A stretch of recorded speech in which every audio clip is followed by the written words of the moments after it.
vaksinasi termasuk dalam bagian imunisasi aktif. Nah, Ibu pengen bacain komik tentang vaksin yang dibuat oleh Maki Naro, seorang Assalamualaikum Ayah Bunda. Ada yang tahu ini minggu apa? Minggu ketiga Ramadan? Wah, bener banget. Semoga puasanya lancar semua ya. Selain itu, ini juga masuk dalam Pekan Imunisasi Dunia. Anak-anak di rumah sudah lengkap belum nih vaksinnya? Kalau ayah bunda, ada yang sudah vaksin COVID? Mungkin lagi nunggu antrian atau malah masih ragu? Bentar dulu. Lah ini kan pekan imunisasi, kok malah bahas vaksin? Nah iya, jadi memang vaksin itu adalah salah satu cara tubuh mendapatkan imunisasi atau kekebalan secara aktif. Ada aktif, jadi ada imunisasi pasif. Ada, misal kekebalan tubuh yang diturunkan ibu pada janinnya selama kehamilan. Pasif karena nggak nunggu ada kumannya nyerang dulu, kekebalannya yang langsung dikasih. Juga selama pandemi kita sering dengar, dicari donor plasma dari orang yang sudah sembuh COVID-19 untuk yang masih berjuang sembuh. Nah, diharapkan antibodi yang sudah terbentuk di darah pendonor bisa membantu proses penyembuhan. Meskipun cara ini masih perlu diteliti lagi ya untuk melihat efektivitasnya. Oke, sudah cukup jelas ya. Jadi vaksinasi termasuk dalam bagian imunisasi aktif. Nah, Ibu pengen bacain komik tentang vaksin yang dibuat oleh Maki Naro, seorang kartunis dan blogger untuk Popular Science. Walaupun dalam bentuk komik, kisahnya dibuat berdasarkan data dan semoga bisa menghalau mitos-mitos seputar vaksin yang bikin ragu ya. Bismillah. Keberhasilan vaksinasi. Inilah bukti-buktinya. Perkembangan teknologi kedokteran 100 tahun terakhir telah melampaui perkembangan teknologi dalam sejarah kedokteran dari masa sebelumnya. Berasa nggak sih sekarang hidup kita relatif jauh dari penyakit-penyakit mematikan seperti zaman dahulu kala? Itu adalah jasa dari vaksinasi. Meskipun sudah banyak bukti keberhasilan vaksinasi, nggak sedikit orang yang masih galau. Vaksin polio, vaksin cacar, apa sih yang mereka masukkan dalam tubuh kita? Gak apa-apa, boleh berpikir kritis itu baik dan mudahan bisa mendorong kita untuk mencari tahu ilmunya lebih dalam. Oke, mari kita simak. Pada tahun 1798, penyakit cacar atau variola menyebabkan kematian ratusan ribu orang per tahun. Kalau sekarang kayaknya biasa ya, anak SD cacar ketularan temannya paling seminggu 2 minggu insya Allah sembuh. Nah, kalau zaman dulu enggak, ini sesuatu yang sangat berbahaya. Nah, sampai seorang bernama Edward Jenner memperhatikan bahwa gadis pemerah susu sapi yang pernah terkena cacar sapi, ini adalah jenis penyakit cacar yang lebih ringan ya, tidak terkena cacar. Inilah vaksin pertama. Vaksin seperti latihan untuk tubuhmu. Dengan menggunakan virus yang lemah atau rusak, vaksin akan memancing reaksi imunitas tubuh tanpa menyebabkan tubuh terkena penyakit tertentu. Dengan demikian, tubuhmu bisa membangun antibodi yang tepat dan membentuk kekebalan terhadap penyakit tertentu. Kuman-kuman mental. Sejak implementasi program vaksinasi, penyakit cacar telah berhasil diberantas. Penyakit seperti polio, campak, gondong, dan rubella sudah jauh berkurang dan diharapkan bisa segera musnah. Terus kalau vaksin bisa bikin kebal, kenapa aku harus mengulang vaksin influenza tiap tahun? Yang namanya evolusi itu seperti balapan yang tiada akhir. Ketika kita kebal terhadap suatu penyakit, si penyakit berusaha beradaptasi untuk menembus sistem kekebalan tubuh kita. Nah, virus flu itu jago banget dalam beradaptasi kayak gini. Tiap tahun, para ilmuwan memprediksi strain virus yang mana yang paling berbahaya dan perlu dilawan dengan vaksinasi. Tapi kan katanya vaksin menyebabkan autis. Tidak.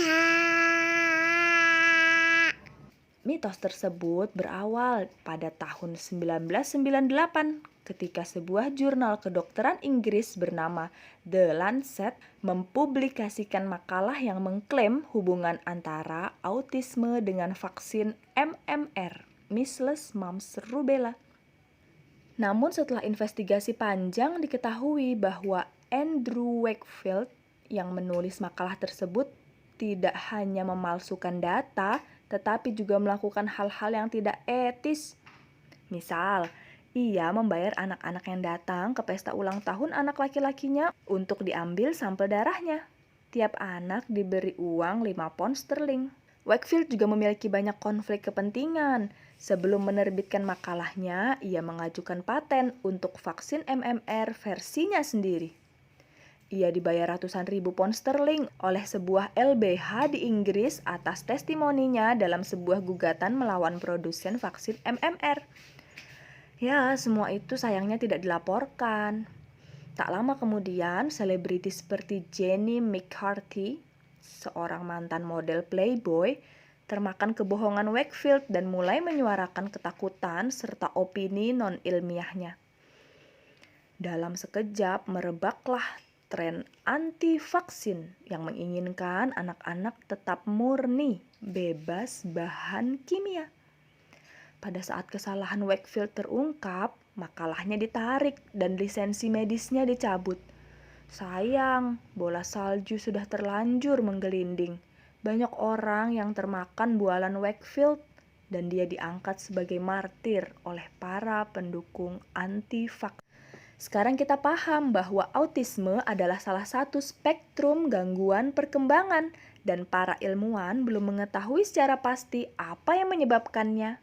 Ya, kita terus belajar hal-hal baru setiap hari. Tapi tidak ada satupun yang mencurigai vaksin sebagai penyebab autisme. Ini sudah dibuktikan oleh penelitian. Nihil. Tapi ada yang share tentang komposisi bahan vaksin. Serem-serem banget, bahan kimia semua. Masyarakat cenderung merasa takut terhadap hal-hal yang tidak mereka pahami. Hal ini menjadi senjata utama para pendukung anti-vaksin.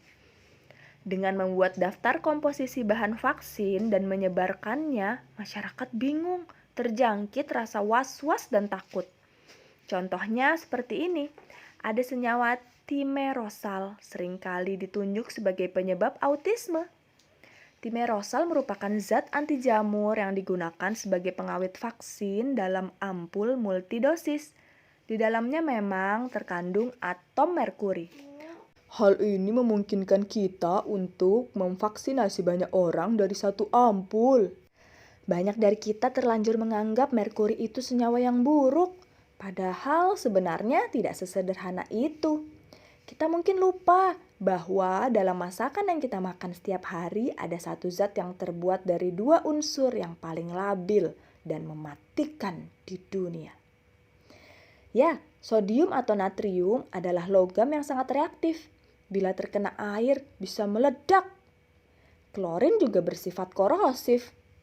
Tapi kedua unsur tersebut membentuk garam yang aman dikonsumsi setiap hari. Nah, merkuri yang terkandung dalam timerosal adalah etil merkuri yang dapat dikeluarkan dari tubuh, tidak terakumulasi.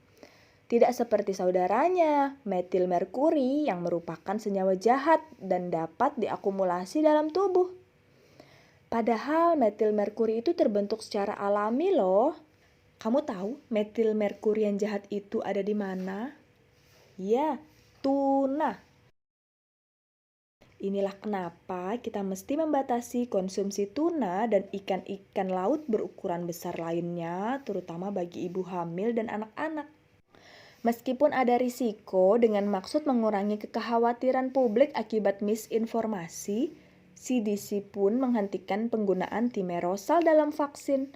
Bahkan setelah penelitian membuktikan tidak ada hubungan antara timerosal dalam vaksin dengan autisme. Hasil penelitian terkini menunjukkan bahwa peningkatan kasus autisme ini berkaitan dengan kesadaran yang lebih besar dan diagnosa yang lebih baik atas autisme. Zaman dahulu, penyandang autisme seringkali hanya dilabeli gila dan tidak mendapatkan terapi. Yang dirugikan adalah masyarakat di negara berkembang yang kini harus membayar lebih mahal untuk vaksinasi. Karena bila tidak menggunakan timerosal, maka vaksin tidak bisa lagi disimpan dalam ampul multidosis, melainkan harus dalam ampul single dosis. Biaya produksi pun jadi semakin besar. Misinformasi lainnya adalah mengenai penggunaan asam klorida HCl dalam vaksin. HCl kan berbahaya. Tapi ingat kan pelajaran kimia di sekolah dulu? Larutan asam bisa ditambahkan ke larutan basa untuk memperoleh pH netral. Itulah yang terjadi dalam pembuatan vaksin, saudara-saudara. Oh iya ya. Masih banyak kalangan masyarakat kita yang belum menyadari bahwa beda baik dan buruk itu seringkali terletak pada dosisnya. Contoh, air. Kita selalu disarankan untuk banyak minum air. Tapi terlalu banyak minum air juga bisa membunuh kita loh. Pada tahun 2007, seorang wanita di California meninggal dunia setelah minum air 6 liter dalam waktu 3 jam. Waduh. Dan masih banyak kasus water intoxication lainnya. Kandungan bahan-bahan kimia yang menyeramkan dalam vaksin masih jauh di bawah ambang batas yang ditetapkan FDA dan badan kesehatan lainnya. Formaldehid misalnya. Formaldehid merupakan salah satu hasil samping metabolisme tubuh secara alami loh. Selama membaca komik ini aja, tubuhmu memproduksi formaldehid dalam jumlah yang lebih banyak dibandingkan dengan yang terkandung dalam vaksin loh. Kelompok anti-vaks juga berbohong mengenai bahan vaksin agar masyarakat semakin takut. Kebohongan ini disebarkan melalui website bernama keren supaya banyak orang yang tertipu. Misalnya, vaccinetruth.com, The National Vaccine Information Center, dan juga melalui penggiat anti-vaksin lokal. Misal, Ibu USA. Pilih-pilih kalau gabung grup di FB ya. Kandungan vaksin yang selama ini dirahasiakan oleh para dokter, ginjal monyet, otak babi, janin hasil aborsi. Aduh, makin ngawur kan makin heboh. Tapi kalau semua itu tidak benar, mengapa masih banyak orang yang anti vaksin? Ironisnya, gerakan anti vaksin ini mirip dengan patogen yang mengancam kita. Sayang sekali tidak ada vaksin untuk kebodohan ya. Mereka berlomba-lomba menebar ketakutan akan vaksinasi, sementara membahayakan masyarakat dari berbagai ancaman penyakit. Timerosal menyebabkan autisme. Tubuh bayi yang kecil tidak siap menerima vaksin. Pakai referensi jurnal kesehatan ya, bukan majalah. Setiap kali tuduhan para anti-vaks dibuktikan salah oleh ilmu pengetahuan, mereka langsung membuat tuduhan baru tanpa mau mengklarifikasi atas kesalahan mereka sebelumnya. Aluminium. Oke deh kalau begitu, tapi kalau nggak ingin vaksinasi ya biarin aja dong. Kan itu hak mereka untuk memilih mau vaksinasi apa enggak. Sayang, pernyataan itu cuma benar jika keputusan mereka tidak mempengaruhi orang lain. Tapi faktanya tidak demikian. Salah satu manfaat dari vaksinasi adalah suatu efek yang disebut herd immunity. Jika persentase masyarakat yang divaksinasi dalam satu populasi cukup banyak, lebih dari 83-85%, maka penyakit akan susah mewabah. Yang dilindungi oleh vaksinasi tidak hanya orang yang divaksin, tapi orang yang di sekitarnya karena suatu kondisi tidak atau belum bisa divaksin. Misal, terlalu muda, belum masuk jadwal vaksinasi, atau orang-orang yang memiliki alergi, memiliki kondisi kesehatan tertentu yang tidak memungkinkan untuk divaksin. Dalam herd immunity, yang divaksin turut melindungi yang tidak divaksin. Kita bisa lihat di ilustrasi ini, bulatan pink digambarkan untuk orang-orang yang tidak divaksin dan belum memiliki kekebalan. Ketika penyakit akan menyebar, bulatan biru atau orang-orang yang telah memiliki kekebalan menjadi benteng bagi kelompok rentan atau bulatan pink lainnya. Semakin banyak orang yang menolak vaksinasi, kemungkinan untuk terjadi wabah suatu penyakit akan semakin besar. Beberapa penyakit yang nyaris berhasil diberantas kini mulai kembali lagi. Campak, batuk rejan. Sebelum gerakan anti vaksin menjadi tren, penyakit ini bagaikan dongeng karena kasus kejadian yang sangat sedikit. Sekarang Amerika Serikat tengah mengalami KLB campak dan batuk rejan terburuk dalam beberapa dekade terakhir. Memangnya vaksin benar-benar aman tanpa risiko? Rasio manfaat dibandingkan dengan risiko dari vaksinasi merupakan salah satu yang paling tinggi di bidang medis. Dan sebagaimana kebanyakan prosedur medis, ada risiko yang di vaksin ini disebut sebagai KIPI, kejadian ikutan pasca imunisasi. Sebagian besar gejalanya relatif ringan, misal bekas suntikan jadi bentol kemerahan, mengalami sakit kepala, demam. Ada juga KIPI yang gejalanya lebih serius, namun hal ini sangat jarang terjadi. Kemungkinannya 1 banding 1.000.000. Sayangnya banyak orang yang tidak pandai dalam menilai risiko. Ada orang yang tidak mau memakai sabuk pengaman ketika mengemudi karena takut tidak bisa cepat keluar mobil jika ada kecelakaan. Aku menghabiskan uangku untuk beli lotre dibanding ditabung. Ya siapa tahu menang, kan bisa hidup enak. Sebagaimana penyakit, rasa takut dan misinformasi sangat mudah menyebar, menjangkiti mereka yang belum punya kekebalan. Yuk kita cari informasi yang akurat, percayakan suatu hal kepada ahlinya. Ahli di bidang vaksin ya dokter, bukan sarjana hukum atau penjual online ya. Yuk berkontribusi membentuk herd immunity dengan turut mengedukasi orang-orang di sekitarmu. Jangan lupa vaksinasi sesuai jadwal. Sedihnya, data dari WHO tahun 2019 menunjukkan masih ada 19,7 juta anak di dunia yang belum mendapat imunisasi dasar lengkap. Bahkan ada yang belum dapat sama sekali. Dan tebak, ya Indonesia termasuk 10 besar negara penyumbang anak yang belum mendapat imunisasi dasar lengkap. Padahal udah digratiskan ya. Gimana kalau bayar? Oke, sekian dulu. Semoga makin mencerahkan keraguan di hati seputar vaksin ya. Ayah, bunda, kakek nenek juga bisa mulai cek kondisi kesehatan untuk tahu bisa menjadi penerima vaksin COVID-19 atau tidak. Share video ini ke teman-teman, keluarga, tetangga yang masih pada kemakan hoaks seputar vaksin. Yuk vaksin, karena tak kenal maka tak kebal. Wassalamualaikum warahmatullahi wabarakatuh.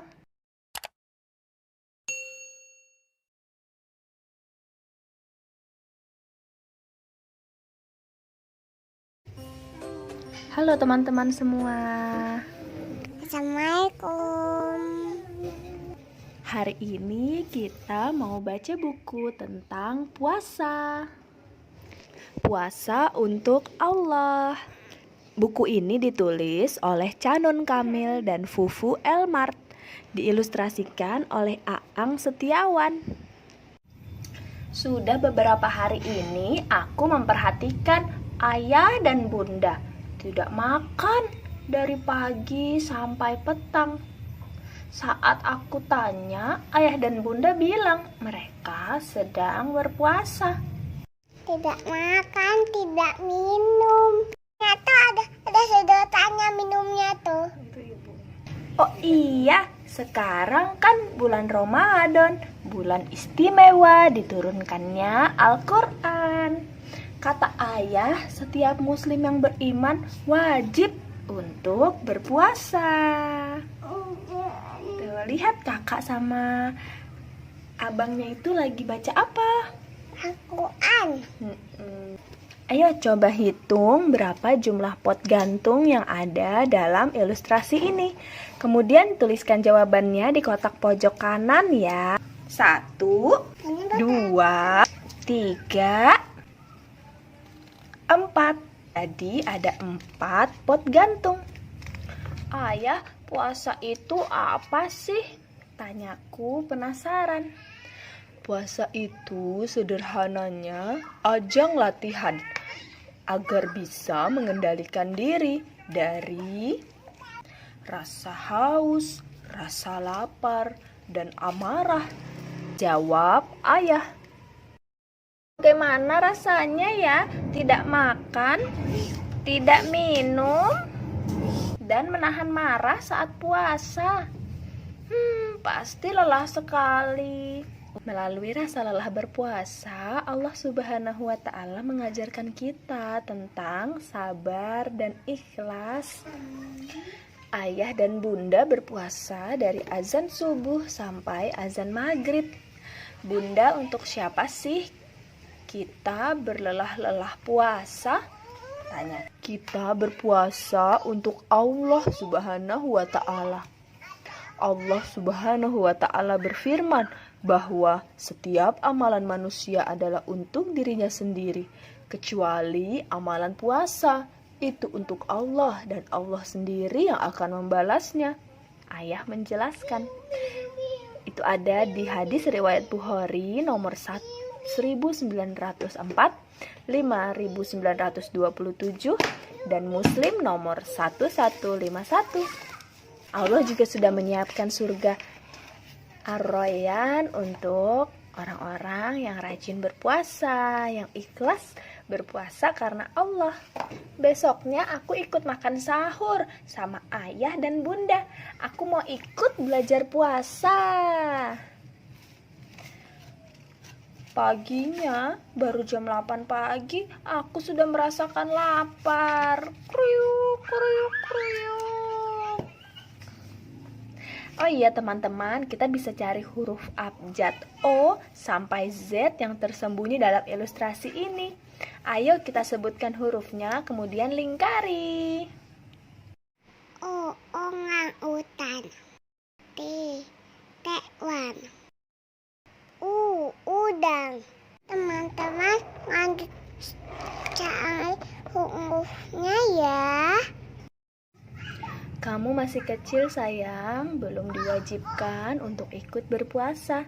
Boleh ikut latihan semampunya saja.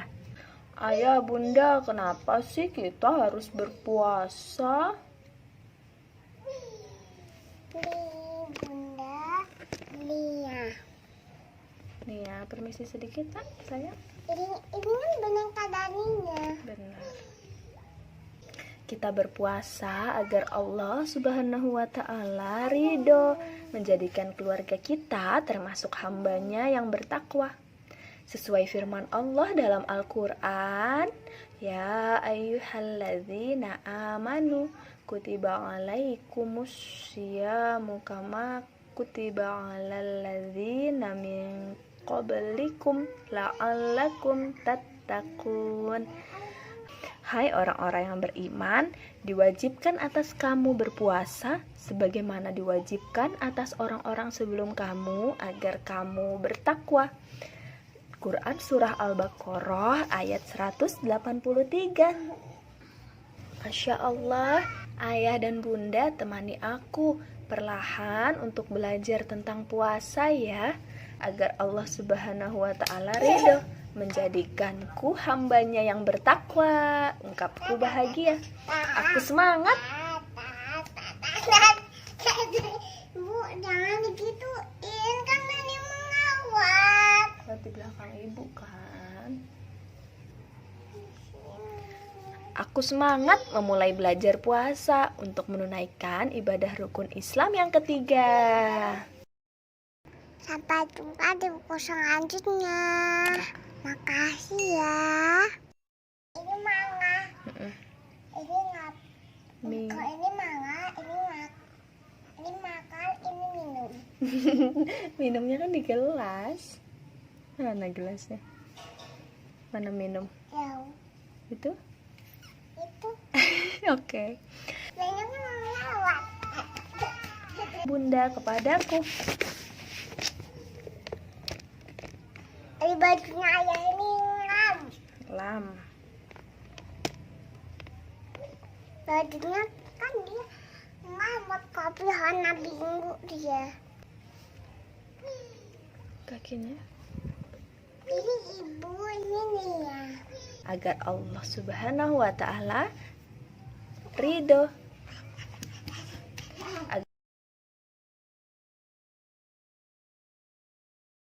Puas teman-teman.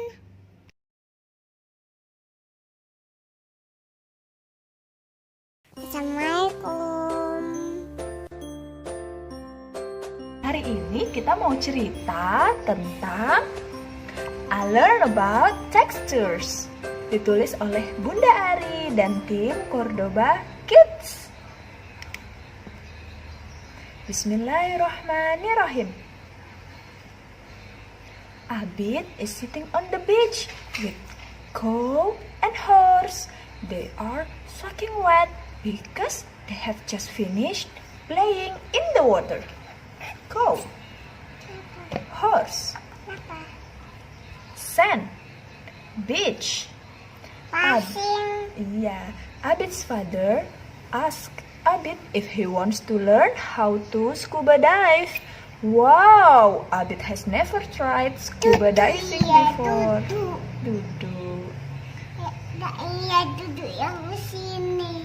Why are my hands so uneven? Says Abid, looking at his wrinkled hands. That means you are healthy. My teacher said that if our skin is in water too long, the wrinkles are a normal reaction of our nerves, says Hakim, all at once. Catch this bit, says Horse, as he throws a bottle of drinking water to Abid. Abid catches the bottle. Kenapa? Starfish, Kenapa? seashell, Kenapa? sand. 6. Well, because your hands are wrinkled, Kenapa? even though the bottle is wet, it's still not slippery, right? Cloud, says Horse, giving Abid a side glance. Cloud.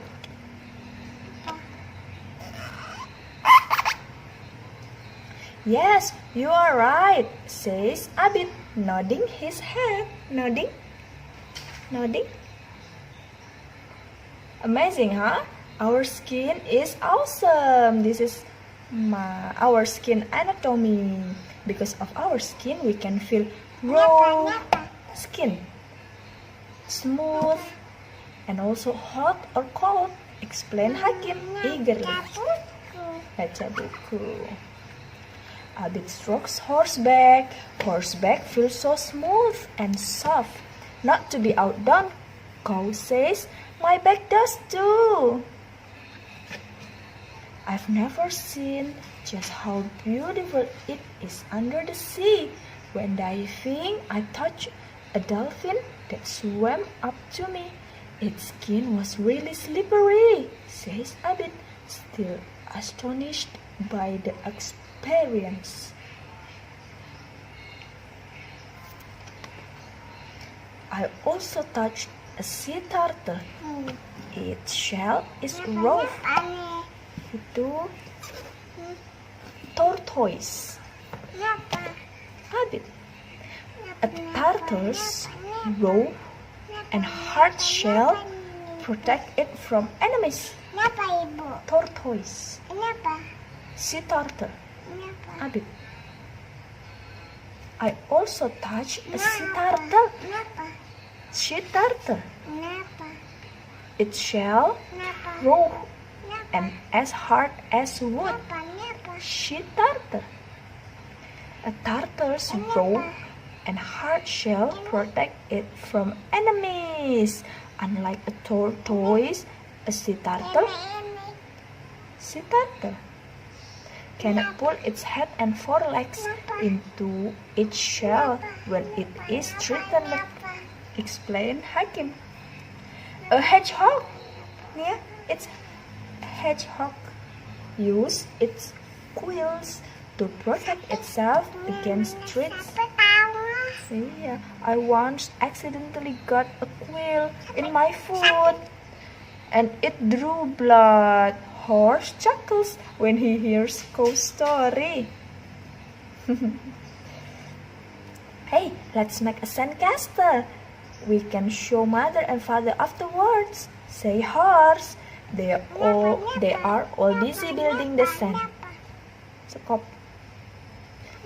The sand at the beach is finer and softer than river sand. Sapi, so it's easy. Walaupun kelihatannya sederhana, ternyata sensory play punya banyak manfaat yang luar biasa loh. Antara lain, mengembangkan imajinasi, mengembangkan saraf untuk kemampuan bahasa dan kosakata anak, mengembangkan rasa empati, bahkan menstimulasi hormon dopamin yang membuat anak-anak merasa tenang dan nyaman. Wah, Masya Allah. Yuk kita mulai kenalkan berbagai sensory play. Main walaupun harus berkotor-kotor. Oke, sekian dulu. Wassalamualaikum warahmatullahi wabarakatuh. Jangan lupa ya, like, komen, subscribe. Makasih. Assalamualaikum. Hari ini kita mau baca buku judulnya Aku Berbeda dengan Syafa. Ditulis oleh Bunda Ari dan tim Cordoba. Bismillahirrahmanirrahim. Mobil keluarga Abid melaju menuju ke toko buku. Berkunjung ke toko buku adalah hal yang paling ditunggu-tunggu oleh Kak Hakim dan Abid setiap bulannya. Seperti hari ini, Syafa bahkan terlihat sangat senang melihat buku yang begitu banyak. Lihat, di berbagai rak, dari bawah sampai atas semuanya buku. Sampulnya bukunya berwarna-warni.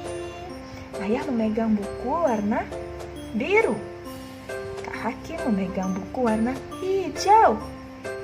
Wow, lihat, Abid memegang bukunya warna oranye. Banyak sekali ya buku di toko buku.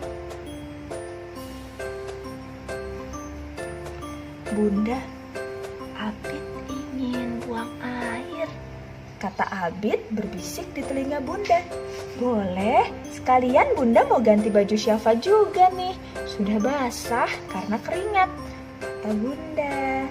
Abid berbisik di telinga Bunda.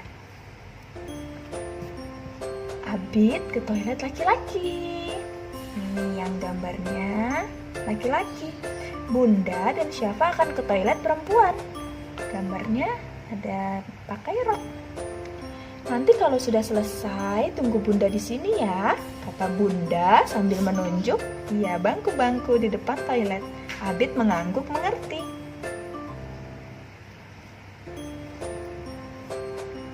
Syafa cantik deh pakai kerudung merah. Kak Abid boleh pinjem nggak? Kata Abid sambil mencubit pipi Syafa.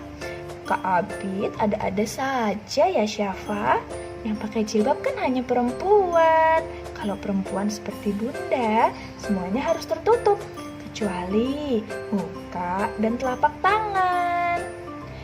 Kalau Kak Abid sih yang harus tertutup dari batas pusar sampai kaki, kata Bunda tertawa. Oh, Kak Abid juga harus disunat seperti semua anak laki-laki, lanjut Bunda. Disunat oleh dokter. Oh iya ya, Abid balas tertawa. Tapi kan Syafa masih kecil Bunda, Rara juga nggak pakai jilbab, kata Abid. Iya sayang, Rara, Syafa, Mimi, atau teman-teman di sekolah Abid yang lain masih kecil, jadi belum harus pakai jilbab.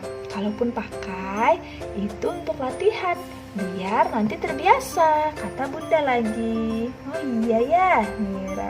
Abid membayangkan Rara belum pakai jilbab. Oh iya, tadi waktu di toilet airnya sempat macet. Hampir ada om yang mau masuk dan bantuin Abid, tapi nggak jadi. Alhamdulillah airnya mengalir. Ayah yang mendengar cerita Abid kemudian bicara, Abid, juga Kak Hakim, tubuh kita adalah milik kita. Tidak boleh ada seorang pun yang melihat atau memegang bagian pribadi tubuh kita, kecuali ayah, bunda, atau dokter ketika kita sakit. Ayah bunda juga hanya membantu saat Abid dan Kak Hakim sudah mandiri, bisa mandi sendiri, bisa membersihkan buang air sendiri. Ayah dan ibu pun sudah tidak boleh memegang bagian pribadi. Iya ayah, Kak Hakim juga dikasih tahu sama bu guru di sekolah, kata Kak Hakim. Bahkan walaupun kita ada di rumah dan hanya ada ayah dan bunda, selama ini Abid maupun Kak Hakim juga tetap harus memakai handuk kan saat keluar kamar mandi, sambung bunda. Oh iya, Abid dan Kak Hakim manggut-manggut. Keluar kamar mandi tetap pakai handuk. Atau kalau kita mau membeli baju dan akan mencobanya, ada ruangan tertutup untuk ganti. Itu karena kita harus menutup tubuh kita dari orang lain. Bunda menunjuk ruangan tempat ganti baju, fitting room. Dan biasanya ada tempat ganti khusus untuk laki-laki dan perempuan. Karena laki-laki dan perempuan berbeda. Kamar tidur juga begitu. Walaupun kakak beradik, kamar Syafa terpisah dengan kamar Abid dan Kak Hakim, kata ayah. Ayo pilih lagi bukunya. Nanti kita lanjutkan ngobrol tentang laki-laki dan perempuannya di rumah saja, kata ayah. Dan kemudian semuanya sibuk memilih buku yang akan dibeli. Hore, Abid bilang, nih baju laki-laki dan perempuan pun beda ya. Perempuan pakai jilbab, boleh pakai rok, pakai celana. Laki-laki bajunya nih ada yang kemeja, rompi, celana. Ada kancing. Ada kancing. Nih rompi. Nih. Ini. Ini. Alhamdulillahirabbil alamin. Bacaannya Alhamdulillahirabbil alamin. Kita berusaha bersama ya, ayah dan bunda, untuk menjaga anak-anak kita. Karena seringkali perilaku penyimpangan seks ini secara tidak sadar terjadi mulai dari pola asuh yang keliru dari para orang tua. Nauzubillahi min zalik, semoga kita tidak termasuk di dalamnya. Sekian dulu, wassalamualaikum warahmatullahi wabarakatuh.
Serabut kelapa menggelitik hidung Ringki. Hachi! Ringki bersin dengan keras. Pena terlepas dari genggaman Ringki dan menghilang di kolong tempat tidur. Oh, Ringki khawatir Baya akan segera pulang. Tuh, penanya di bawah tempat tidur, Nak. Ringki mengulurkan tangan ke kolong ranjang. Oh, tidak. Ia tidak bisa meraih pena itu. Nggak sampai tangannya. Ia mencoba menjangkau pena menggunakan penggaris. Oh, tidak. Pena itu menggelinding semakin jauh. Andai saja ada cara untuk membuat pena itu mendekat. Gimana ya caranya? Tiba-tiba Ringki mendapat ide. Ide yang sangat bagus. Apa ya ide Ringki? Ada yang bisa nebak? Nah, kelanjutan ceritanya bisa dibaca di aplikasi Let's Read yang diunduh gratis di Play Store ya, atau langsung kunjungi web www.letsreadasia.org. Nah, ayah dan ibu punya magnet bentuk apa nih di rumah? Yuk kita ajak anak eksplorasi benda di sekitar kita dengan si ajaib magnet ini. Semoga bermanfaat. Sampai jumpa di ide main berikutnya. Dadah!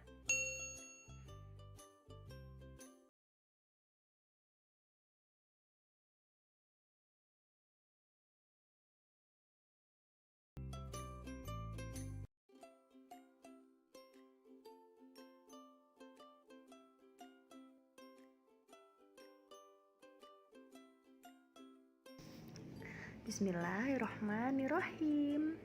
Momo dan Yuyu. Dipublikasikan The Asia Foundation. Let's Read. Ditulis oleh Momon Kristiadi. Ilustrator oleh Lily Yong. Momo mencari Lina. Sudah waktunya kucingnya itu makan. Oh, itu dia. Lina sedang apa ya? Lihat nak kucingnya mana? Ekornya hitam. Oh, ada apa di lubang itu, Lina? Tanya Momo. Ternyata kucingnya lagi memasukkan tangannya ke dalam lubang. Wah, ada binatang mirip kepiting, tetapi lebih kecil. Apa ini yang Bapak bilang Yuyu? Tanya Momo dalam hati. Kalau dipelihara, apa Yuyu bisa menjadi besar seperti kepiting ya? Momo ingin tahu. Tuh, Yuyunya dimasukin ke dalam ember. Kucingnya. Coba kita lihat apakah Yuyu suka ini. Dikasih makan Yuyunya. Kucingnya juga.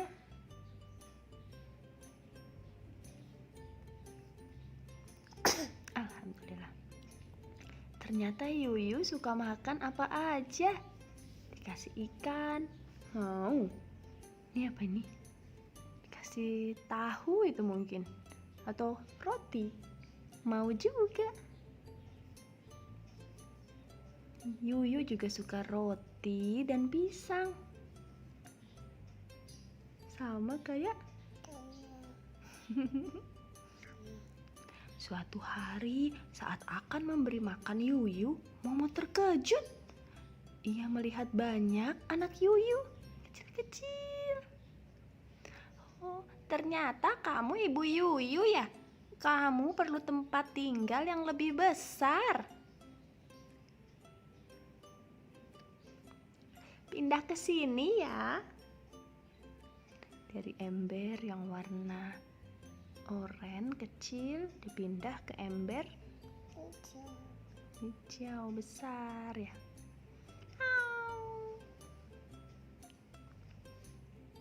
Momo sibuk sekali. Semakin banyak Yuyu, semakin banyak makanan yang dibutuhkan.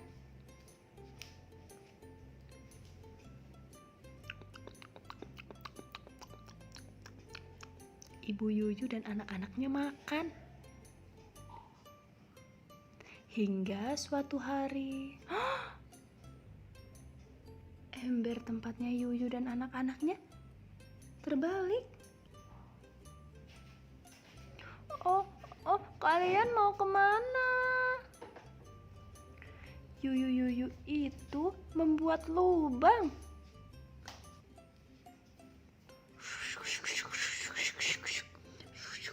Kamu nggak minum. Boleh, silahkan. Oh, kamu lebih suka di lubang itu ya, Yu? Katanya, Momo.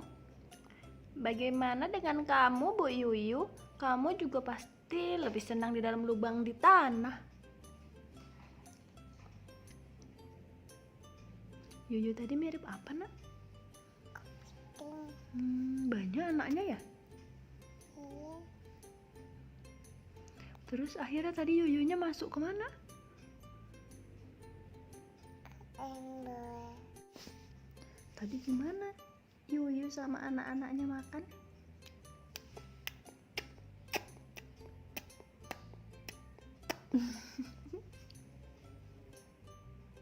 Yuyunya mau balik ke tempat tinggalnya di tanah. Dadah Yuyu.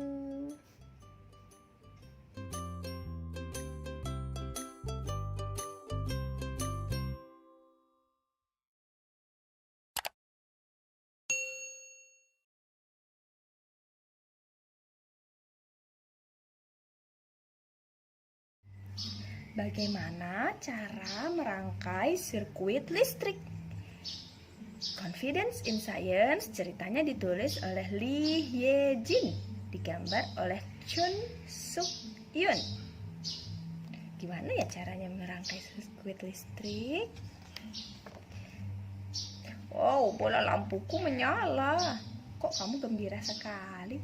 Kenapa lampuku tidak menyala ya? Bagaimana cara merangkai sirkuit listrik? Ini menjadi penjelajah gua. Hore! Halo! Saatnya libur musim panas. Huni mengunjungi rumah nenek.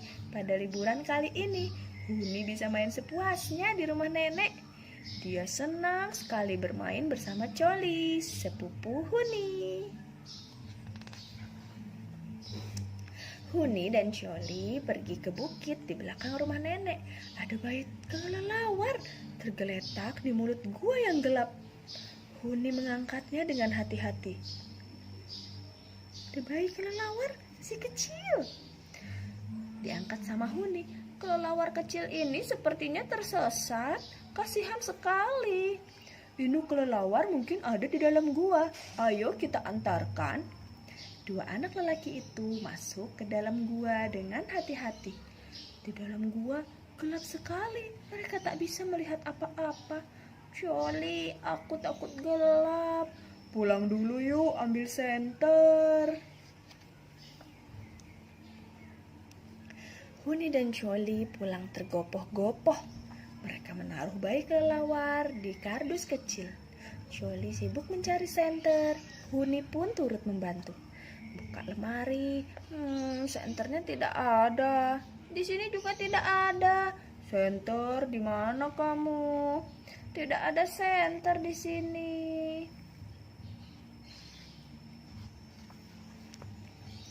Huni dan Coli mencari kemana-mana, tapi tidak berhasil menemukan senter. Apa ya yang bisa digunakan untuk menerangi? Huni mengambil lampu meja. Kita bawa lampu ini saja. Tapi lampu ini tidak ada kabelnya. Di gua tidak ada stop kontak untuk mencolokkan steker. Karena di gua tidak ada stop kontak, kita perlu senter yang menggunakan baterai. Ya benar, kita bisa membawa baterai. Itu kubas kaki. Culi masuk ke kamar, lalu keluar dengan membawa baterai, kabel listrik, bola lampu, saklar, dan diagram sirkuit. Ayo kita membuat senter sendiri. Kalau kita bisa memasang senter di topi, pasti keren. Kita jadi punya topi penjelajah. Kurasa aku bisa membuatnya. Aku pernah belajar di kelas sains. Oh, asyik, katanya Huni.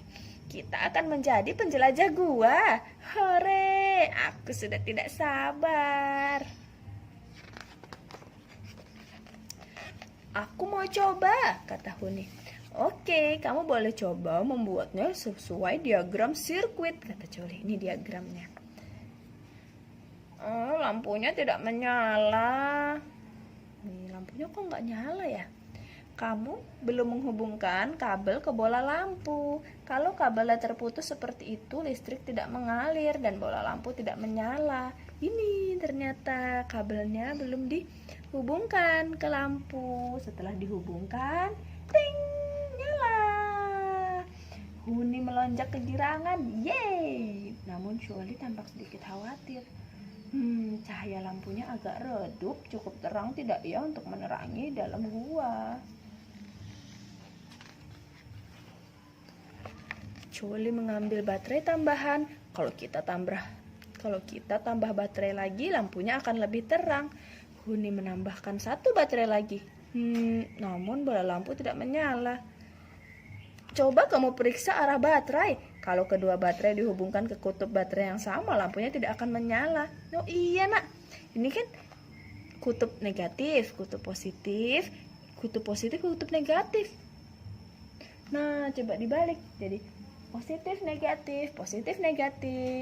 Ting, jadi nyala. Ternyata Huni mengubah arah salah satu baterai dan menghubungkan kedua baterai itu lagi, bola lampu menyala. Arus listrik mengalir dari kutub baterai positif ke negatif.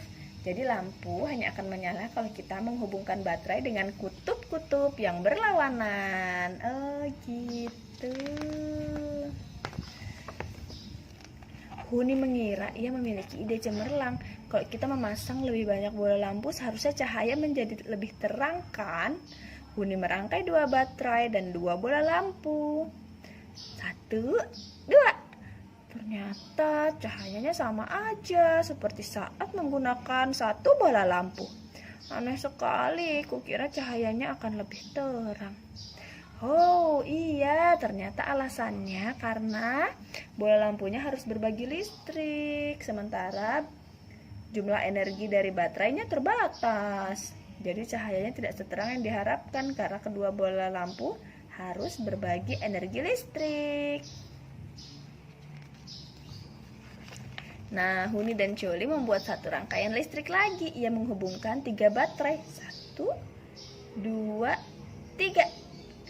Dihubungkan dengan kabel ke 1 bola lampu. Wow, cahayanya sangat terang. Sepertinya cukup untuk menerangi gua.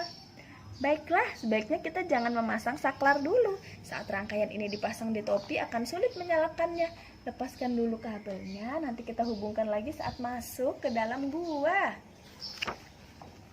Huni dan Joli memasukkan sirkuit ke dalam kotak dan mengeluarkan bola lampu dari sebuah lubang. Kemudian mereka mengikat kotak itu ke topi mereka. Yeay, kita siap menjadi penjelajah gua yang hebat. Akhirnya semua sudah siap. Saat mengambil kardus yang berisi bayi kelelawar, Huni berkata, "Jangan takut bayi kelelawar, kami antar kamu pulang sekarang." Huni dan Joli masuk ke dalam gua. Saat mereka menghubungkan kabel dan saklar dan bola lampu di sirkuit, gua menjadi terang benderang.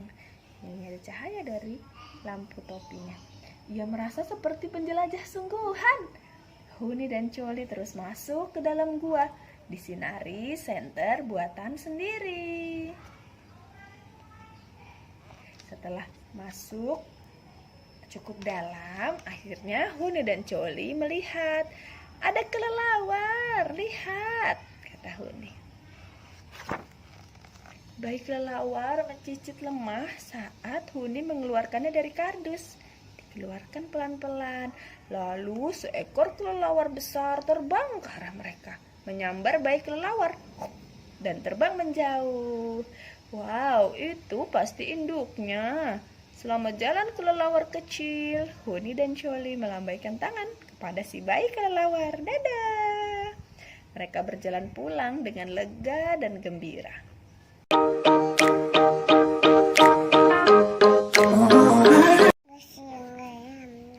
Mengapa ada bunyi?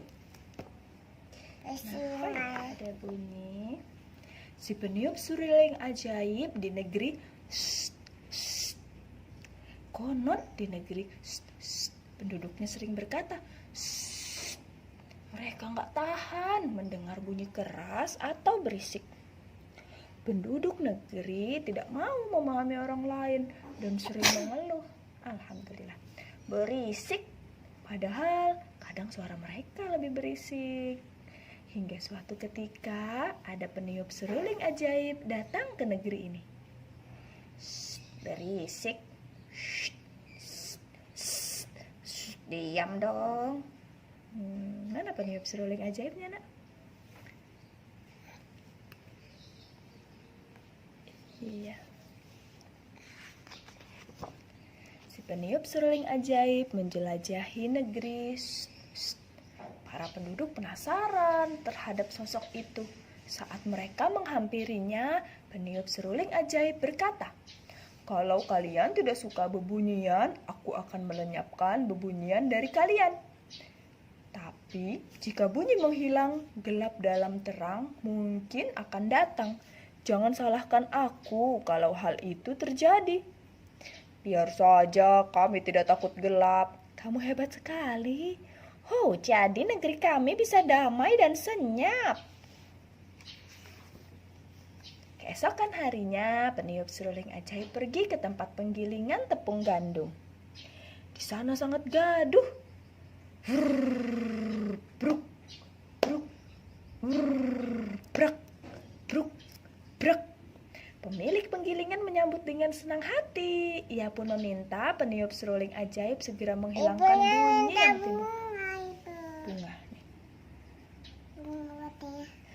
Bunyi timbul saat benda-benda bergerak, bergesekan, atau saling bertabrakan. Karena itu, kita mendengar bunyi keras saat alu dan lesung bertumbrukan. "Bolehkah aku ambil alu dan lesung yang menimbulkan bunyi keras ini?" "Jangan, kalau kau ambil bagaimana aku bisa menggiling gandum? Hilangkan saja bunyinya." Si peniup seruling ajaib pun Si peniup seruling ajaib pun meniup serulingnya. Bunyi brok, bruk, brok, bruk pergi mengikuti si peniup seruling ajaib yang meninggalkan penggilingan tepung gandum. Brok, bruk, brok. Si peniup seruling ajaib pergi ke bengkel pandai besi. Pak Pandai Besi juga meminta segera menghilangkan bunyi di sana. Iya, si peniup seruling ajaib tersenyum dan berkata, "Tanpa udara, bunyi tidak akan terdengar. Kita bisa mendengar bunyi melalui udara. Boleh aku ambil udara dari sini?" "Jangan, kalau tidak ada udara bagaimana aku bisa bernafas? Ambil saja bunyinya." Nah, menarik. Kalau begitu akan kuhilangkan bunyi dari sini. Hari-hari selanjutnya, peniup seruling ajaib masih sibuk menghilangkan berbagai bebunyian di negeri. Penduduk negeri itu tidak menyukai segala jenis bunyi. Seperti salah seorang bangsawan yang sangat kaya. Ia berkata dengan pongah, "Aku hanya ingin mendengar alat musik yang mengeluarkan bunyi lembut dan merdu." Setiap alat musik memiliki bunyi unik dan menghasilkan musik indah. Pikirkan ulang. Bangsawan itu marah. Ia bersikeras bahwa bunyi yang ada di dunia ini hanya boleh bunyi yang disukainya. Ia meminta peniup seruling ajaib menghilangkan bunyi yang tidak disukainya, seperti bunyi biola yang melengking dan bunyi simbal yang nyaring.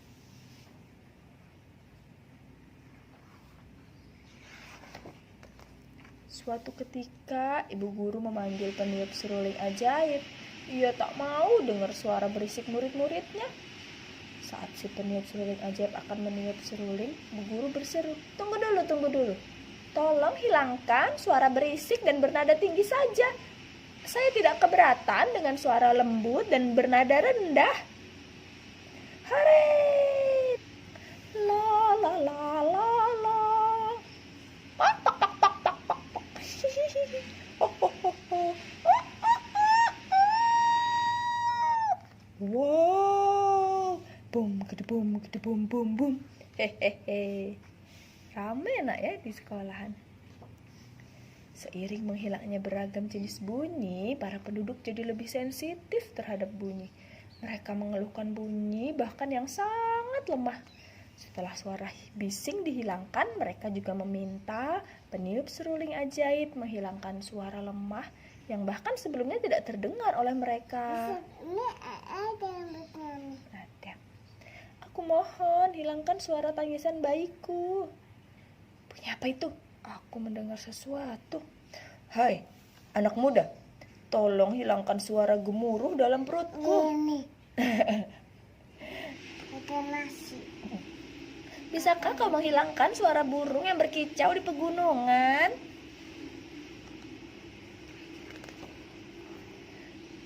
Si peniup seruling ajaib telah menghilangkan berbagai jenis bunyi dari negeri. Sekarang para penduduk di sana hanya mendengar suara tarikan dan helaan nafas, juga bisikan. Awalnya mereka senang, namun seiring waktu mereka mulai mengalami masalah. Aduh, hati-hati. Bagaimana aku bisa bekerja kalau tidak mendengar bunyi apa-apa? Aku tidak tahu hari sudah pagi, kokok ayam jantan tidak terdengar. Ya ampun, aku hampir tertabrak kereta. Aku rindu bunyi penggilingan. Kenapa anak-anak terlihat lesu? Aku jadi ikut lesu.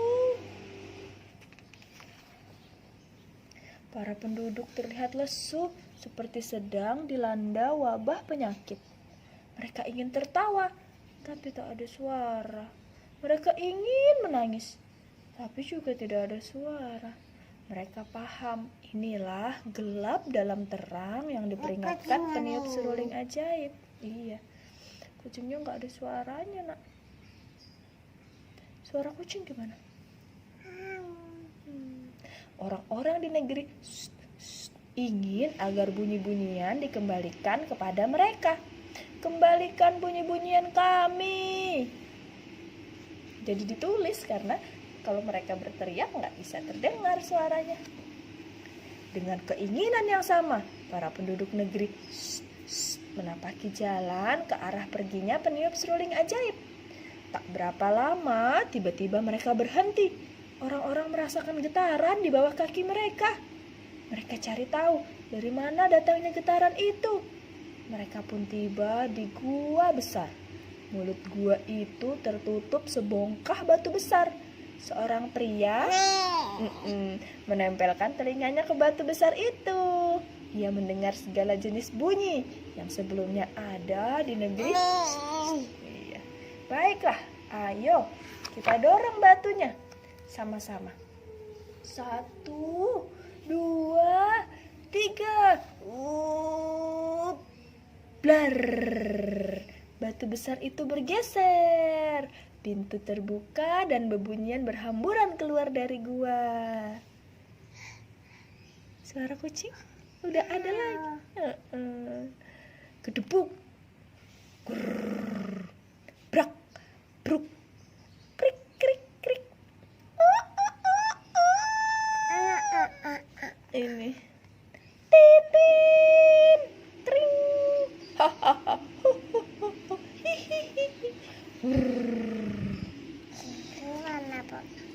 Semua bunyi dari gua kembali ke tempatnya masing-masing. Saking gembiranya, para penduduk negeri berbicara dengan keras. Ini bunyi biolaku. Aku rindu sekali bunyi ini. Ini bunyi kentutku. Brot. Ini suara bayiku saat sedang lapar.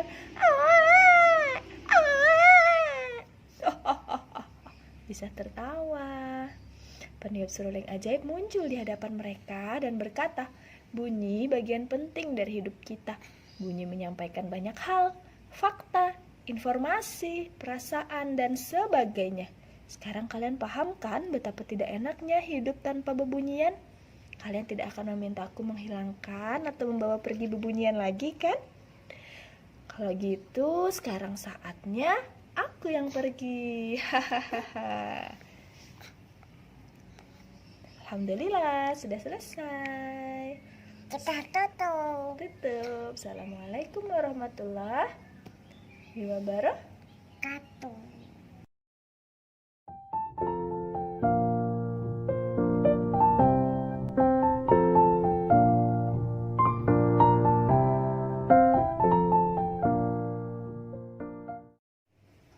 Assalamualaikum warahmatullahi wabarakatuh.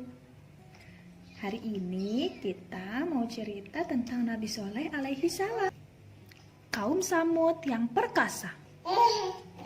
Pernah dengar gunung dipahat dan dijadikan istana untuk tempat tinggal? Kaum Samud mampu melakukan itu karena terkenal perkasa. Awalnya mereka membangun rumah dari tanah biasa.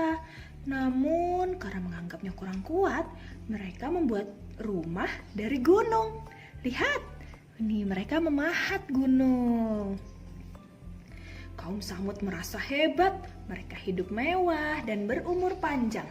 Berhala yang mereka sembah dianggap sebagai penolong. Jadi, ketika menyeru untuk menyembah Allah, Nabi Soleh dianggap terkena sihir. Unta dari batu. Nabi Soleh sendiri berasal dari kaum Samud. Dia cerdik, ramah, juga rendah hati. Kaum Samud tidak mau mendengarkan apa yang dikatakan Nabi Soleh. Mereka baru mau percaya bila Nabi Soleh dapat memenuhi syarat mereka. Bisa tebak apa syaratnya? Ya, kaum Samud meminta Nabi Soleh untuk mengubah batu besar menjadi unta. Nabi Soleh pun berdoa kepada Allah, berubahlah batu itu menjadi seekor unta betina yang tinggi dan besar. Air susunya tidak pernah habis. Kaum Samud mengambil air susu unta itu. Tak tahu balas budi. Sebagian kaum Samud langsung beriman mengikuti Nabi Soleh. Sedangkan sebagian lainnya ingkar janji. Nabi Soleh melarang mereka mengganggu unta. Bila si unta minum air dari telaga, mereka dilarang mengambil air berbarengan dengan unta. Anak kucing ada anak ibu kucing. Oh iya, ada kucing. Mereka hanya boleh mengambil pada hari yang lain. Nih, untanya minum dari air telaga.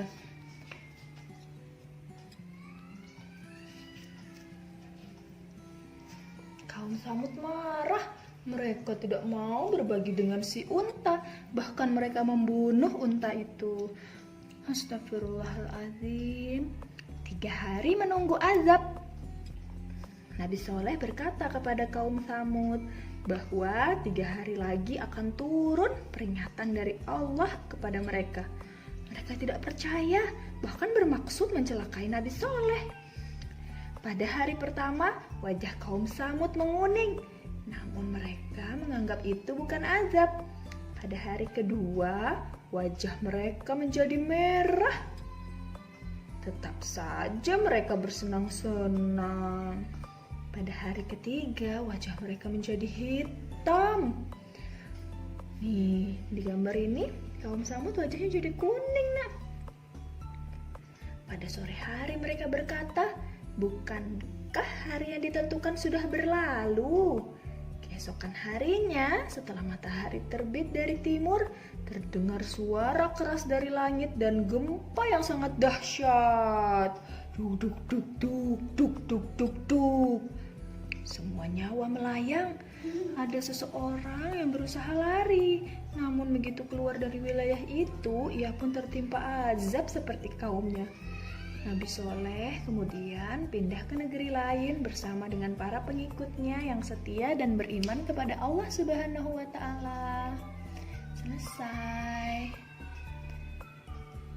Alhamdulillahirabbil alamin.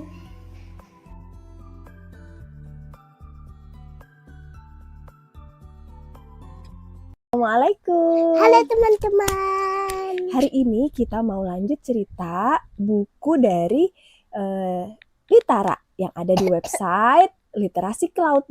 Hari ini temanya tumbuhan. Iya, Oke, yang jadi berjudul Don't Fall Frangipani. iya bener, jangan jatuh bunga Jepun. Jadi frangipani itu adalah bunga Jepun, bunga Kamboja dari Bali. Ini suka banget pegang bunga itu. Nih ada banyak kan di taman. Nah, buku ini ditulis oleh kakak Imelda Naomi. Terus ilustratornya adalah kakak Pamela Suryajaya. Ditranslate dari bahasa Indonesia ke bahasa Inggris oleh Room to Read. Publishernya adalah Yayasan Litara. Oke, kita mulai aja ya. Ayo. Oke, Don't Fall Frangipani. Sebenarnya kasihan loh. Karena Nih ceritanya. kenapa? Yang si bunga sama si kupu-kupunya itu. Akhirnya jatuh soalnya ya. Iya. Jadi kemarin Dania udah sempat baca yang versi bahasa Indonesianya. Nah, hari ini kita mau baca versi bahasa Inggrisnya. Wah, ada apa ini yang terbang? Ada kupu-kupu. Wow, kupu-kupunya cantik ya. Warna apa kupu-kupunya? Warna oranye. Oranye. Sama ada kuningnya. Pada kuningnya. Good morning flowers.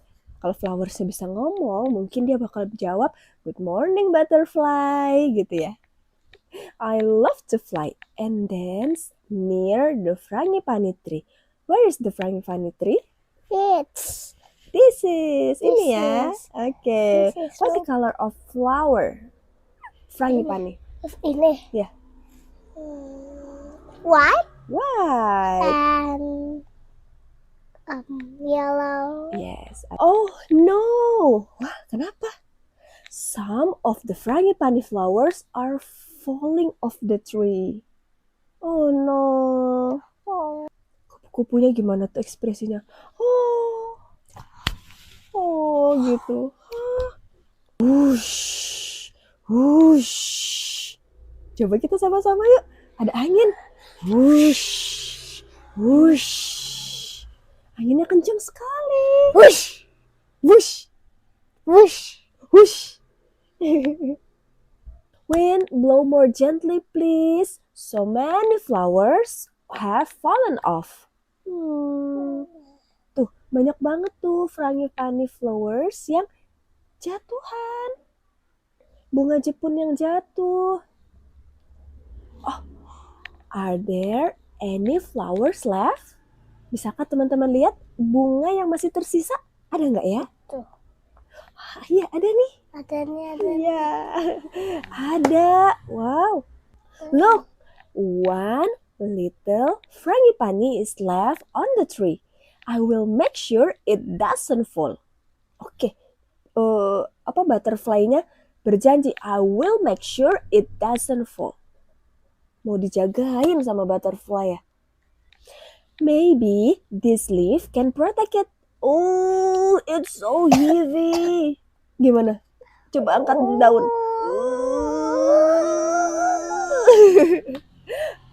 Baru dia punya akal yang lain. Dia punya ide lain ya.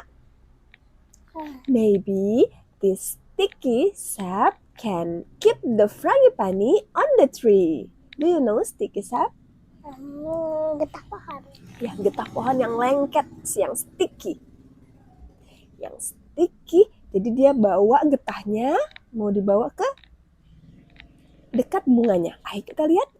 Oh no, but now I'm sticky too. Sekarang aku jadi lengket juga. Ih, lengket. Coba kita lihat Dania, tangan Dania kena getah. Lengket. Ada yang bersuara. Tiba-tiba ada yang memberitahu. Ada suara.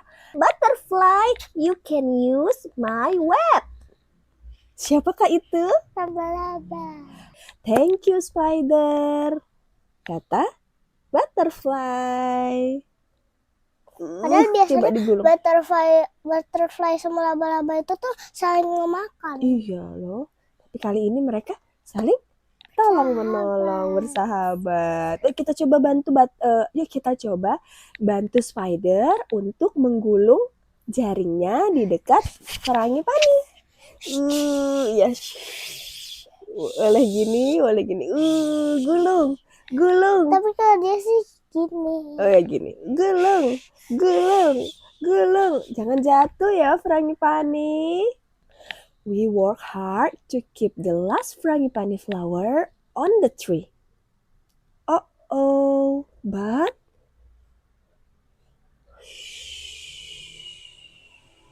even with all our badannya jadi lengket, terus udah pakai Jaring spider web, laba-laba. Tapi putus. tetap jatuh ya. Little frangipani jatuh di atas kepala anak perempuan. Little Frangipani, where are you going now? Mau kemana ya? Little Frangipani ya dibawa sama anak perempuan tadi. Wow. Ternyata Little Frangipani dipakai oleh banyak orang. Coba lihat di mana Little Frangipaninya. Oke. Ada nggak bunga frangipani, bunga Jepun yang lain?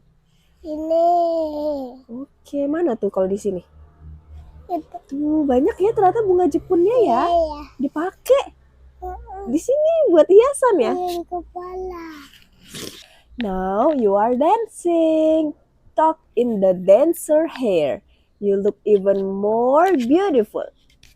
Oh, ya kita dance bersama-sama bunga frangipani. Oh gitu. Di sini kisahnya bunga frangipaninya.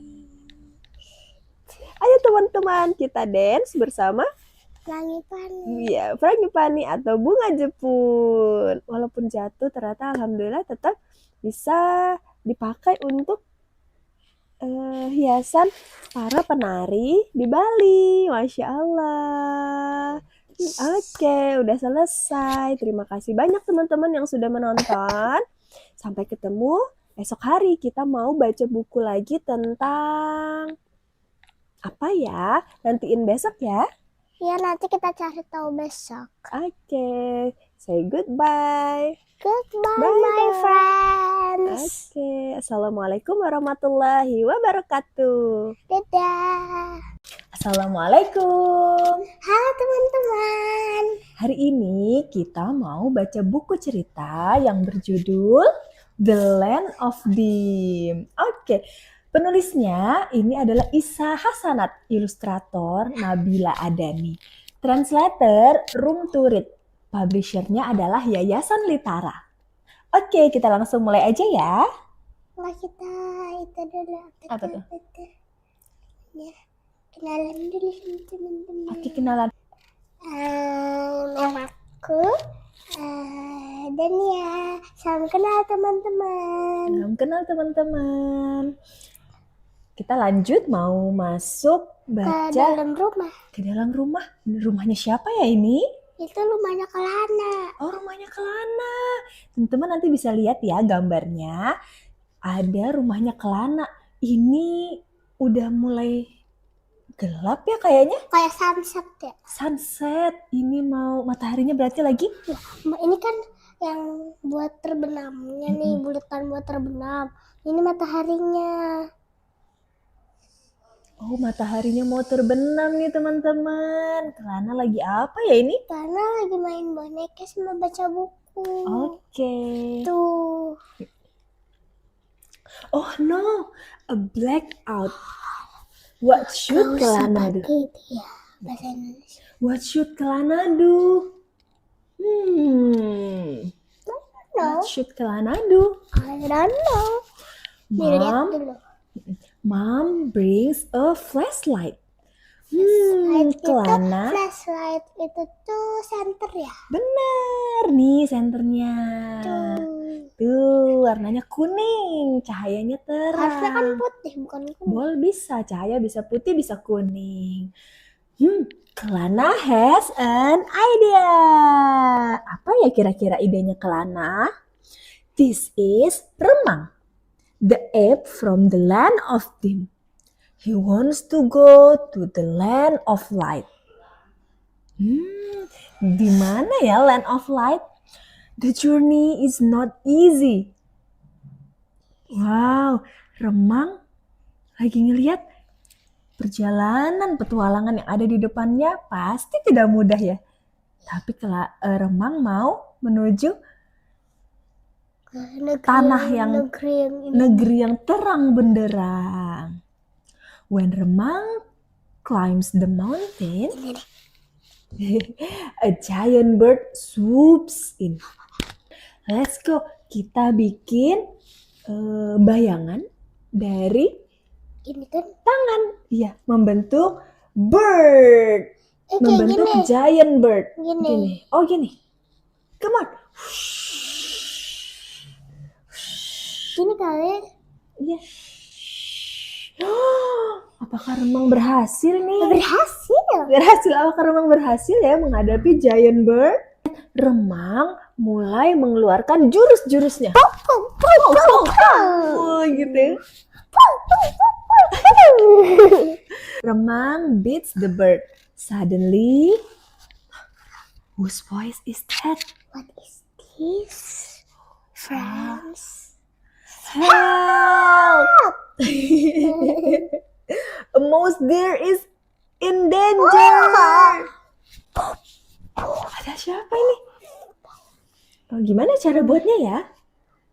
Gini kali ya.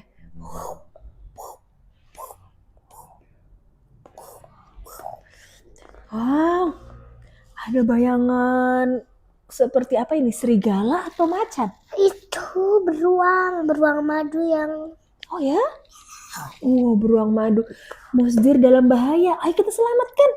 Ayo sini Gimana? Monster bersembunyi. Ayo Jurus. lari. Ayo kita lawan. Pow. Ini aksinya Remang. Wih, seru sekali ya. Akhirnya. Dan dia bilang Iya gitu. bener. Pow.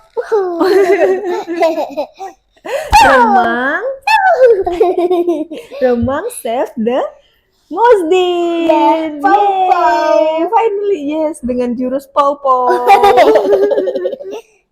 Mouse deer also wants to go to the land of light. They decide to go together. Let's go. We go together. They sail into the big ocean. Bisa bikin ombak nggak Dania? Gini. Oh gitu ombak. Iya. Mereka berlayar di tengah lautan yang luas banget.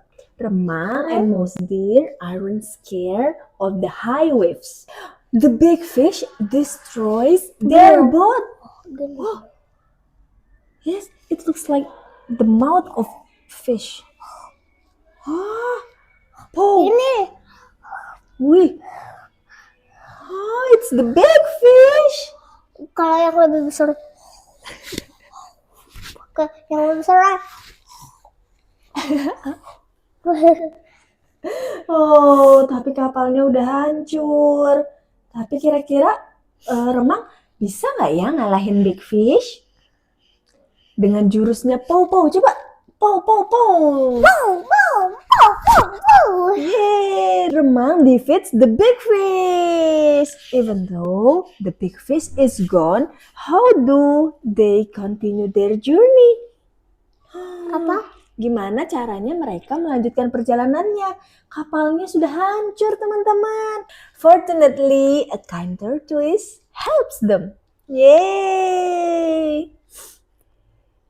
Look, there is a bright light. It's the land of light. Mereka sampai deh di negeri yang terang benderang. Playing with shadow is so much fun.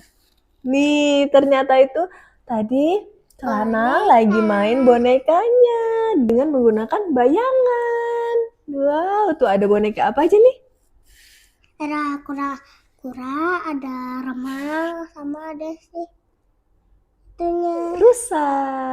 The electricity is on again. It's time for Kelana to sleep. Gimana sleep? Oh yeah, let's go. We got to sleep. Mom turns off the lights so Kelana can sleep. Now, where do we go next? The land of water? Come on, let's go. Siapa yang mau pergi? Siapa yang mau ikut? Menuju land of water. Assalamualaikum. Halo teman-teman, Ketemu lagi sama Kakak Aziza. sama Kakak Dania.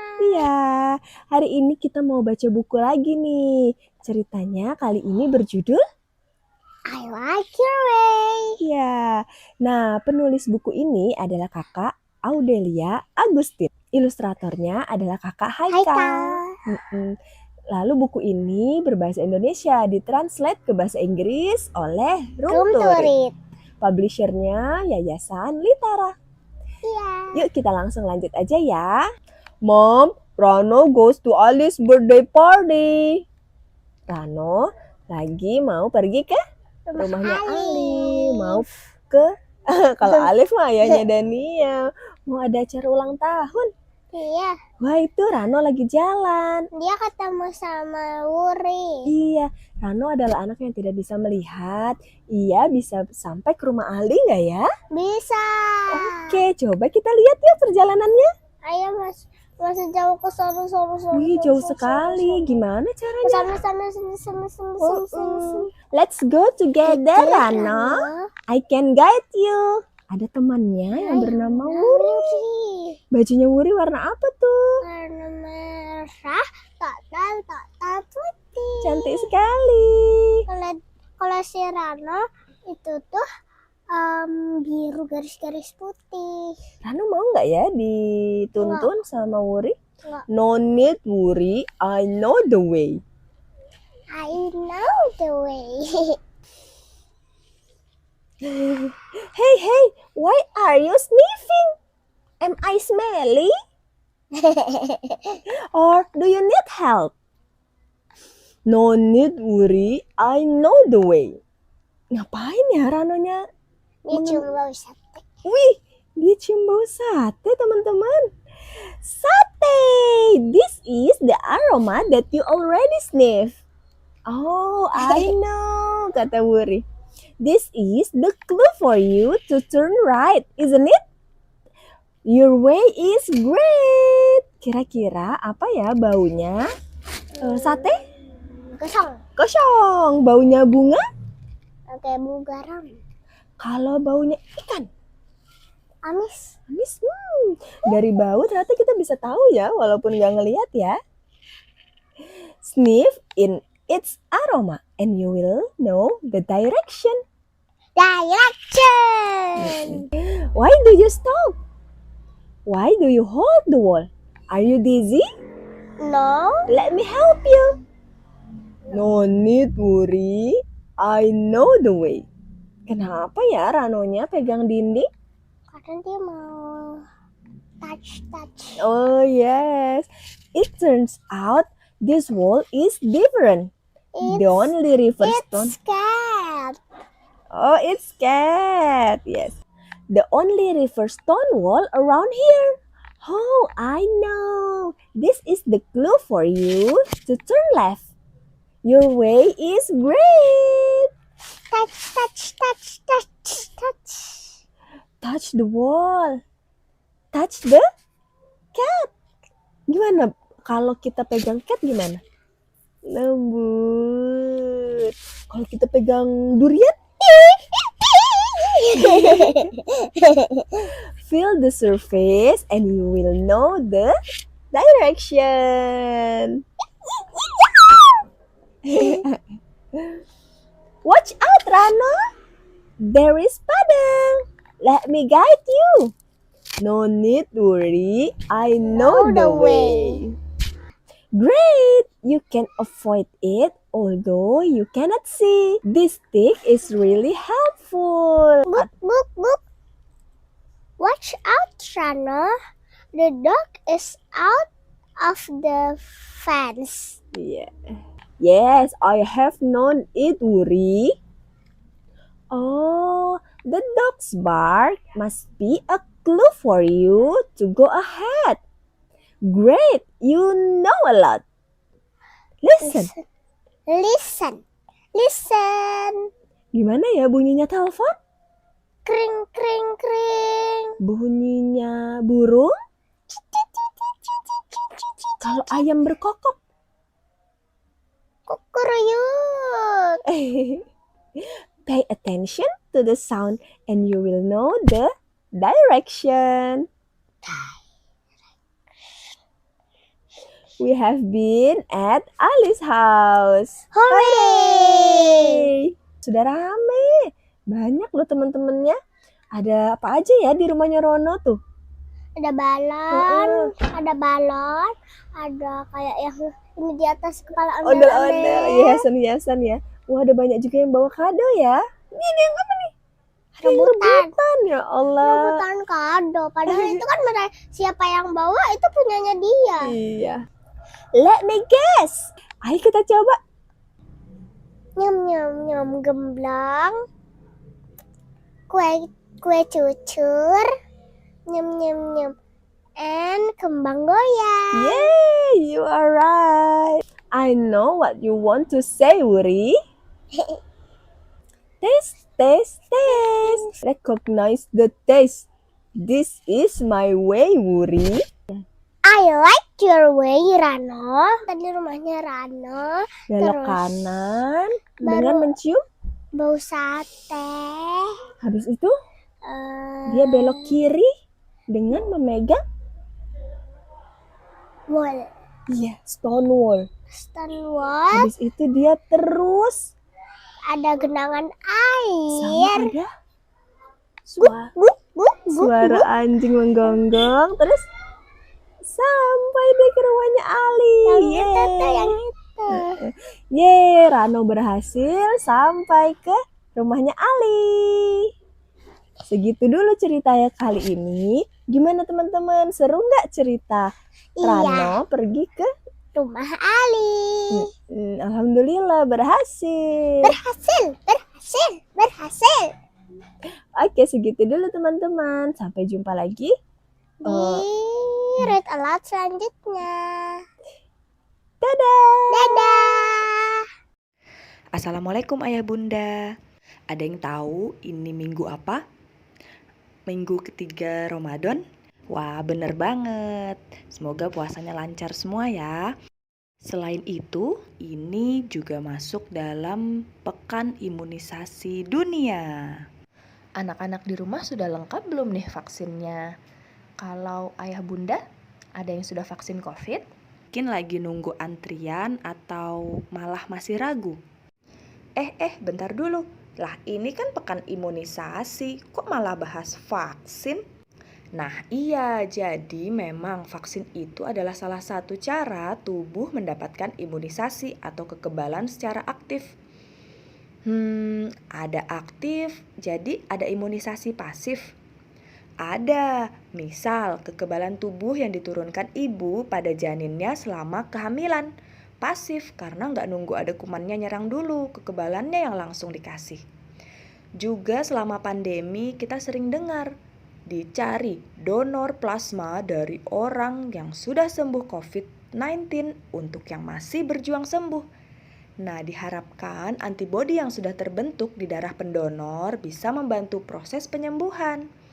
Meskipun cara ini masih perlu diteliti lagi ya untuk melihat efektivitasnya. Oke, sudah cukup jelas ya. Jadi vaksinasi termasuk dalam bagian imunisasi aktif. Nah, ibu pengen bacain komik tentang vaksin yang dibuat oleh Maki Naro, seorang kartunis dan blogger untuk Popular Science. Eits, walaupun dalam bentuk komik, kisahnya dibuat berdasarkan data dan semoga bisa menghalau mitos-mitos seputar vaksin yang bikin ragu ya. Bismillah. Keberhasilan vaksinasi. Inilah bukti-buktinya. Perkembangan teknologi kedokteran 100 tahun terakhir telah melampaui perkembangan teknologi dalam sejarah kedokteran dari masa sebelumnya.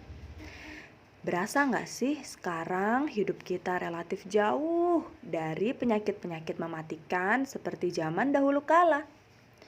Itu adalah jasa dari vaksinasi.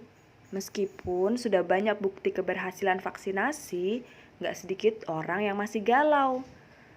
Vaksin polio, vaksin cacar, apa sih yang mereka masukkan dalam tubuh kita? Nggak apa-apa, boleh berpikir kritis itu baik dan mudahan bisa mendorong kita untuk mencari tahu ilmunya lebih dalam. Oke, mari kita simak. Pada tahun 1798, penyakit cacar atau variola menyebabkan kematian ratusan ribu orang per tahun. Kalau sekarang kayaknya biasa ya, anak SD cacar ketularan temannya paling seminggu 2 minggu insya Allah sembuh. Nah, kalau zaman dulu enggak, ini sesuatu yang sangat berbahaya.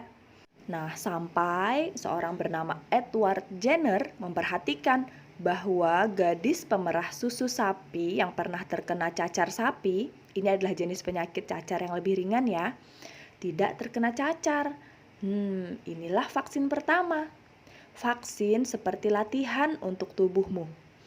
Dengan menggunakan virus yang lemah atau rusak, vaksin akan memancing reaksi imunitas tubuh tanpa menyebabkan tubuh terkena penyakit tertentu.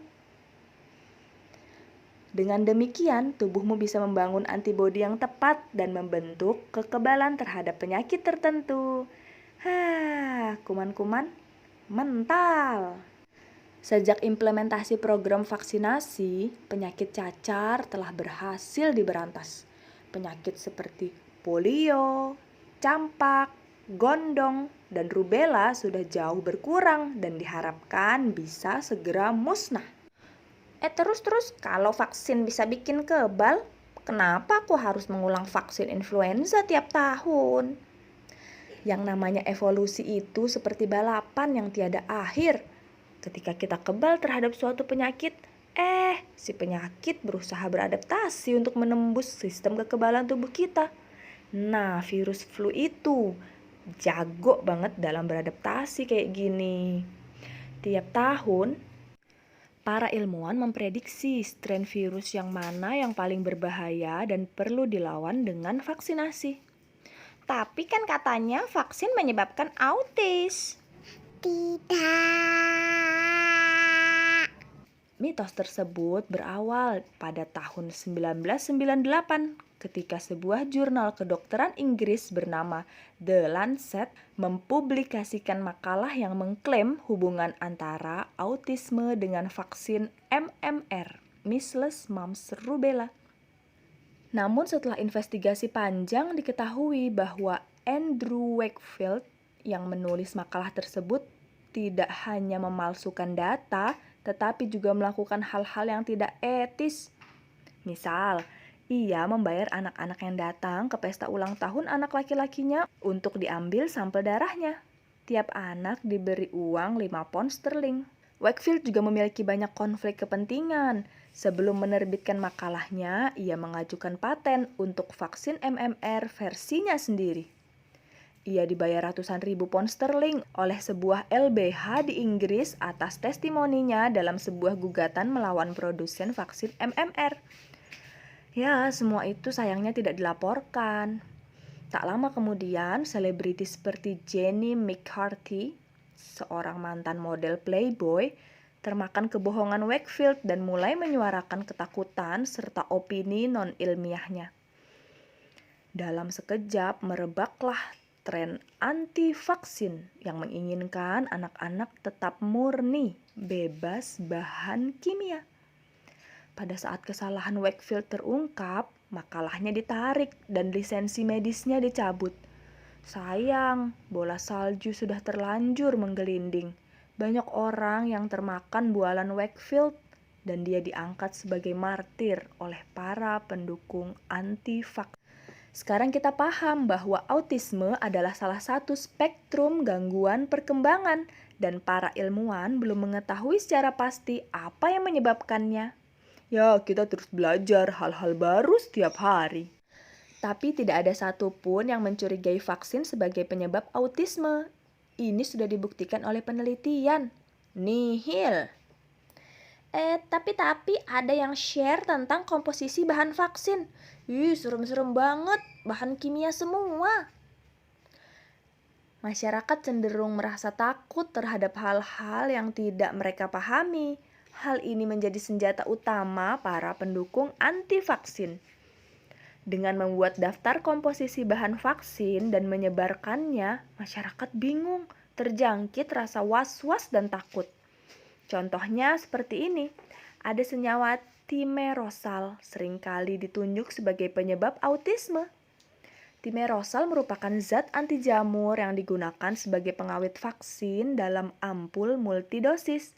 Di dalamnya memang terkandung atom merkuri. Hal ini memungkinkan kita untuk memvaksinasi banyak orang dari satu ampul.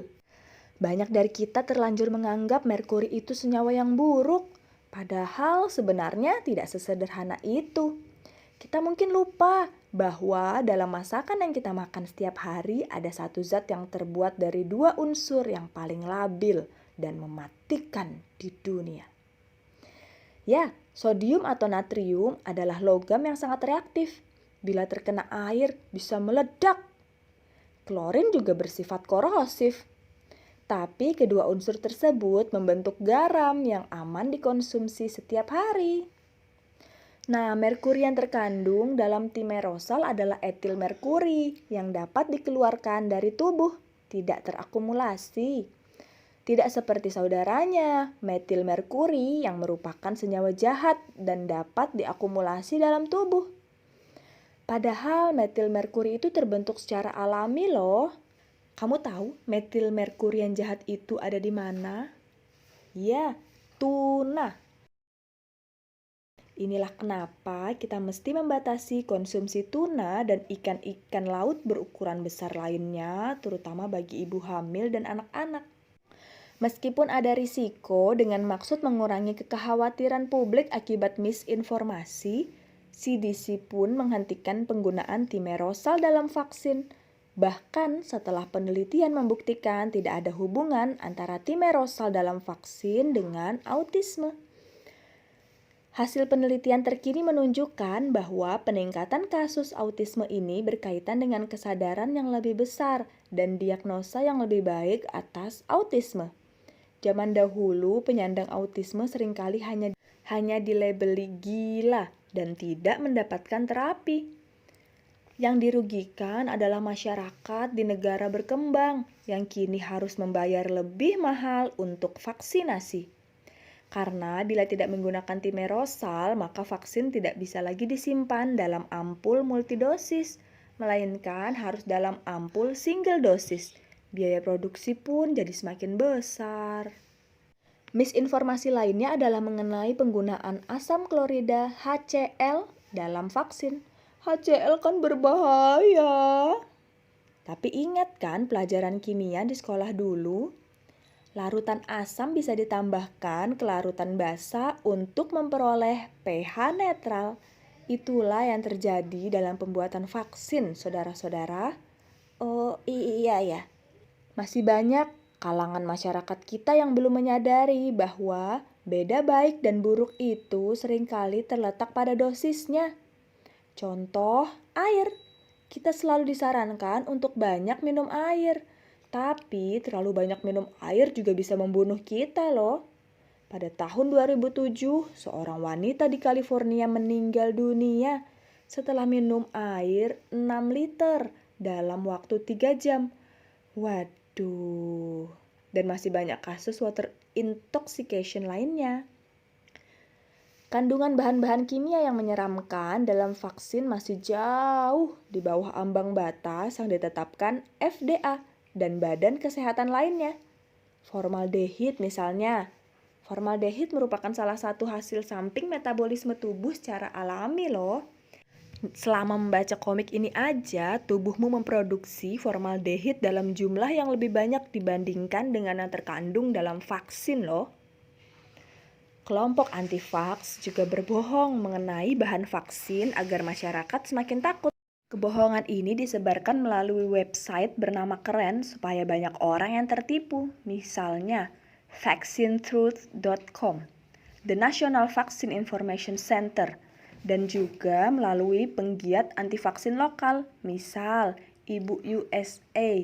Pilih-pilih kalau gabung grup di FB ya. Kandungan vaksin yang selama ini dirahasiakan oleh para dokter, ginjal monyet, otak babi, janin hasil aborsi. Aduh, makin ngawur kan makin heboh. Tapi kalau semua itu tidak benar, mengapa masih banyak orang yang anti vaksin?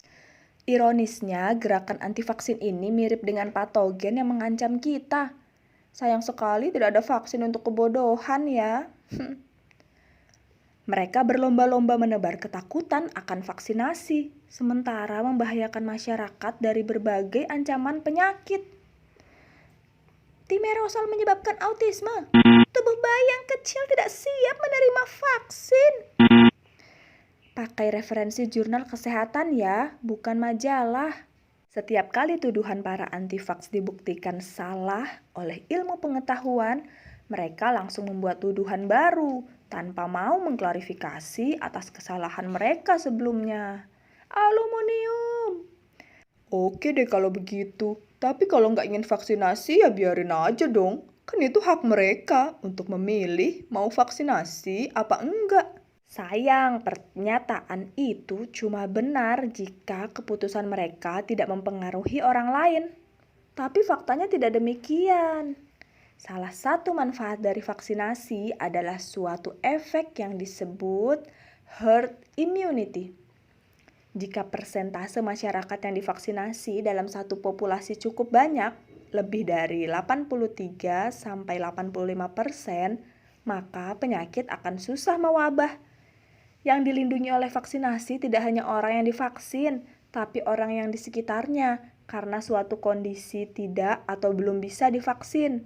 Misal, terlalu muda, belum masuk jadwal vaksinasi, atau orang-orang yang memiliki alergi, memiliki kondisi kesehatan tertentu yang tidak memungkinkan untuk divaksin. Dalam herd immunity, yang divaksin turut melindungi yang tidak divaksin. Kita bisa lihat di ilustrasi ini, bulatan pink digambarkan untuk orang-orang yang tidak divaksin dan belum memiliki kekebalan. Ketika penyakit akan menyebar, bulatan biru atau orang-orang yang telah memiliki kekebalan menjadi benteng bagi kelompok rentan atau bulatan pink lainnya. Semakin banyak orang yang menolak vaksinasi, kemungkinan untuk terjadi wabah suatu penyakit akan semakin besar. Beberapa penyakit yang nyaris berhasil diberantas kini mulai kembali lagi. Campak, batuk rejan. Sebelum gerakan anti-vaksin menjadi tren, penyakit ini bagaikan dongeng karena kasus kejadian yang sangat sedikit. Sekarang, Amerika Serikat tengah mengalami KLB campak dan batuk rejan terburuk dalam beberapa dekade terakhir. Memangnya vaksin benar-benar aman tanpa risiko? Rasio manfaat dibandingkan dengan risiko dari vaksinasi merupakan salah satu yang paling tinggi di bidang medis. Dan sebagaimana kebanyakan prosedur medis, ada risiko yang di vaksin ini disebut sebagai KIPI, kejadian ikutan pasca imunisasi. Sebagian besar gejalanya relatif ringan, misal bekas suntikan jadi bentol kemerahan, mengalami sakit kepala, demam. Ada juga KIPI yang gejalanya lebih serius, namun hal ini sangat jarang terjadi. Kemungkinannya 1:1.000.000.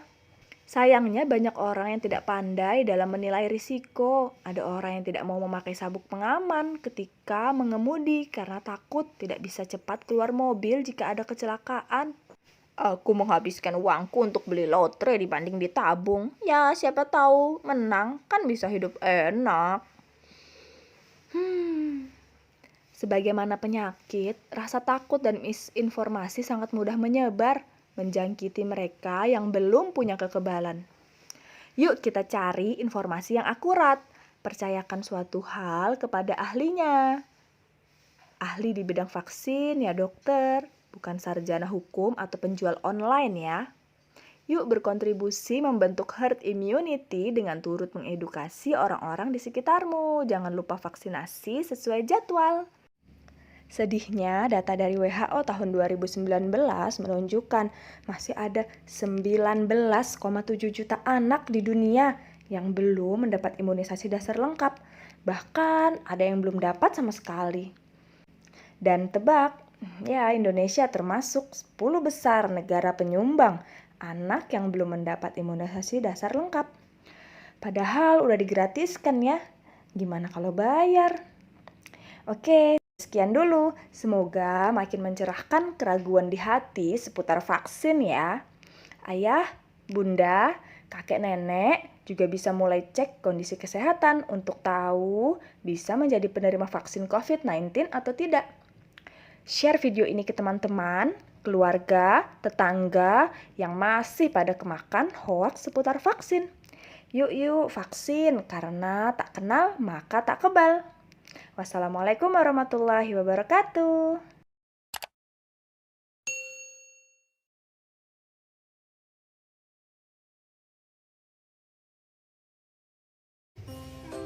Halo teman-teman semua. Assalamualaikum. Hari ini kita mau baca buku tentang puasa. Puasa untuk Allah. Buku ini ditulis oleh Canon Kamil dan Fufu Elmart. Diilustrasikan oleh Aang Setiawan. Sudah beberapa hari ini aku memperhatikan ayah dan bunda tidak makan dari pagi sampai petang. Saat aku tanya, ayah dan bunda bilang mereka sedang berpuasa. Tidak makan, tidak minum. Ternyata ada sedotannya minumnya tuh.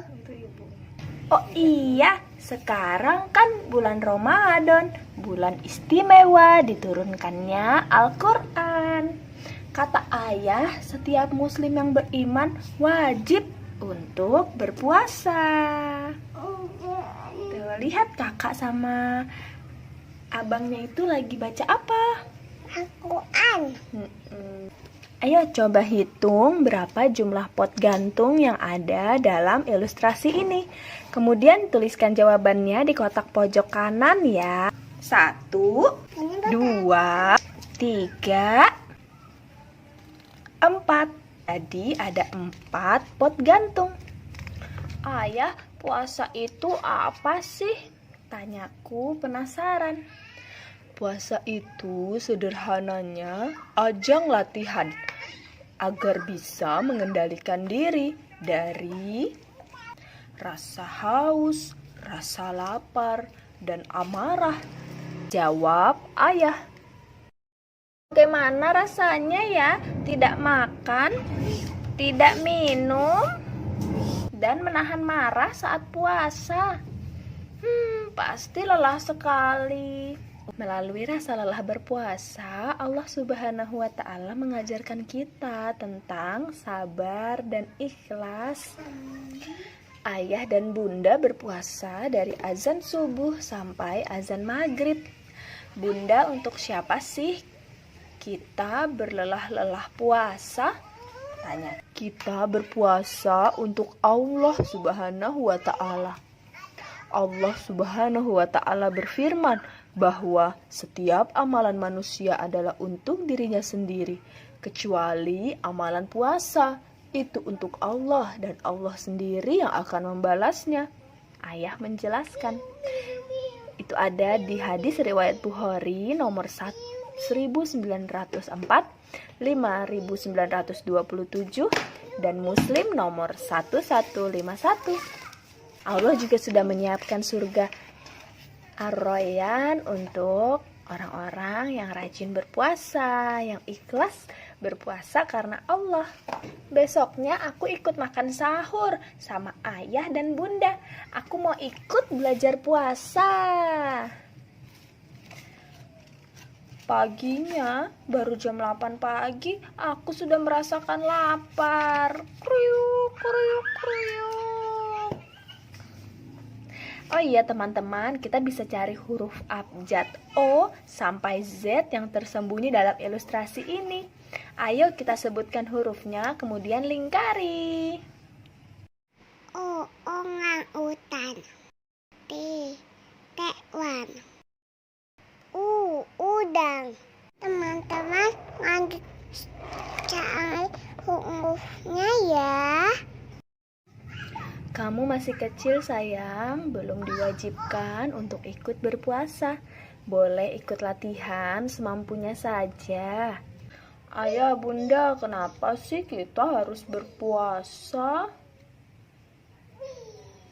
Bunda, Lia. Nih ya, permisi sedikit Pak, sayang. Ini kan boneka Daninya. Benar. Kita berpuasa agar Allah Subhanahu wa Ta'ala ridho, menjadikan keluarga kita termasuk hambanya yang bertakwa.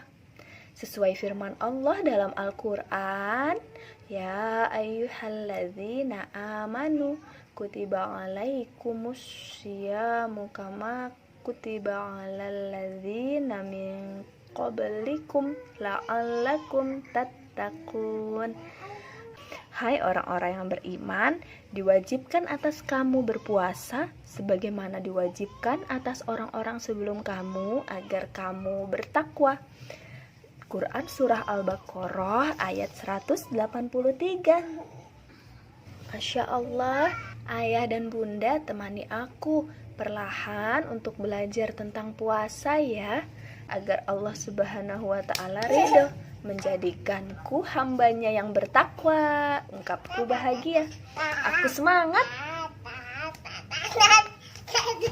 Bu, jangan digituin, kan Nani mengawat. Di belakang ibu kan. Aku semangat memulai belajar puasa untuk menunaikan ibadah rukun Islam yang ketiga. Sampai jumpa di buku selanjutnya. Makasih ya. Ini manga. Ini ngap. Kalau ini manga, ini ngap. Ini makan, ini minum. Minumnya kan di gelas. Mana gelasnya? Mana minum? Ya, Itu? itu. Oke. Minumnya melewat. Bunda kepadaku. Di bajunya ayah ini ngam. Lam. Bajunya kan dia ngamut kopi warna biru dia. Kakinya. Ini ibu ini nih ya. Agar Allah Subhanahu wa Ta'ala ridho.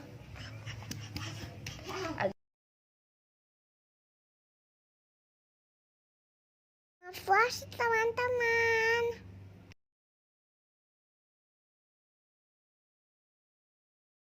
Assalamualaikum. Hari ini kita mau cerita tentang I Learn About Textures. Ditulis oleh Bunda Ari dan tim Cordoba Kids. Bismillahirrahmanirrahim.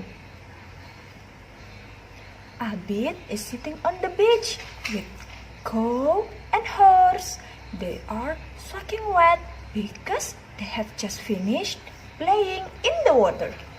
Cow, horse, sand, beach. Pasir. Abid's father asked Abid if he wants to learn how to scuba dive. Wow, Abid has never tried scuba diving before. Duduk. Iya duduk yang di sini. Why are my hands so uneven? Says Abid, looking at his wrinkled hands. That means you are healthy. My teacher said that if our skin is in water too long, the wrinkles are a normal reaction of our nerves, says Hakim, all at once. Catch this bit, says Horse, as he throws a bottle of drinking water to Abid. Abid catches the bottle. Starfish. Seashell. Sand. 6. Well, because your hands are wrinkled, even though the bottle is wet, it's still not slippery, right? Cloud, says Horse, giving Abid a side glance. Cloud.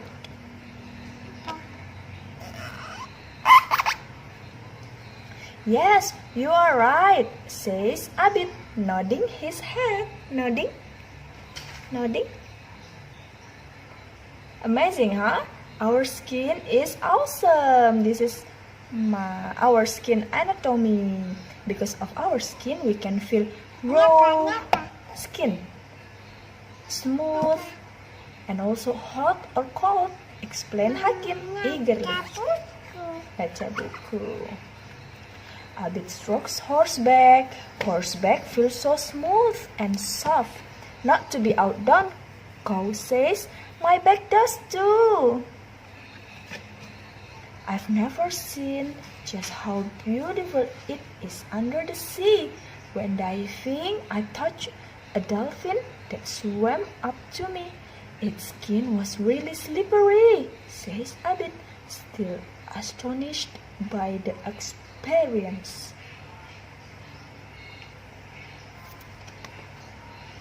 I also touched a sea turtle. Its shell is rough. Itu tortoise. Abid.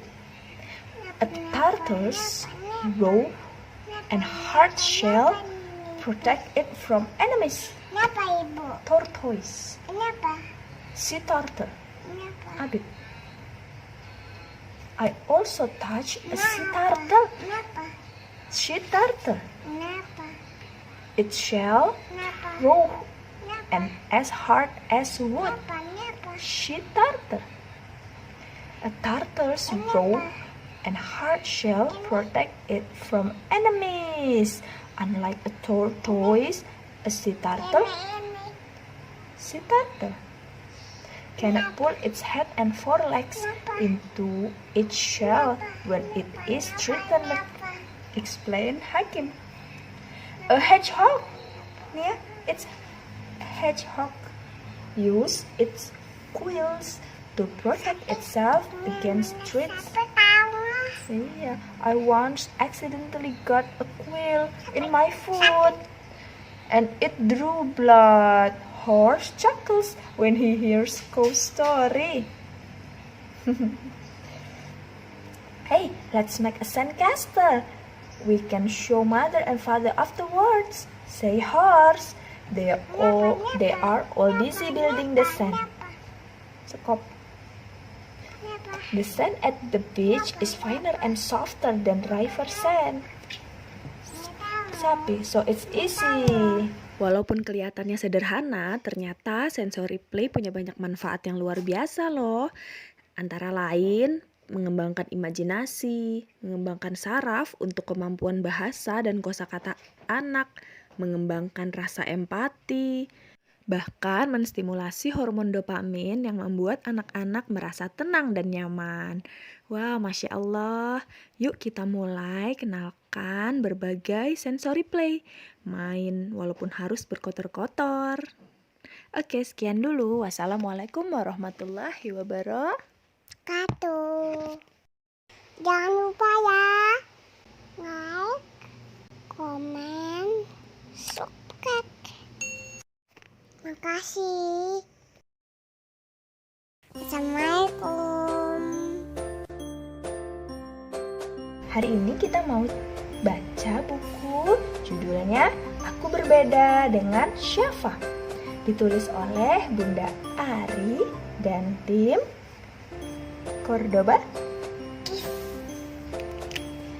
Bismillahirrahmanirrahim. Boom. Mobil keluarga Abid melaju menuju ke toko buku. Berkunjung ke toko buku adalah hal yang paling tiap bulannya. Seperti hari ini, Syafa bahkan terlihat sangat senang melihat buku yang begitu banyak.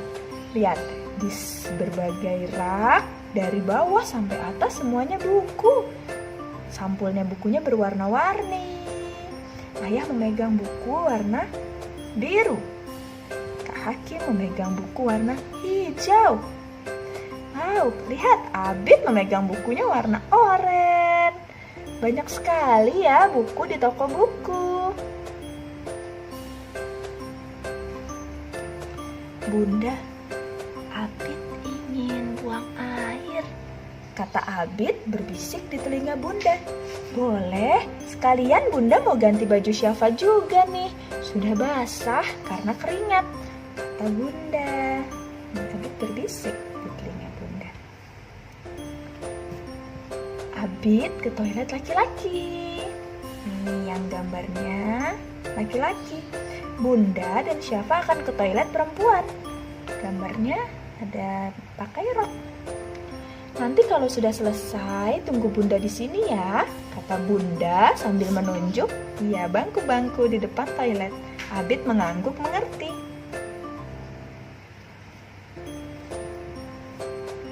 Syafa cantik deh pakai kerudung merah. Kak Abid boleh pinjem nggak? Kata Abid sambil mencubit pipi Syafa. Kak Abid ada-ada saja ya Syafa. Yang pakai jilbab kan hanya perempuan. Kalau perempuan seperti Bunda, semuanya harus tertutup. Kecuali muka dan telapak tangan. Kalau Kak Abid sih yang harus tertutup dari batas pusar sampai kaki, kata Bunda tertawa. Oh, Kak Abid juga harus disunat seperti semua anak laki-laki, lanjut Bunda. Disunat oleh dokter. Oh iya ya, Abid balas tertawa. Tapi kan Syafa masih kecil Bunda, Rara juga nggak pakai jilbab, kata Abid. Iya sayang, Rara, Syafa, Mimi, atau teman-teman di sekolah Abid yang lain masih kecil, jadi belum harus pakai jilbab. Kalaupun pakai, itu untuk latihan, biar nanti terbiasa, kata Bunda lagi. Oh iya ya, Mira. Abid membayangkan Rara belum pakai jilbab. Oh iya, tadi waktu di toilet airnya sempat macet. Hampir ada om yang mau masuk dan bantuin Abid, tapi nggak jadi. Alhamdulillah airnya mengalir. Ayah yang mendengar cerita Abid kemudian bicara, Abid, juga Kak Hakim, tubuh kita adalah milik kita. Tidak boleh ada seorang pun yang melihat atau memegang bagian pribadi tubuh kita, kecuali ayah, bunda, atau dokter ketika kita sakit. Ayah bunda juga hanya membantu. Saat Abid dan Kak Hakim sudah mandiri, bisa mandi sendiri, bisa membersihkan buang air sendiri, ayah dan ibu pun sudah tidak boleh memegang bagian pribadi. Iya ayah, Kak Hakim juga dikasih tahu sama bu guru di sekolah, kata Kak Hakim. Bahkan walaupun kita ada di rumah dan hanya ada ayah dan bunda, selama ini Abid maupun Kak Hakim juga tetap harus memakai handuk kan saat keluar kamar mandi, sambung bunda. Oh iya, Abid dan Kak Hakim manggut-manggut. Keluar kamar mandi tetap pakai handuk. Atau kalau kita mau membeli baju dan akan mencobanya, ada ruangan tertutup untuk ganti. Itu karena kita harus menutup tubuh kita dari orang lain. Bunda menunjuk ruangan tempat ganti baju, fitting room.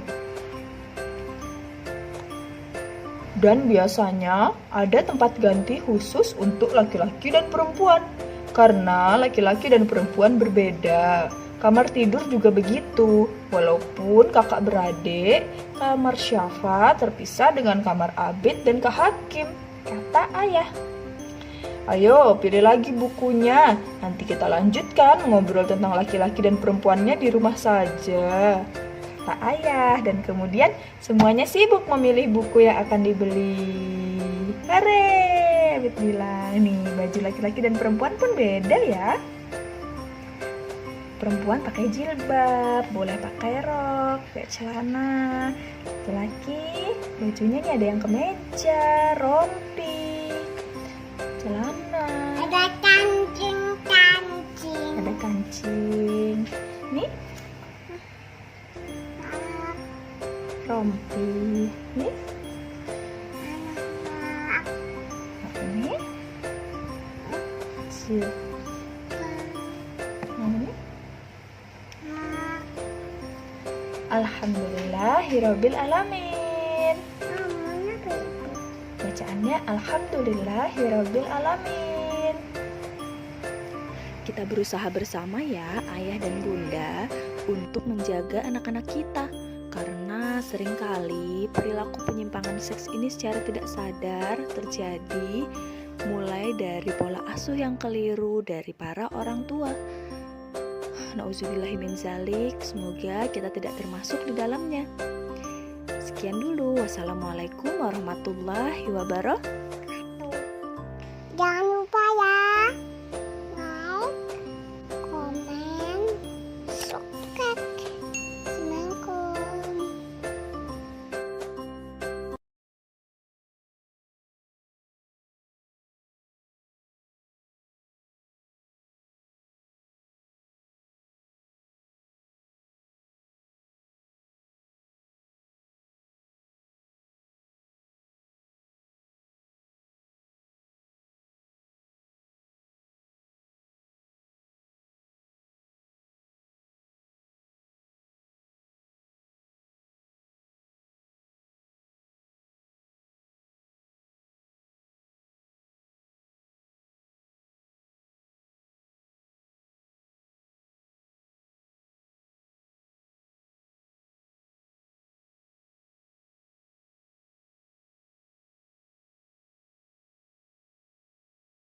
Bismillahirrahmanirrahim. Momo dan Yuyu. Dipublikasikan The Asia Foundation. Let's read. Ditulis oleh Momon Kristiadi. Ilustrator oleh Lily Yong. Momo mencari Lina. Sudah waktunya kucingnya itu makan. Oh, itu dia. Lina sedang apa ya? Lihat nggak kucingnya mana? Ekornya hitam. Oh, ada apa di lubang itu, Lina? Tanya Momo. Ternyata kucingnya lagi memasukkan tangannya ke dalam lubang. Wah, ada binatang mirip kepiting, tetapi lebih kecil. Apa ini yang Bapak bilang Yuyu? Tanya Momo dalam hati. Kalau dipelihara, apa Yuyu bisa menjadi besar seperti kepiting ya? Momo ingin tahu. Tuh, Yuyunya dimasukin ke dalam ember. Kucingnya. Coba kita lihat apakah Yuyu suka ini. Dikasih makan Yuyunya. Kucingnya juga.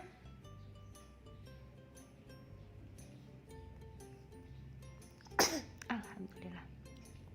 Ternyata Yuyu suka makan apa aja. Dikasih ikan. Mau. Ini apa ini? Dikasih tahu itu mungkin. Atau roti. Mau juga. Yuyu juga suka roti dan pisang. Sama kayak suatu hari saat akan memberi makan Yuyu, Momo terkejut. Ia melihat banyak anak Yuyu kecil-kecil. Oh, ternyata kamu ibu Yuyu ya? Kamu perlu tempat tinggal yang lebih besar. Pindah ke sini ya. Dari ember yang warna oranye kecil dipindah ke ember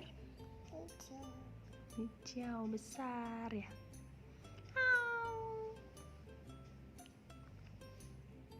Momo sibuk sekali. Semakin banyak Yuyu, semakin banyak makanan yang dibutuhkan.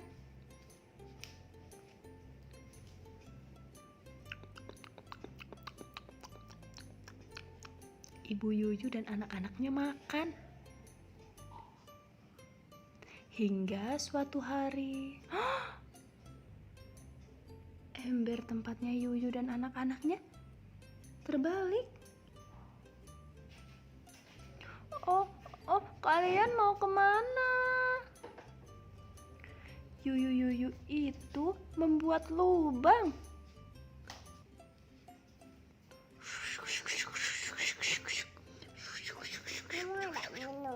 Boleh, silahkan.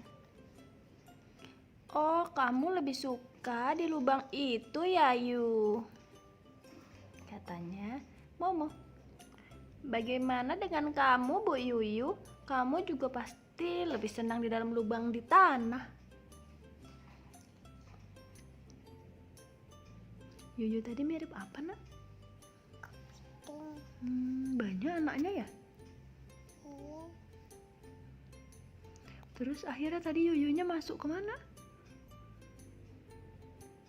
Ember. Tadi gimana Yuyu sama anak-anaknya makan?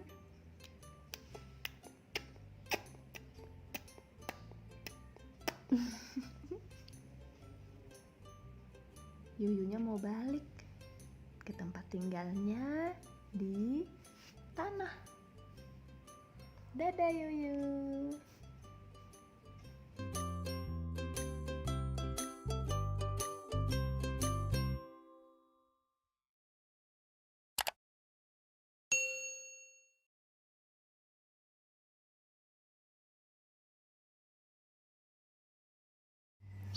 Bagaimana cara merangkai sirkuit listrik? Confidence in Science ceritanya ditulis oleh Lee Ye-jin, digambar oleh Chun Suk Yoon. Gimana ya caranya merangkai sirkuit listrik? Wow, bola lampuku menyala. Kok kamu gembira sekali? Kenapa lampuku tidak menyala ya? Bagaimana cara merangkai sirkuit listrik? Ini menjadi penjelajah gua. Hore! Halo! Saatnya libur musim panas. Huni mengunjungi rumah nenek. Pada liburan kali ini, Huni bisa main sepuasnya di rumah nenek. Dia senang sekali bermain bersama Choli, sepupu Huni. Huni dan Choli pergi ke bukit di belakang rumah nenek. Ada bayi kelelawar tergeletak di mulut gua yang gelap. Huni mengangkatnya dengan hati-hati. Ada bayi kelelawar si kecil. Diangkat sama Huni. Kelelawar kecil ini sepertinya tersesat. Kasihan sekali. Ini kelelawar mungkin ada di dalam gua. Ayo kita antarkan. Dua anak lelaki itu masuk ke dalam gua dengan hati-hati. Di dalam gua gelap sekali. Mereka tak bisa melihat apa-apa. Choli, aku takut gelap. Pulang dulu yuk, ambil senter. Huni dan Choli pulang tergopoh-gopoh. Mereka menaruh bayi kelelawar di kardus kecil. Choli sibuk mencari senter. Huni pun turut membantu. Buka lemari. Senternya tidak ada. Di sini juga tidak ada. Senter, di mana kamu? Tidak ada senter di sini.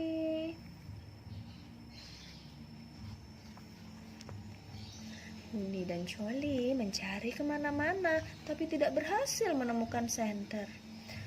Apa ya yang bisa digunakan untuk menerangi? Huni mengambil lampu meja. Kita bawa lampu ini saja.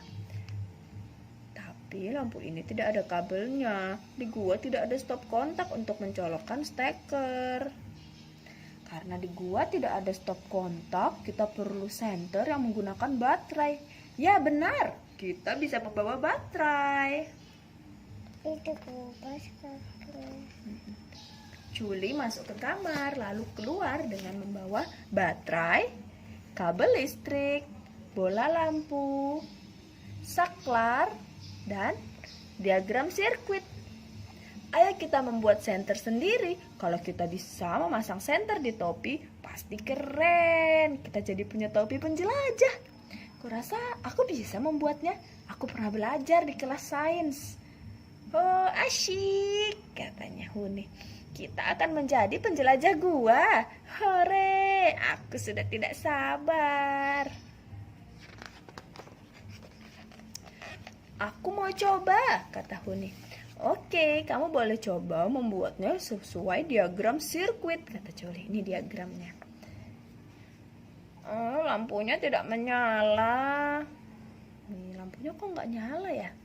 Kamu belum menghubungkan kabel ke bola lampu. Kalau kabelnya terputus seperti itu, listrik tidak mengalir dan bola lampu tidak menyala. Ini ternyata kabelnya belum dihubungkan ke lampu. Setelah dihubungkan, ting, nyala.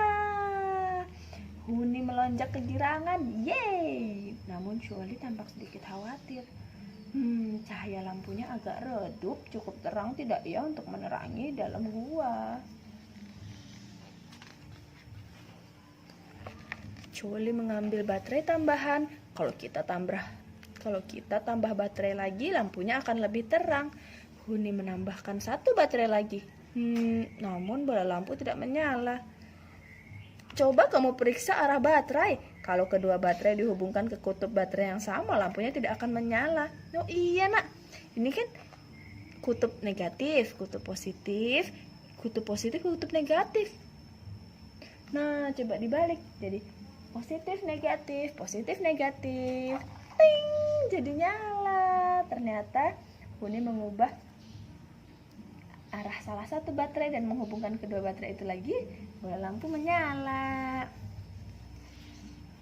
arus listrik mengalir dari kutub baterai positif ke negatif. Jadi lampu hanya akan menyala kalau kita menghubungkan baterai dengan kutub-kutub yang berlawanan. Oh gitu. Huni mengira ia memiliki ide cemerlang. Kalau kita memasang lebih banyak bola lampu, seharusnya cahaya menjadi lebih terang kan? Huni merangkai 2 baterai dan 2 bola lampu.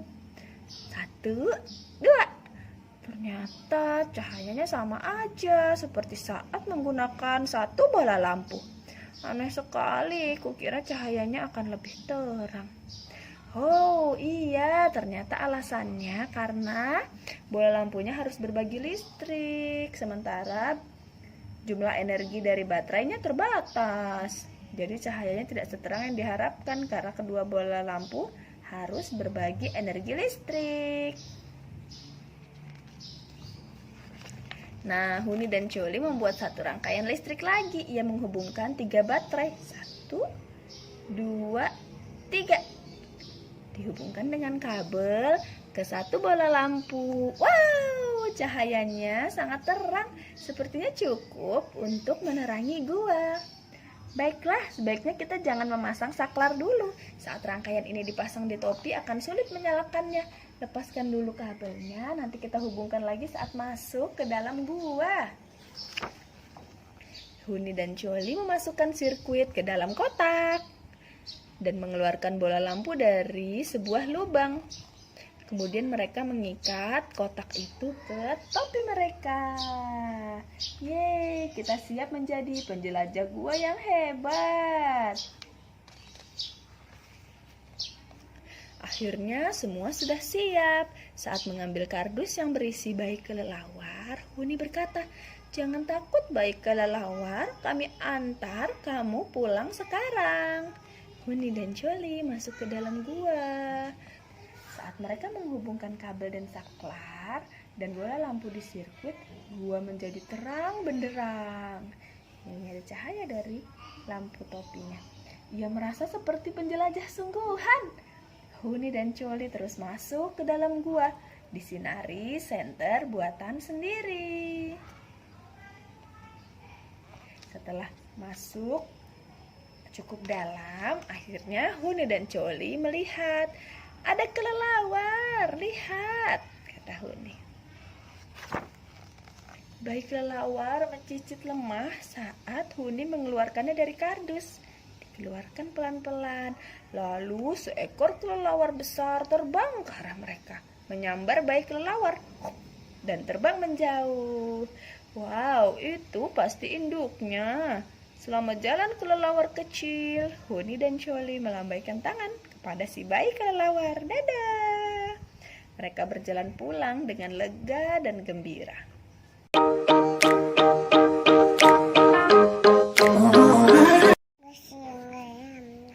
Mengapa ada bunyi? Mengapa ada bunyi? Si peniup surileng ajaib di negeri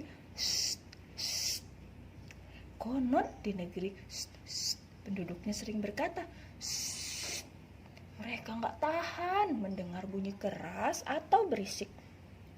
Penduduk negeri tidak mau memahami orang lain dan sering mengeluh. Alhamdulillah, berisik. Padahal kadang suara mereka lebih berisik. Hingga suatu ketika ada peniup seruling ajaib datang ke negeri ini. Berisik. Diam dong. Mana peniup seruling ajaibnya, nak? Iya. Si peniup seruling ajaib menjelajahi negeri. Para penduduk penasaran terhadap sosok itu. Saat mereka menghampirinya, peniup seruling ajaib berkata, "Kalau kalian tidak suka bebunyian, aku akan melenyapkan bebunyian dari kalian. Tapi jika bunyi menghilang, gelap dalam terang mungkin akan datang. Jangan salahkan aku kalau hal itu terjadi." "Biar saja, kami tidak takut gelap." "Kamu hebat sekali. Oh, jadi negeri kami bisa damai dan senyap." Keesokan harinya, peniup seruling ajaib pergi ke tempat penggilingan tepung gandum. Di sana sangat gaduh. Vrrr, bruk, bruk, vrrr, brak, bruk, brak. Pemilik penggilingan menyambut dengan senang hati. Ia pun meminta peniup seruling ajaib segera menghilangkan bunyi yang timbul. Bunga. Bunyi timbul saat benda-benda bergerak, bergesekan, atau saling bertabrakan. Karena itu, kita mendengar bunyi keras saat alu dan lesung bertumbrukan. Bolehkah aku ambil alu dan lesung yang menimbulkan bunyi keras ini? Jangan, kalau kau ambil bagaimana aku bisa menggiling gandum? Hilangkan saja bunyinya. Si peniup seruling ajaib pun, si peniup seruling ajaib pun meniup serulingnya. Bunyi brok, bruk, brok, bruk. Pergi mengikuti si peniup seruling ajaib yang meninggalkan penggilingan tepung gandum. Brok, bruk, brok. Si peniup seruling ajaib pergi ke bengkel pandai besi. Pak Pandai Besi juga meminta segera menghilangkan bunyi di sana. Iya, si peniup seruling ajaib tersenyum dan berkata, tanpa udara bunyi tidak akan terdengar. Kita bisa mendengar bunyi melalui udara. Boleh aku ambil udara dari sini? Jangan, kalau tidak ada udara bagaimana aku bisa bernafas? Ambil saja bunyinya. Nah, menarik. Kalau begitu akan kuhilangkan bunyi dari sini. Hari-hari selanjutnya, peniup seruling ajaib masih sibuk menghilangkan berbagai bebunyian di negeri. Penduduk negeri itu tidak menyukai segala jenis bunyi. Seperti salah seorang bangsawan yang sangat kaya. Ia berkata dengan pongah, aku hanya ingin mendengar alat musik yang mengeluarkan bunyi lembut dan merdu. Setiap alat musik memiliki bunyi unik dan menghasilkan musik indah. Pikirkan ulang. Bangsawan itu marah. Ia bersikeras bahwa bunyi yang ada di dunia ini hanya boleh bunyi yang disukainya. Ia meminta Ia meminta peniup seruling ajaib menghilangkan bunyi yang tidak disukainya, seperti bunyi biola yang melengking dan bunyi simbal yang nyaring.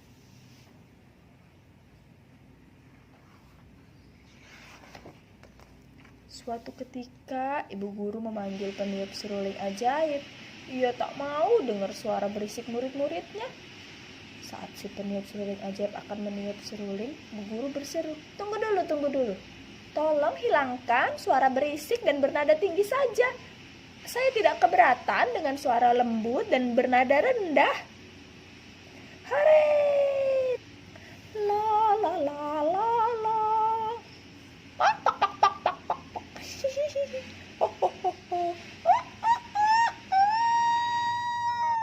Wow, bum bum. Hehehe. Ramai anak ya di sekolahan.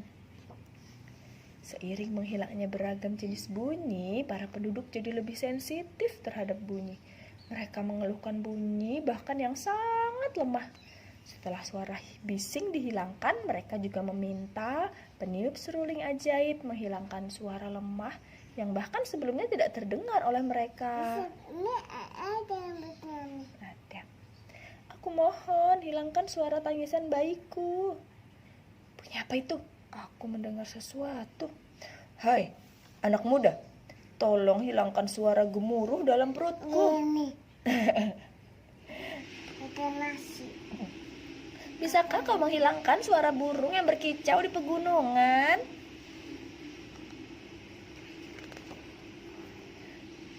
Si peniup seruling ajaib telah menghilangkan berbagai jenis bunyi dari negeri.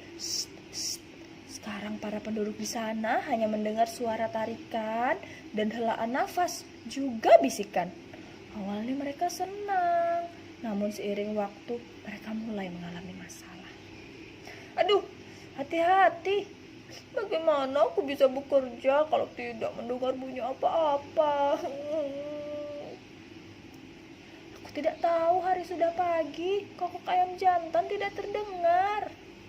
Ya ampun, aku hampir tertabrak kereta. Aku rindu bunyi penggilingan. Kenapa anak-anak terlihat lesu? Aku jadi ikut lesu. Para penduduk terlihat lesu, seperti sedang dilanda wabah penyakit. Mereka ingin tertawa, tapi tak ada suara. Mereka ingin menangis, tapi juga tidak ada suara. Mereka paham, inilah gelap dalam terang yang diperingatkan peniup seruling ajaib. Iya, kucingnya nggak ada suaranya, nak. Suara kucing gimana?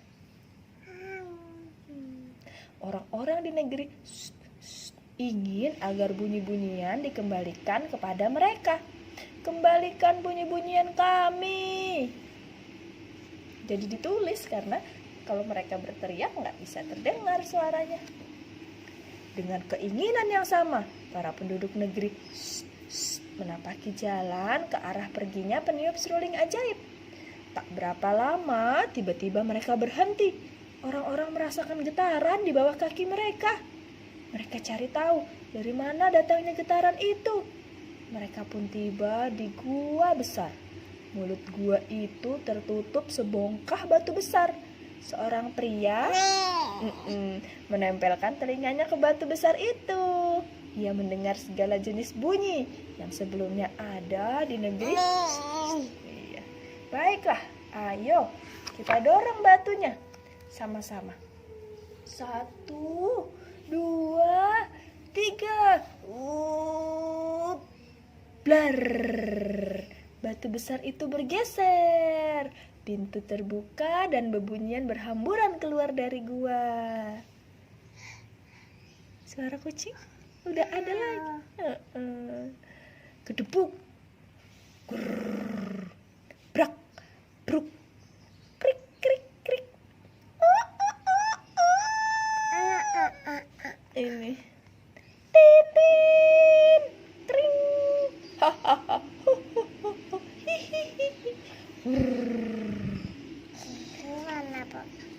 Semua bunyi dari gua kembali ke tempatnya masing-masing. Saking gembiranya, para penduduk negeri berbicara dengan keras. Ini bunyi biolaku. Aku rindu sekali bunyi ini.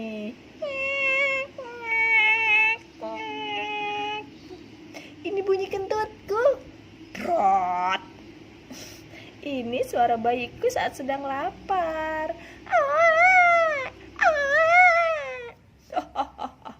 Bisa tertawa.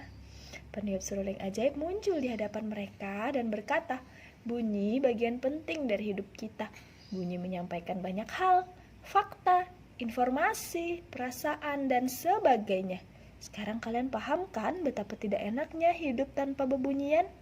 Kalian tidak akan memintaku menghilangkan atau membawa pergi bebunyian lagi kan? Kalau gitu sekarang saatnya aku yang pergi. Hahaha.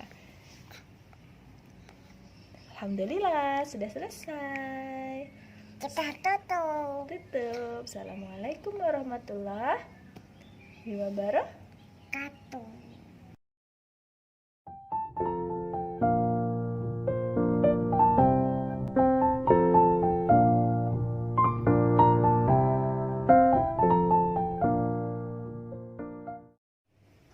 Assalamualaikum warahmatullahi wabarakatuh. Hari ini kita mau cerita tentang Nabi Soleh alaihi salam. Kaum Samud yang perkasa. Pernah dengar gunung dipahat dan dijadikan istana untuk tempat tinggal? Kaum Samud mampu melakukan itu karena terkenal perkasa. Awalnya mereka membangun rumah dari tanah biasa. Namun karena menganggapnya kurang kuat, mereka membuat rumah dari gunung. Lihat, ini mereka memahat gunung. Kaum Samud merasa hebat, mereka hidup mewah dan berumur panjang. Berhala yang mereka sembah dianggap sebagai penolong. Jadi, ketika menyeru untuk menyembah Allah, Nabi Soleh dianggap terkena sihir. unta dari batu. Nabi Soleh sendiri berasal dari kaum Samud. Dia cerdik, ramah, juga rendah hati. Kaum Samud tidak mau mendengarkan apa yang dikatakan Nabi Soleh. Mereka baru mau percaya bila Nabi Soleh dapat memenuhi syarat mereka. Bisa tebak apa syaratnya? Ya, kaum Samud meminta Nabi Soleh untuk mengubah batu besar menjadi unta. Nabi Soleh pun berdoa kepada Allah. Berubahlah batu itu menjadi seekor unta betina yang tinggi dan besar. Air susunya tidak pernah habis. Kaum Samud mengambil air susu unta itu.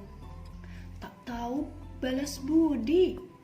Sebagian kaum Samud langsung beriman mengikuti Nabi Soleh, sedangkan sebagian lainnya ingkar janji. Nabi Soleh melarang mereka mengganggu unta.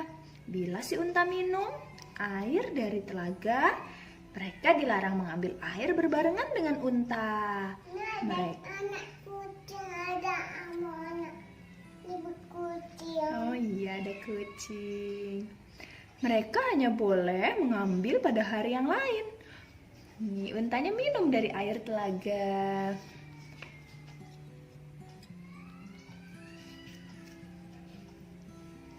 Kaum Samud marah. Mereka tidak mau berbagi dengan si unta. Bahkan mereka membunuh unta itu. Astagfirullahaladzim. 3 hari menunggu azab. Nabi Soleh berkata kepada kaum Samud bahwa 3 hari lagi akan turun peringatan dari Allah kepada mereka. Mereka tidak percaya, bahkan bermaksud mencelakai Nabi Soleh. Pada hari pertama, wajah kaum Samud menguning, namun mereka menganggap itu bukan azab. Pada hari kedua, wajah mereka menjadi merah. Tetap saja mereka bersenang-senang. Pada hari ketiga, wajah mereka menjadi hitam. Nih, di gambar ini, kaum Samud wajahnya jadi kuning, nak. Pada sore hari mereka berkata, bukankah hari yang ditentukan sudah berlalu? Keesokan harinya, setelah matahari terbit dari timur, terdengar suara keras dari langit dan gempa yang sangat dahsyat. Duk duk duk duk duk duk duk duk. Semua nyawa melayang. Ada seseorang yang berusaha lari, namun begitu keluar dari wilayah itu, ia pun tertimpa azab seperti kaumnya. Nabi Soleh kemudian pindah ke negeri lain bersama dengan para pengikutnya yang setia dan beriman kepada Allah Subhanahu wa Ta'ala. Selesai. Alhamdulillahirabbil alamin.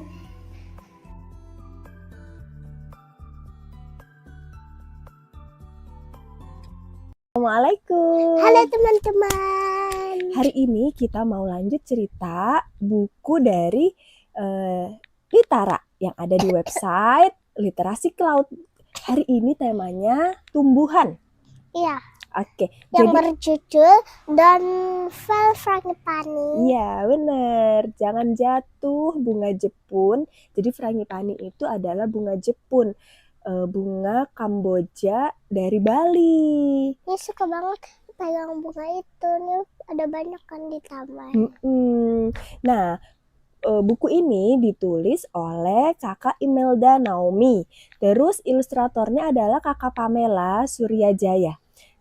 Ditranslate dari bahasa Indonesia ke bahasa Inggris oleh Room to Read. Publishernya adalah Yayasan Litara. Oke, kita mulai aja ya. Ayo. Oke, Don't Fall Frangipani. Sebenarnya kasihan loh. Karena Nih ceritanya. kenapa? Yang si bunga sama si kupu-kupunya itu. Akhirnya jatuh soalnya ya. Iya. Jadi kemarin Dania udah sempat baca yang versi bahasa Indonesianya. Nah, hari ini kita mau baca versi bahasa Inggrisnya. Wah, ada apa ini yang terbang?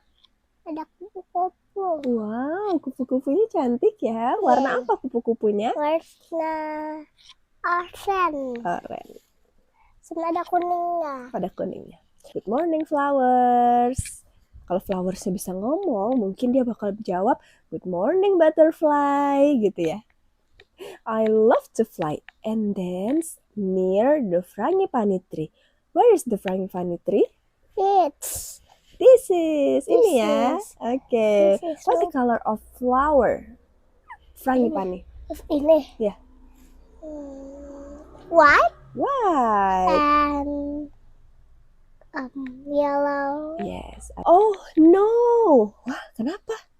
Some of the frangipani flowers are falling off the tree. Oh no. Oh, Kupu-kupunya gimana tuh ekspresinya? Oh. Oh gitu. Wush. Wush. Coba kita sama-sama yuk. Ada angin. Wush. Wush. Anginnya kencang sekali. whoosh, Wush. whoosh. Whoosh. Wind, blow more gently, please. So many flowers have fallen off. Tuh, banyak banget tuh frangipani flowers yang jatuhan. Bunga Jepun yang jatuh. Oh, are there any flowers left? Bisakah teman-teman lihat bunga yang masih tersisa? Ada nggak ya? Tuh. Iya, ada nih. Ada nih, ada. Iya, ada. Wow. Look, one little frangipani is left on the tree. I will make sure it doesn't fall. Oke, butterfly-nya berjanji, I will make sure it doesn't fall. Mau dijagain sama butterfly ya. Maybe this leaf can protect it. Oh, it's so heavy. Gimana? Coba angkat daun. Baru dia punya akal yang lain. Dia punya ide lain ya. Maybe this sticky sap can keep the frangipani on the tree. Do you know sticky sap? Getah pohon. Ya, getah pohon yang lengket, yang sticky. Yang sticky, jadi dia bawa getahnya, mau dibawa ke dekat bunganya. Ayo kita lihat. Oh no, but now I'm sticky too. Sekarang aku jadi lengket juga. Ih, lengket. Coba kita lihat Dania, tangan Dania kena getah. Lengket. Ada yang bersuara. Tiba-tiba ada yang memberitahu. Ada suara. Butterfly, you can use my web. Siapakah itu? Laba-laba. Thank you, Spider. Kata butterfly. Padahal biasanya Coba digulung. butterfly sama laba-laba itu tuh saling memakan. Iya loh. Tapi kali ini mereka saling tolong menolong, bersahabat. Kita coba yuk kita coba bantu Spider untuk menggulung jaringnya di dekat frangipani. Ya. Oleh gini. Gulung. Tapi kalau dia sih gini. Oh ya gini. Gulung. Jangan jatuh ya frangipani. We work hard to keep the last frangipani flower on the tree. Oh, but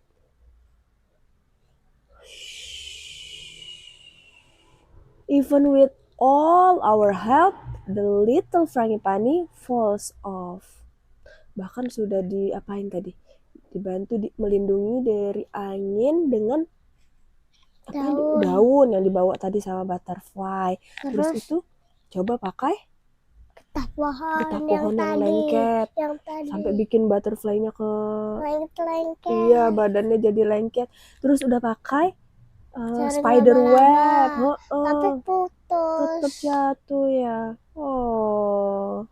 Little frangipani jatuh di atas kepala anak perempuan. Little frangipani, where are you going now? Mau kemana ya? Little frangipani ya dibawa sama anak perempuan tadi. Wow. Ternyata little frangipani dipakai oleh banyak orang. Coba lihat, di mana little frangipaninya? Ini. Oke, ada nggak bunga frangipani, bunga Jepun yang lain? Ini. Oke, mana tuh kalau di sini? Itu. Tuh, banyak ya ternyata bunga Jepunnya ya. Iya. Dipakai di sini buat hiasan ya. Yang kepala. Now you are dancing. Tuck in the dancer hair. You look even more beautiful. Oh, ya kita dance bersama-sama bunga frangipani. Oh gitu. Di sini kisahnya bunga frangipaninya. Ayo teman-teman, kita dance bersama Frangipani. iya, frangipani atau bunga Jepun. Walaupun jatuh, ternyata alhamdulillah tetap bisa dipakai untuk hiasan para penari di Bali. Masya Allah. Oke, udah selesai. Terima kasih banyak teman-teman yang sudah menonton. Sampai ketemu esok hari. Kita mau baca buku lagi tentang apa ya? Nantiin besok ya. Ya, nanti kita cari tahu besok. Oke, say goodbye. Goodbye, Bye, my bye. friends. Oke, assalamualaikum warahmatullahi wabarakatuh. Dadah. Assalamualaikum. Halo teman-teman. Hari ini kita mau baca buku cerita yang berjudul The Land of Dim. Oke, penulisnya ini adalah Isa Hasanat, ilustrator Nabila Adani, translator Room to Read, publishernya adalah Yayasan Litara. Oke, kita langsung mulai aja ya. Nggak, kita itu dulu. Apa tuh? Ya, kenalan dulu sama teman-teman. Oke, kenalan. Namaku Dania. Salam kenal teman-teman. Salam kenal teman-teman.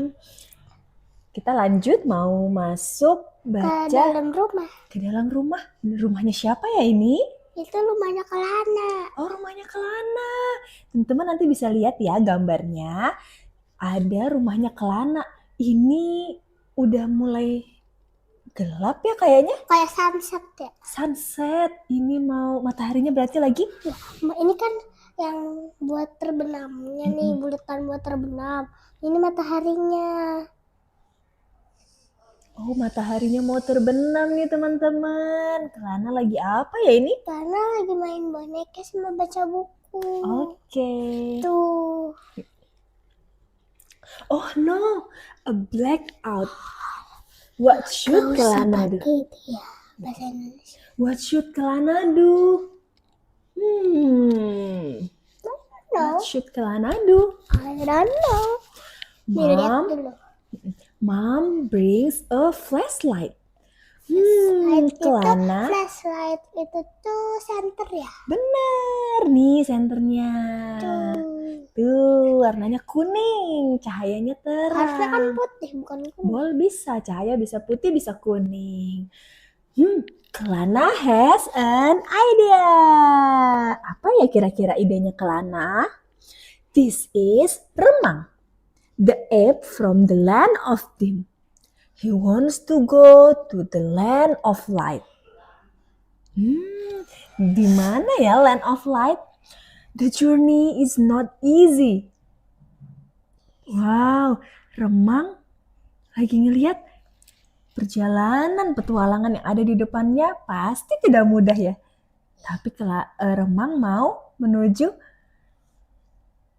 tanah yang negeri yang terang benderang. When Remang climbs the mountain, a giant bird swoops in. Let's go, kita bikin bayangan dari Ini kan tangan. Iya, membentuk bird. kayak Membentuk gini. giant bird. Gini. Oh gini. Come on. Gini kali. Iya. Apakah Remang berhasil nih? Berhasil. Berhasil. Apakah Remang berhasil ya menghadapi giant bird? Remang mulai mengeluarkan jurus-jurusnya. Oh, gitu. Remang beats the bird. Suddenly, whose voice is that? What is this? Friends. Help! A mouse deer is in danger. Ada siapa ini? Oh, gimana cara buatnya ya? Begini kali ya.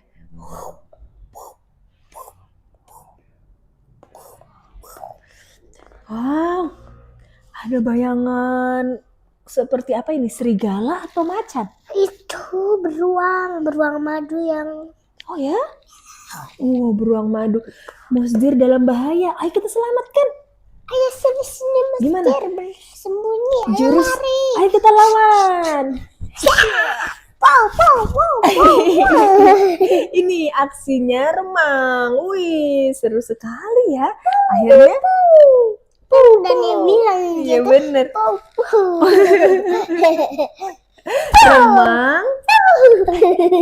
Remang save the mouse deer. Paw Paw. Yay, finally yes dengan jurus Paw Paw.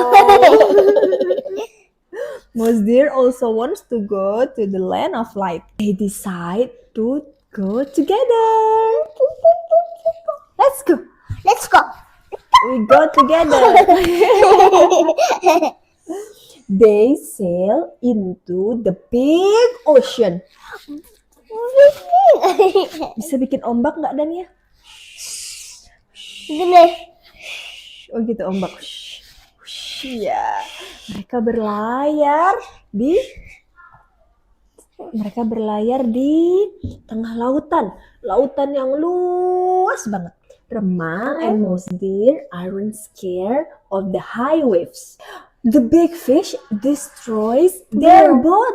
Gini. Oh, yes, it looks like the mouth of fish. Oh, Gini. wih. Oh, it's the big fish. Kalau yang lebih besar. Yang lebih besar. Oh, tapi kapalnya udah hancur. Tapi kira-kira Remang bisa nggak ya ngalahin big fish? Dengan jurusnya Paw Paw. Coba. Paw Paw Paw. Wow, wow, wow, wow, wow. Yeay, Remang defeats the big fish. Even though the big fish is gone, how do they continue their journey? Apa? Gimana caranya mereka melanjutkan perjalanannya? Kapalnya sudah hancur, teman-teman. Fortunately, a kind tortoise helps them. Yay! Look, there is a bright light. It's the land of light. Mereka sampai deh di negeri yang terang benderang. Playing with shadow is so much fun. Nih, ternyata itu tadi Kelana lagi main bonekanya dengan menggunakan bayangan. Wow, tuh ada boneka apa aja nih? Ada kura-kura, ada remang, sama ada sih itunya. Rusa. The electricity is on again. It's time for Kelana to sleep. Gimana sleep?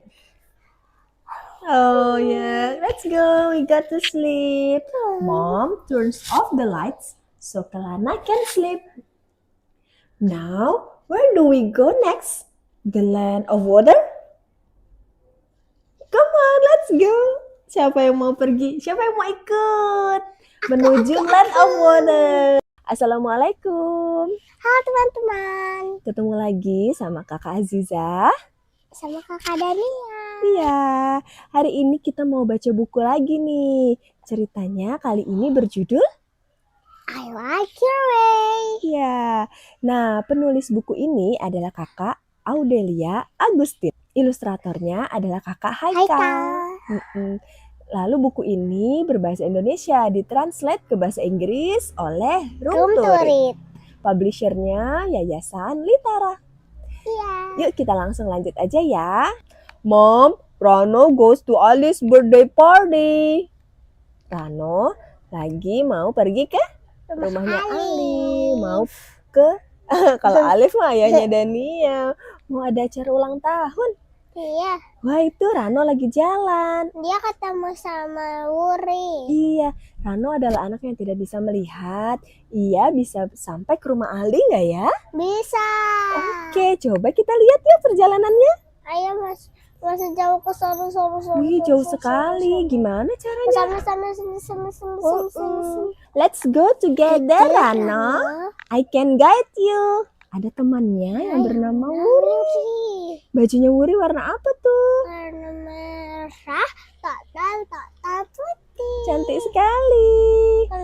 Kalau si Rano itu tuh biru garis-garis putih. Rano mau nggak ya dituntun sama Wuri? Nggak. No need, Wuri. I know the way. I know the way.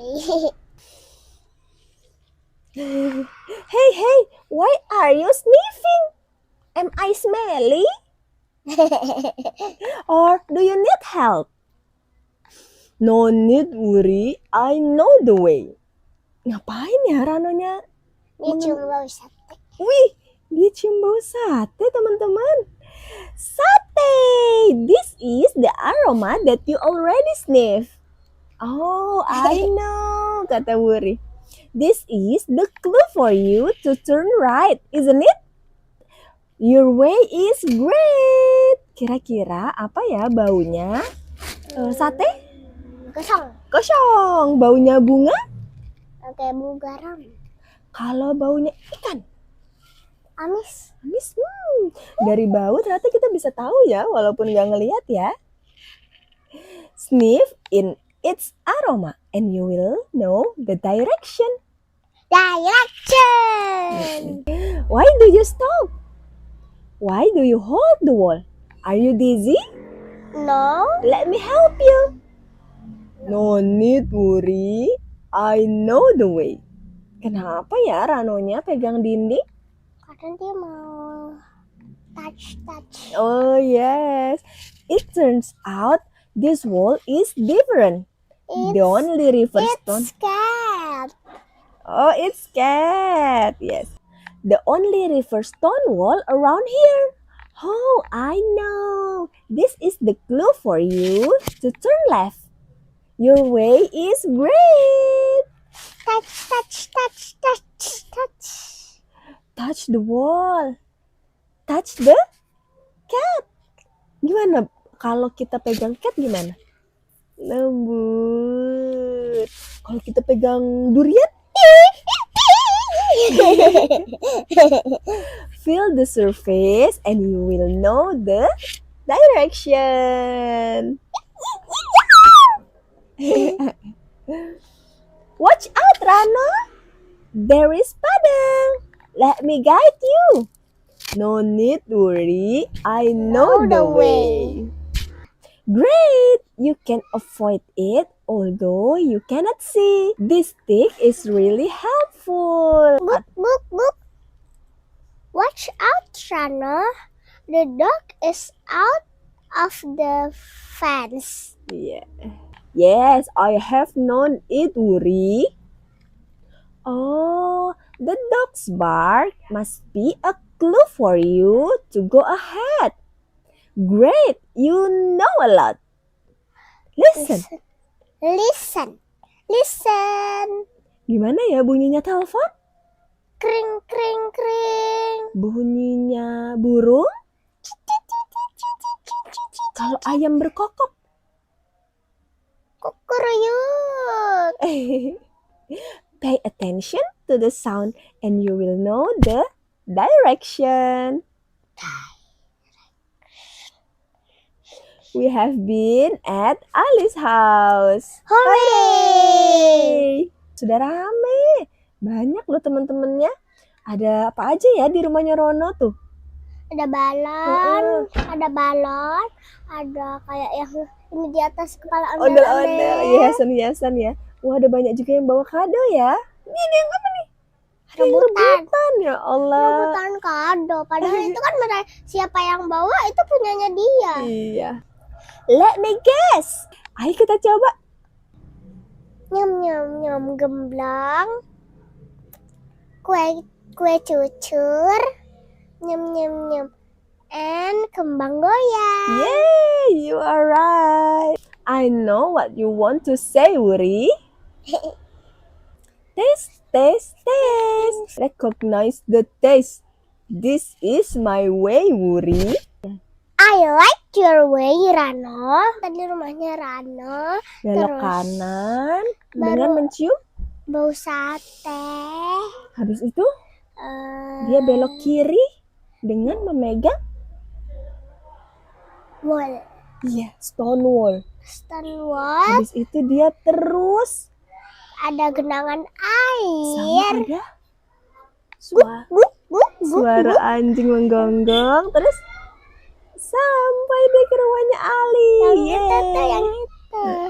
Yeay, Rano berhasil sampai ke rumahnya Ali. Segitu dulu ceritanya kali ini. Gimana teman-teman? Seru nggak cerita Iya, Rano pergi ke rumah Ali. Alhamdulillah berhasil. Berhasil. Oke, segitu dulu teman-teman. Sampai jumpa lagi. Di Read Aloud selanjutnya. Dadah. Dadah. Assalamualaikum ayah bunda. Ada yang tahu ini minggu apa? Minggu ketiga Ramadan? Wah, bener banget. Semoga puasanya lancar semua ya. Selain itu, ini juga masuk dalam Pekan Imunisasi Dunia. Anak-anak di rumah sudah lengkap belum nih vaksinnya? Kalau ayah bunda, ada yang sudah vaksin COVID? Mungkin lagi nunggu antrian atau malah masih ragu? Bentar dulu. Lah ini kan pekan imunisasi, kok malah bahas vaksin? Nah iya, jadi memang vaksin itu adalah salah satu cara tubuh mendapatkan imunisasi atau kekebalan secara aktif. Ada aktif, jadi ada imunisasi pasif. Ada, misal kekebalan tubuh yang diturunkan ibu pada janinnya selama kehamilan. Pasif karena nggak nunggu ada kumannya nyerang dulu, kekebalannya yang langsung dikasih. Juga selama pandemi kita sering dengar, dicari donor plasma dari orang yang sudah sembuh COVID-19 untuk yang masih berjuang sembuh. Nah, diharapkan antibodi yang sudah terbentuk di darah pendonor bisa membantu proses penyembuhan. Meskipun cara ini masih perlu diteliti lagi ya untuk melihat efektivitasnya.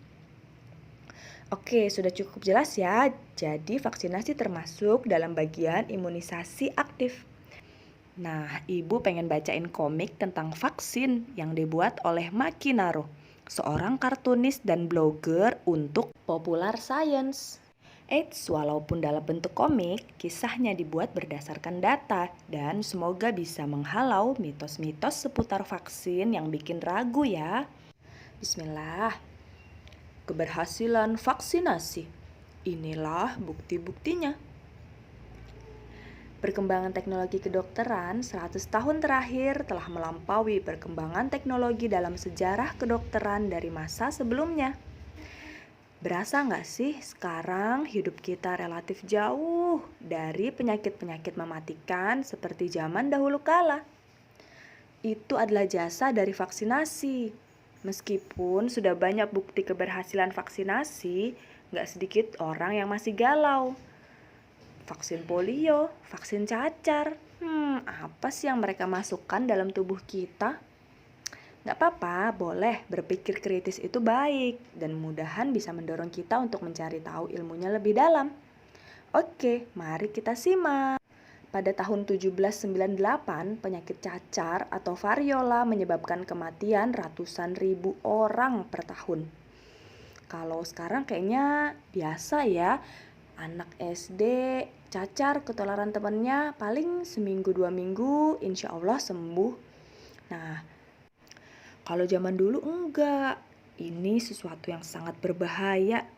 Nah, sampai seorang bernama Edward Jenner memperhatikan bahwa gadis pemerah susu sapi yang pernah terkena cacar sapi, ini adalah jenis penyakit cacar yang lebih ringan ya, tidak terkena cacar. Inilah vaksin pertama. Vaksin seperti latihan untuk tubuhmu. Dengan menggunakan virus yang lemah atau rusak, vaksin akan memancing reaksi imunitas tubuh tanpa menyebabkan tubuh terkena penyakit tertentu. Dengan demikian, tubuhmu bisa membangun antibodi yang tepat dan membentuk kekebalan terhadap penyakit tertentu. Kuman-kuman mental.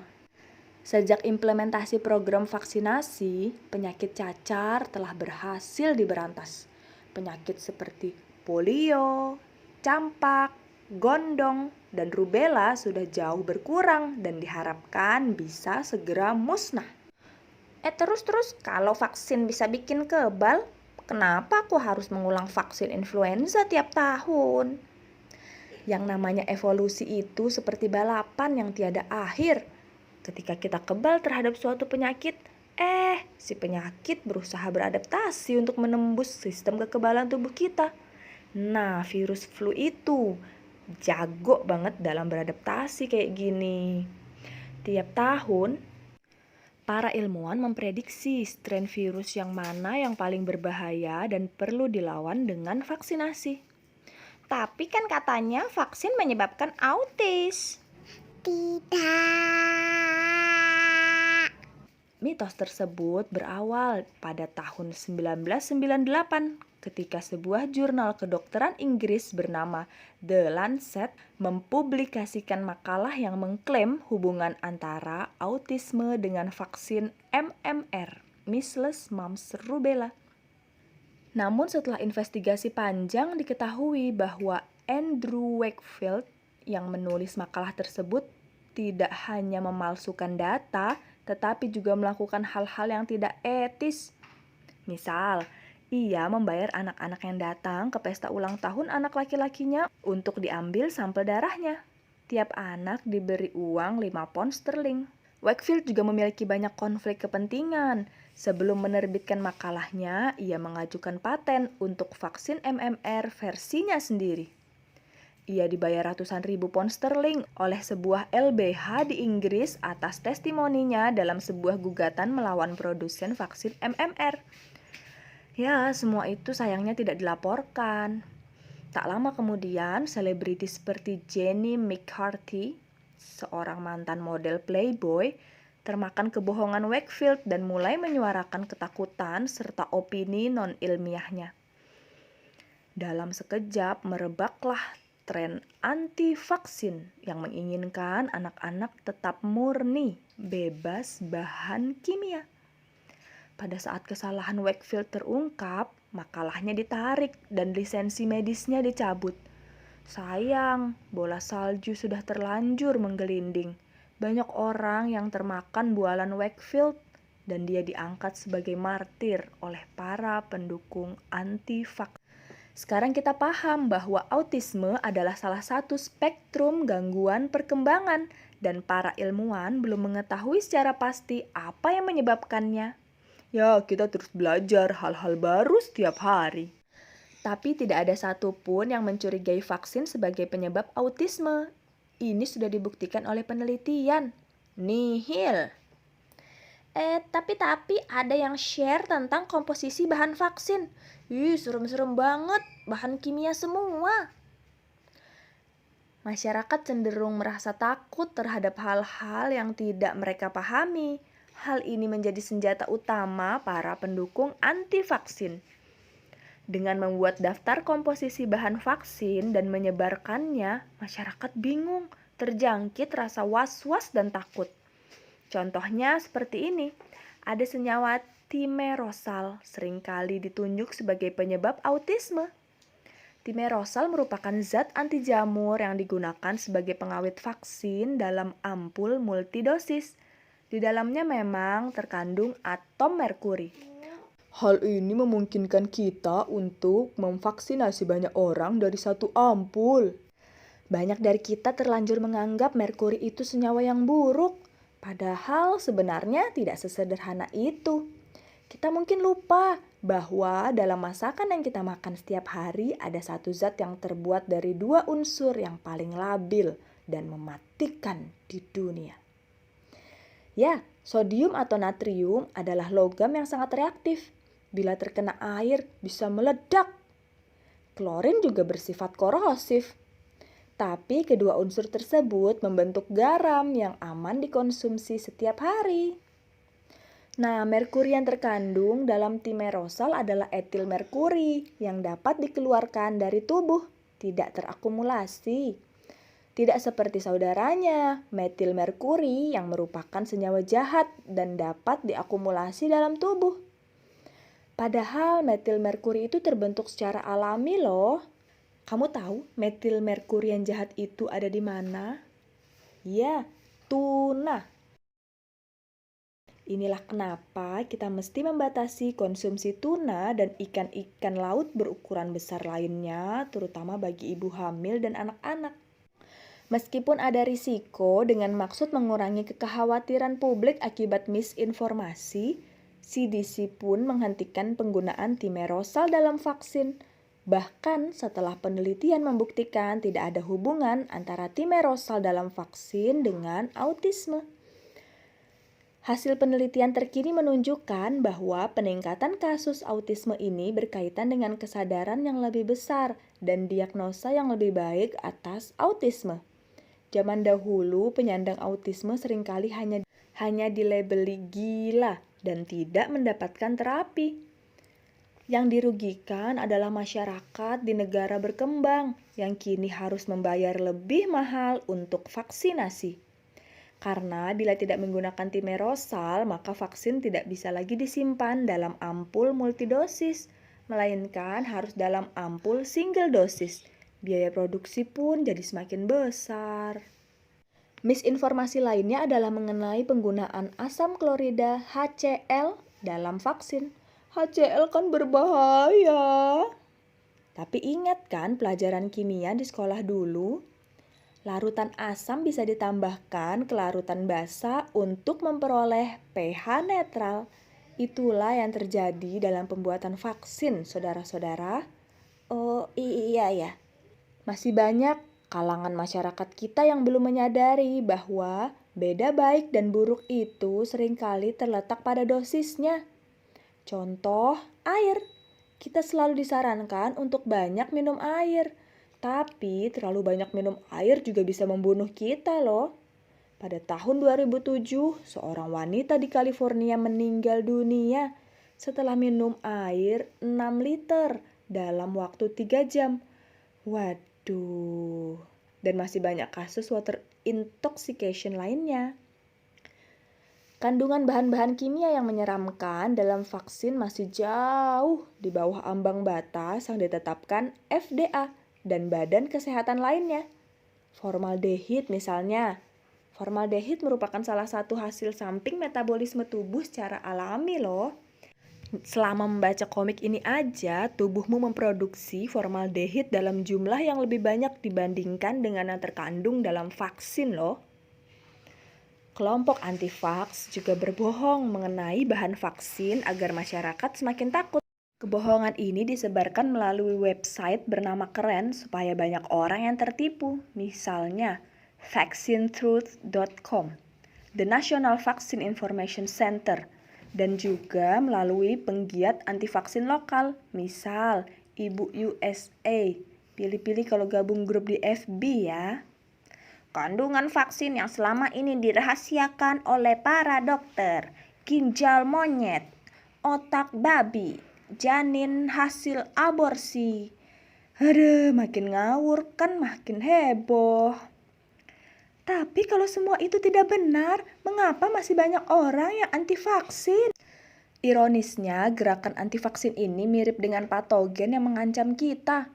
Sayang sekali tidak ada vaksin untuk kebodohan ya. Mereka berlomba-lomba menebar ketakutan akan vaksinasi, sementara membahayakan masyarakat dari berbagai ancaman penyakit. Timerosal menyebabkan autisme.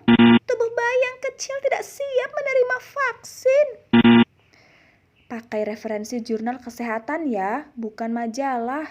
Setiap kali tuduhan para anti-vaks dibuktikan salah oleh ilmu pengetahuan, mereka langsung membuat tuduhan baru tanpa mau mengklarifikasi atas kesalahan mereka sebelumnya.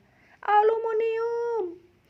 Oke deh kalau begitu. Tapi kalau nggak ingin vaksinasi ya biarin aja dong. Kan itu hak mereka untuk memilih mau vaksinasi apa enggak. Sayang, pernyataan itu cuma benar jika keputusan mereka tidak mempengaruhi orang lain. Tapi faktanya tidak demikian.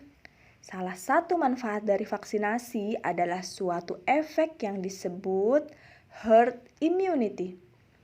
Jika persentase masyarakat yang divaksinasi dalam satu populasi cukup banyak, lebih dari 83-85%, maka penyakit akan susah mewabah. Yang dilindungi oleh vaksinasi tidak hanya orang yang divaksin, tapi orang yang di sekitarnya karena suatu kondisi tidak atau belum bisa divaksin. Misal, terlalu muda, belum masuk jadwal vaksinasi, atau orang-orang yang memiliki alergi, memiliki kondisi kesehatan tertentu yang tidak memungkinkan untuk divaksin. Dalam herd immunity, yang divaksin turut melindungi yang tidak divaksin. Kita bisa lihat di ilustrasi ini, bulatan pink digambarkan untuk orang-orang yang tidak divaksin dan belum memiliki kekebalan. Ketika penyakit akan menyebar, bulatan biru atau orang-orang yang telah memiliki kekebalan menjadi benteng bagi kelompok rentan atau bulatan pink lainnya.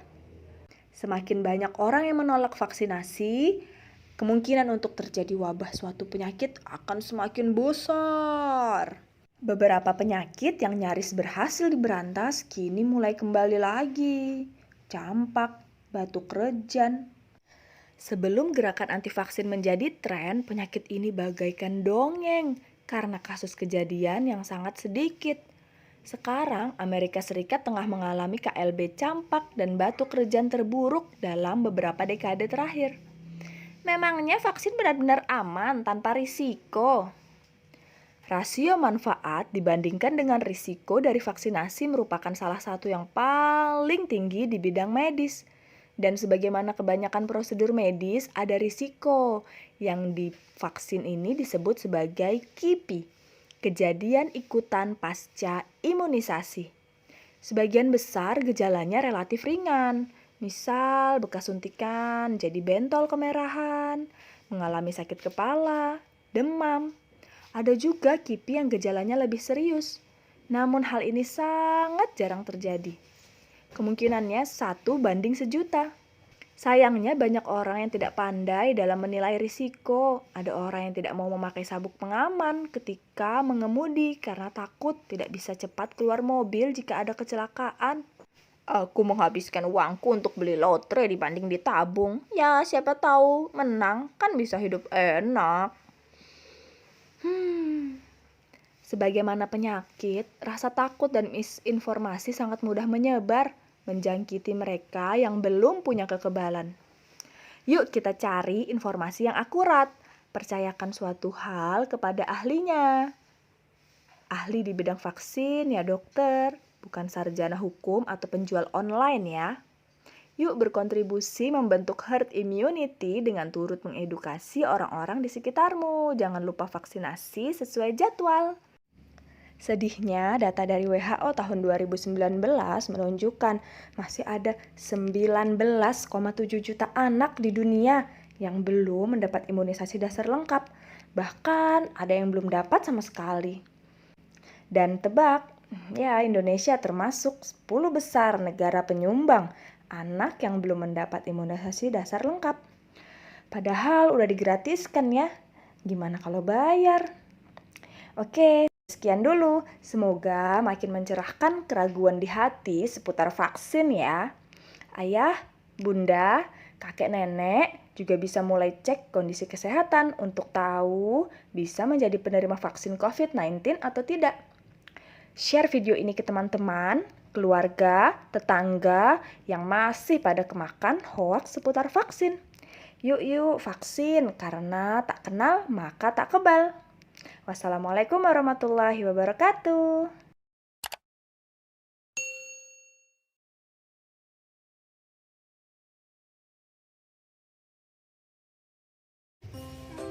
Halo teman-teman semua.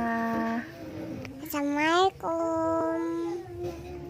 Hari ini kita mau baca buku tentang puasa. Puasa untuk Allah. Buku ini ditulis oleh Canun Kamil dan Fufu Elmart, diilustrasikan oleh Aang Setiawan. Sudah beberapa hari ini aku memperhatikan ayah dan bunda tidak makan dari pagi sampai petang. Saat aku tanya, ayah dan bunda bilang mereka sedang berpuasa. Tidak makan, tidak minum. Ternyata ada sedotannya minumnya tuh. Oh iya, sekarang kan bulan Ramadan, bulan istimewa diturunkannya Al-Quran. Kata ayah, setiap muslim yang beriman wajib untuk berpuasa. Tuh, lihat kakak sama abangnya itu lagi baca apa? Al-Quran. Ayo coba hitung berapa jumlah pot gantung yang ada dalam ilustrasi ini. Kemudian tuliskan jawabannya di kotak pojok kanan ya. 1, 2, 3, 4. Jadi ada 4 pot gantung. Ayah, puasa itu apa sih? Tanyaku penasaran. Puasa itu sederhananya ajang latihan agar bisa mengendalikan diri dari rasa haus, rasa lapar, dan amarah. Jawab ayah. Bagaimana rasanya ya? Tidak makan, tidak minum, dan menahan marah saat puasa. Pasti lelah sekali. Melalui rasa lelah berpuasa, Allah Subhanahu wa Ta'ala mengajarkan kita tentang sabar dan ikhlas. Ayah dan bunda berpuasa dari azan subuh sampai azan maghrib. Bunda, untuk siapa sih kita berlelah-lelah puasa? Tanya. Kita berpuasa untuk Allah Subhanahu wa Ta'ala. Allah Subhanahu wa Ta'ala berfirman bahwa setiap amalan manusia adalah untuk dirinya sendiri, kecuali amalan puasa. Itu untuk Allah dan Allah sendiri yang akan membalasnya. Ayah menjelaskan. Itu ada di hadis riwayat Bukhari nomor 1904, 5927, dan Muslim nomor 1151. Allah juga sudah menyiapkan surga Ar-Rayyan untuk orang-orang yang rajin berpuasa, yang ikhlas berpuasa karena Allah. Besoknya aku ikut makan sahur sama ayah dan bunda. Aku mau ikut belajar puasa. Paginya, baru jam 8 pagi, aku sudah merasakan lapar. Kriuk, kriuk, kriuk. Oh iya teman-teman, kita bisa cari huruf abjad O sampai Z yang tersembunyi dalam ilustrasi ini. Ayo kita sebutkan hurufnya, kemudian lingkari. O, orang-utan. T, tekwan. U, udang. Teman-teman, lanjut cari hurufnya ya. Kamu masih kecil sayang, belum diwajibkan untuk ikut berpuasa. Boleh ikut latihan semampunya saja. Ayah, bunda, kenapa sih kita harus berpuasa? Bunda, Lia. Nih ya, permisi sedikit Kak, sayang. Ini kan boneka darinya. Benar. Kita berpuasa agar Allah Subhanahu wa Ta'ala ridho, menjadikan keluarga kita termasuk hambanya yang bertakwa.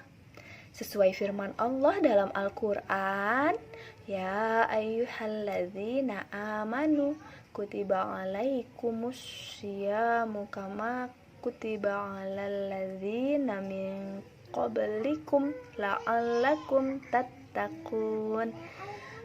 Hai orang-orang yang beriman, diwajibkan atas kamu berpuasa sebagaimana diwajibkan atas orang-orang sebelum kamu agar kamu bertakwa.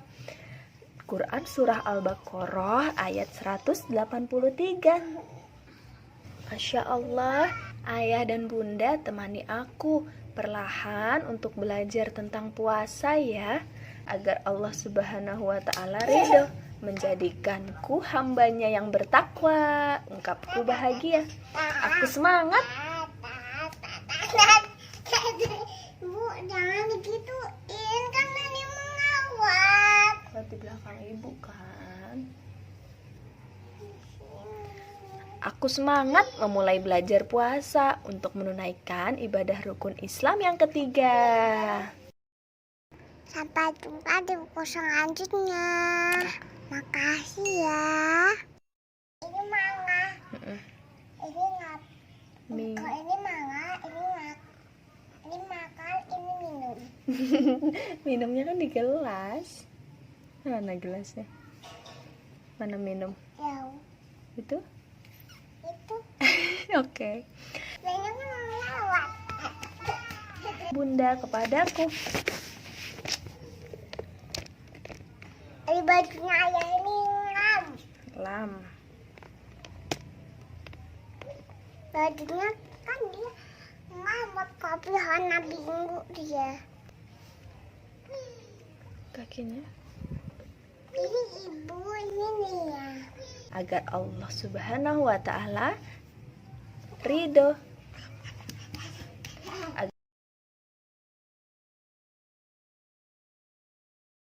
Puas teman-teman.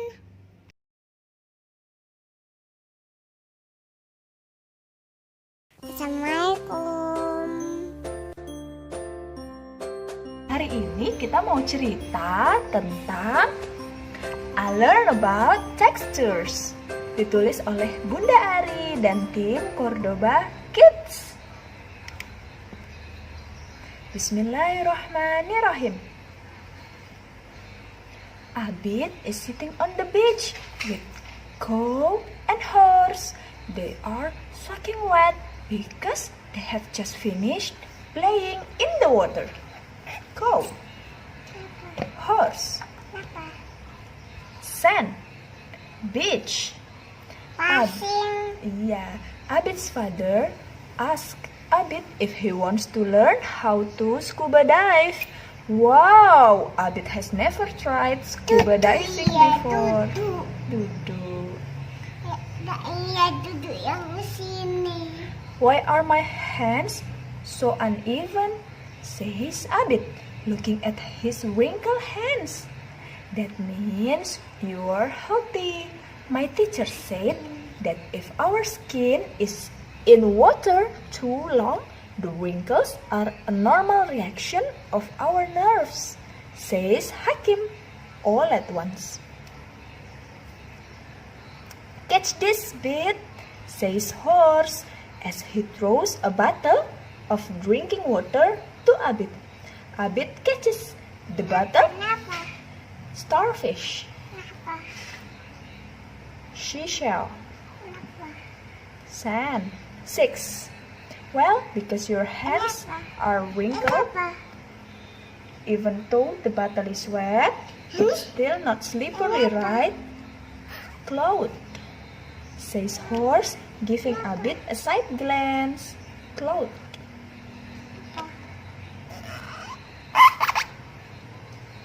Yes, you are right, says Abid, nodding his head. Nodding? Amazing, huh? Our skin is awesome. This is our skin anatomy. Because of our skin, we can feel raw skin, smooth, and also hot or cold. Explain Hakim eagerly. Baca buku. Abid strokes horseback. Horseback feels so smooth and soft. Not to be outdone, Cow says, my back does too. I've never seen just how beautiful it is under the sea. When diving, I touched a dolphin that swam up to me. Its skin was really slippery, says Abid, still astonished by the experience.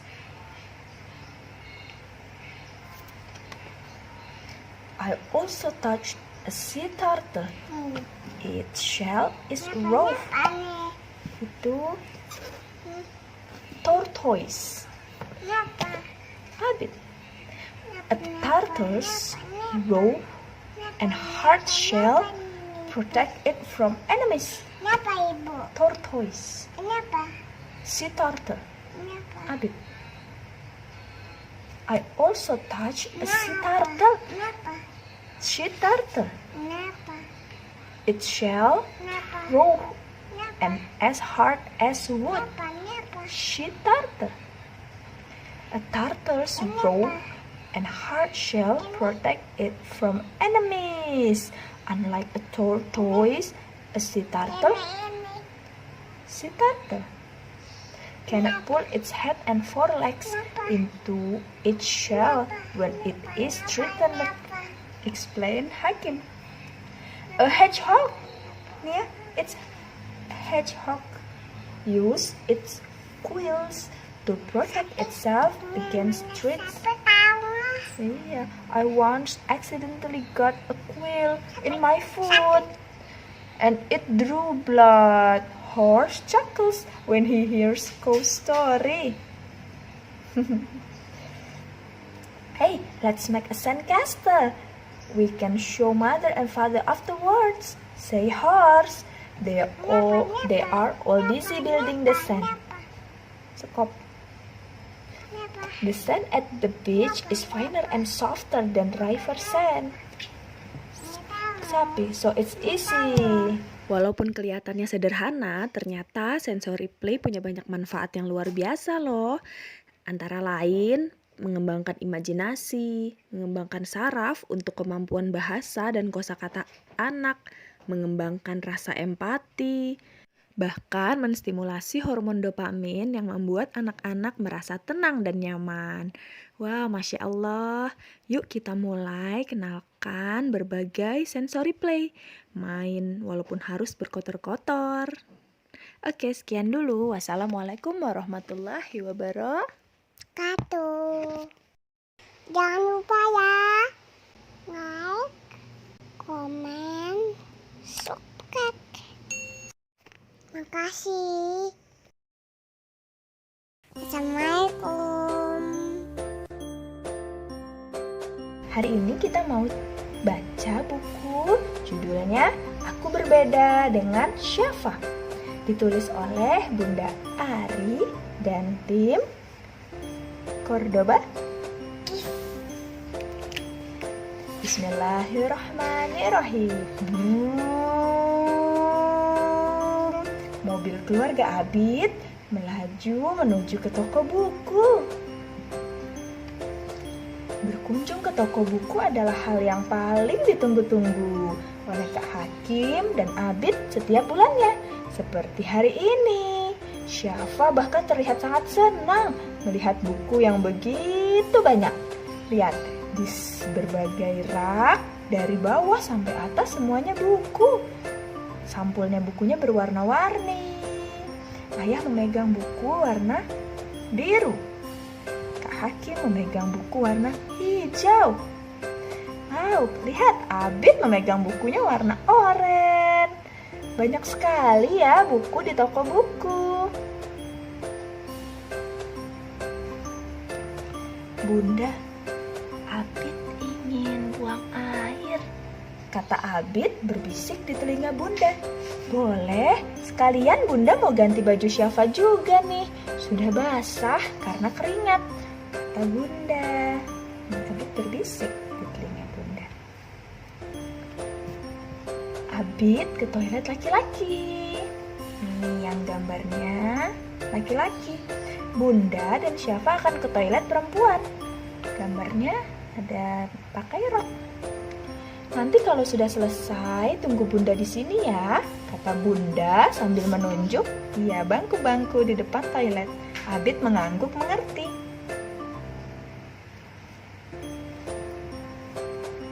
Syafa cantik deh pakai kerudung merah.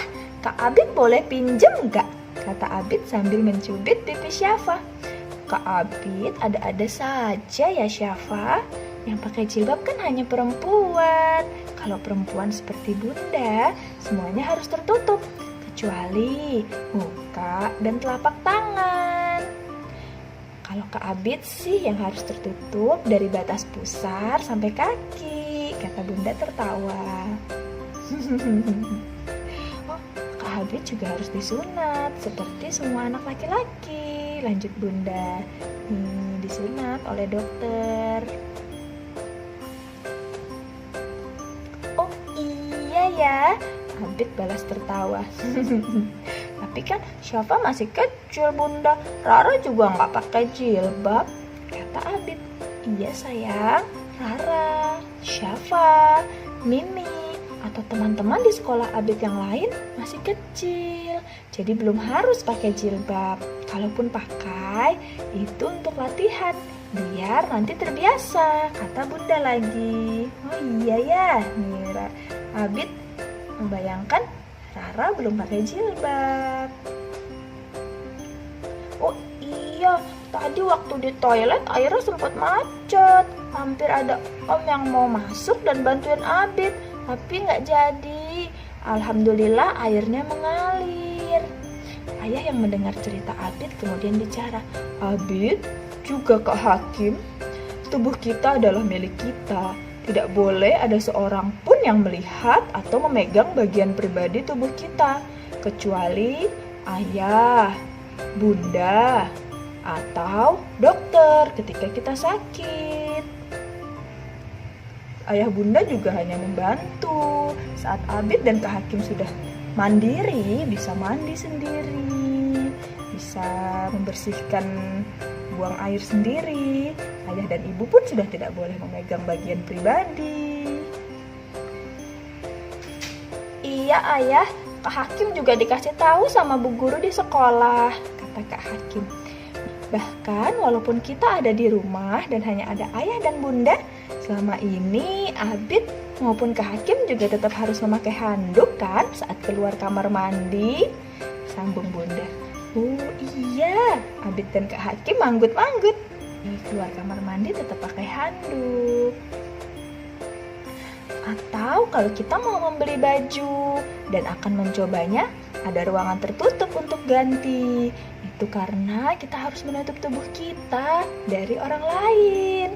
Bunda menunjuk ruangan tempat ganti baju, fitting room. Dan biasanya ada tempat ganti khusus untuk laki-laki dan perempuan. Karena laki-laki dan perempuan berbeda. Kamar tidur juga begitu. Walaupun kakak beradik, kamar Syafa terpisah dengan kamar Abid dan Kak Hakim, kata ayah. Ayo pilih lagi bukunya. Nanti kita lanjutkan ngobrol tentang laki-laki dan perempuannya di rumah saja, kata ayah. Dan kemudian semuanya sibuk memilih buku yang akan dibeli. Hore! Abid bilang, nih baju laki-laki dan perempuan pun beda ya. Perempuan pakai jilbab, boleh pakai rok, pakai celana. Laki-laki bajunya nih ada yang kemeja, rompi, celana. Ada kancing. Ada kancing. Nih rompi. Nih ini jilbab. Ini Alhamdulillahirabbil alamin. Bacaannya Alhamdulillahirabbil alamin.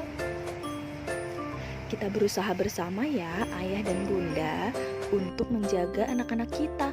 Karena seringkali perilaku penyimpangan seks ini secara tidak sadar terjadi mulai dari pola asuh yang keliru dari para orang tua. Nauzubillahi min zalik, semoga kita tidak termasuk di dalamnya. Sekian dulu, wassalamualaikum warahmatullahi wabarakatuh. Jangan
Kabut kelapa menggelitik hidung Ringki. Hachi!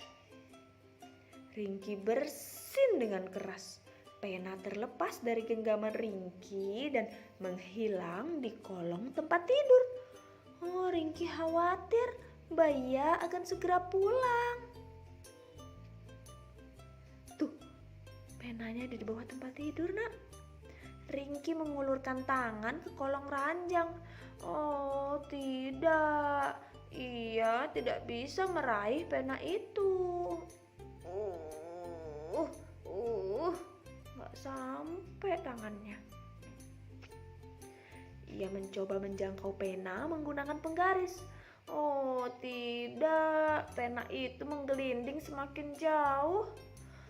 Andai saja ada cara untuk membuat pena itu mendekat. Gimana ya caranya? Tiba-tiba Ringki mendapat ide. Ide yang sangat bagus. Apa ya ide Ringki? Ada yang bisa nebak? Nah, kelanjutan ceritanya bisa dibaca di aplikasi Let's Read yang diunduh gratis di Play Store ya, atau langsung kunjungi web www.letsreadasia.org. Nah, ayah dan ibu punya magnet bentuk apa nih di rumah?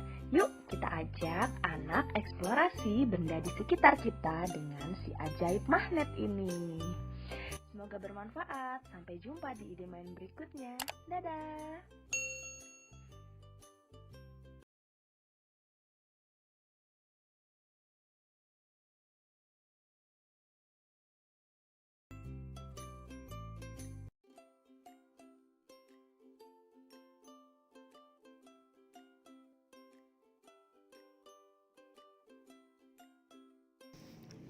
Bismillahirrahmanirrahim. Momo dan Yuyu. Dipublikasikan The Asia Foundation Let's Read. Ditulis oleh Momon Kristiadi. Ilustrator oleh Lily Yong. Momo mencari Lina. Sudah waktunya kucingnya itu makan. Oh, itu dia.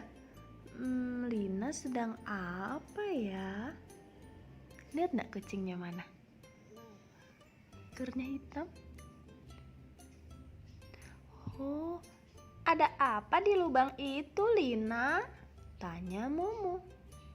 Ternyata kucingnya lagi memasukkan tangannya ke dalam lubang. Wah, ada binatang mirip kepiting, tetapi lebih kecil. Apa ini yang Bapak bilang Yuyu? Tanya Momo dalam hati. Kalau dipelihara, apa Yuyu bisa menjadi besar seperti kepiting ya? Momo ingin tahu. Tuh, Yuyunya dimasukin ke dalam ember. Kucingnya. Coba kita lihat apakah Yuyu suka ini. Dikasih makan Yuyunya. Kucingnya juga.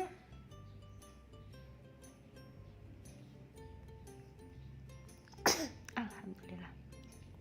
Ternyata Yuyu suka makan apa aja. Dikasih ikan. Mau. Ini apa ini? Dikasih tahu itu mungkin. Atau roti. Mau juga. Yuyu juga suka roti dan pisang. Sama kayak suatu hari saat akan memberi makan Yuyu, Momo terkejut. Ia melihat banyak anak Yuyu kecil-kecil. Oh, ternyata kamu ibu Yuyu ya? Kamu perlu tempat tinggal yang lebih besar. Pindah ke sini ya. Dari ember yang warna oranye kecil dipindah ke ember hijau besar ya.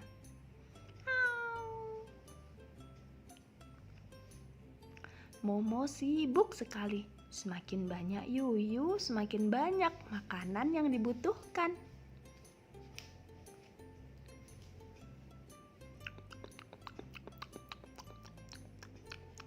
Ibu Yuyu dan anak-anaknya makan. Hingga suatu hari, ember tempatnya Yuyu dan anak-anaknya terbalik. Oh, kalian mau kemana? Yuyu itu membuat lubang.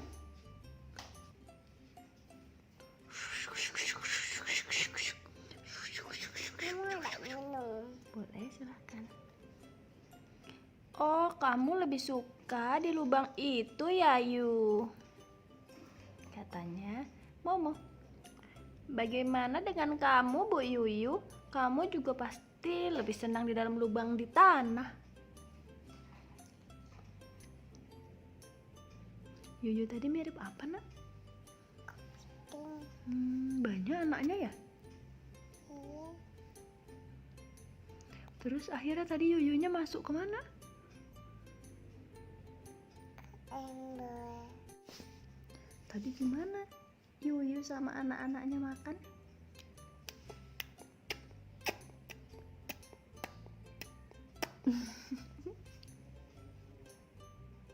Yuyunya mau balik ke tempat tinggalnya di tanah. Dadah Yuyu.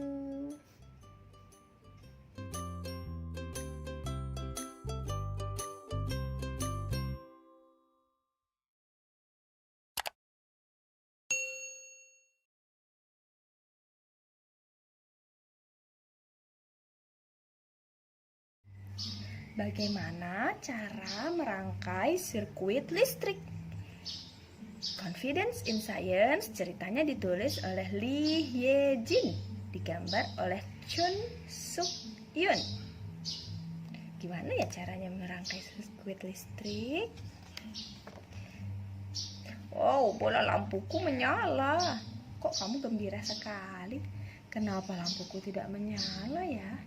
Bagaimana cara merangkai sirkuit listrik?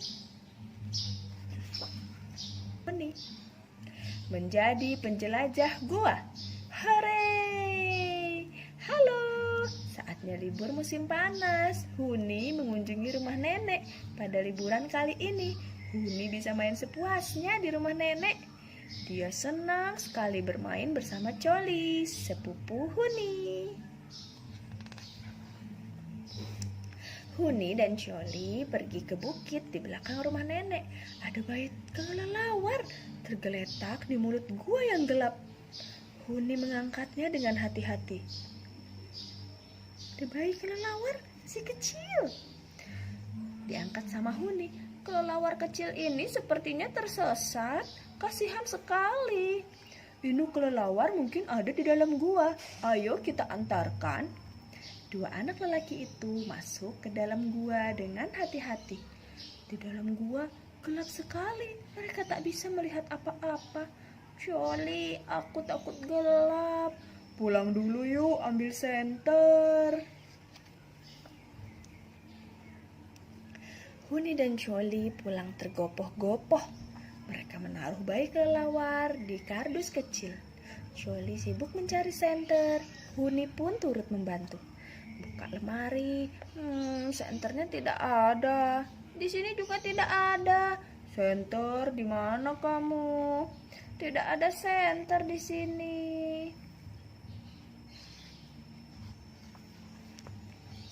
Huni dan Coli mencari kemana-mana, tapi tidak berhasil menemukan senter. Apa ya yang bisa digunakan untuk menerangi? Huni mengambil lampu meja. Kita bawa lampu ini saja. Tapi lampu ini tidak ada kabelnya. Di gua tidak ada stop kontak untuk mencolokkan steker. Karena di gua tidak ada stop kontak, kita perlu senter yang menggunakan baterai. Ya benar, kita bisa membawa baterai. Itu kulkas kakek.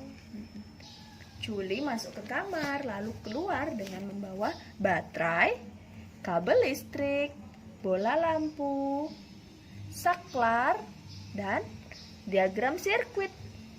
Ayo kita membuat senter sendiri. Kalau kita bisa memasang senter di topi, pasti keren. Kita jadi punya topi penjelajah. Kurasa aku bisa membuatnya. Aku pernah belajar di kelas sains. Oh, asyik, katanya Huni.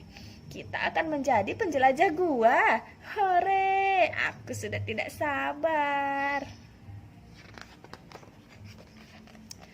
Aku mau coba, kata Huni. Oke, kamu boleh coba membuatnya sesuai diagram sirkuit, kata Coli. Ini diagramnya. Oh, lampunya tidak menyala. Nih, lampunya kok nggak nyala ya? Kamu belum menghubungkan kabel ke bola lampu. Kalau kabelnya terputus seperti itu, listrik tidak mengalir dan bola lampu tidak menyala. Ini ternyata kabelnya belum dihubungkan ke lampu. Setelah dihubungkan, ting, nyala. Huni melonjak kegirangan, yeay. Namun Coli tampak sedikit khawatir.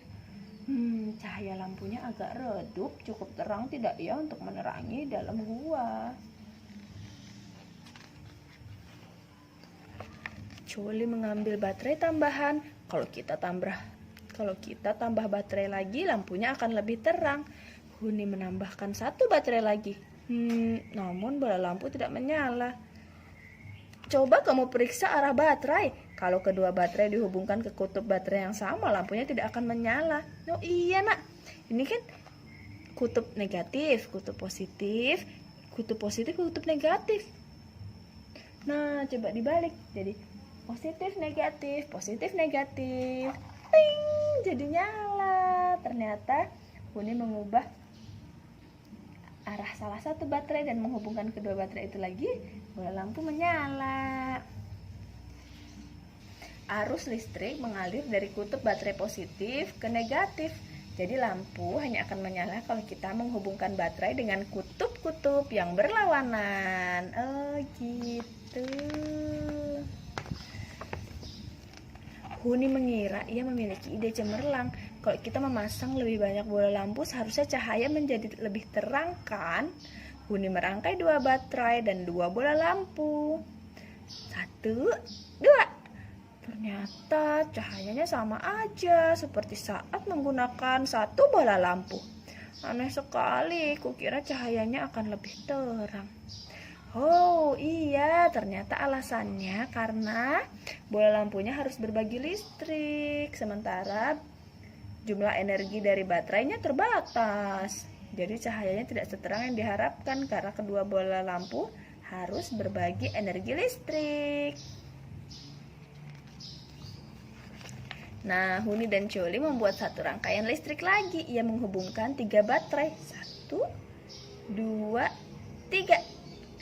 Dihubungkan dengan kabel ke 1 bola lampu. Wow, cahayanya sangat terang. Sepertinya cukup untuk menerangi gua. Baiklah, sebaiknya kita jangan memasang saklar dulu. Saat rangkaian ini dipasang di topi akan sulit menyalakannya. Lepaskan dulu kabelnya, nanti kita hubungkan lagi saat masuk ke dalam gua.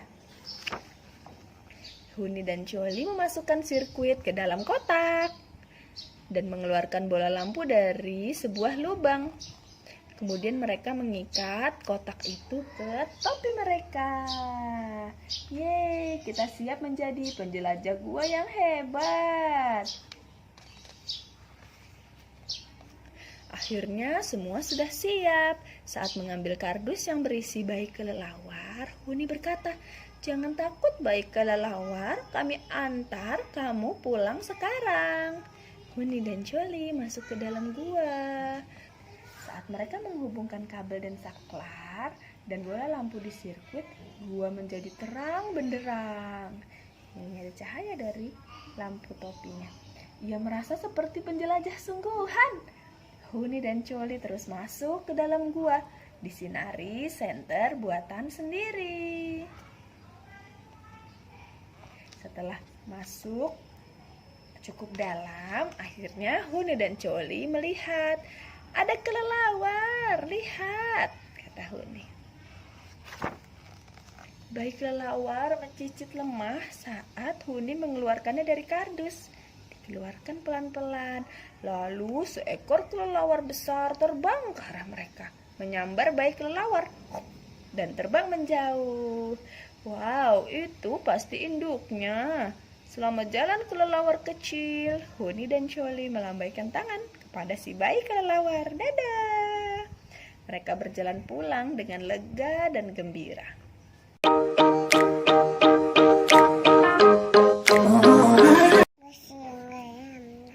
Mengapa ada bunyi? Ada bunyi. Si peniup suling ajaib di negeri konon di negeri penduduknya sering berkata mereka nggak tahan mendengar bunyi keras atau berisik. Penduduk negeri tidak mau memahami orang lain dan sering mengeluh. Alhamdulillah, berisik. Padahal kadang suara mereka lebih berisik. Hingga suatu ketika ada peniup seruling ajaib datang ke negeri ini. Berisik. Diam dong. Mana peniup seruling ajaibnya, nak? Iya.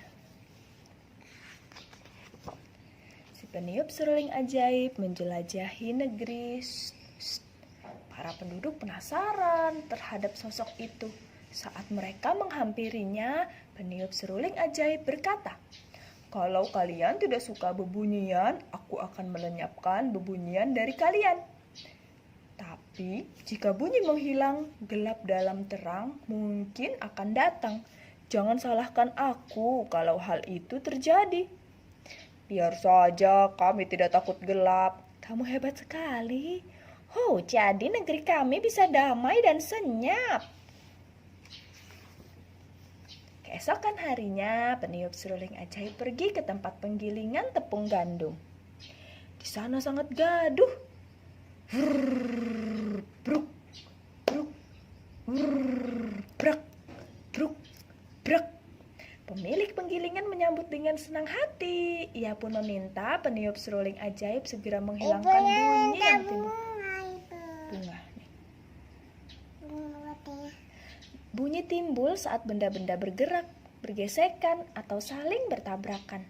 Karena itu, kita mendengar bunyi keras saat alu dan lesung bertumbrukan. Bolehkah aku ambil alu dan lesung yang menimbulkan bunyi keras ini? Jangan, kalau kau ambil bagaimana aku bisa menggiling gandum? Hilangkan saja bunyinya. Si peniup seruling ajaib pun, si peniup seruling ajaib pun meniup serulingnya. Bunyi brok, bruk, brok, bruk. Pergi mengikuti si peniup seruling ajaib yang meninggalkan penggilingan tepung gandum. Brok, bruk, brok. Si peniup seruling ajaib pergi ke bengkel pandai besi. Pak pandai besi juga meminta segera menghilangkan bunyi di sana.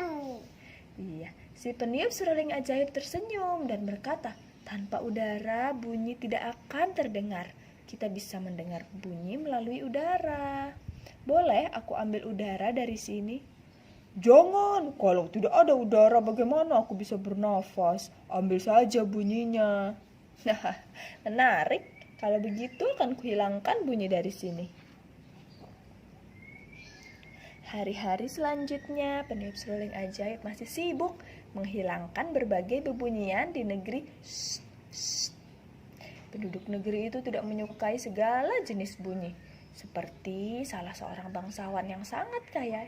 Ia berkata dengan pongah, "Aku hanya ingin mendengar alat musik yang mengeluarkan bunyi lembut dan merdu." Setiap alat musik memiliki bunyi unik dan menghasilkan musik indah. Pikirkan ulang. Bangsawan itu marah. Ia bersikeras bahwa bunyi yang ada di dunia ini hanya boleh bunyi yang disukainya. Ia meminta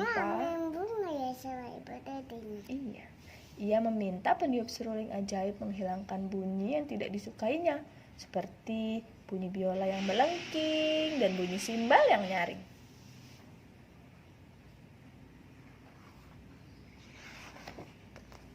Suatu ketika, ibu guru memanggil peniup seruling ajaib. Ia tak mau dengar suara berisik murid-muridnya. Saat si peniup seruling ajaib akan meniup seruling, ibu guru berseru, tunggu dulu. Tolong hilangkan suara berisik dan bernada tinggi saja. Saya tidak keberatan dengan suara lembut dan bernada rendah.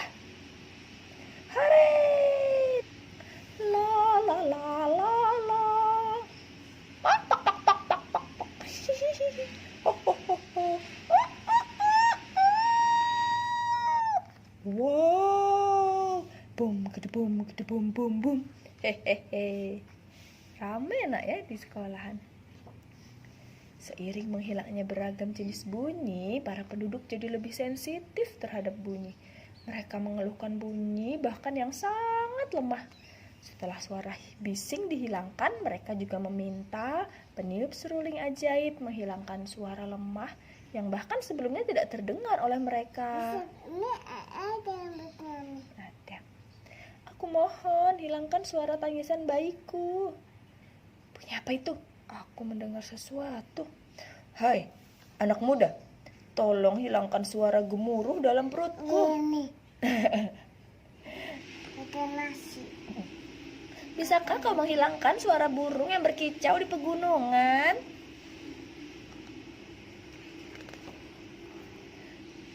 Si peniup seruling ajaib telah menghilangkan berbagai jenis bunyi dari negeri. Sekarang para penduduk di sana hanya mendengar suara tarikan dan helaan nafas, juga bisikan. Awalnya mereka senang, namun seiring waktu mereka mulai mengalami masalah. Aduh, hati-hati. Bagaimana aku bisa bekerja kalau tidak mendengar bunyi apa-apa? Aku tidak tahu hari sudah pagi, kokok ayam jantan tidak terdengar. Ya ampun, aku hampir tertabrak kereta. Aku rindu bunyi penggilingan. Kenapa anak-anak terlihat lesu? Aku jadi ikut lesu. Para penduduk terlihat lesu seperti sedang dilanda wabah penyakit. Mereka ingin tertawa, tapi tak ada suara.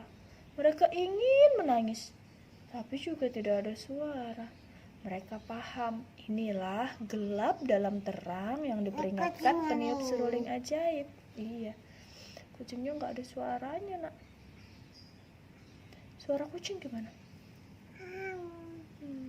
Orang-orang di negeri ingin agar bunyi-bunyian dikembalikan kepada mereka.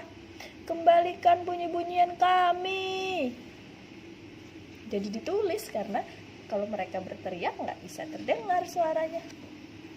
Dengan keinginan yang sama, para penduduk negeri menapaki jalan ke arah perginya peniup seruling ajaib. Tak berapa lama, tiba-tiba mereka berhenti. Orang-orang merasakan getaran di bawah kaki mereka. Mereka cari tahu dari mana datangnya getaran itu. Mereka pun tiba di gua besar.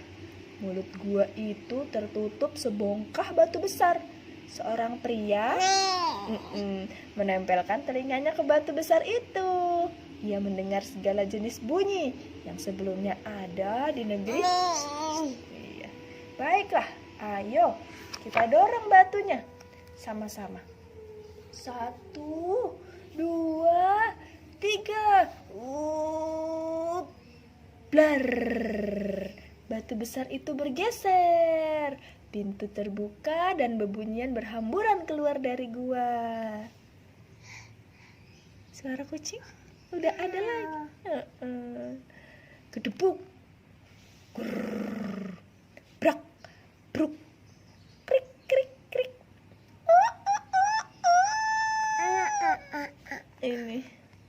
Titin. Tring. Hahaha.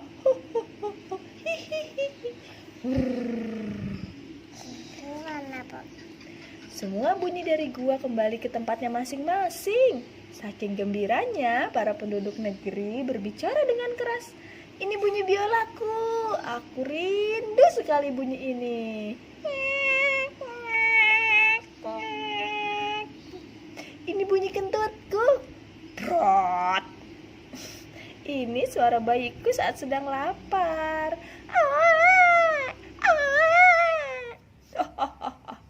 Bisa tertawa. Peniup seruling ajaib muncul di hadapan mereka dan berkata, bunyi bagian penting dari hidup kita. Bunyi menyampaikan banyak hal, fakta, informasi, perasaan, dan sebagainya. Sekarang kalian paham kan betapa tidak enaknya hidup tanpa bebunyian? Kalian tidak akan memintaku menghilangkan atau membawa pergi bebunyian lagi kan? Kalau gitu sekarang saatnya aku yang pergi. Alhamdulillah sudah selesai. Kita tutup. Tutup. Assalamualaikum warahmatullahi wabarakatuh.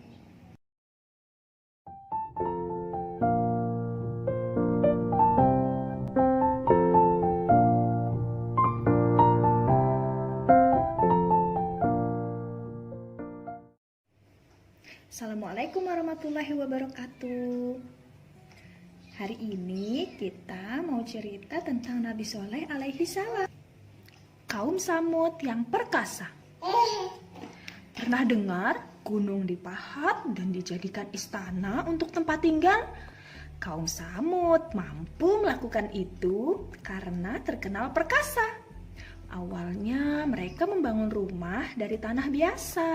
Namun karena menganggapnya kurang kuat, mereka membuat rumah dari gunung. Lihat, ini mereka memahat gunung. Kaum Samud merasa hebat, mereka hidup mewah dan berumur panjang. Berhala yang mereka sembah dianggap sebagai penolong. Jadi, ketika menyeru untuk menyembah Allah, Nabi Soleh dianggap terkena sihir. Unta dari batu. Nabi Soleh sendiri berasal dari kaum Samud. Dia cerdik, ramah, juga rendah hati. Kaum Samud tidak mau mendengarkan apa yang dikatakan Nabi Soleh. Mereka baru mau percaya bila Nabi Soleh dapat memenuhi syarat mereka. Bisa tebak apa syaratnya?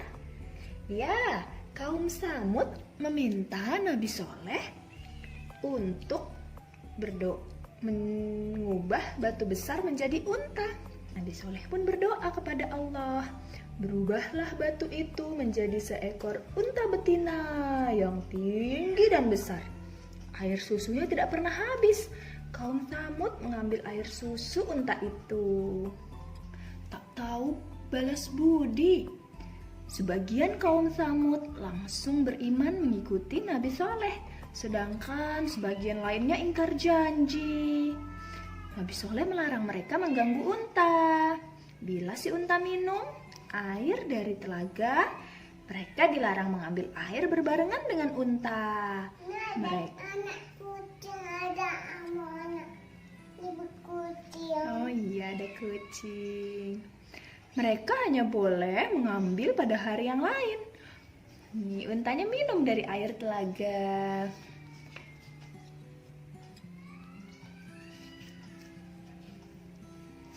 Kaum Samud marah. Mereka tidak mau berbagi dengan si unta. Bahkan mereka membunuh unta itu. Astagfirullahaladzim. 3 hari menunggu azab. Nabi Soleh berkata kepada kaum Samud bahwa 3 hari lagi akan turun peringatan dari Allah kepada mereka. Mereka tidak percaya, bahkan bermaksud mencelakai Nabi Soleh. Pada hari pertama, wajah kaum Samud menguning. Namun mereka menganggap itu bukan azab. Pada hari kedua, wajah mereka menjadi merah. Tetap saja mereka bersenang-senang. Pada hari ketiga, wajah mereka menjadi hitam. Nih, di gambar ini, kaum Samud wajahnya jadi kuning, nak. Pada sore hari mereka berkata, bukankah hari yang ditentukan sudah berlalu? Keesokan harinya, setelah matahari terbit dari timur, terdengar suara keras dari langit dan gempa yang sangat dahsyat. Duk duk duk duk duk duk duk duk. Semua nyawa melayang. Ada seseorang yang berusaha lari, namun begitu keluar dari wilayah itu, ia pun tertimpa azab seperti kaumnya. Nabi Soleh kemudian pindah ke negeri lain bersama dengan para pengikutnya yang setia dan beriman kepada Allah Subhanahu wa Ta'ala. Selesai. Alhamdulillahirabbil alamin.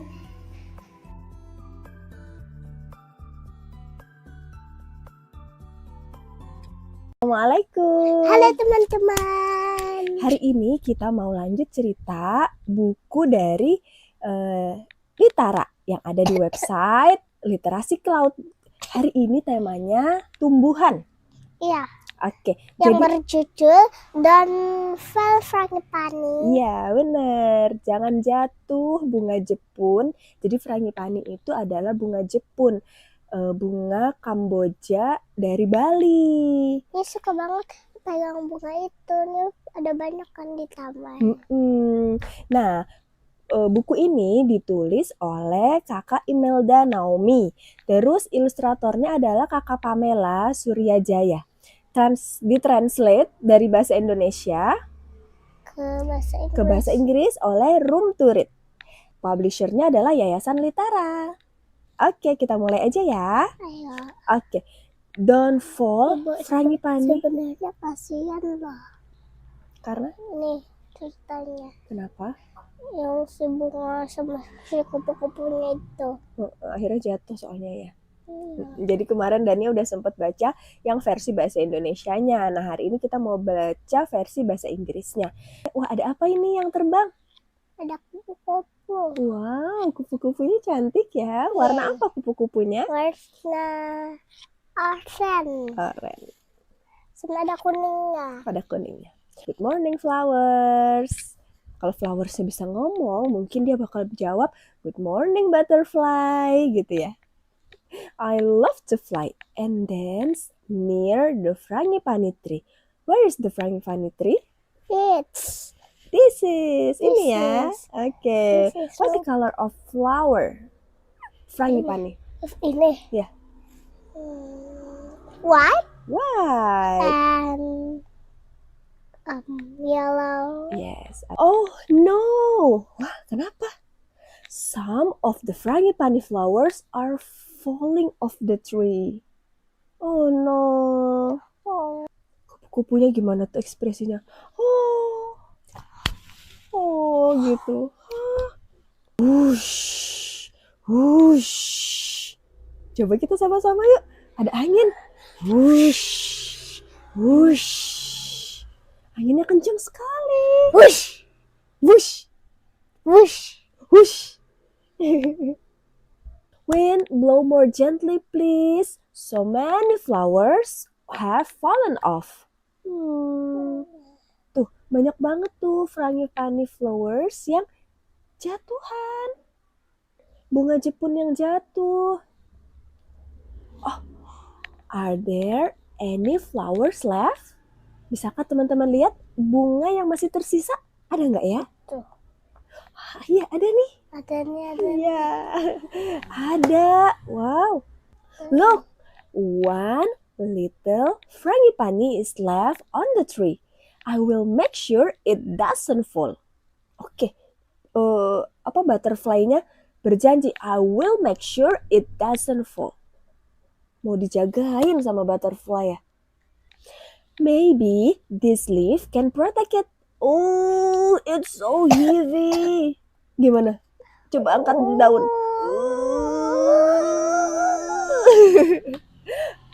Baru dia punya akal yang lain. Dia punya ide lain ya. Maybe this sticky sap can keep the frangipani on the tree. Do you know sticky sap? Getah pohon. Ya, getah pohon yang lengket, yang sticky. Yang sticky, jadi dia bawa getahnya, mau dibawa ke dekat bunganya. Ayo kita lihat. Oh no, but now I'm sticky too. Sekarang aku jadi lengket juga. Ih, lengket. Coba kita lihat Dania, tangan Dania kena getah. Lengket. ada yang bersuara. Tiba-tiba ada yang memberitahu. Ada suara, butterfly, you can use my web. Siapakah itu? Laba-laba. Thank you, spider. Kata butterfly. Padahal Coba biasanya digulung. butterfly sama laba-laba itu tuh saling memakan. Iya loh. Tapi kali ini mereka saling tolong menolong, bersahabat. Kita coba yuk kita coba bantu spider untuk menggulung jaringnya di dekat frangipani. Ya. Oleh gini. Gulung. Tapi kalau dia sih gini. Oh ya gini. Gulung. Jangan jatuh ya frangipani. We work hard to keep the last frangipani flower on the tree. But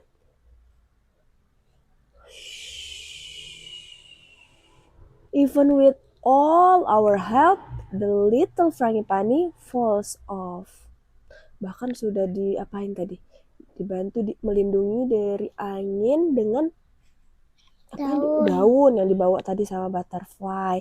Terus itu coba pakai getah pohon yang lengket sampai bikin butterfly-nya ke lengket. Iya, badannya jadi lengket. Terus udah pakai spider web. Tapi putus. Tetap jatuh ya. Little frangipani jatuh di atas kepala anak perempuan. Little frangipani, where are you going now? Mau kemana ya? Little frangipani ya dibawa sama anak perempuan tadi. Wow. Ternyata little frangipani dipakai oleh banyak orang. Coba lihat di mana little frangipaninya. Oke. Ada nggak bunga frangipani, bunga Jepun yang lain? Ini. Oke, mana tuh kalau di sini? Itu. Tuh, banyak ya ternyata bunga Jepunnya ya. Iya. Dipakai. Di sini buat hiasan ya. Di kepala. Now you are dancing. Tuck in the dancer hair. You look even more beautiful. Oh, ya kita dance bersama-sama bunga frangipani. Oh gitu. Di sini kisahnya bunga frangipaninya. Ayo teman-teman, kita dance bersama Frangipani. Iya, frangipani atau bunga Jepun. Walaupun jatuh, ternyata alhamdulillah tetap bisa dipakai untuk hiasan para penari di Bali. Masya Allah. Oke, udah selesai. Terima kasih banyak teman-teman yang sudah menonton. Sampai ketemu esok hari. Kita mau baca buku lagi tentang apa ya? Nantiin besok ya.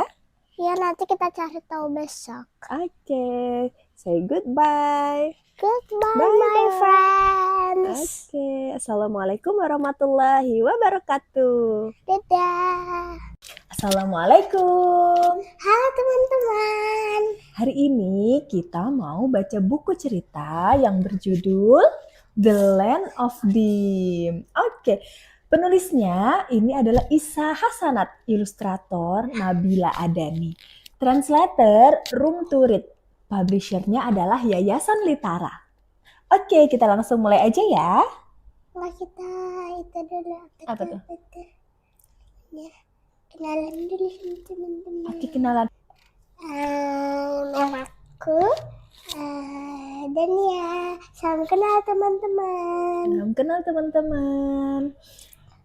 Kita lanjut mau masuk Ke baca dalam rumah. ke dalam rumah. Rumahnya siapa ya ini? Itu rumahnya Kelana. Oh, rumahnya Kelana. Teman-teman nanti bisa lihat ya gambarnya. Ada rumahnya Kelana. Ini udah mulai gelap ya kayaknya. Kayak sunset ya. Sunset. Ini mau mataharinya berarti lagi. Ini kan yang buat terbenamnya nih, bulatan buat terbenam. Ini mataharinya. Oh, mataharinya mau terbenam nih teman-teman. Kelana lagi apa ya ini? Karena lagi main boneka sama baca buku. Oke. Tuh. Oh no, a blackout. What should Gak usah Kelana do? pakai itu ya bahasa Indonesia. What should Kelana do? No, What should Kelana do? I don't know. Nih, lihat Mom, dulu. Mom brings a flashlight. Kelana. Flashlight itu tuh center ya. Bener nih senternya. Tuh warnanya kuning, cahayanya Harusnya kan terang. putih bukan kuning. Bol bisa, cahaya bisa putih, bisa kuning. Kelana has an idea. Apa ya kira-kira idenya Kelana? This is Remang, the ape from the land of dim. He wants to go to the land of light. Di mana ya land of light? The journey is not easy. Wow, Remang lagi ngeliat perjalanan petualangan yang ada di depannya pasti tidak mudah ya. Tapi kalau Remang mau menuju tanah yang negeri yang terang benderang. When Remang climbs the mountain, a giant bird swoops in. Let's go, kita bikin bayangan dari Ini kan tangan. Iya, membentuk bird. kayak Membentuk gini. giant bird. Gini. Oh gini. Come on. Gini kali. Iya. Apakah Remang berhasil nih? Berhasil. Berhasil, apakah Remang berhasil ya menghadapi giant bird? Remang mulai mengeluarkan jurus-jurusnya. Oh gitu. Remang beats the bird. Suddenly, whose voice is that? What is this? Friends. Help! A mouse deer is in danger. Ada siapa ini? Oh, gimana cara buatnya ya? Gini kali ya.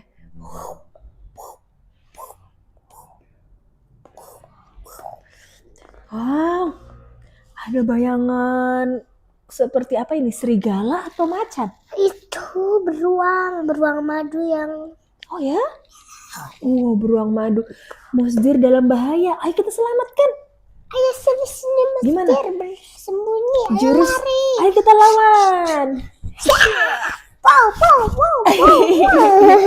Ini aksinya Remang. Wih, seru sekali ya. Akhirnya Dan dia bilang iya gitu. bener.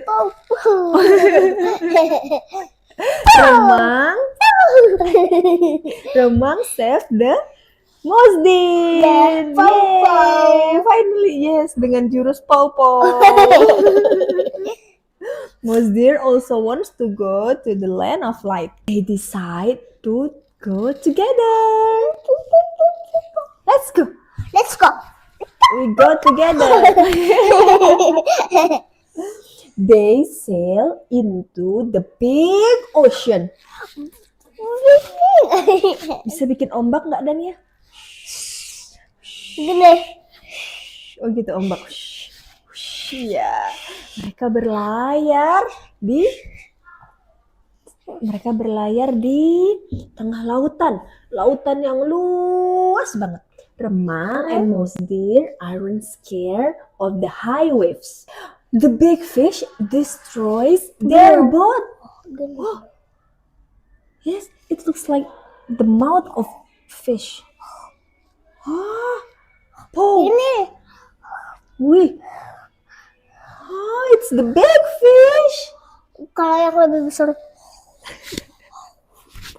Yang lebih besar. Oh, tapi kapalnya udah hancur. Tapi kira-kira Remang bisa nggak ya ngalahin big fish? Dengan jurusnya Pow Pow, coba. Pow Pow Pow. Yeay, Remang defeats the big fish. Even though the big fish is gone, how do they continue their journey? Apa? Gimana caranya mereka melanjutkan perjalanannya? Kapalnya sudah hancur, teman-teman. Fortunately, a kind tortoise helps them. Yay! Look, there is a bright light. It's the land of light. Mereka sampai deh di negeri yang terang benderang. Playing with shadow is so much fun. Nih, ternyata itu tadi Kelana lagi main bonekanya dengan menggunakan bayangan. Wow, tuh ada boneka apa aja nih?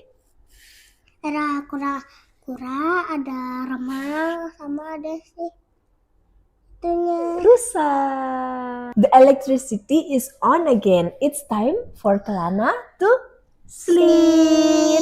Gimana sleep? Oh yeah, let's go. We got to sleep. Mom turns off the lights so Kelana can sleep. Now, where do we go next? The land of water? Come on, let's go. Siapa yang mau pergi? Siapa yang mau ikut? Menuju land of water. Assalamualaikum. Halo teman-teman, Ketemu lagi sama Kakak Aziza. sama kakak Dania. Iya, hari ini kita mau baca buku lagi nih. Ceritanya kali ini berjudul I like your way. Iya. Nah, penulis buku ini adalah Kakak Audelia Agustin. Ilustratornya adalah Kakak Haikal. Mm-mm. Lalu buku ini berbahasa Indonesia, ditranslate ke bahasa Inggris oleh Room to Read. Turit. Publishernya Yayasan Litara. Iya. Yuk kita langsung lanjut aja ya. Mom, Rano goes to Alice's birthday party. Rano lagi mau pergi ke rumahnya Ali. Mau ke kalau Alif mah ayahnya Dania. Mau ada acara ulang tahun. Iya, Wah, itu Rano lagi jalan. dia ketemu sama Wuri. Iya, Rano adalah anak yang tidak bisa melihat. Ia bisa sampai ke rumah Ali nggak ya? Bisa. Oke, coba kita lihat yuk perjalanannya. Ayo masih jauh ke sana. Wih, jauh sekali. Gimana caranya? Sana. Let's go together, Rano. I can guide you. Ada temannya yang bernama Wuri. Bajunya Wuri warna apa tuh? Warna merah, total putih. Cantik sekali. Kalau si Rano itu tuh biru garis-garis putih. Rano mau nggak ya dituntun sama Wuri? Nggak. No need, Wuri. I know the way. I know the way. Hey, why are you sniffing? Am I smelly? Or do you need help? No need, Wuri. I know the way. Ngapain ya Ranonya? Dia cuma bau sate. Wih, dia cium bau sate, teman-teman. Sate! This is the aroma that you already sniff. Oh, I know, kata Wuri. This is the clue for you to turn right, isn't it? Your way is great. Kira-kira apa ya baunya? Sate? Kosong. Baunya bunga? Kayak bau garam. Kalau baunya ikan? Amis. Amis. Dari bau ternyata kita bisa tahu ya, walaupun nggak ngelihat ya. Sniff in its aroma and you will know the direction. Direction. Why do you stop? Why do you hold the wall? Are you dizzy? No. Let me help you. No need, Wuri. I know the way. Kenapa ya Ranonya pegang dinding? Karena dia mau touch. Oh yes. It turns out this wall is different. The only river stone. It's cat. Oh, it's cat. Yes. The only river stone wall around here. Oh, I know. This is the clue for you to turn left. Your way is great. Touch. Touch the wall. Touch the cat.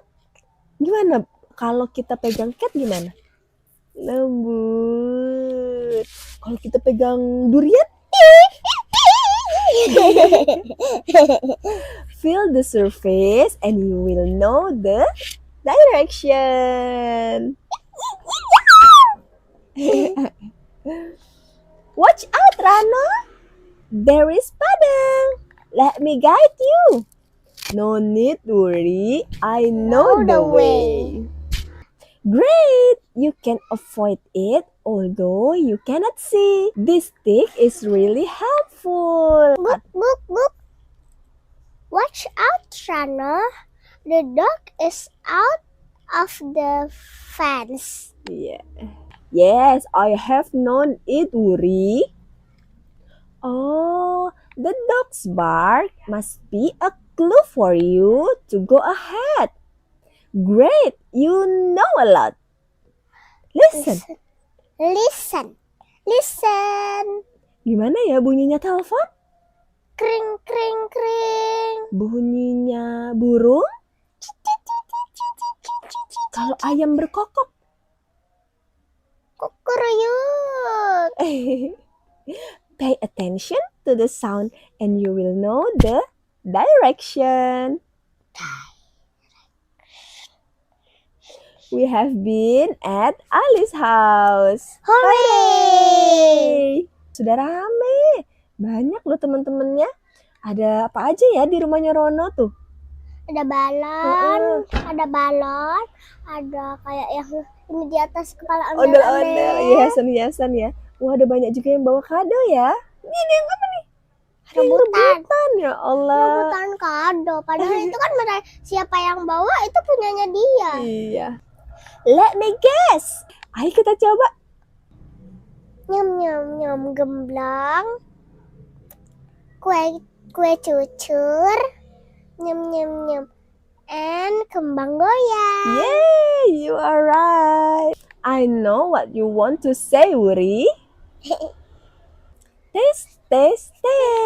Recognize the taste. This is my way, Wuri. I like your way, Rano. Tadi rumahnya Rano. Belok Terus kanan baru- dengan mencium. Bau sate.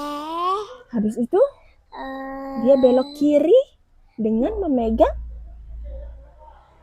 Wall. iya, stone wall. Stonewall. Habis itu dia terus Ada genangan sama air. ada suara anjing menggonggong, terus sampai deh ke rumahnya Ali. Yang itu. Yeay, Rano berhasil sampai ke rumahnya Ali. Segitu dulu ceritanya kali ini. Gimana teman-teman? Seru nggak cerita Iya, Rano pergi ke rumah Ali. Alhamdulillah berhasil. Berhasil. Oke, segitu dulu teman-teman. Sampai jumpa lagi. Di read aloud selanjutnya. Dadah. Assalamualaikum ayah bunda. Ada yang tahu ini minggu apa? Minggu ketiga Ramadan? Wah, bener banget. Semoga puasanya lancar semua ya. Selain itu, ini juga masuk dalam pekan imunisasi dunia. Anak-anak di rumah sudah lengkap belum nih vaksinnya? Kalau ayah bunda, ada yang sudah vaksin COVID? Mungkin lagi nunggu antrian atau malah masih ragu? Bentar dulu. Lah ini kan pekan imunisasi, kok malah bahas vaksin? Nah iya, jadi memang vaksin itu adalah salah satu cara tubuh mendapatkan imunisasi atau kekebalan secara aktif. Ada aktif, jadi ada imunisasi pasif. Ada, misal kekebalan tubuh yang diturunkan ibu pada janinnya selama kehamilan. Pasif karena nggak nunggu ada kumannya nyerang dulu, kekebalannya yang langsung dikasih. Juga selama pandemi kita sering dengar, dicari donor plasma dari orang yang sudah sembuh COVID-19 untuk yang masih berjuang sembuh. Nah, diharapkan antibodi yang sudah terbentuk di darah pendonor bisa membantu proses penyembuhan. Meskipun cara ini masih perlu diteliti lagi ya untuk melihat efektivitasnya. Oke, sudah cukup jelas ya. Jadi vaksinasi termasuk dalam bagian imunisasi aktif.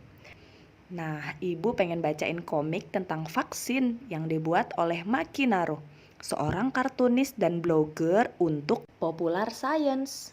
Eits, walaupun dalam bentuk komik, kisahnya dibuat berdasarkan data dan semoga bisa menghalau mitos-mitos seputar vaksin yang bikin ragu ya. Bismillah. Keberhasilan vaksinasi. Inilah bukti-buktinya.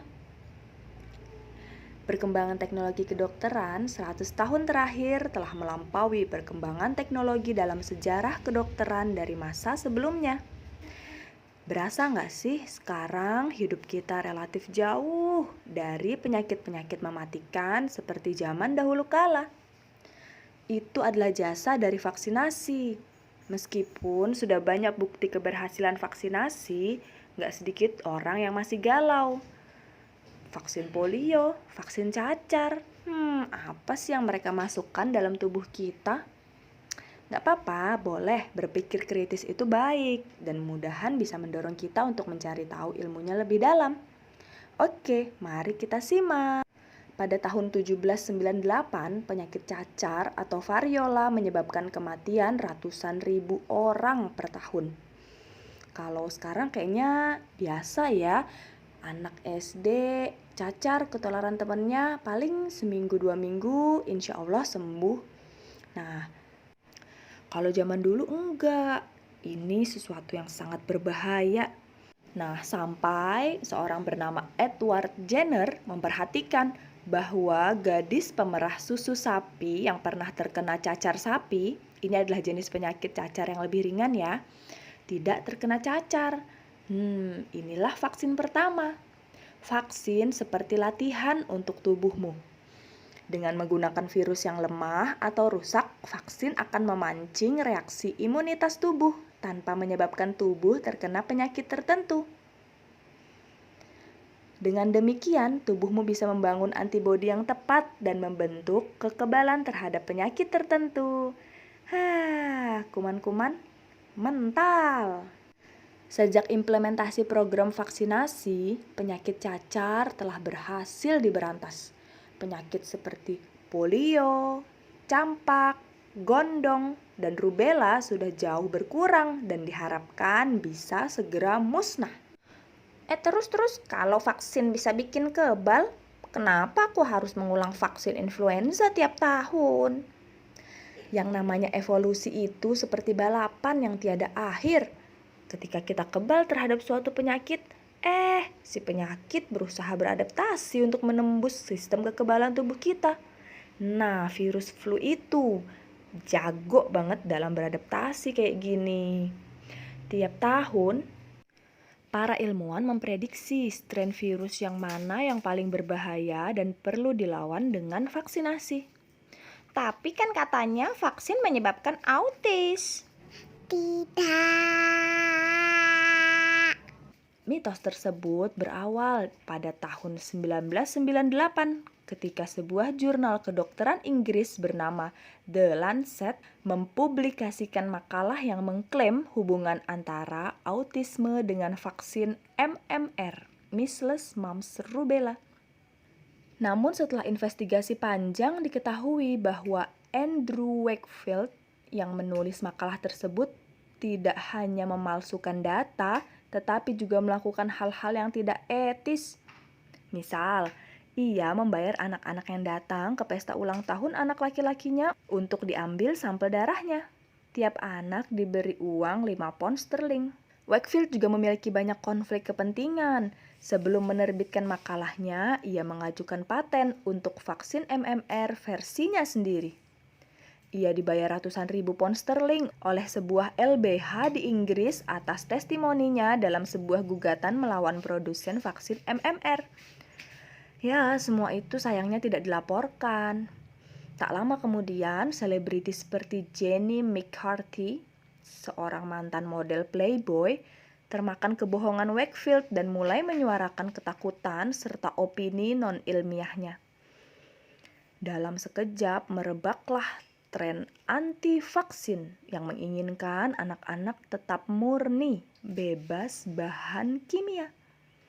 Pada saat kesalahan Wakefield terungkap, makalahnya ditarik dan lisensi medisnya dicabut.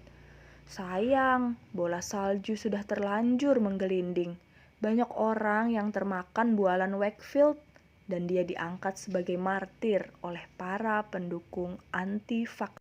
Sekarang kita paham bahwa autisme adalah salah satu spektrum gangguan perkembangan dan para ilmuwan belum mengetahui secara pasti apa yang menyebabkannya.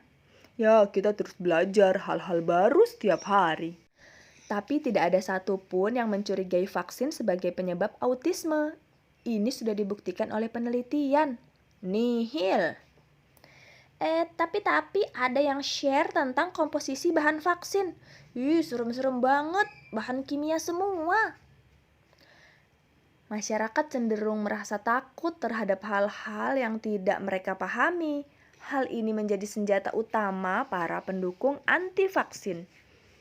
Dengan membuat daftar komposisi bahan vaksin dan menyebarkannya, masyarakat bingung, terjangkit rasa was-was dan takut. Contohnya seperti ini, ada senyawa timerosal seringkali ditunjuk sebagai penyebab autisme. Timerosal merupakan zat anti jamur yang digunakan sebagai pengawet vaksin dalam ampul multidosis. Di dalamnya memang terkandung atom merkuri. Hal ini memungkinkan kita untuk memvaksinasi banyak orang dari satu ampul. Banyak dari kita terlanjur menganggap merkuri itu senyawa yang buruk. Padahal sebenarnya tidak sesederhana itu. Kita mungkin lupa bahwa dalam masakan yang kita makan setiap hari ada satu zat yang terbuat dari 2 unsur yang paling labil dan mematikan di dunia. Ya, sodium atau natrium adalah logam yang sangat reaktif. Bila terkena air bisa meledak. Klorin juga bersifat korosif. Tapi kedua unsur tersebut membentuk garam yang aman dikonsumsi setiap hari. Nah, merkuri yang terkandung dalam timerosal adalah etil merkuri yang dapat dikeluarkan dari tubuh, tidak terakumulasi. Tidak seperti saudaranya, metil merkuri yang merupakan senyawa jahat dan dapat diakumulasi dalam tubuh. Padahal metil merkuri itu terbentuk secara alami loh. Kamu tahu metil merkuri yang jahat itu ada di mana? Ya, tuna. Inilah kenapa kita mesti membatasi konsumsi tuna dan ikan-ikan laut berukuran besar lainnya, terutama bagi ibu hamil dan anak-anak. Meskipun ada risiko dengan maksud mengurangi kekhawatiran publik akibat misinformasi, CDC pun menghentikan penggunaan timerosal dalam vaksin. Bahkan setelah penelitian membuktikan tidak ada hubungan antara timerosal dalam vaksin dengan autisme. Hasil penelitian terkini menunjukkan bahwa peningkatan kasus autisme ini berkaitan dengan kesadaran yang lebih besar dan diagnosa yang lebih baik atas autisme. Zaman dahulu penyandang autisme seringkali hanya dilabeli gila dan tidak mendapatkan terapi.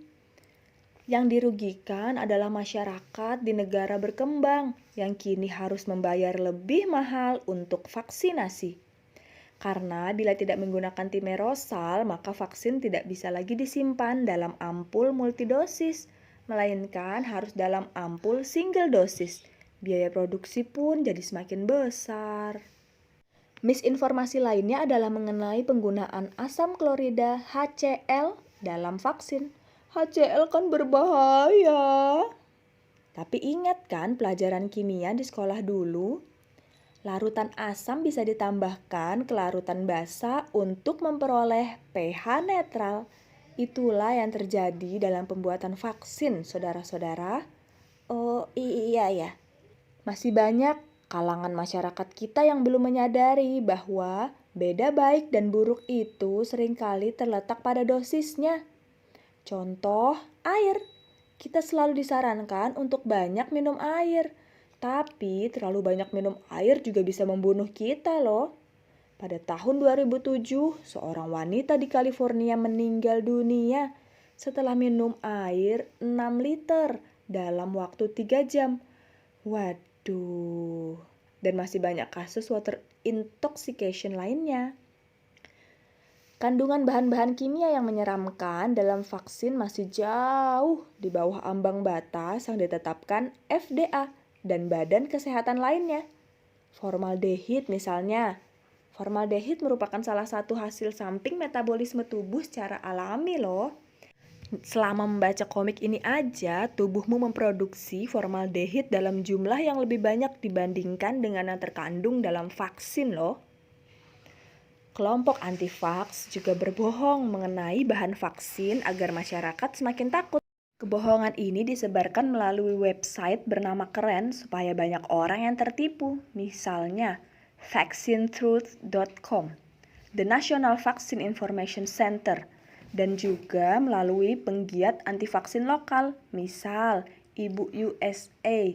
Pilih-pilih kalau gabung grup di FB ya. Kandungan vaksin yang selama ini dirahasiakan oleh para dokter, ginjal monyet, otak babi, janin hasil aborsi.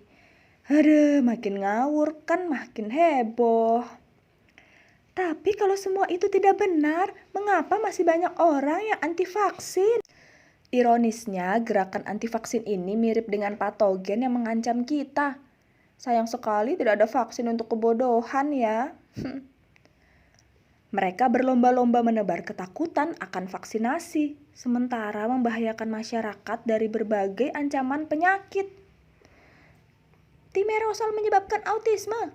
Tubuh bayi yang kecil tidak siap menerima vaksin. Pakai referensi jurnal kesehatan ya, bukan majalah. Setiap kali tuduhan para anti-vaks dibuktikan salah oleh ilmu pengetahuan, mereka langsung membuat tuduhan baru tanpa mau mengklarifikasi atas kesalahan mereka sebelumnya. Aluminium. Oke deh kalau begitu, tapi kalau nggak ingin vaksinasi ya biarin aja dong. Kan itu hak mereka untuk memilih mau vaksinasi apa enggak. Sayang, pernyataan itu cuma benar jika keputusan mereka tidak mempengaruhi orang lain. Tapi faktanya tidak demikian. Salah satu manfaat dari vaksinasi adalah suatu efek yang disebut herd immunity. Jika persentase masyarakat yang divaksinasi dalam satu populasi cukup banyak, lebih dari 83-85%, maka penyakit akan susah mewabah. Yang dilindungi oleh vaksinasi tidak hanya orang yang divaksin, tapi orang yang di sekitarnya karena suatu kondisi tidak atau belum bisa divaksin. Misal, terlalu muda, belum masuk jadwal vaksinasi, atau orang-orang yang memiliki alergi, memiliki kondisi kesehatan tertentu yang tidak memungkinkan untuk divaksin. Dalam herd immunity, yang divaksin turut melindungi yang tidak divaksin. Kita bisa lihat di ilustrasi ini, bulatan pink digambarkan untuk orang-orang yang tidak divaksin dan belum memiliki kekebalan. Ketika penyakit akan menyebar, bulatan biru atau orang-orang yang telah memiliki kekebalan menjadi benteng bagi kelompok rentan atau bulatan pink lainnya. Semakin banyak orang yang menolak vaksinasi, kemungkinan untuk terjadi wabah suatu penyakit akan semakin besar. Beberapa penyakit yang nyaris berhasil diberantas kini mulai kembali lagi. Campak, batuk rejan. Sebelum gerakan anti vaksin menjadi tren, penyakit ini bagaikan dongeng karena kasus kejadian yang sangat sedikit. Sekarang, Amerika Serikat tengah mengalami KLB campak dan batuk rejan terburuk dalam beberapa dekade terakhir. Memangnya vaksin benar-benar aman tanpa risiko? Rasio manfaat dibandingkan dengan risiko dari vaksinasi merupakan salah satu yang paling tinggi di bidang medis. Dan sebagaimana kebanyakan prosedur medis, ada risiko yang di vaksin ini disebut sebagai KIPI, kejadian ikutan pasca imunisasi. Sebagian besar gejalanya relatif ringan, misal bekas suntikan jadi bentol kemerahan, mengalami sakit kepala, demam. Ada juga KIPI yang gejalanya lebih serius, namun hal ini sangat jarang terjadi. Kemungkinannya 1 banding 1.000.000. Sayangnya banyak orang yang tidak pandai dalam menilai risiko. Ada orang yang tidak mau memakai sabuk pengaman ketika mengemudi karena takut tidak bisa cepat keluar mobil jika ada kecelakaan. Aku menghabiskan uangku untuk beli lotre dibanding ditabung. Ya, siapa tahu menang kan bisa hidup enak. Sebagaimana penyakit, rasa takut dan misinformasi sangat mudah menyebar, menjangkiti mereka yang belum punya kekebalan. Yuk kita cari informasi yang akurat. Percayakan suatu hal kepada ahlinya. Ahli di bidang vaksin ya dokter, bukan sarjana hukum atau penjual online ya. Yuk berkontribusi membentuk herd immunity dengan turut mengedukasi orang-orang di sekitarmu. Jangan lupa vaksinasi sesuai jadwal. Sedihnya, data dari WHO tahun 2019 menunjukkan masih ada 19,7 juta anak di dunia yang belum mendapat imunisasi dasar lengkap. Bahkan ada yang belum dapat sama sekali. Dan tebak, ya Indonesia termasuk 10 besar negara penyumbang anak yang belum mendapat imunisasi dasar lengkap. Padahal udah digratiskan ya. Gimana kalau bayar? Oke. Sekian dulu, semoga makin mencerahkan keraguan di hati seputar vaksin ya. Ayah, bunda, kakek nenek juga bisa mulai cek kondisi kesehatan untuk tahu bisa menjadi penerima vaksin COVID-19 atau tidak. Share video ini ke teman-teman, keluarga, tetangga yang masih pada kemakan hoaks seputar vaksin. Yuk vaksin, karena tak kenal maka tak kebal. Wassalamualaikum warahmatullahi wabarakatuh.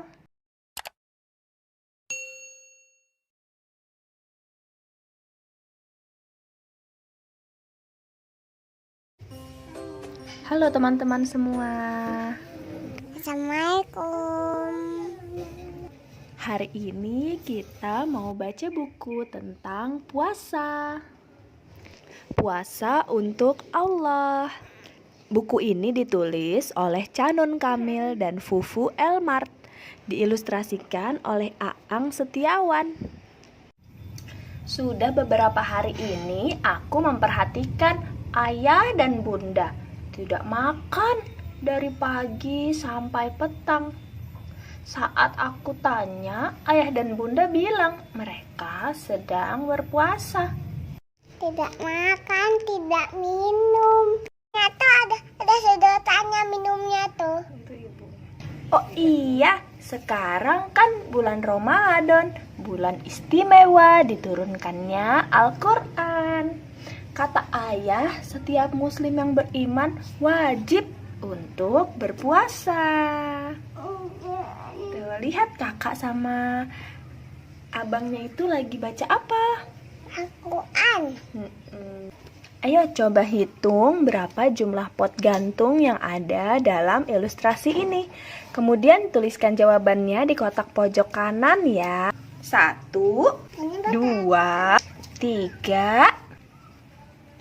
4. Jadi ada 4 pot gantung. Ayah, puasa itu apa sih? Tanyaku penasaran. Puasa itu sederhananya ajang latihan agar bisa mengendalikan diri dari rasa haus, rasa lapar, dan amarah. Jawab ayah. Bagaimana rasanya ya? Tidak makan, tidak minum, dan menahan marah saat puasa. Pasti lelah sekali. Melalui rasa lelah berpuasa, Allah Subhanahu wa Ta'ala mengajarkan kita tentang sabar dan ikhlas. Ayah dan bunda berpuasa dari azan subuh sampai azan maghrib. Bunda, untuk siapa sih kita berlelah-lelah puasa? Tanya. Kita berpuasa untuk Allah Subhanahu wa Ta'ala. Allah Subhanahu wa Ta'ala berfirman bahwa setiap amalan manusia adalah untuk dirinya sendiri, kecuali amalan puasa. Itu untuk Allah dan Allah sendiri yang akan membalasnya. Ayah menjelaskan. Itu ada di hadis riwayat Bukhari nomor 1 1904, 5927, dan Muslim nomor 1151. Allah juga sudah menyiapkan surga Ar-Rayyan untuk orang-orang yang rajin berpuasa, yang ikhlas berpuasa karena Allah. Besoknya aku ikut makan sahur sama ayah dan bunda. Aku mau ikut belajar puasa. Paginya, baru jam 8 pagi, aku sudah merasakan lapar. Kriuk, kriuk, kriuk. Oh iya teman-teman, kita bisa cari huruf abjad O sampai Z yang tersembunyi dalam ilustrasi ini. Ayo kita sebutkan hurufnya, kemudian lingkari. O, orang utan. T, tekwan. U, udang. Teman-teman, lanjut cari hurufnya ya. Kamu masih kecil sayang, belum diwajibkan untuk ikut berpuasa. Boleh ikut latihan semampunya saja. Ayah, bunda, kenapa sih kita harus berpuasa? Bunda, Lia. Nih ya, permisi sedikit kan sayang? Ini kan boneka Daninya. Benar. Kita berpuasa agar Allah Subhanahu wa Ta'ala ridho, menjadikan keluarga kita termasuk hambanya yang bertakwa. Sesuai firman Allah dalam Al-Quran, ya ayyuhalladzina amanu kutiba alaikumus syiyamu kama kutiba alal ladzina min qablikum la'allakum tattaqun. Hai orang-orang yang beriman, diwajibkan atas kamu berpuasa sebagaimana diwajibkan atas orang-orang sebelum kamu agar kamu bertakwa. Quran Surah Al-Baqarah ayat 183. Masya Allah, ayah dan bunda temani aku perlahan untuk belajar tentang puasa ya, agar Allah Subhanahu wa Ta'ala ridho, menjadikanku hambanya yang bertakwa. Ungkapku bahagia. Aku semangat. Bu, jangan digituin, kan nenek mengawat. Di belakang ibu kan. Aku semangat memulai belajar puasa untuk menunaikan ibadah rukun Islam yang ketiga. Sampai jumpa di buku selanjutnya. Makasih ya. Ini manga. Ini ngap. Nih. Kalau ini manga, ini ngap. Ini makan, ini minum. Minumnya kan di gelas. Mana gelasnya? Mana minum? Ya, Itu? itu. Oke. Neneknya mau lewat. Bunda kepadaku. Di bajunya ayah ini ngam. Lam. Bajunya kan dia ngamut kopi warna biru dia. Kakinya. Ini ibu ini nih ya. Agar Allah Subhanahu wa Ta'ala ridho.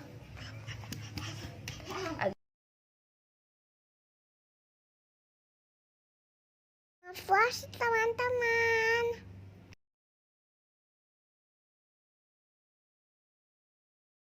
Assalamualaikum. Hari ini kita mau cerita tentang I Learn About Textures. Ditulis oleh Bunda Ari dan tim Cordoba Kids. Bismillahirrahmanirrahim. Abid is sitting on the beach with cow and horse. They are soaking wet because they have just finished playing in the water. Cow, horse, sand, beach. Pasing. Abid's father asked Abid if he wants to learn how to scuba dive. Wow, Abid has never tried scuba diving Iya, before. duduk. Duduk. Iya, duduk yang sini. Why are my hands so uneven? Says Abid, looking at his wrinkled hands. That means you are healthy. My teacher said that if our skin is in water too long, the wrinkles are a normal reaction of our nerves, says Hakim, all at once. Catch this bit, says Horse, as he throws a bottle of drinking water to Abid. Abid catches the bottle. Kenapa? Starfish, Kenapa? seashell, Kenapa? sand. 6. Well, because your hands are wrinkled, Kenapa? even though the bottle is wet, it's still not slippery, right? Cloud, says Horse, giving Abid a side glance. Cloud.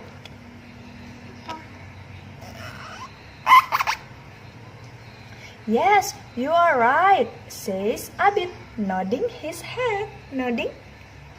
Nodding? Amazing, huh? Our skin is awesome. This is our skin anatomy. Because of our skin, we can feel raw skin, smooth, and also hot or cold. Explain Hakim eagerly. Baca buku. Abid strokes horseback. Horseback feels so smooth and soft. Not to be outdone, Cow says, my back does too. I've never seen just how beautiful it is under the sea. When diving, I touched a dolphin that swam up to me. Its skin was really slippery, says Abid, still astonished by the experience. I also touched a sea turtle. Its shell is rough. Aneh. Itu tortoise. Kenapa? Abid. A turtle's rough and hard shell protect it from enemies. Kenapa, Ibu? Tortoise. Kenapa? Sea turtle. Kenapa? Abid. I also touched a sea turtle. Kenapa? Sea turtle. Kenapa? Its shell Kenapa? rough Kenapa? and as hard as wood. Kenapa? Sea turtle. A turtle's rough and hard shell protect it from enemies. Unlike a tortoise, a sea turtle cannot pull its head and forelegs into its shell when it is threatened. Explain Hakim. A hedgehog. Yeah, it's a hedgehog. Use its quills to protect itself against threats.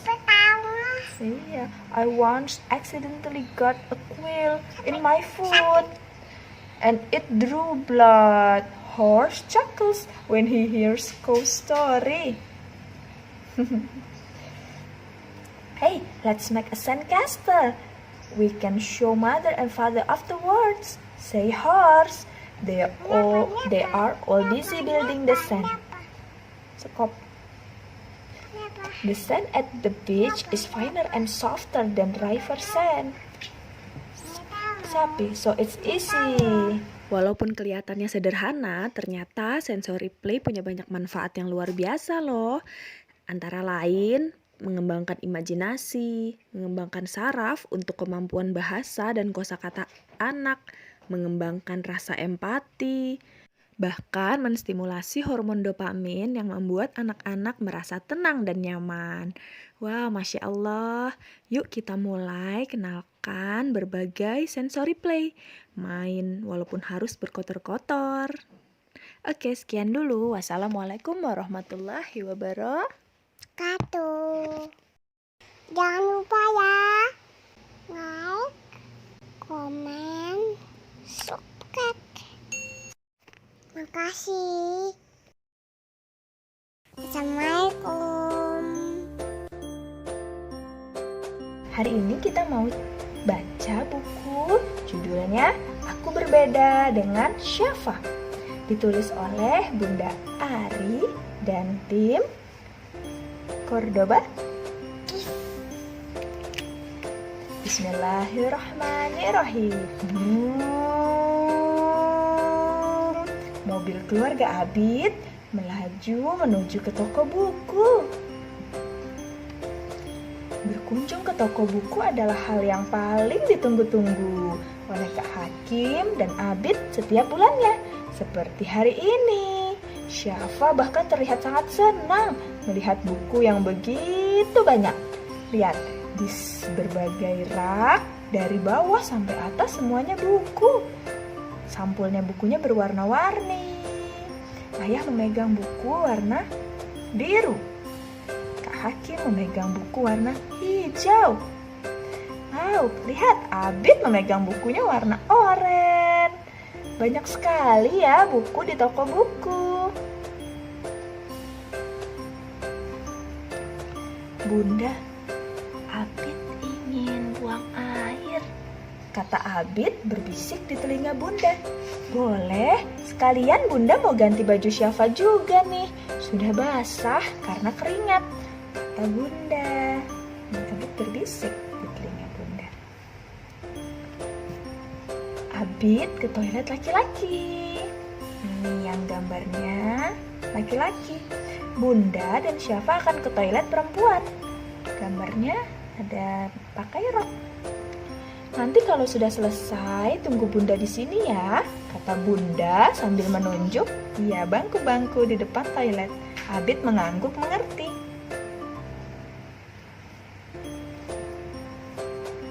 Syafa cantik deh pakai kerudung merah. Kak Abid boleh pinjem nggak? Kata Abid sambil mencubit pipi Syafa. Kak Abid ada-ada saja ya Syafa. Yang pakai jilbab kan hanya perempuan. Kalau perempuan seperti Bunda, semuanya harus tertutup. Kecuali muka dan telapak tangan. Kalau Kak Abid sih yang harus tertutup dari batas pusar sampai kaki, kata Bunda tertawa. Oh, Kak Abid juga harus disunat seperti semua anak laki-laki, lanjut Bunda. Disunat oleh dokter.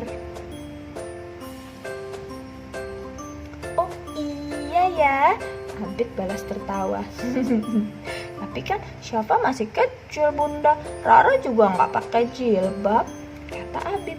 Iya sayang, Rara, Syafa, Mimi, atau teman-teman di sekolah Abid yang lain masih kecil, jadi belum harus pakai jilbab. Kalaupun pakai, itu untuk latihan, biar nanti terbiasa, kata Bunda lagi. Oh iya ya, Mira. Abid membayangkan Rara belum pakai jilbab. Oh iya, tadi waktu di toilet airnya sempat macet. Hampir ada om yang mau masuk dan bantuin Abid, tapi nggak jadi. Alhamdulillah airnya mengalir. Ayah yang mendengar cerita Abid kemudian bicara, Abid, juga Kak Hakim, tubuh kita adalah milik kita. Tidak boleh ada seorang pun yang melihat atau memegang bagian pribadi tubuh kita, kecuali ayah, bunda, atau dokter ketika kita sakit. Ayah bunda juga hanya membantu. Saat Abid dan Kak Hakim sudah mandiri, bisa mandi sendiri, bisa membersihkan buang air sendiri, ayah dan ibu pun sudah tidak boleh memegang bagian pribadi. Iya ayah, Kak Hakim juga dikasih tahu sama bu guru di sekolah, kata Kak Hakim. Bahkan walaupun kita ada di rumah dan hanya ada ayah dan bunda, selama ini Abid maupun Kak Hakim juga tetap harus memakai handuk kan saat keluar kamar mandi, sambung bunda. Oh iya, Abid dan Kak Hakim manggut-manggut. Keluar kamar mandi tetap pakai handuk. Atau kalau kita mau membeli baju dan akan mencobanya, ada ruangan tertutup untuk ganti. Itu karena kita harus menutup tubuh kita dari orang lain. Bunda menunjuk ruangan tempat ganti baju. Fitting room. Dan biasanya ada tempat ganti khusus untuk laki-laki dan perempuan.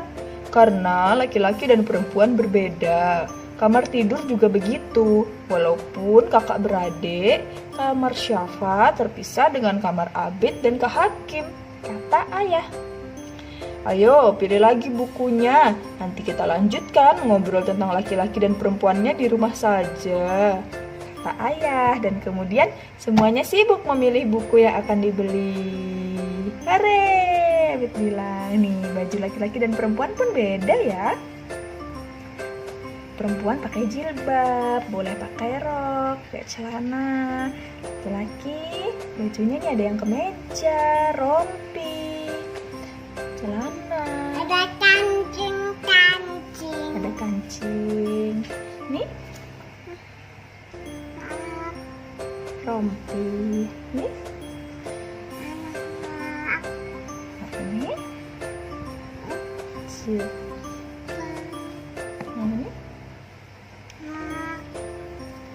Alhamdulillahirabbil alamin. Bacaannya alhamdulillahirabbil alamin. Kita berusaha bersama ya, ayah dan bunda, untuk menjaga anak-anak kita. Karena seringkali perilaku penyimpangan seks ini secara tidak sadar terjadi mulai dari pola asuh yang keliru dari para orang tua. Nauzubillahi min zalik, semoga kita tidak termasuk di dalamnya. Sekian dulu, wassalamualaikum warahmatullahi wabarakatuh. Jangan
Lapa menggelitik hidung Ringki. Hachi!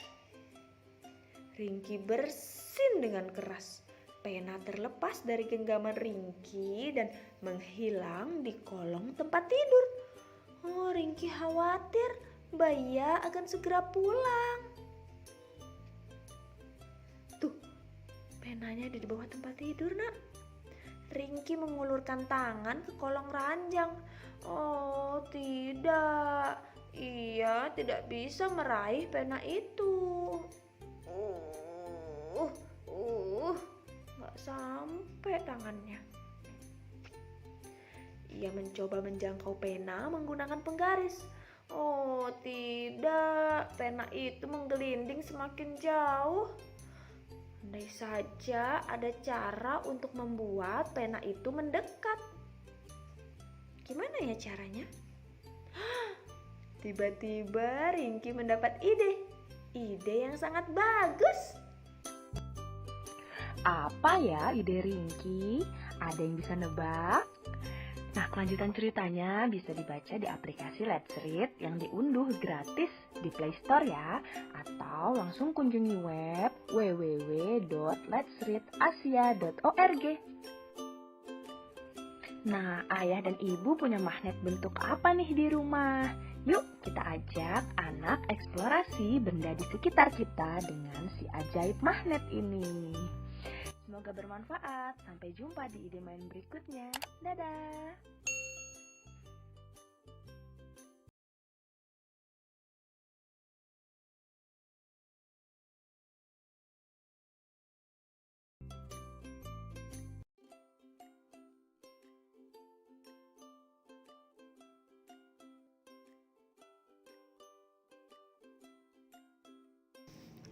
Bismillahirrahmanirrahim. Momo dan Yuyu. Dipublikasikan The Asia Foundation Let's Read. Ditulis oleh Momon Kristiadi. Ilustrator oleh Lily Yong. Momo mencari Lina. Sudah waktunya kucingnya itu makan. Oh, itu dia. Lina sedang apa ya? Lihat nak kucingnya mana? Ekornya hitam. Oh, ada apa di lubang itu, Lina? Tanya Momo. Ternyata kucingnya lagi memasukkan tangannya ke dalam lubang. Wah, ada binatang mirip kepiting, tetapi lebih kecil. Apa ini yang Bapak bilang Yuyu? Tanya Momo dalam hati. Kalau dipelihara, apa Yuyu bisa menjadi besar seperti kepiting ya? Momo ingin tahu. Tuh, Yuyunya dimasukin ke dalam ember. Kucingnya. Coba kita lihat apakah Yuyu suka ini. Dikasih makan Yuyunya. Kucingnya juga.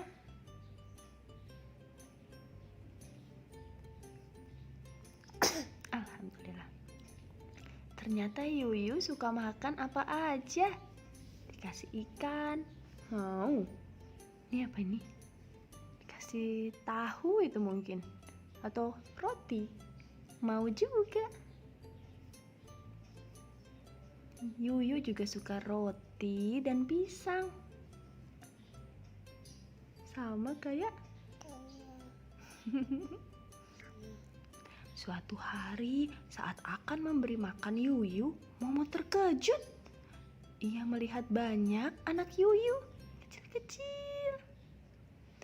Oh, ternyata kamu ibu Yuyu ya? Kamu perlu tempat tinggal yang lebih besar. Pindah ke sini ya.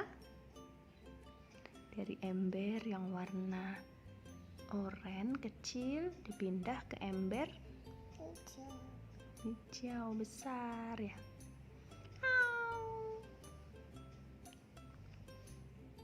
Momo sibuk sekali Semakin banyak Yuyu, semakin banyak makanan yang dibutuhkan.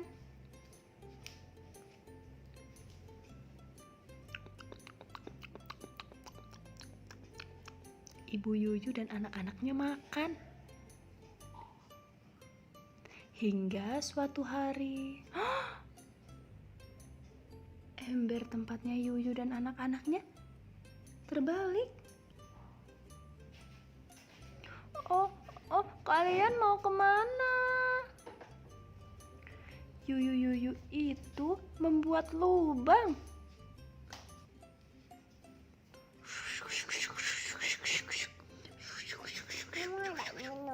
Boleh, silahkan. Oh, kamu lebih suka di lubang itu ya, Yu? Katanya, Momo.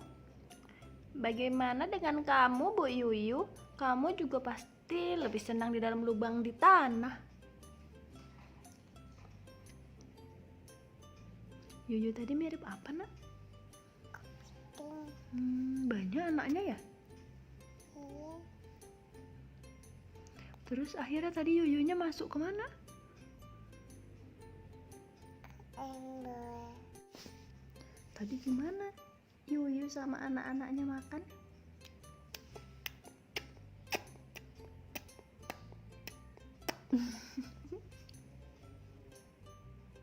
Yuyunya mau balik ke tempat tinggalnya di tanah.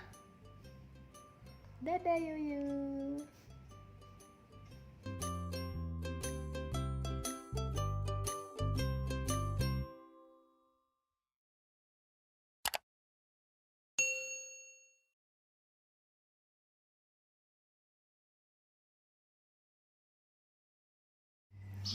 Bagaimana cara merangkai sirkuit listrik?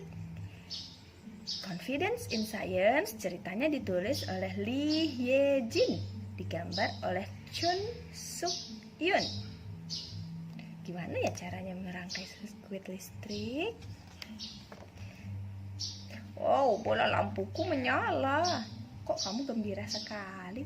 Kenapa lampuku tidak menyala ya? Bagaimana cara merangkai sirkuit listrik? Ini menjadi penjelajah gua. Hore! Halo! Saatnya libur musim panas. Huni mengunjungi rumah nenek. Pada liburan kali ini, Huni bisa main sepuasnya di rumah nenek. Dia senang sekali bermain bersama Coli, sepupu Huni. Huni dan Coli pergi ke bukit di belakang rumah nenek. Ada bayi kelelawar tergeletak di mulut gua yang gelap. Huni mengangkatnya dengan hati-hati. Ada bayi kelelawar si kecil. Diangkat sama Huni. Kelelawar kecil ini sepertinya tersesat. Kasihan sekali. Ini kelelawar mungkin ada di dalam gua. Ayo kita antarkan. Dua anak lelaki itu masuk ke dalam gua dengan hati-hati. Di dalam gua gelap sekali. Mereka tak bisa melihat apa-apa. Coli, aku takut gelap. Pulang dulu yuk, ambil senter. Huni dan Coli pulang tergopoh-gopoh. Mereka menaruh bayi kelelawar di kardus kecil. Coli sibuk mencari senter. Huni pun turut membantu. Buka lemari. Senternya tidak ada. Di sini juga tidak ada. Senter, di mana kamu? Tidak ada senter di sini.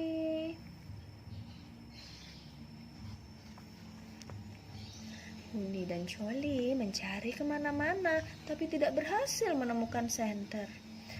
Apa ya yang bisa digunakan untuk menerangi? Huni mengambil lampu meja. Kita bawa lampu ini saja. Tapi lampu ini tidak ada kabelnya. Di gua tidak ada stop kontak untuk mencolokkan steker. Karena di gua tidak ada stop kontak, kita perlu senter yang menggunakan baterai. Ya benar, kita bisa membawa baterai. Itu kulkas kakak. Culi masuk ke kamar, lalu keluar dengan membawa baterai, kabel listrik, bola lampu, saklar, dan diagram sirkuit. Ayo kita membuat senter sendiri. Kalau kita bisa memasang senter di topi, pasti keren. Kita jadi punya topi penjelajah. Kurasa aku bisa membuatnya. Aku pernah belajar di kelas sains. Oh, asyik, katanya Huni. Kita akan menjadi penjelajah gua. Hore, aku sudah tidak sabar. Aku mau coba, kata Huni. Oke, kamu boleh coba membuatnya sesuai diagram sirkuit, kata Joli. Ini diagramnya. Oh, lampunya tidak menyala. Nih, lampunya kok nggak nyala ya? Kamu belum menghubungkan kabel ke bola lampu. Kalau kabelnya terputus seperti itu, listrik tidak mengalir dan bola lampu tidak menyala. Ini ternyata kabelnya belum dihubungkan ke lampu. Setelah dihubungkan, ting, nyala. Huni melonjak kegirangan, yeay. Namun Joli tampak sedikit khawatir. Cahaya lampunya agak redup, cukup terang tidak ya untuk menerangi dalam gua. Joli mengambil baterai tambahan. Kalau kita tambah baterai lagi, lampunya akan lebih terang. Huni menambahkan 1 baterai lagi. Namun bola lampu tidak menyala. Coba kamu periksa arah baterai. Kalau kedua baterai dihubungkan ke kutub baterai yang sama, lampunya tidak akan menyala. Oh iya nak, ini kan kutub negatif, kutub positif, kutub negatif. Nah, coba dibalik. Jadi positif, negatif. Ting, jadi nyala. Ternyata Huni mengubah arah salah satu baterai dan menghubungkan kedua baterai itu lagi, bola lampu menyala. Arus listrik mengalir dari kutub baterai positif ke negatif. Jadi lampu hanya akan menyala kalau kita menghubungkan baterai dengan kutub-kutub yang berlawanan. Oh gitu. Huni mengira ia memiliki ide cemerlang. Kalau kita memasang lebih banyak bola lampu, seharusnya cahaya menjadi lebih terang kan? Huni merangkai 2 baterai dan 2 bola lampu. 1, 2. Ternyata cahayanya sama aja seperti saat menggunakan 1 bola lampu. Aneh sekali, kukira cahayanya akan lebih terang. Oh iya, ternyata alasannya karena bola lampunya harus berbagi listrik, sementara jumlah energi dari baterainya terbatas. Jadi cahayanya tidak seterang yang diharapkan karena kedua bola lampu harus berbagi energi listrik. Nah, Huni dan Joli membuat 1 rangkaian listrik lagi. Ia menghubungkan 3 baterai. 1, 2, 3. Dihubungkan dengan kabel ke 1 bola lampu. Wow, cahayanya sangat terang. Sepertinya cukup untuk menerangi gua. Baiklah, sebaiknya kita jangan memasang saklar dulu. Saat rangkaian ini dipasang di topi akan sulit menyalakannya. Lepaskan dulu kabelnya, nanti kita hubungkan lagi saat masuk ke dalam gua. Huni dan Joli memasukkan sirkuit ke dalam kotak dan mengeluarkan bola lampu dari sebuah lubang. Kemudian mereka mengikat kotak itu ke topi mereka. Yeay, kita siap menjadi penjelajah gua yang hebat. Akhirnya semua sudah siap. Saat mengambil kardus yang berisi bayi kelelawar, Huni berkata, "Jangan takut bayi kelelawar, kami antar kamu pulang sekarang." Huni dan Joli masuk ke dalam gua. Saat mereka menghubungkan kabel dan saklar dan bola lampu di sirkuit, gua menjadi terang benderang. Ini ada cahaya dari lampu topinya. Ia merasa seperti penjelajah sungguhan. Huni dan Joli terus masuk ke dalam gua, disinari senter buatan sendiri. Setelah masuk cukup dalam, akhirnya Huni dan Joli melihat ada kelelawar. Lihat, kata Huni. Bayi kelelawar mencicit lemah saat Huni mengeluarkannya dari kardus. Keluarkan pelan-pelan. Lalu seekor kelelawar besar terbang ke arah mereka, menyambar bayi kelelawar dan terbang menjauh. Wow, itu pasti induknya. Selamat jalan kelelawar kecil. Huni dan Coli melambaikan tangan kepada si bayi kelelawar. Dadah. Mereka berjalan pulang dengan lega dan gembira.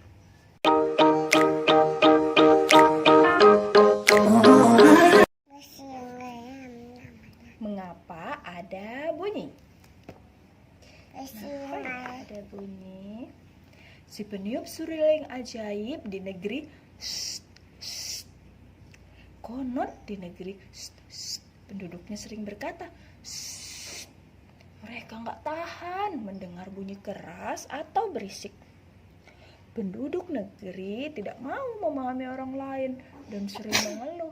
Alhamdulillah, berisik. Padahal kadang suara mereka lebih berisik. Hingga suatu ketika ada peniup seruling ajaib datang ke negeri ini. Berisik. Diam dong. Mana peniup seruling ajaibnya, nak? Iya. Si peniup seruling ajaib menjelajahi negeri. Para penduduk penasaran terhadap sosok itu. Saat mereka menghampirinya, peniup seruling ajaib berkata, "Kalau kalian tidak suka bebunyian, aku akan melenyapkan bebunyian dari kalian. Tapi jika bunyi menghilang, gelap dalam terang mungkin akan datang. Jangan salahkan aku kalau hal itu terjadi." "Biar saja, kami tidak takut gelap." "Kamu hebat sekali. Oh, jadi negeri kami bisa damai dan senyap." Keesokan harinya, peniup seruling ajaib pergi ke tempat penggilingan tepung gandum. Di sana sangat gaduh. Bruk, bruk, brak, bruk, brak. Pemilik penggilingan menyambut dengan senang hati. Ia pun meminta peniup seruling ajaib segera menghilangkan bunyi yang timbul. Bunga nih. Bunyi timbul saat benda-benda bergerak, bergesekan, atau saling bertabrakan. Karena itu, kita mendengar bunyi keras saat alu dan lesung bertumbrukan. Bolehkah aku ambil alu dan lesung yang menimbulkan bunyi keras ini? Jangan, kalau kau ambil bagaimana aku bisa menggiling gandum? Hilangkan saja bunyinya. Si peniup seruling ajaib pun Si peniup seruling ajaib pun meniup serulingnya. Bunyi brok, bruk, brok, bruk pergi mengikuti si peniup seruling ajaib yang meninggalkan penggilingan tepung gandum. Brok, bruk, brok.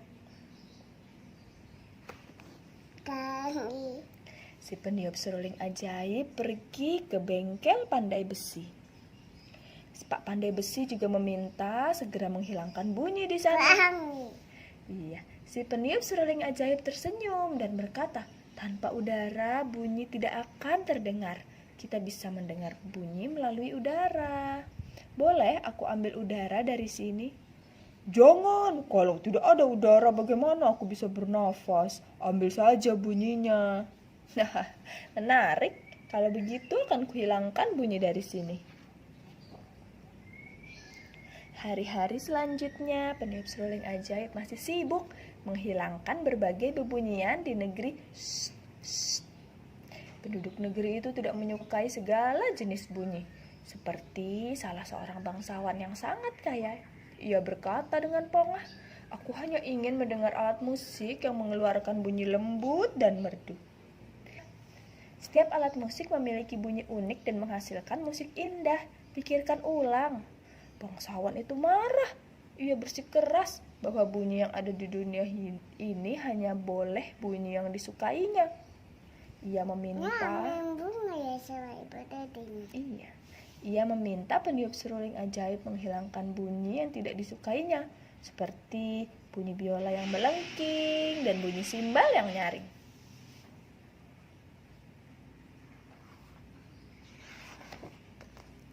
Suatu ketika, ibu guru memanggil peniup seruling ajaib. Ia tak mau dengar suara berisik murid-muridnya. Saat si peniup seruling ajaib akan meniup seruling, ibu guru berseru, tunggu dulu.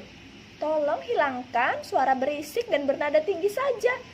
Saya tidak keberatan dengan suara lembut dan bernada rendah. Harit! La la la la la. Tok tok tok tok tok tok. Ho ho ho ho. Wow, bum bum bum. Hehehe. Rame nak ya di sekolahan. Seiring menghilangnya beragam jenis bunyi, para penduduk jadi lebih sensitif terhadap bunyi. Mereka mengeluhkan bunyi bahkan yang sangat lemah. Setelah suara bising dihilangkan, mereka juga meminta peniup seruling ajaib menghilangkan suara lemah yang bahkan sebelumnya tidak terdengar oleh mereka. Ada. Aku mohon hilangkan suara tangisan bayiku. Bunyi apa itu? Aku mendengar sesuatu. Hai, anak muda, tolong hilangkan suara gemuruh dalam perutku. Ini. Ada nasi. Bisakah kau menghilangkan suara burung yang berkicau di pegunungan?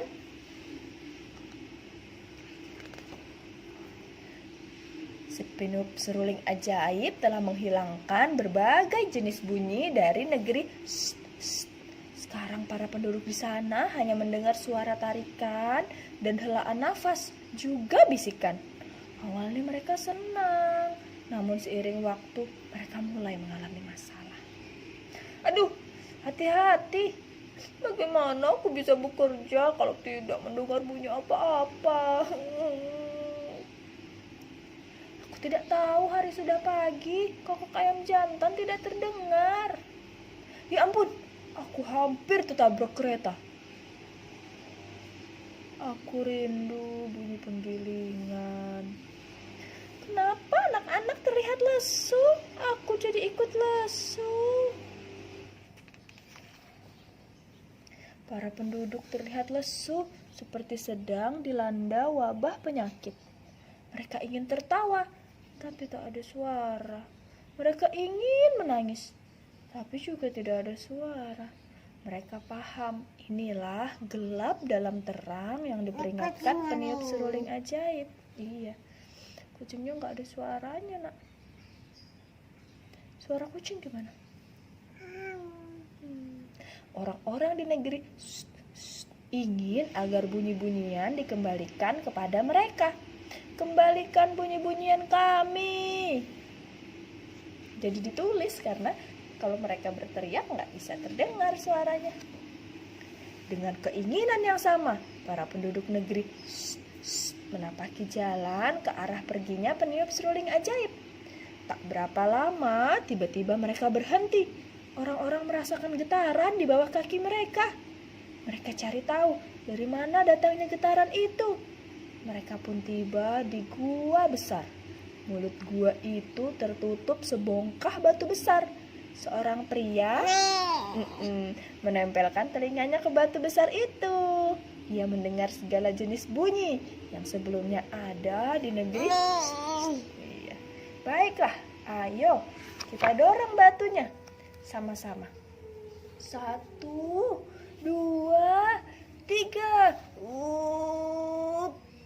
Blar. Batu besar itu bergeser. Pintu terbuka dan bebunyian berhamburan keluar dari gua.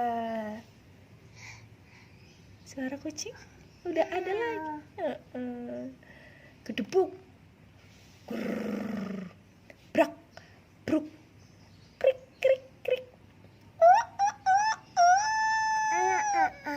Ini. Titin. Tring. Hahaha.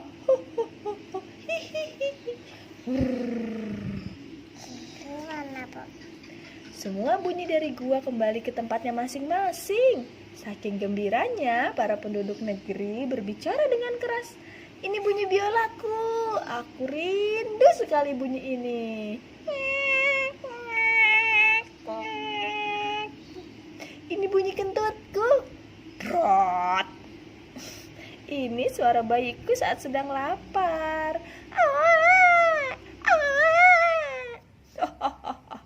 Bisa tertawa. Peniup seruling ajaib muncul di hadapan mereka dan berkata, bunyi bagian penting dari hidup kita.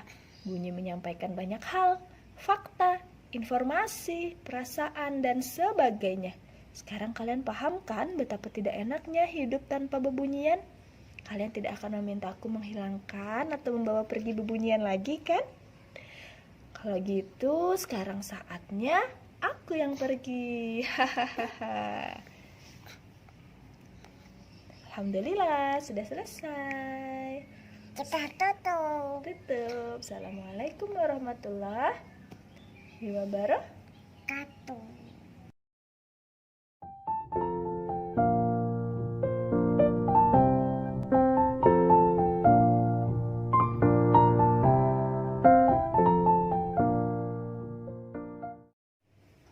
Assalamualaikum warahmatullahi wabarakatuh.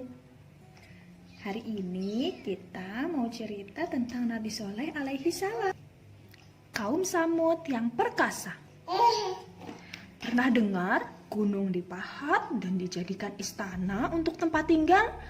Kaum Samud mampu melakukan itu karena terkenal perkasa. Awalnya mereka membangun rumah dari tanah biasa. Namun karena menganggapnya kurang kuat, mereka membuat rumah dari gunung. Lihat, ini mereka memahat gunung. Kaum Samud merasa hebat, mereka hidup mewah dan berumur panjang. Berhala yang mereka sembah dianggap sebagai penolong. Jadi, ketika menyeru untuk menyembah Allah, Nabi Soleh dianggap terkena sihir. Unta dari batu. Nabi Soleh sendiri berasal dari kaum Samud. Dia cerdik, ramah, juga rendah hati. Kaum Samud tidak mau mendengarkan apa yang dikatakan Nabi Soleh. Mereka baru mau percaya bila Nabi Soleh dapat memenuhi syarat mereka. Bisa tebak apa syaratnya? Ya, kaum Samud meminta Nabi Soleh untuk mengubah batu besar menjadi unta. Nabi Soleh pun berdoa kepada Allah. Berubahlah batu itu menjadi seekor unta betina yang tinggi dan besar. Air susunya tidak pernah habis. Kaum Samud mengambil air susu unta itu. Tak tahu balas budi. Sebagian kaum Samud langsung beriman mengikuti Nabi Soleh. Sedangkan sebagian lainnya ingkar janji. Nabi Soleh melarang mereka mengganggu unta. Bila si unta minum air dari telaga, mereka dilarang mengambil air berbarengan dengan unta. Mereka Anak kucing ada anak ibu kucing. Oh iya, ada kucing. Mereka hanya boleh mengambil pada hari yang lain. Nih, untanya minum dari air telaga.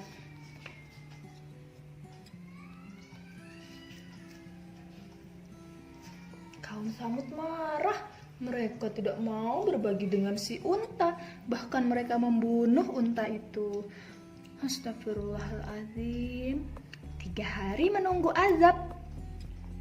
Nabi Soleh berkata kepada kaum Samud bahwa 3 hari lagi akan turun peringatan dari Allah kepada mereka. Mereka tidak percaya, bahkan bermaksud mencelakai Nabi Soleh. Pada hari pertama, wajah kaum Samud menguning. Namun mereka menganggap itu bukan azab. Pada hari kedua, wajah mereka menjadi merah. Tetap saja mereka bersenang-senang. Pada hari ketiga, wajah mereka menjadi hitam. Nih, di gambar ini, kaum Samud wajahnya jadi kuning, nak. Pada sore hari mereka berkata, bukankah hari yang ditentukan sudah berlalu? Keesokan harinya, setelah matahari terbit dari timur, terdengar suara keras dari langit dan gempa yang sangat dahsyat. Duk duk duk duk duk duk duk duk. Semua nyawa melayang. Ada seseorang yang berusaha lari, namun begitu keluar dari wilayah itu, ia pun tertimpa azab seperti kaumnya. Nabi Soleh kemudian pindah ke negeri lain bersama dengan para pengikutnya yang setia dan beriman kepada Allah Subhanahu wa Ta'ala. Selesai. Alhamdulillahirabbil alamin.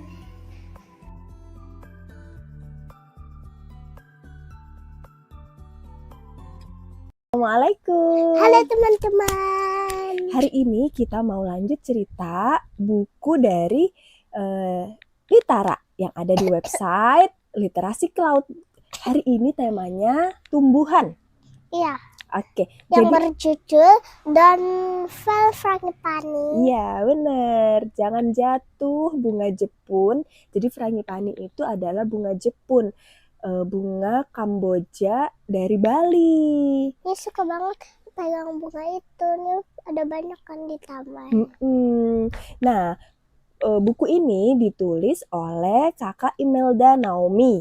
Terus ilustratornya adalah kakak Pamela Suryajaya.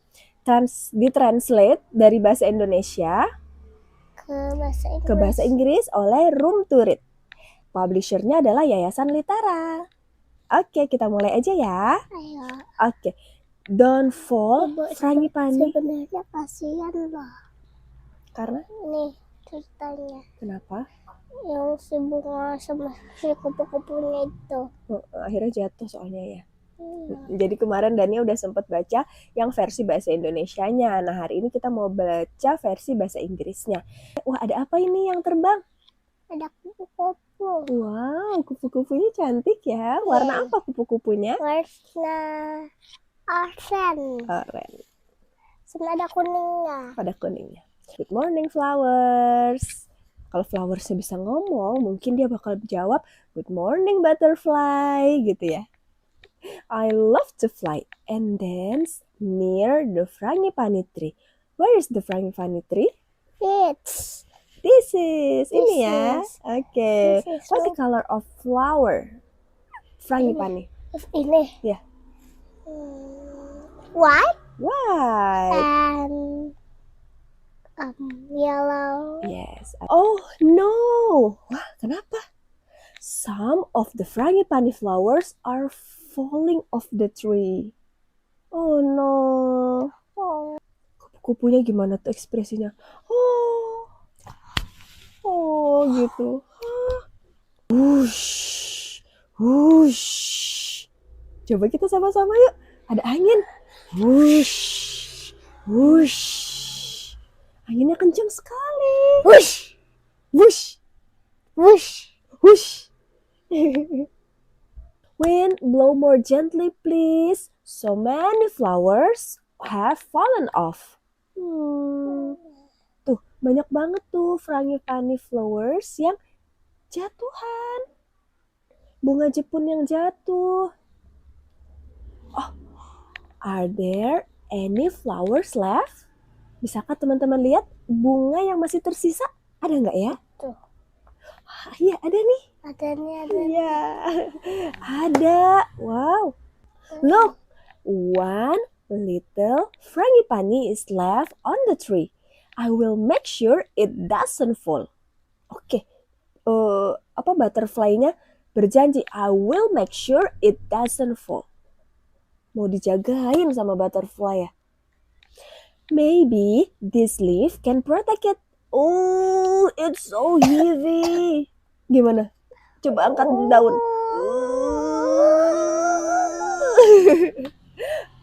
Baru dia punya akal yang lain. Dia punya ide lain ya. Maybe this sticky sap can keep the frangipani on the tree. Do you know sticky sap?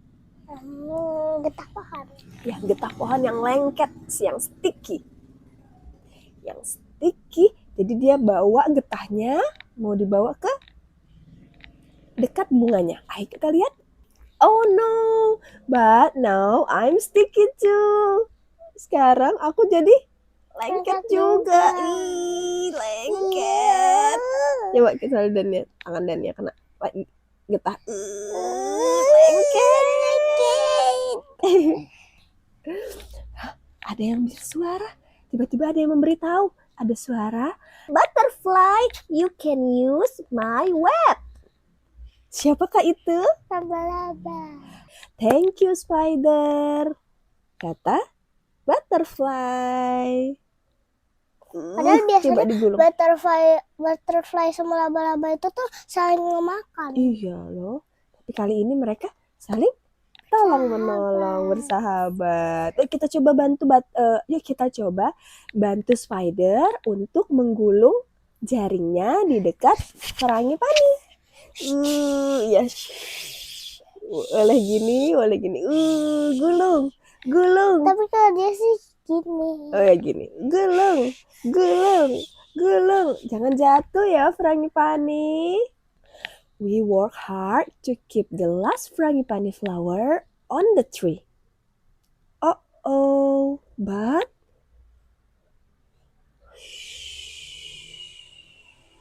even with all our help, the little frangipani falls off. Bahkan sudah diapain tadi? Dibantu melindungi dari angin dengan daun yang dibawa tadi sama butterfly. Terus itu coba pakai getah pohon yang lengket yang tadi sampai bikin butterfly-nya ke lengket. Iya, badannya jadi lengket. Terus udah pakai spider web. Tapi putus. Tetap jatuh ya. Little Frangipani jatuh di atas kepala anak perempuan. Little Frangipani, where are you going now? Mau kemana ya? Little Frangipani ya dibawa sama anak perempuan tadi. Wow.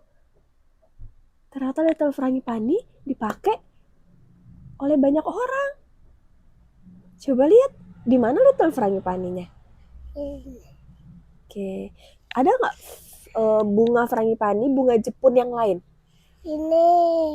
Oke, mana tuh kalau di sini? Itu. Tuh banyak ya ternyata bunga Jepunnya ya. Iya. Dipakai. Di sini buat hiasan ya. Di kepala. Now you are dancing. Tuck in the dancer hair. You look even more beautiful. Ya kita dance bersama-sama bunga frangipani. Oh gitu. Di sini kisahnya bunga frangipaninya. Ayo teman-teman, kita dance bersama Frangipani. Iya, frangipani atau bunga Jepun. Walaupun jatuh, ternyata alhamdulillah tetap bisa dipakai untuk hiasan para penari di Bali. Masya Allah. Oke, udah selesai. Terima kasih banyak teman-teman yang sudah menonton. Sampai ketemu esok hari. Kita mau baca buku lagi tentang apa ya? Nantiin besok ya. Ya, nanti kita cari tahu besok. Oke, say goodbye. Goodbye, my friends. Oke, assalamualaikum warahmatullahi wabarakatuh. Dadah. Assalamualaikum. Halo teman-teman. Hari ini kita mau baca buku cerita yang berjudul The Land of Dim. Oke, penulisnya ini adalah Isa Hasanat, ilustrator Nabila Adani, translator Room to Read, publishernya adalah Yayasan Litara. Oke, kita langsung mulai aja ya. Nggak, kita itu dulu. Apa tuh? Ya, kenalan dulu sama teman-teman. Oke, kenalan. Namaku Dania. Salam kenal teman-teman. Salam kenal teman-teman. Kita lanjut mau masuk baca Ke dalam rumah. ke dalam rumah. Rumahnya siapa ya ini? Itu rumahnya Kelana. Oh, rumahnya Kelana. Teman-teman nanti bisa lihat ya gambarnya. Ada rumahnya Kelana. Ini udah mulai gelap ya kayaknya. Kayak sunset ya. Sunset. Ini mau mataharinya berarti lagi. Ini kan yang buat terbenamnya nih, bulatan buat terbenam. Ini mataharinya. Oh, mataharinya mau terbenam nih teman-teman. Kelana lagi apa ya ini? Karena lagi main boneka sama baca buku. Oke. Tuh. Oh no, a blackout. What should Gak usah Kelana do? pakai itu ya, bahasa Indonesia. What should Kelana do? What No, should Kelana do? I don't know. Dilihat Mom, dulu. Mom brings a flashlight. Kelana. Flashlight itu tuh center ya. Bener nih senternya. Tuh warnanya kuning, cahayanya Harusnya kan terang. putih, bukan kuning. Boleh bisa, cahaya bisa putih, bisa kuning. Kelana has an idea. Apa ya kira-kira idenya Kelana? This is Remang, the ape from the land of dim. He wants to go to the land of light. Di mana ya land of light? The journey is not easy. Wow, Remang lagi ngeliat perjalanan petualangan yang ada di depannya pasti tidak mudah ya. Tapi Remang mau menuju tanah yang negeri yang terang benderang. When Remang climbs the mountain, a giant bird swoops in. Let's go. Kita bikin bayangan dari Ini kan tangan. Iya, membentuk bird. kayak Membentuk gini. giant bird. Gini. Oh, gini. Come on. Gini kali. Iya. Apakah Remang berhasil nih? Berhasil. Berhasil. Apakah Remang berhasil ya menghadapi giant bird? Remang mulai mengeluarkan jurus-jurusnya. Oh, gitu. Remang beats the bird. Suddenly, whose voice is that? What is this? Friends. Help! A mouse deer is in danger. Ada siapa ini? Oh, gimana cara buatnya ya? Gini kali ya.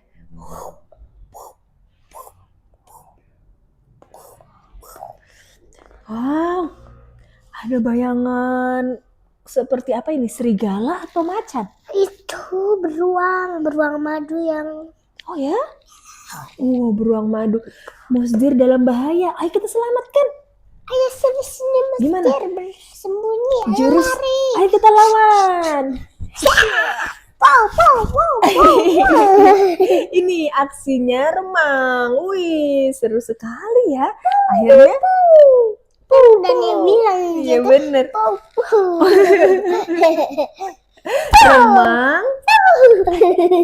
Remang save the mouse deer. Paw paw. Yay, finally yes dengan jurus paw paw. Mouse deer also wants to go to the land of light. They decide to go together. Let's go. Let's go. We go together. They sail into the big ocean. Bisa bikin ombak nggak Dania? Gini. Oh gitu ombak. Iya. Mereka berlayar di tengah lautan. Lautan yang luas banget. Remang and mouse deer aren't scared of the high waves. The big fish destroys their boat. Gini. Oh. Yes, it looks like the mouth of fish. Oh, Gini. wih. Oh, it's the big fish. Kalau yang lebih besar.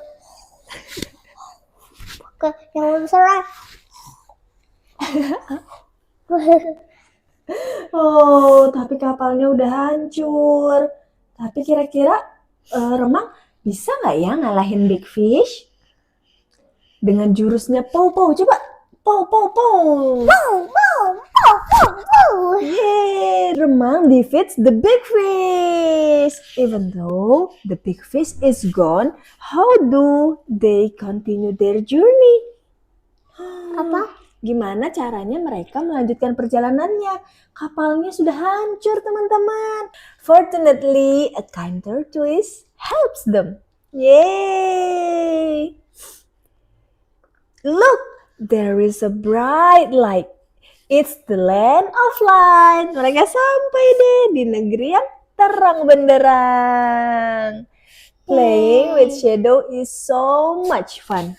Nih, ternyata itu tadi Kelana lagi main bonekanya dengan menggunakan bayangan. Wow, tuh ada boneka apa aja nih? Ada kura-kura, ada remang, sama ada sih itunya. Rusa.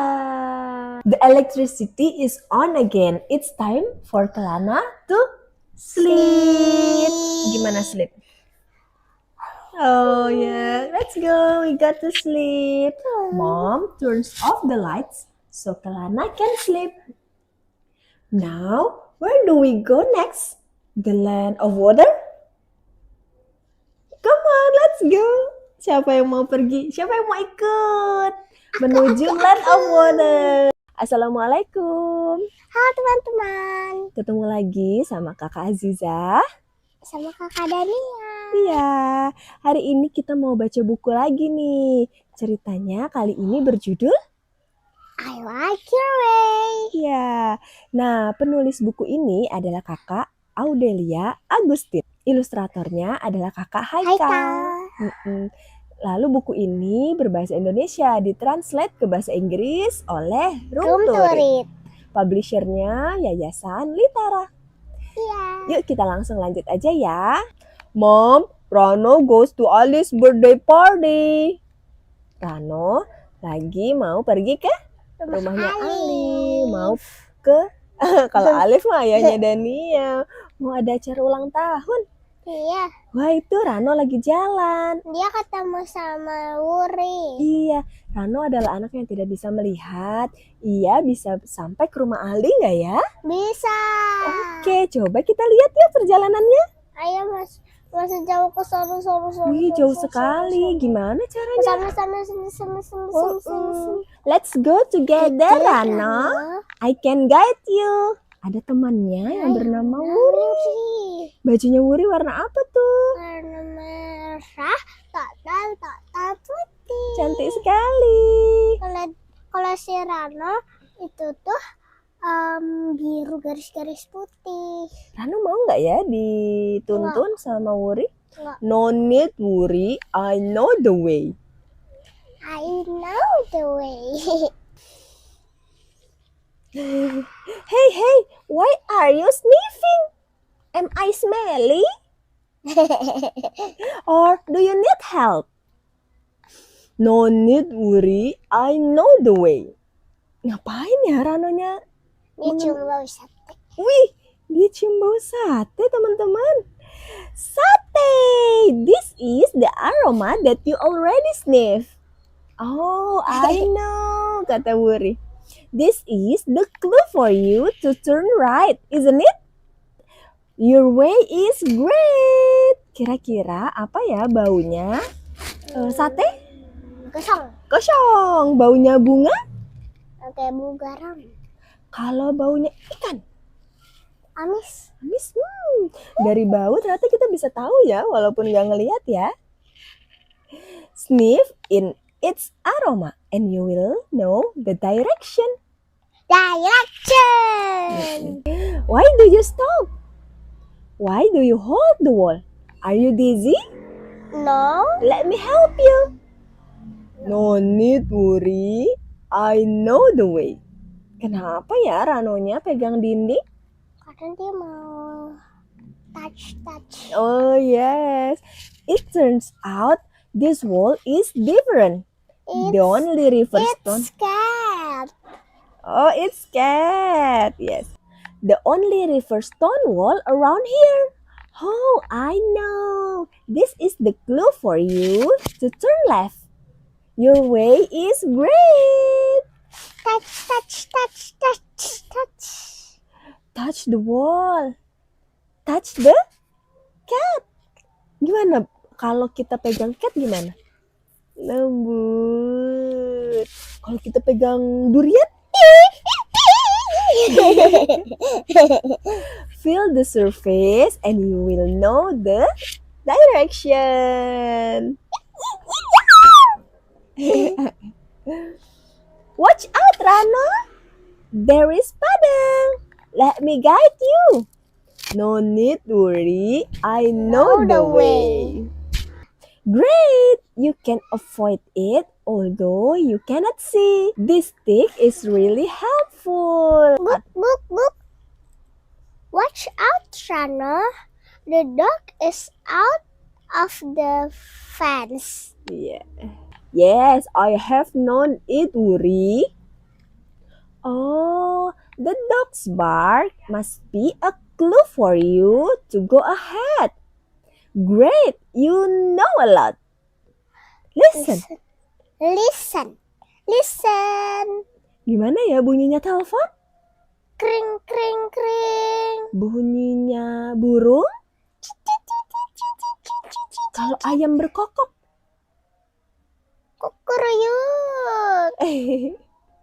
Pay attention to the sound and you will know the direction. We have been at Ali's house. Hooray! Sudah rame.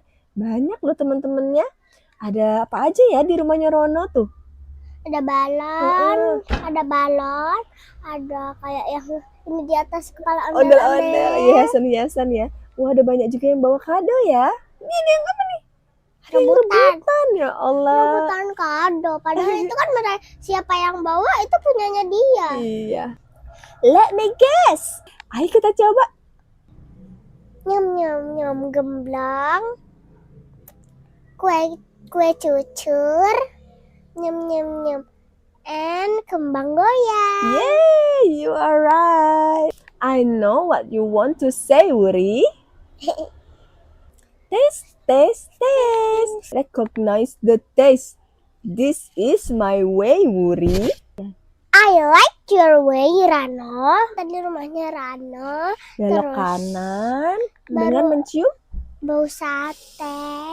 Habis itu eh, dia belok kiri dengan memegang wall.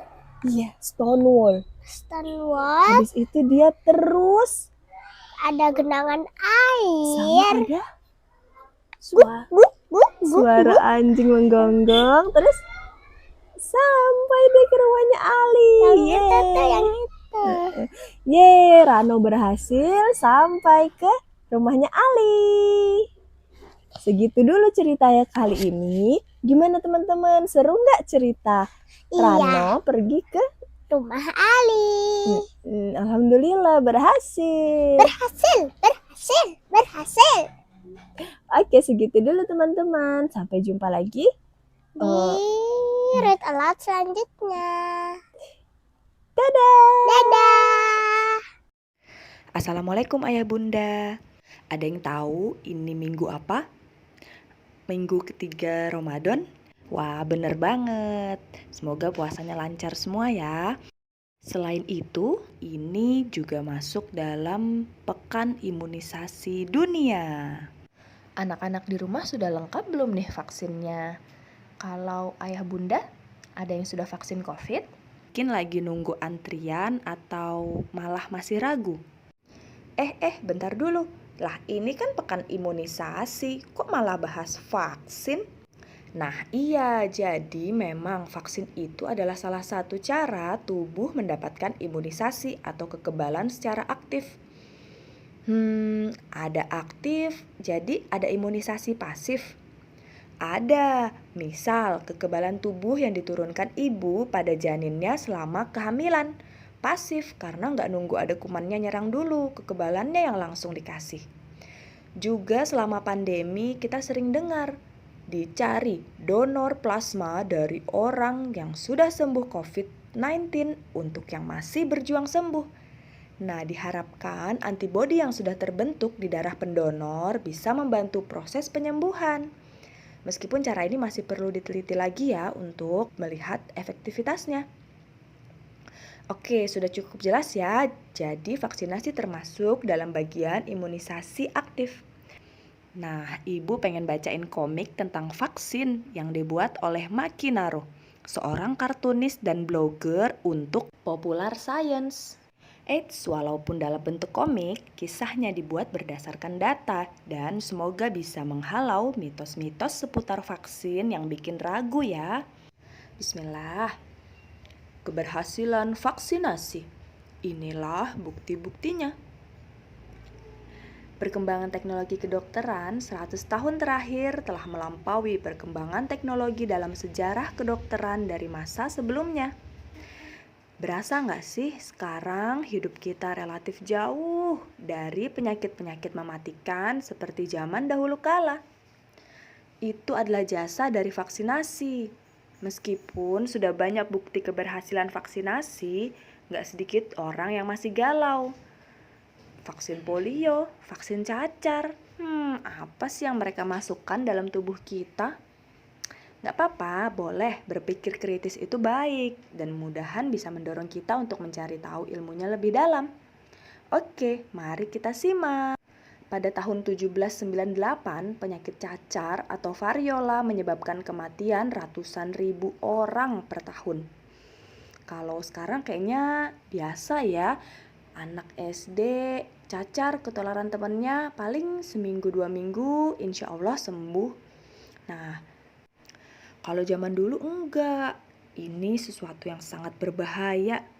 Nah, sampai seorang bernama Edward Jenner memperhatikan bahwa gadis pemerah susu sapi yang pernah terkena cacar sapi, ini adalah jenis penyakit cacar yang lebih ringan ya, tidak terkena cacar. Inilah vaksin pertama. Vaksin seperti latihan untuk tubuhmu. Dengan menggunakan virus yang lemah atau rusak, vaksin akan memancing reaksi imunitas tubuh tanpa menyebabkan tubuh terkena penyakit tertentu. Dengan demikian, tubuhmu bisa membangun antibodi yang tepat dan membentuk kekebalan terhadap penyakit tertentu. Kuman-kuman mental. Sejak implementasi program vaksinasi, penyakit cacar telah berhasil diberantas. Penyakit seperti polio, campak, gondong, dan rubella sudah jauh berkurang dan diharapkan bisa segera musnah. Terus kalau vaksin bisa bikin kebal, kenapa aku harus mengulang vaksin influenza tiap tahun? Yang namanya evolusi itu seperti balapan yang tiada akhir. Ketika kita kebal terhadap suatu penyakit, si penyakit berusaha beradaptasi untuk menembus sistem kekebalan tubuh kita. Nah, virus flu itu jago banget dalam beradaptasi kayak gini. Tiap tahun, para ilmuwan memprediksi strain virus yang mana yang paling berbahaya dan perlu dilawan dengan vaksinasi. Tapi kan katanya vaksin menyebabkan autis. Tidak. Mitos tersebut berawal pada tahun 1998 ketika sebuah jurnal kedokteran Inggris bernama The Lancet mempublikasikan makalah yang mengklaim hubungan antara autisme dengan vaksin MMR, Measles, Mumps, Rubella. Namun setelah investigasi panjang diketahui bahwa Andrew Wakefield yang menulis makalah tersebut tidak hanya memalsukan data, tetapi juga melakukan hal-hal yang tidak etis. Misal, ia membayar anak-anak yang datang ke pesta ulang tahun anak laki-lakinya untuk diambil sampel darahnya. Tiap anak diberi uang 5 pound sterling. Wakefield juga memiliki banyak konflik kepentingan. Sebelum menerbitkan makalahnya, ia mengajukan paten untuk vaksin MMR versinya sendiri. Ia dibayar ratusan ribu pound sterling oleh sebuah LBH di Inggris atas testimoninya dalam sebuah gugatan melawan produsen vaksin MMR. Ya, semua itu sayangnya tidak dilaporkan. Tak lama kemudian, selebriti seperti Jenny McCarthy, seorang mantan model Playboy, termakan kebohongan Wakefield dan mulai menyuarakan ketakutan serta opini non-ilmiahnya. Dalam sekejap merebaklah tren anti-vaksin yang menginginkan anak-anak tetap murni, bebas bahan kimia. Pada saat kesalahan Wakefield terungkap, makalahnya ditarik dan lisensi medisnya dicabut. Sayang, bola salju sudah terlanjur menggelinding. Banyak orang yang termakan bualan Wakefield dan dia diangkat sebagai martir oleh para pendukung anti-vaksin. Sekarang kita paham bahwa autisme adalah salah satu spektrum gangguan perkembangan dan para ilmuwan belum mengetahui secara pasti apa yang menyebabkannya. Ya, kita terus belajar hal-hal baru setiap hari. Tapi tidak ada satupun yang mencurigai vaksin sebagai penyebab autisme. Ini sudah dibuktikan oleh penelitian. Nihil. Tapi ada yang share tentang komposisi bahan vaksin. Serem-serem banget, bahan kimia semua. Masyarakat cenderung merasa takut terhadap hal-hal yang tidak mereka pahami. Hal ini menjadi senjata utama para pendukung anti-vaksin. Dengan membuat daftar komposisi bahan vaksin dan menyebarkannya, masyarakat bingung, terjangkit rasa was-was dan takut. Contohnya seperti ini, ada senyawa timerosal seringkali ditunjuk sebagai penyebab autisme. Timerosal merupakan zat anti jamur yang digunakan sebagai pengawet vaksin dalam ampul multidosis. Di dalamnya memang terkandung atom merkuri. Hal ini memungkinkan kita untuk memvaksinasi banyak orang dari satu ampul. Banyak dari kita terlanjur menganggap merkuri itu senyawa yang buruk, padahal sebenarnya tidak sesederhana itu. Kita mungkin lupa bahwa dalam masakan yang kita makan setiap hari ada satu zat yang terbuat dari 2 unsur yang paling labil dan mematikan di dunia. Ya, sodium atau natrium adalah logam yang sangat reaktif. Bila terkena air bisa meledak. Klorin juga bersifat korosif. Tapi kedua unsur tersebut membentuk garam yang aman dikonsumsi setiap hari. Nah, merkuri yang terkandung dalam timerosal adalah etil merkuri yang dapat dikeluarkan dari tubuh, tidak terakumulasi. Tidak seperti saudaranya, metil merkuri yang merupakan senyawa jahat dan dapat diakumulasi dalam tubuh. Padahal metil merkuri itu terbentuk secara alami loh. Kamu tahu metil merkuri yang jahat itu ada di mana? Ya, tuna. Inilah kenapa kita mesti membatasi konsumsi tuna dan ikan-ikan laut berukuran besar lainnya, terutama bagi ibu hamil dan anak-anak. Meskipun ada risiko dengan maksud mengurangi kekhawatiran publik akibat misinformasi, CDC pun menghentikan penggunaan timerosal dalam vaksin. Bahkan setelah penelitian membuktikan tidak ada hubungan antara timerosal dalam vaksin dengan autisme. Hasil penelitian terkini menunjukkan bahwa peningkatan kasus autisme ini berkaitan dengan kesadaran yang lebih besar dan diagnosa yang lebih baik atas autisme. Zaman dahulu penyandang autisme seringkali hanya dilabeli gila dan tidak mendapatkan terapi. Yang dirugikan adalah masyarakat di negara berkembang yang kini harus membayar lebih mahal untuk vaksinasi. Karena bila tidak menggunakan timerosal, maka vaksin tidak bisa lagi disimpan dalam ampul multidosis, melainkan harus dalam ampul single dosis. Biaya produksi pun jadi semakin besar. Misinformasi lainnya adalah mengenai penggunaan asam klorida HCl dalam vaksin. HCl kan berbahaya.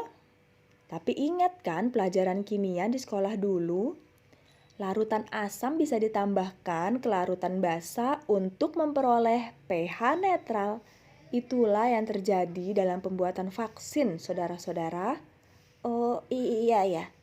Masih banyak kalangan masyarakat kita yang belum menyadari bahwa beda baik dan buruk itu seringkali terletak pada dosisnya.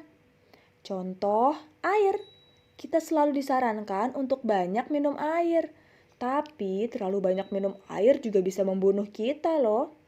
Pada tahun 2007, seorang wanita di California meninggal dunia setelah minum air 6 liter dalam waktu 3 jam. Waduh. Waduh, dan masih banyak kasus water intoxication lainnya. Kandungan bahan-bahan kimia yang menyeramkan dalam vaksin masih jauh di bawah ambang batas yang ditetapkan FDA dan badan kesehatan lainnya. Formaldehid misalnya. Formaldehid merupakan salah satu hasil samping metabolisme tubuh secara alami loh. Selama membaca komik ini aja, tubuhmu memproduksi formaldehid dalam jumlah yang lebih banyak dibandingkan dengan yang terkandung dalam vaksin loh. Kelompok anti-vaks juga berbohong mengenai bahan vaksin agar masyarakat semakin takut. Kebohongan ini disebarkan melalui website bernama keren supaya banyak orang yang tertipu. Misalnya, vaccinetruth.com, The National Vaccine Information Center, dan juga melalui penggiat anti-vaksin lokal. Misal, Ibu USA. Pilih-pilih kalau gabung grup di FB ya.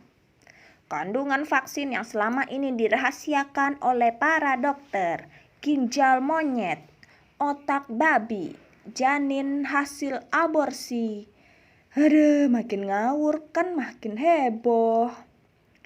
Tapi kalau semua itu tidak benar, mengapa masih banyak orang yang anti vaksin? Ironisnya, gerakan anti vaksin ini mirip dengan patogen yang mengancam kita. Sayang sekali tidak ada vaksin untuk kebodohan ya. Mereka berlomba-lomba menebar ketakutan akan vaksinasi, sementara membahayakan masyarakat dari berbagai ancaman penyakit. Thimerosal menyebabkan autisme. Tubuh bayi yang kecil tidak siap menerima vaksin. Pakai referensi jurnal kesehatan ya, bukan majalah.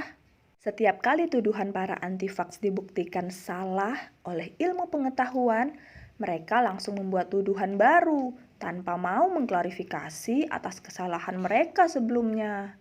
Aluminium.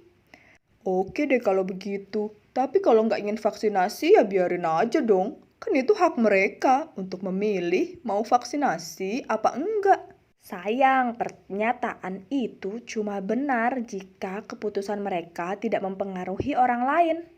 Tapi faktanya tidak demikian. Salah satu manfaat dari vaksinasi adalah suatu efek yang disebut herd immunity. Jika persentase masyarakat yang divaksinasi dalam satu populasi cukup banyak, lebih dari 83-85%, maka penyakit akan susah mewabah. Yang dilindungi oleh vaksinasi tidak hanya orang yang divaksin, tapi orang yang di sekitarnya karena suatu kondisi tidak atau belum bisa divaksin. Misal, terlalu muda, belum masuk jadwal vaksinasi, atau orang-orang yang memiliki alergi, memiliki kondisi kesehatan tertentu yang tidak memungkinkan untuk divaksin. Dalam herd immunity, yang divaksin turut melindungi yang tidak divaksin. Kita bisa lihat di ilustrasi ini, bulatan pink digambarkan untuk orang-orang yang tidak divaksin dan belum memiliki kekebalan. Ketika penyakit akan menyebar, bulatan biru atau orang-orang yang telah memiliki kekebalan menjadi benteng bagi kelompok rentan atau bulatan pink lainnya.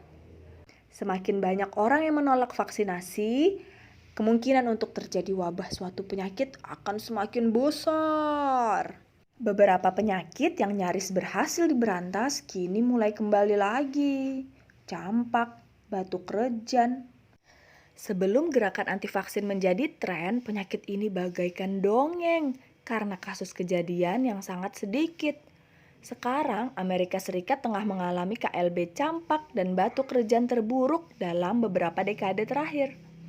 Memangnya vaksin benar-benar aman tanpa risiko? Rasio manfaat dibandingkan dengan risiko dari vaksinasi merupakan salah satu yang paling tinggi di bidang medis. Dan sebagaimana kebanyakan prosedur medis, ada risiko yang di vaksin ini disebut sebagai KIPI, kejadian ikutan pasca imunisasi. Sebagian besar gejalanya relatif ringan, misal bekas suntikan jadi bentol kemerahan, mengalami sakit kepala, demam. Ada juga KIPI yang gejalanya lebih serius, namun hal ini sangat jarang terjadi. Kemungkinannya 1 banding 1.000.000. Sayangnya banyak orang yang tidak pandai dalam menilai risiko. Ada orang yang tidak mau memakai sabuk pengaman ketika mengemudi karena takut tidak bisa cepat keluar mobil jika ada kecelakaan. Aku menghabiskan uangku untuk beli lotre dibanding ditabung. Ya, siapa tahu menang kan bisa hidup enak. Sebagaimana penyakit, rasa takut dan misinformasi sangat mudah menyebar, menjangkiti mereka yang belum punya kekebalan. Yuk kita cari informasi yang akurat.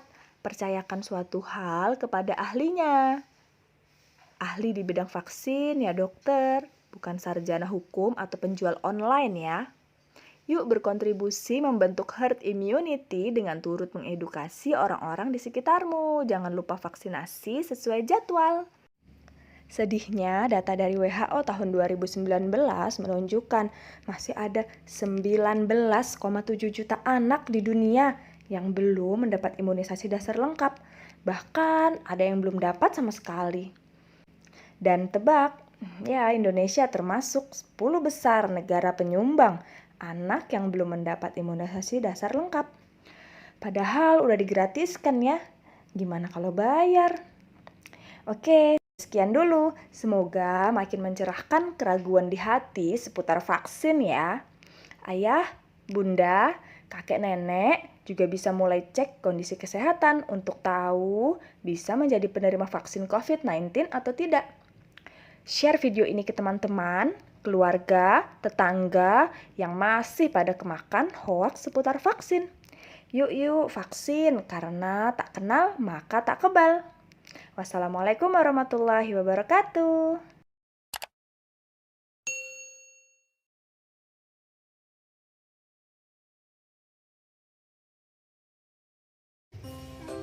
Halo teman-teman semua. Assalamualaikum. Hari ini kita mau baca buku tentang puasa. Puasa untuk Allah. Buku ini ditulis oleh Canon Kamil dan Fufu Elmart, diilustrasikan oleh Aang Setiawan. Sudah beberapa hari ini aku memperhatikan ayah dan bunda tidak makan dari pagi sampai petang. Saat aku tanya, ayah dan bunda bilang mereka sedang berpuasa. Tidak makan, tidak minum. Ternyata ada sedotannya minumnya tuh.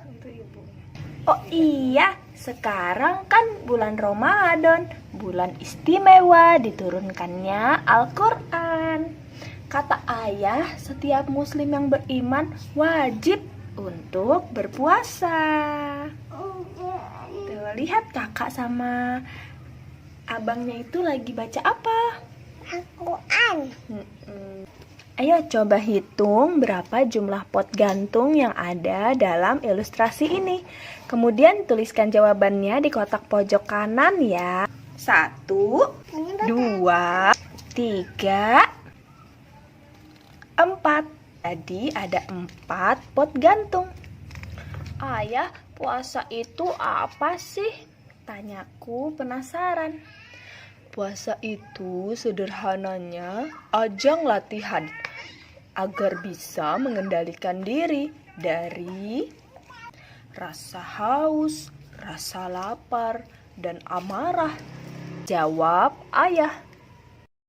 Bagaimana rasanya ya tidak makan, tidak minum, dan menahan marah saat puasa? Pasti lelah sekali. Melalui rasa lelah berpuasa, Allah Subhanahu wa Ta'ala mengajarkan kita tentang sabar dan ikhlas. Ayah dan bunda berpuasa dari azan subuh sampai azan maghrib. Bunda, untuk siapa sih kita berlelah-lelah puasa? Tanya. Kita berpuasa untuk Allah Subhanahu wa Ta'ala. Allah Subhanahu wa Ta'ala berfirman bahwa setiap amalan manusia adalah untuk dirinya sendiri, kecuali amalan puasa. Itu untuk Allah dan Allah sendiri yang akan membalasnya. Ayah menjelaskan. Itu ada di hadis riwayat Bukhari nomor 1904, 5927, dan Muslim nomor 1151. Allah juga sudah menyiapkan surga Ar-Rayyan untuk orang-orang yang rajin berpuasa, yang ikhlas berpuasa karena Allah. Besoknya aku ikut makan sahur sama ayah dan bunda. Aku mau ikut belajar puasa. Paginya, baru jam 8 pagi, aku sudah merasakan lapar. Kriuk, kriuk, kriuk. Oh iya teman-teman, kita bisa cari huruf abjad O sampai Z yang tersembunyi dalam ilustrasi ini. Ayo kita sebutkan hurufnya, kemudian lingkari. O, orang-utan. T, tekwan. U, udang. Teman-teman, lanjut cari hurufnya ya. Kamu masih kecil sayang, belum diwajibkan untuk ikut berpuasa. Boleh ikut latihan semampunya saja. Ayah, bunda, kenapa sih kita harus berpuasa? Bunda, Lia. Nih ya, permisi sedikit kan sayang? Ini kan boneka daninya. Benar. Kita berpuasa agar Allah Subhanahu wa Ta'ala ridho, menjadikan keluarga kita termasuk hambanya yang bertakwa. Sesuai firman Allah dalam Al-Quran, ya ayyuhalladzina amanu kutiba alaikumus syiyamu kama kutiba alal ladzina min qablikum la'allakum tattaqun. Hai orang-orang yang beriman, diwajibkan atas kamu berpuasa sebagaimana diwajibkan atas orang-orang sebelum kamu agar kamu bertakwa. Quran Surah Al-Baqarah ayat 183. Masya Allah, ayah dan bunda temani aku perlahan untuk belajar tentang puasa ya, agar Allah Subhanahu wa Ta'ala ridho, menjadikanku hambanya yang bertakwa. Ungkapku bahagia. Aku semangat. Bu, jangan digituin, kan Nani mengawat. Kalau di belakang ibu kan. Aku semangat memulai belajar puasa untuk menunaikan ibadah rukun Islam yang ketiga. Sampai jumpa di buku selanjutnya. Makasih ya. Ini manga. Ini ngap. Kalau ini manga, ini ngap. Ini makan, ini minum. Minumnya kan di gelas. Mana gelasnya? Mana minum? Jauh. Itu? Itu. Oke. Minum kan lewat. Bunda kepadaku. Di bajunya ayah ini ngam. Lam. Bajunya kan dia ngamuk kopi warna biru dia. Kakinya. Ini ibu ini ya. Agar Allah Subhanahu wa Ta'ala ridho.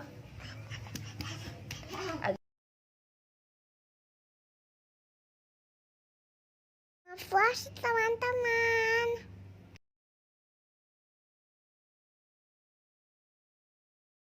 Assalamualaikum. Hari ini kita mau cerita tentang I Learn About Textures. Ditulis oleh Bunda Ari dan tim Cordoba Kids. Bismillahirrahmanirrahim. Abid is sitting on the beach with cow and horse. They are soaking wet because they have just finished playing in the water. Cow, horse, sand, beach. Pasing. Abid's father asked Abid if he wants to learn how to scuba dive. Wow, Abid has never tried scuba diving before. Duduk. Iya, duduk yang sini. Why are my hands so uneven? Says Abid, looking at his wrinkled hands. That means you are healthy. My teacher said that if our skin is in water too long, the wrinkles are a normal reaction of our nerves, says Hakim, all at once. Catch this bit, says Horse, as he throws a bottle of drinking water to Abid. Abid catches the bottle. Kenapa? Starfish, Kenapa? seashell, Kenapa? sand. 6. Well, because your hands are wrinkled, Kenapa? even though the bottle is wet, it's still not slippery, right? Cloud, says Horse, giving Abid a side glance. Cloud.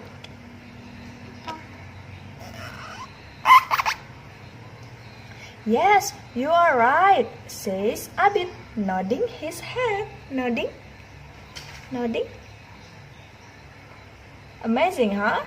Our skin is awesome. This is our skin anatomy. Because of our skin, we can feel raw skin, smooth, and also hot or cold. Explain Hakim eagerly. Baca buku. Abid strokes horseback. Horseback feels so smooth and soft.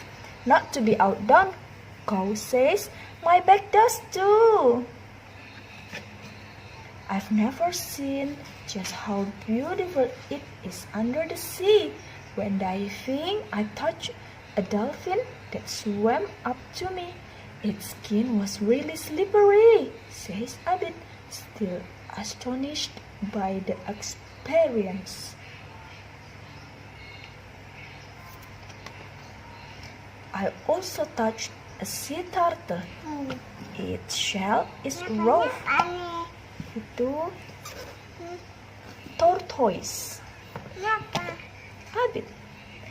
A turtle's raw and hard shell protect it from enemies. Kenapa, Ibu? Tortoise. Kenapa? Sea turtle. Kenapa? Abid. I also touched a sea turtle. Kenapa? Sea turtle. Kenapa? Its shell Kenapa? raw Kenapa? and as hard as wood. Kenapa? Sea turtle. A turtle's raw and hard shell protect it from enemies. Unlike a tortoise, a sea turtle cannot pull its head and forelegs into its shell when it is threatened. Explain Hakim. A hedgehog. Yeah, it's a hedgehog. Use its quills to protect itself against threats. Yeah, I once accidentally got a quill in my foot and it drew blood. Horse chuckles when he hears Cow's story. Hey, let's make a sandcastle. We can show mother and father afterwards, say Horse. They are all busy building the sand. Sekop. The sand at the beach is finer and softer than river sand. Sapi, so it's easy. Walaupun kelihatannya sederhana, ternyata sensory play punya banyak manfaat yang luar biasa loh.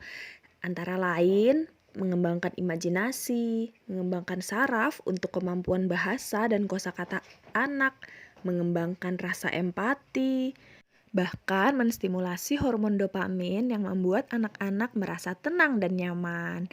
Wow, Masya Allah. Yuk kita mulai kenalkan berbagai sensory play.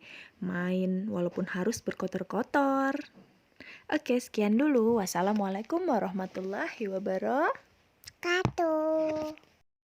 Jangan lupa ya, like, komen, subscribe.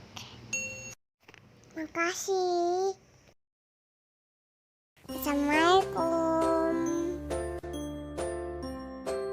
Hari ini kita mau baca buku judulnya Aku Berbeda dengan Syafa. Ditulis oleh Bunda Ari dan tim Cordoba. Bismillahirrahmanirrahim. Mobil keluarga Abid melaju menuju ke toko buku. Berkunjung ke toko buku adalah hal yang paling ditunggu-tunggu oleh Kak Hakim dan Abid setiap bulannya. Seperti hari ini, Syafa bahkan terlihat sangat senang melihat buku yang begitu banyak. Lihat, di berbagai rak, dari bawah sampai atas semuanya buku. Sampulnya bukunya berwarna-warni.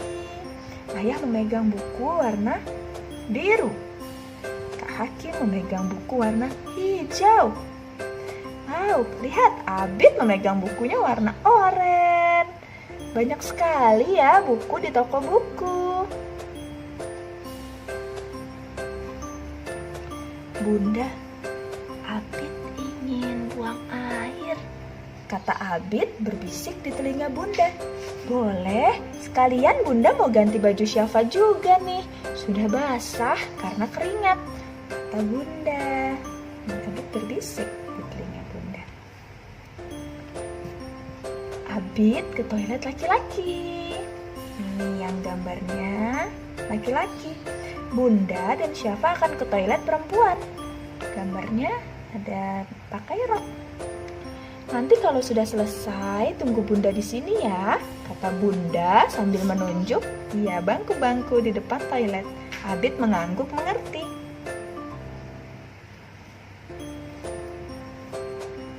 Syafa cantik deh pakai kerudung merah.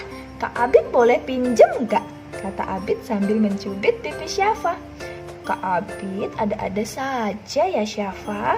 Yang pakai jilbab kan hanya perempuan. Kalau perempuan seperti Bunda, semuanya harus tertutup. Kecuali muka dan telapak tangan. Kalau Kak Abid sih yang harus tertutup dari batas pusar sampai kaki, kata Bunda tertawa. Oh, Kak Abid juga harus disunat seperti semua anak laki-laki, lanjut Bunda. Disunat oleh dokter. Oh iya ya, Abid balas tertawa. Tapi kan Syafa masih kecil Bunda, Rara juga nggak pakai jilbab, kata Abid. Iya sayang, Rara, Syafa, Mimi, atau teman-teman di sekolah Abid yang lain masih kecil, jadi belum harus pakai jilbab. Kalaupun pakai, itu untuk latihan, biar nanti terbiasa, kata Bunda lagi. Oh iya ya, Mira. Abid membayangkan Rara belum pakai jilbab. Oh iya, tadi waktu di toilet airnya sempat macet. Hampir ada om yang mau masuk dan bantuin Abid, tapi nggak jadi. Alhamdulillah airnya mengalir.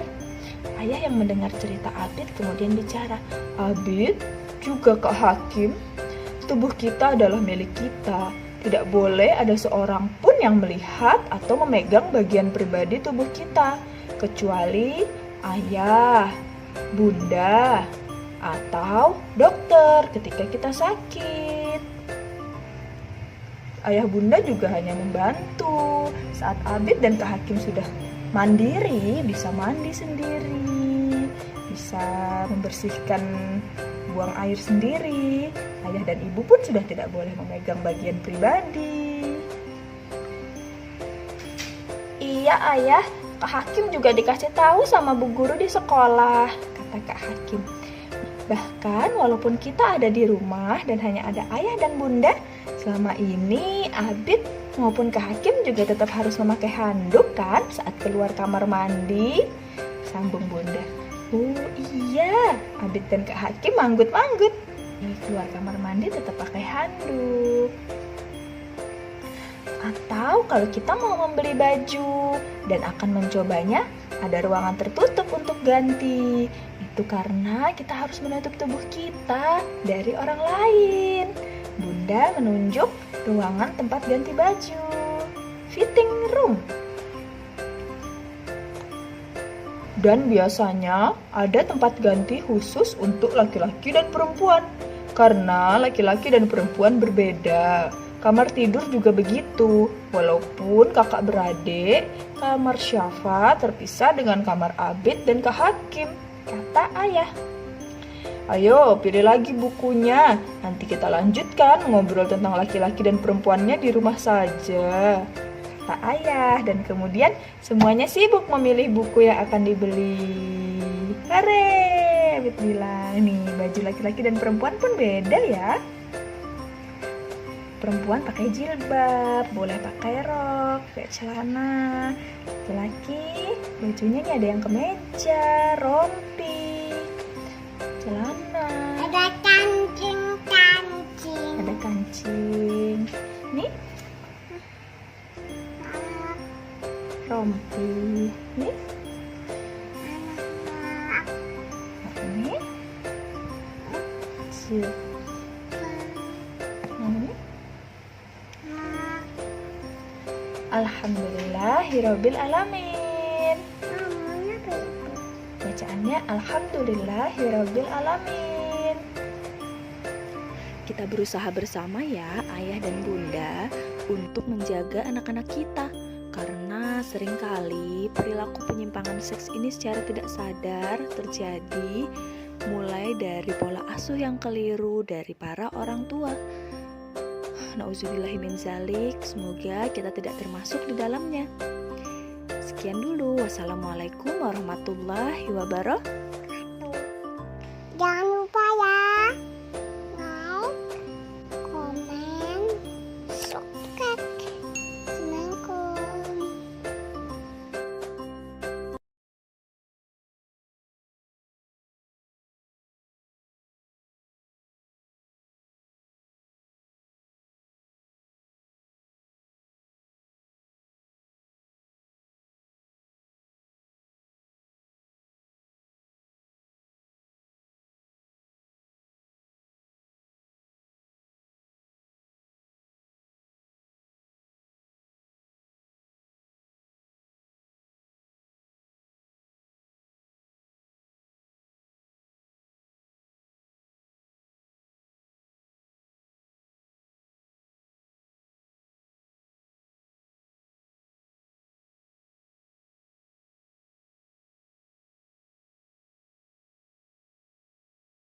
Apakah serabut kelapa bisa menempel ke balok ini? Tidak, serabut tidak dapat menempel. Serabut kelapa menggelitik hidung Ringki. Hachi! Ringki bersin dengan keras. Pena terlepas dari genggaman Ringki dan menghilang di kolong tempat tidur. Oh, Ringki khawatir Baya akan segera pulang. Tuh, penanya ada di bawah tempat tidur, Nak. Ringki mengulurkan tangan ke kolong ranjang. Oh, tidak. Ia tidak bisa meraih pena itu. Nggak sampai tangannya. Ia mencoba menjangkau pena menggunakan penggaris. Oh, tidak. Pena itu menggelinding semakin jauh. Andai saja ada cara untuk membuat pena itu mendekat. Gimana ya caranya? Tiba-tiba Ringki mendapat ide. Ide yang sangat bagus. Apa ya ide Ringki? Ada yang bisa nebak? Nah, kelanjutan ceritanya bisa dibaca di aplikasi Let's Read yang diunduh gratis di Play Store ya, atau langsung kunjungi web www.letsreadasia.org. Nah, ayah dan ibu punya magnet bentuk apa nih di rumah? Yuk kita ajak anak eksplorasi benda di sekitar kita dengan si ajaib magnet ini. Semoga bermanfaat. Sampai jumpa di ide main berikutnya. Dadah!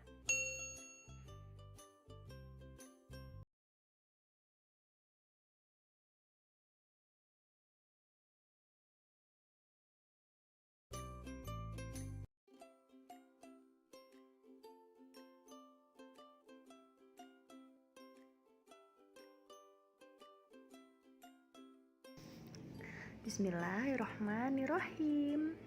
Momo dan Yuyu dipublikasikan The Asia Foundation Let's Read, ditulis oleh Momon Kristiadi, ilustrator oleh Lily Yong. Momo mencari Lina. Sudah waktunya kucingnya itu makan. Oh, itu dia. Lina sedang apa ya? Lihat nak kucingnya mana? Ekornya hitam. Oh, ada apa di lubang itu, Lina? Tanya Momo. Ternyata kucingnya lagi memasukkan tangannya ke dalam lubang. Wah, ada binatang mirip kepiting, tetapi lebih kecil. Apa ini yang Bapak bilang Yuyu? Tanya Momo dalam hati. Kalau dipelihara, apa Yuyu bisa menjadi besar seperti kepiting ya? Momo ingin tahu. Tuh, Yuyunya dimasukin ke dalam ember. Kucingnya. Coba kita lihat apakah Yuyu suka ini. Dikasih makan Yuyunya. Kucingnya juga.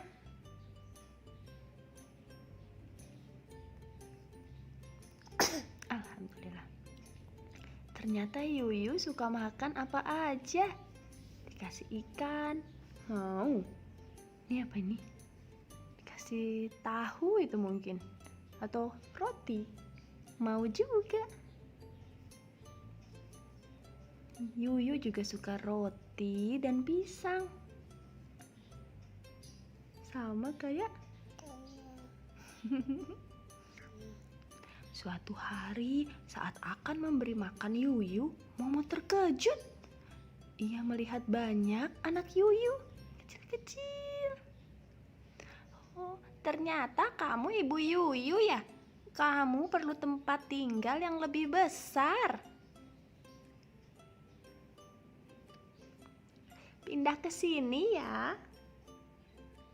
Dari ember yang warna oranye kecil dipindah ke ember hijau besar ya.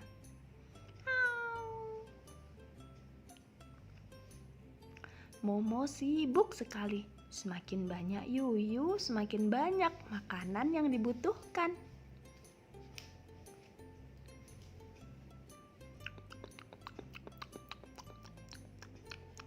Ibu Yuyu dan anak-anaknya makan. Hingga suatu hari, ember tempatnya Yuyu dan anak-anaknya terbalik. Oh, kalian mau kemana? Yuyu itu membuat lubang.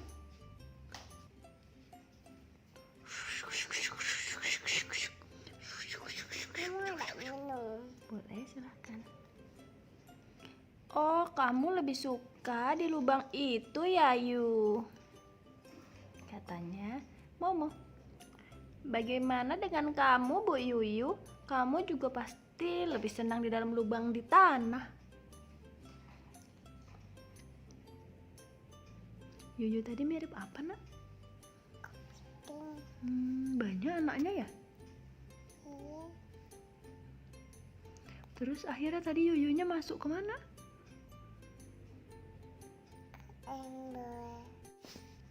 Tadi gimana Yuyu sama anak-anaknya makan?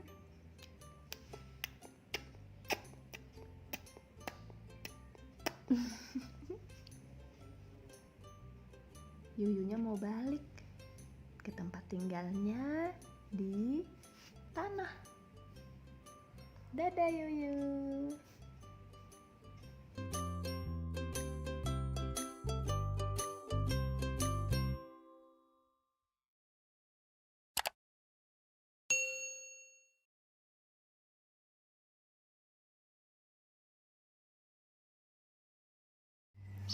Bagaimana cara merangkai sirkuit listrik?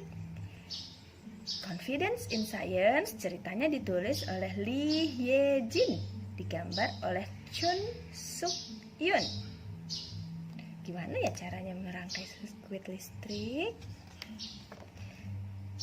Oh, bola lampuku menyala. Kok kamu gembira sekali? Kenapa lampuku tidak menyala ya? Bagaimana cara merangkai sirkuit listrik? Ini menjadi penjelajah gua. Hore! Halo!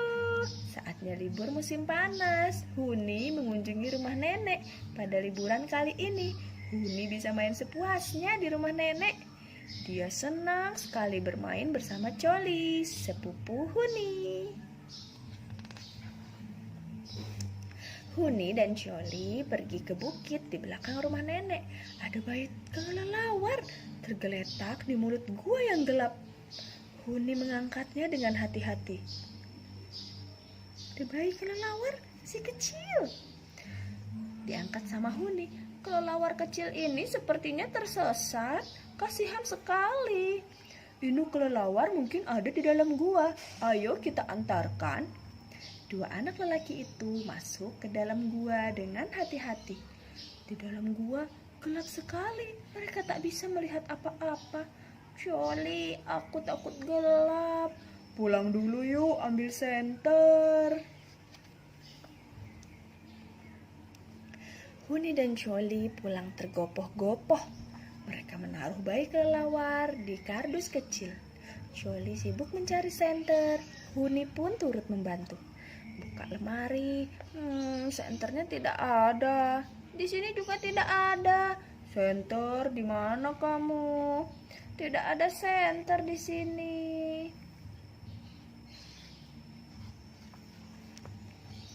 Huni dan Coli mencari kemana-mana, tapi tidak berhasil menemukan senter. Apa ya yang bisa digunakan untuk menerangi? Huni mengambil lampu meja. Kita bawa lampu ini saja. Tapi lampu ini tidak ada kabelnya. Di gua tidak ada stop kontak untuk mencolokkan steker. Karena di gua tidak ada stop kontak, kita perlu senter yang menggunakan baterai. Ya benar, kita bisa membawa baterai. Itu kupas kakak.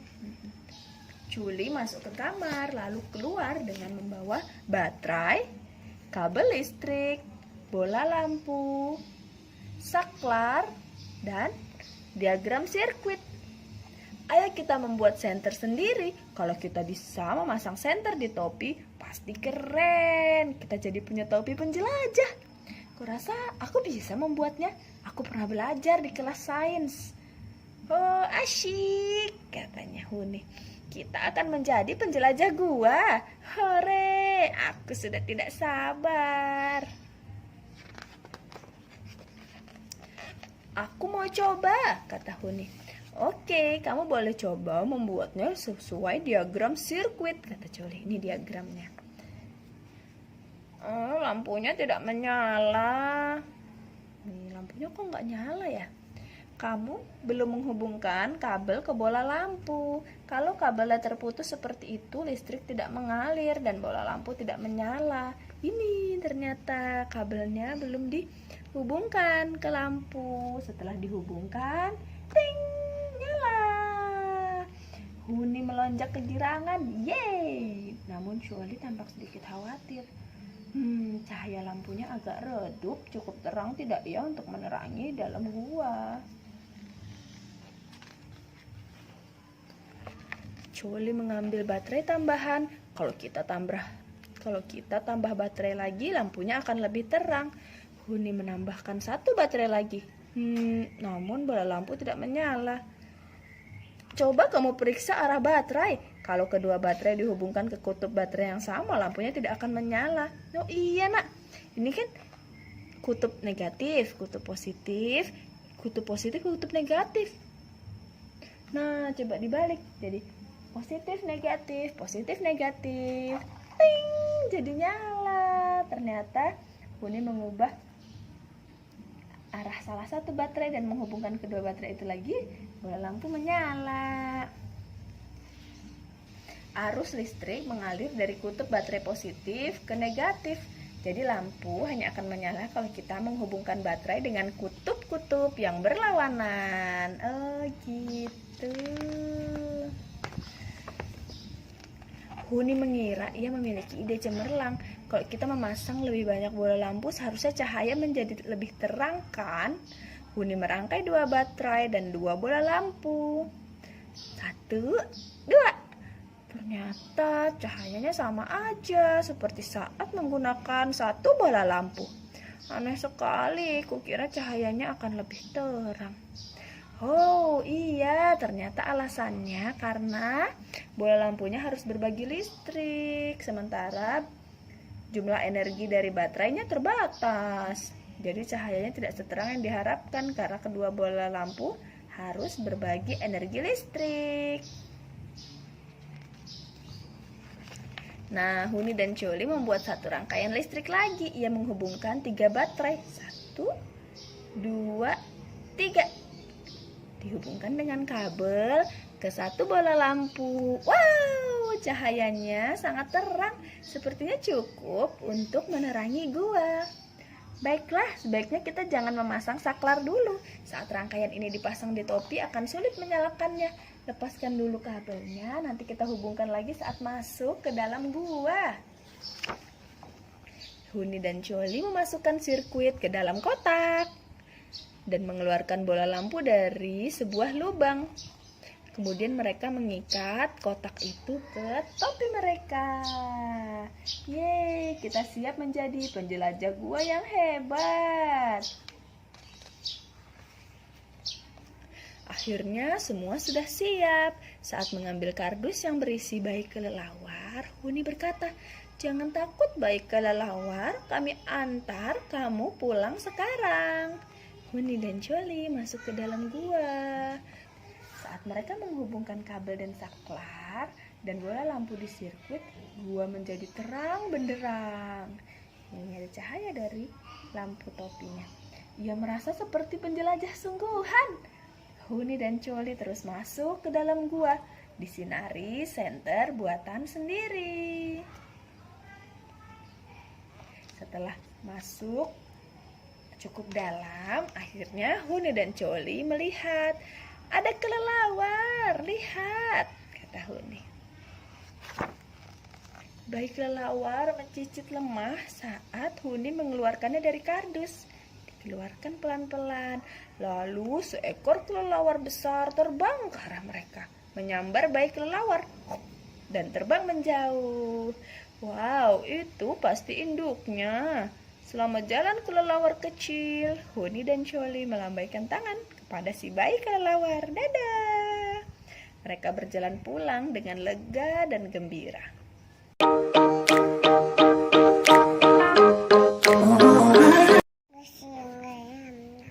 Mengapa ada bunyi? Ada bunyi. Si peniup surileng ajaib di negeri konon di negeri penduduknya sering berkata mereka nggak tahan mendengar bunyi keras atau berisik. Penduduk negeri tidak mau memahami orang lain dan sering mengeluh. Alhamdulillah, berisik. Padahal kadang suara mereka lebih berisik.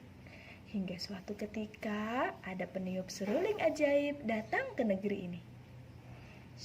Berisik. Diam dong. Mana peniup seruling ajaibnya, nak? Iya.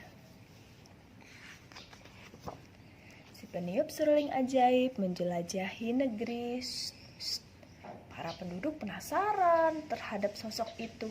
Saat mereka menghampirinya, peniup seruling ajaib berkata, "Kalau kalian tidak suka bebunyian, aku akan melenyapkan bebunyian dari kalian. Tapi jika bunyi menghilang, gelap dalam terang mungkin akan datang. Jangan salahkan aku kalau hal itu terjadi." "Biar saja, kami tidak takut gelap." "Kamu hebat sekali. Oh, jadi negeri kami bisa damai dan senyap." Keesokan harinya, peniup seruling ajaib pergi ke tempat penggilingan tepung gandum. Di sana sangat gaduh. Bruk, bruk, brak, bruk, brak. Pemilik penggilingan menyambut dengan senang hati. Ia pun meminta peniup seruling ajaib segera menghilangkan bunyi yang timbul. Bunga. Bunyi timbul saat benda-benda bergerak, bergesekan, atau saling bertabrakan. Karena itu, kita mendengar bunyi keras saat alu dan lesung bertumbrukan. Bolehkah aku ambil alu dan lesung yang menimbulkan bunyi keras ini? Jangan, kalau kau ambil bagaimana aku bisa menggiling gandum? Hilangkan saja bunyinya. Si peniup seruling ajaib pun, si peniup seruling ajaib pun meniup serulingnya. Bunyi brok, bruk, brok, bruk. Pergi mengikuti si peniup seruling ajaib yang meninggalkan penggilingan tepung gandum. Brok, bruk, brok. Si peniup seruling ajaib pergi ke bengkel pandai besi. Pak pandai besi juga meminta segera menghilangkan bunyi di sana. Iya, si peniup seruling ajaib tersenyum dan berkata, "Tanpa udara bunyi tidak akan terdengar. Kita bisa mendengar bunyi melalui udara. Boleh aku ambil udara dari sini?" "Jangan, kalau tidak ada udara bagaimana aku bisa bernafas? Ambil saja bunyinya." Nah, menarik. Kalau begitu akan kuhilangkan bunyi dari sini. Hari-hari selanjutnya, peniup seruling ajaib masih sibuk menghilangkan berbagai bebunyian di negeri. Penduduk negeri itu tidak menyukai segala jenis bunyi. Seperti salah seorang bangsawan yang sangat kaya. Ia berkata dengan pongah, "Aku hanya ingin mendengar alat musik yang mengeluarkan bunyi lembut dan merdu." Setiap alat musik memiliki bunyi unik dan menghasilkan musik indah. Pikirkan ulang. Bangsawan itu marah. Ia bersikeras bahwa bunyi yang ada di dunia ini hanya boleh bunyi yang disukainya. Ia meminta, Ia meminta peniup seruling ajaib menghilangkan bunyi yang tidak disukainya, seperti bunyi biola yang melengking dan bunyi simbal yang nyaring.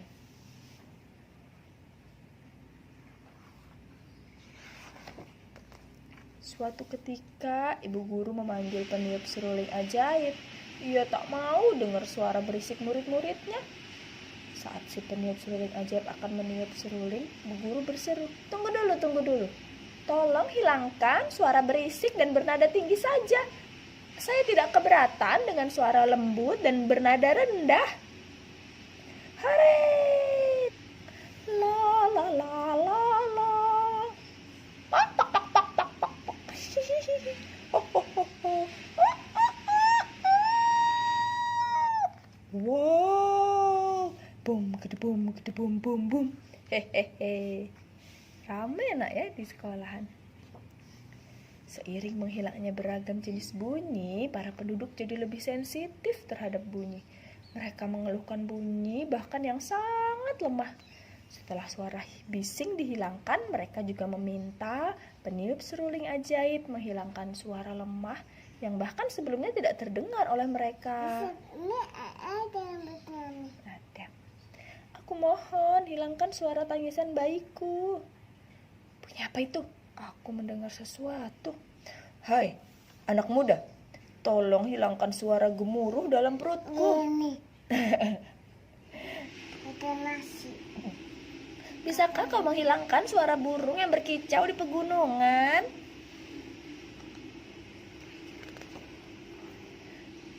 Si peniup seruling ajaib telah menghilangkan berbagai jenis bunyi dari negeri.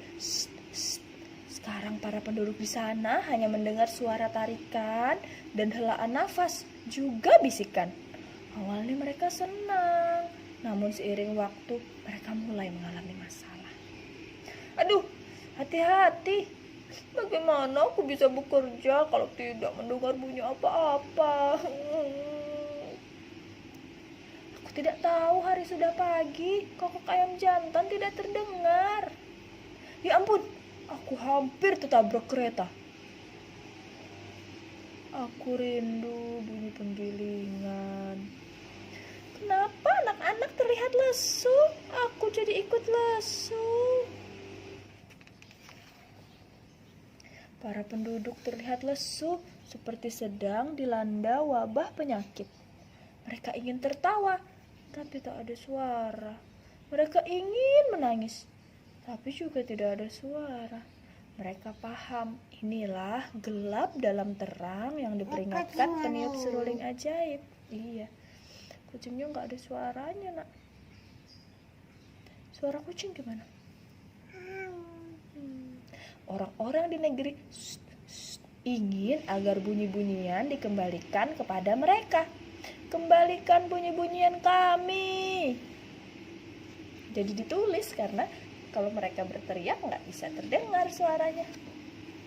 Dengan keinginan yang sama, para penduduk negeri menapaki jalan ke arah perginya peniup seruling ajaib. Tak berapa lama, tiba-tiba mereka berhenti. Orang-orang merasakan getaran di bawah kaki mereka. Mereka cari tahu dari mana datangnya getaran itu. Mereka pun tiba di gua besar. Mulut gua itu tertutup sebongkah batu besar. Seorang pria menempelkan telinganya ke batu besar itu. Ia mendengar segala jenis bunyi yang sebelumnya ada di negeri. Iya. Baiklah, ayo kita dorong batunya sama-sama. 1, 2, 3. Blar.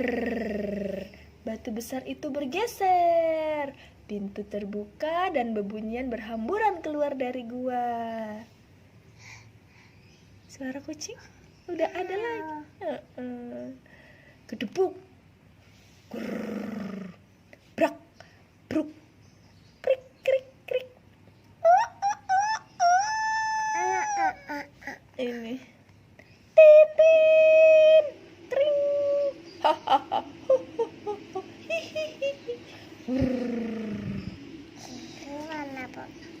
Semua bunyi dari gua kembali ke tempatnya masing-masing. Saking gembiranya, para penduduk negeri berbicara dengan keras. Ini bunyi biolaku, aku rindu sekali bunyi ini.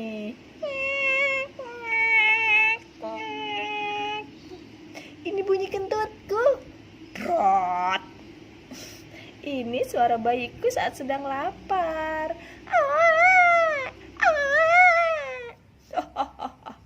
Bisa tertawa.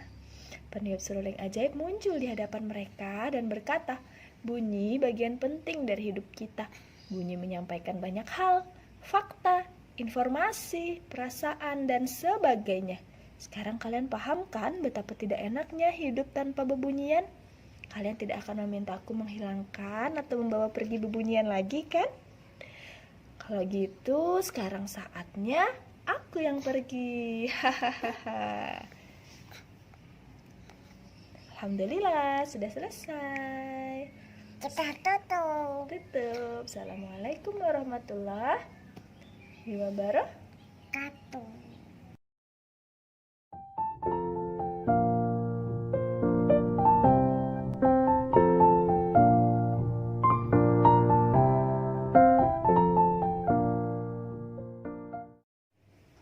Assalamualaikum warahmatullahi wabarakatuh.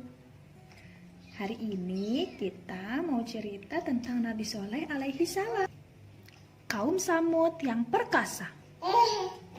Pernah dengar gunung dipahat dan dijadikan istana untuk tempat tinggal?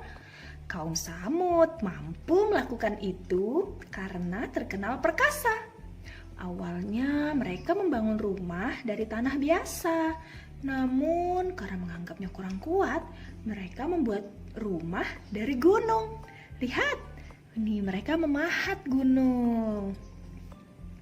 Kaum Samud merasa hebat, mereka hidup mewah dan berumur panjang. Berhala yang mereka sembah dianggap sebagai penolong. Jadi, ketika menyeru untuk menyembah Allah, Nabi Soleh dianggap terkena sihir. Unta dari batu. Nabi Soleh sendiri berasal dari kaum Samud. Dia cerdik, ramah, juga rendah hati. Kaum Samud tidak mau mendengarkan apa yang dikatakan Nabi Soleh. Mereka baru mau percaya bila Nabi Soleh dapat memenuhi syarat mereka. Bisa tebak apa syaratnya? Ya, kaum Samud meminta Nabi Soleh untuk mengubah batu besar menjadi unta. Nabi Soleh pun berdoa kepada Allah. Berubahlah batu itu menjadi seekor unta betina yang tinggi dan besar. Air susunya tidak pernah habis. Kaum Samud mengambil air susu unta itu. Tak tahu balas budi. Sebagian kaum Samud langsung beriman mengikuti Nabi Soleh. Sedangkan sebagian lainnya ingkar janji. Nabi Soleh melarang mereka mengganggu unta. Bila si unta minum air dari telaga, mereka dilarang mengambil air berbarengan dengan unta. Mereka Anak kucing ada anak ibu kucing. Oh iya, ada kucing. Mereka hanya boleh mengambil pada hari yang lain. Nih, untanya minum dari air telaga.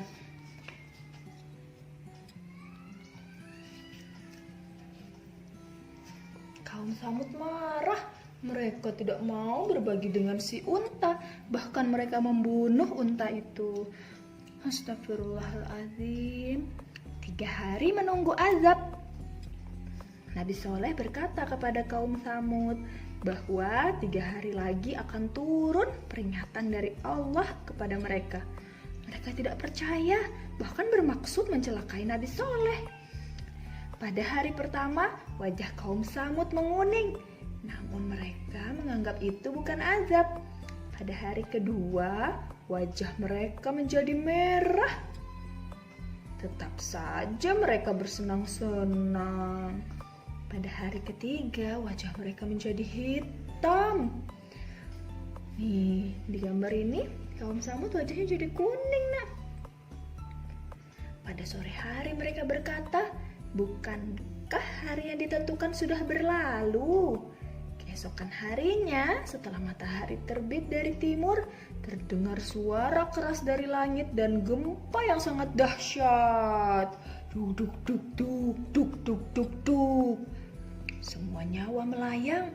Ada seseorang yang berusaha lari, namun begitu keluar dari wilayah itu, ia pun tertimpa azab seperti kaumnya. Nabi Soleh kemudian pindah ke negeri lain bersama dengan para pengikutnya yang setia dan beriman kepada Allah Subhanahu wa Ta'ala. Selesai. Alhamdulillahirabbil alamin.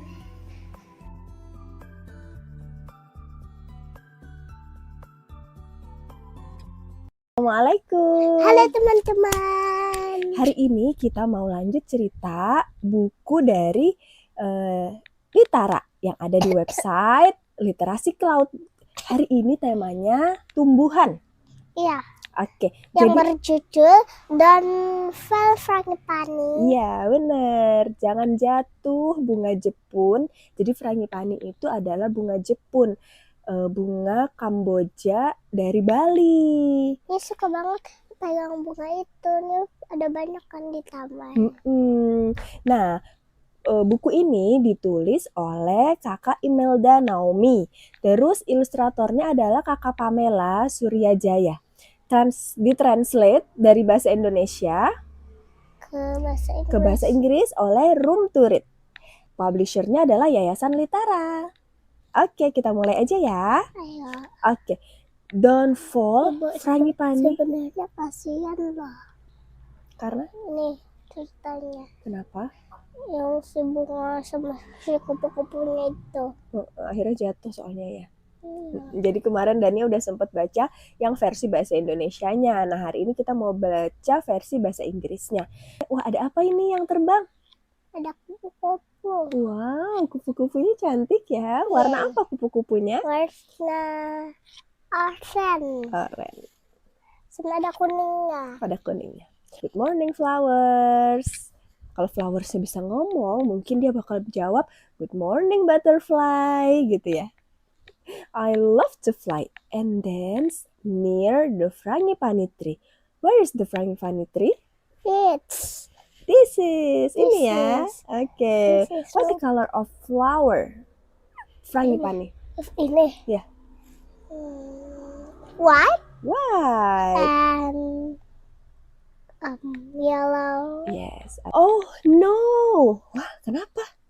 Some of the frangipani flowers are falling off the tree. Oh no. Oh, Kupu-kupunya gimana tuh ekspresinya? Oh gitu. Wush, wush. Coba kita sama-sama yuk. Ada angin. Wush, wush.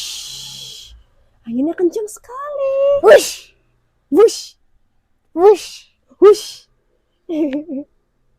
Wind, blow more gently, please. So many flowers have fallen off. Tuh, banyak banget tuh frangipani flowers yang jatuhan. Bunga Jepun yang jatuh. Oh, are there any flowers left? Bisakah teman-teman lihat bunga yang masih tersisa? Ada nggak ya? Tuh. Iya, ada nih. Ada. Iya, ada. Wow. Look, one little frangipani is left on the tree. I will make sure it doesn't fall. Oke, butterfly-nya berjanji, I will make sure it doesn't fall. Mau dijagain sama butterfly ya. Maybe this leaf can protect it. Oh, it's so heavy. Gimana? Coba angkat daun.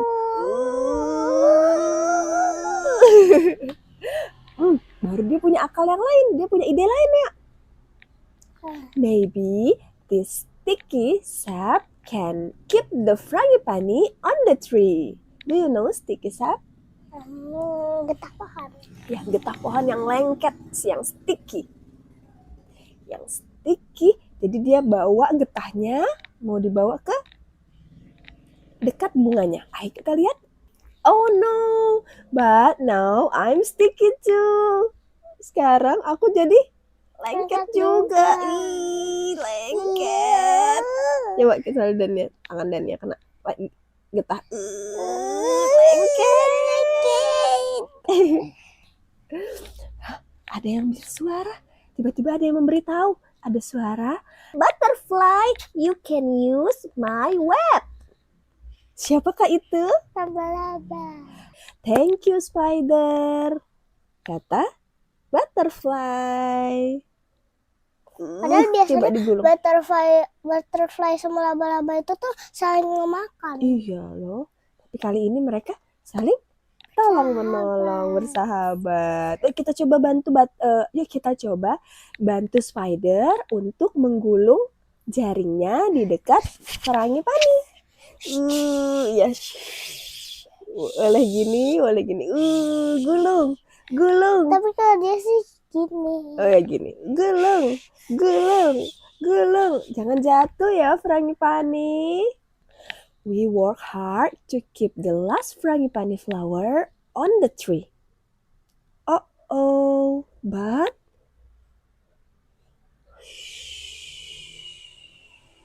even with all our help, the little frangipani falls off. Bahkan sudah diapain tadi? Dibantu melindungi dari angin dengan daun yang dibawa tadi sama butterfly. Terus itu coba pakai getah pohon yang lengket yang tadi sampai bikin butterfly-nya ke lengket. Iya, badannya jadi lengket. Terus udah pakai Jaring spider web. Tapi putus. Tetap jatuh ya. Oh. Little Frangipani jatuh di atas kepala anak perempuan. Little Frangipani, where are you going now? Mau kemana ya? Little Frangipani ya dibawa sama anak perempuan tadi. Wow. Ternyata Little Frangipani dipakai oleh banyak orang. Coba lihat di mana Little Frangipaninya. Oke. Ada nggak bunga frangipani, bunga Jepun yang lain? Ini. Oke, mana tuh kalau di sini? Itu. Tuh, banyak ya ternyata bunga Jepunnya ya. Iya. Dipakai. Di sini buat hiasan ya. Di kepala. Now you are dancing. Tuck in the dancer hair. You look even more beautiful. Oh, ya kita dance bersama-sama bunga frangipani. Oh gitu. Di sini kisahnya bunga frangipaninya. Ayo teman-teman, kita dance bersama Frangipani. Iya, frangipani atau bunga Jepun. Walaupun jatuh, ternyata alhamdulillah tetap bisa dipakai untuk hiasan para penari di Bali. Masya Allah. Oke, udah selesai. Terima kasih banyak teman-teman yang sudah menonton. Sampai ketemu esok hari. Kita mau baca buku lagi tentang apa ya? Nantiin besok ya. Ya, nanti kita cari tahu besok. Oke, say goodbye. Goodbye, my friends. Oke, assalamualaikum warahmatullahi wabarakatuh. Dadah. Assalamualaikum. Halo teman-teman. Hari ini kita mau baca buku cerita yang berjudul The Land of Dim. Oke, penulisnya ini adalah Isa Hasanat, ilustrator Nabila Adani, translator Room to Read, publishernya adalah Yayasan Litara. Oke, kita langsung mulai aja ya. Nah, kita itu dulu. Apa tuh? Ya, kenalan dulu sama teman-teman. Oke, kenalan. Namaku Dania. Salam kenal teman-teman. Salam kenal teman-teman. Kita lanjut mau masuk baca Ke dalam rumah. ke dalam rumah. Rumahnya siapa ya ini? Itu rumahnya Kelana. Oh, rumahnya Kelana. Teman-teman nanti bisa lihat ya gambarnya. Ada rumahnya Kelana. Ini udah mulai gelap ya kayaknya. Kayak sunset ya. Sunset. Ini mau mataharinya berarti lagi. Ini kan yang buat terbenamnya nih, bulatan buat terbenam. Ini mataharinya. Oh, mataharinya mau terbenam nih teman-teman. Kelana lagi apa ya ini? Karena lagi main boneka sama baca buku. Oke. Tuh. Oh no, a blackout. What should Kelana do? Pakai itu ya, bahasa Indonesia. What should Kelana do? No, What should Kelana do? I don't know. Nih, lihat Mom, dulu. Mom brings a flashlight. Kelana. Flashlight itu tuh center ya. Benar, nih senternya. Tuh, warnanya kuning, cahayanya Harusnya kan terang. putih, bukan kuning. Boleh bisa, cahaya bisa putih, bisa kuning. Kelana has an idea. Apa ya kira-kira idenya Kelana? This is Remang, the ape from the land of dim. He wants to go to the land of light. Di mana ya land of light? The journey is not easy. Wow, Remang lagi ngelihat perjalanan petualangan yang ada di depannya pasti tidak mudah ya. Tapi Remang mau menuju tanah yang negeri yang terang benderang. When Remang climbs the mountain, a giant bird swoops in. Let's go, kita bikin bayangan dari Ini kan tangan. Iya, membentuk bird. Membentuk gini. giant bird. Gini. Oh, gini. Come on. Gini kali. Iya. Apakah Remang berhasil nih? Berhasil.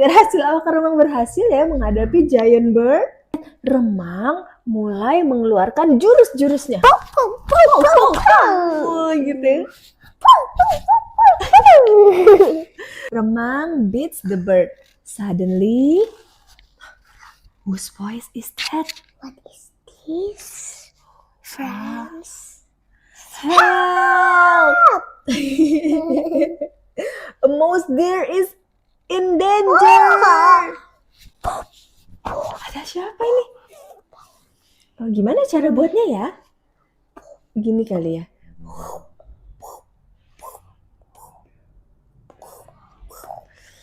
Wow, ada bayangan seperti apa ini? Serigala atau macan? Itu beruang madu yang Oh ya? Beruang madu. Monster dalam bahaya. Ayo kita selamatkan. ayo sini Gimana? bersembunyi. Ayo Jurus. lari. Ayo kita lawan. Wow. Ini aksinya Remang. Wih, seru sekali ya. Akhirnya Dan dia bilang iya gitu. bener.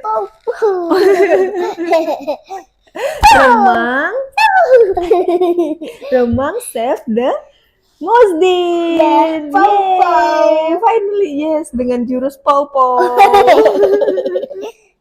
Mosdir also wants to go to the land of light. They decide to go together.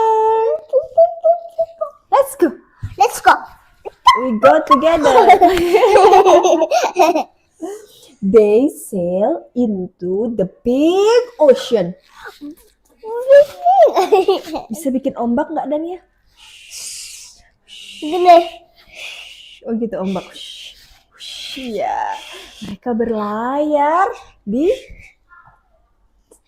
berlayar di tengah lautan yang luas banget. Remang and Mosdir aren't scared of the high waves. The big fish destroys their boat. Oh. Yes, it looks like the mouth of fish. Oh, Ini.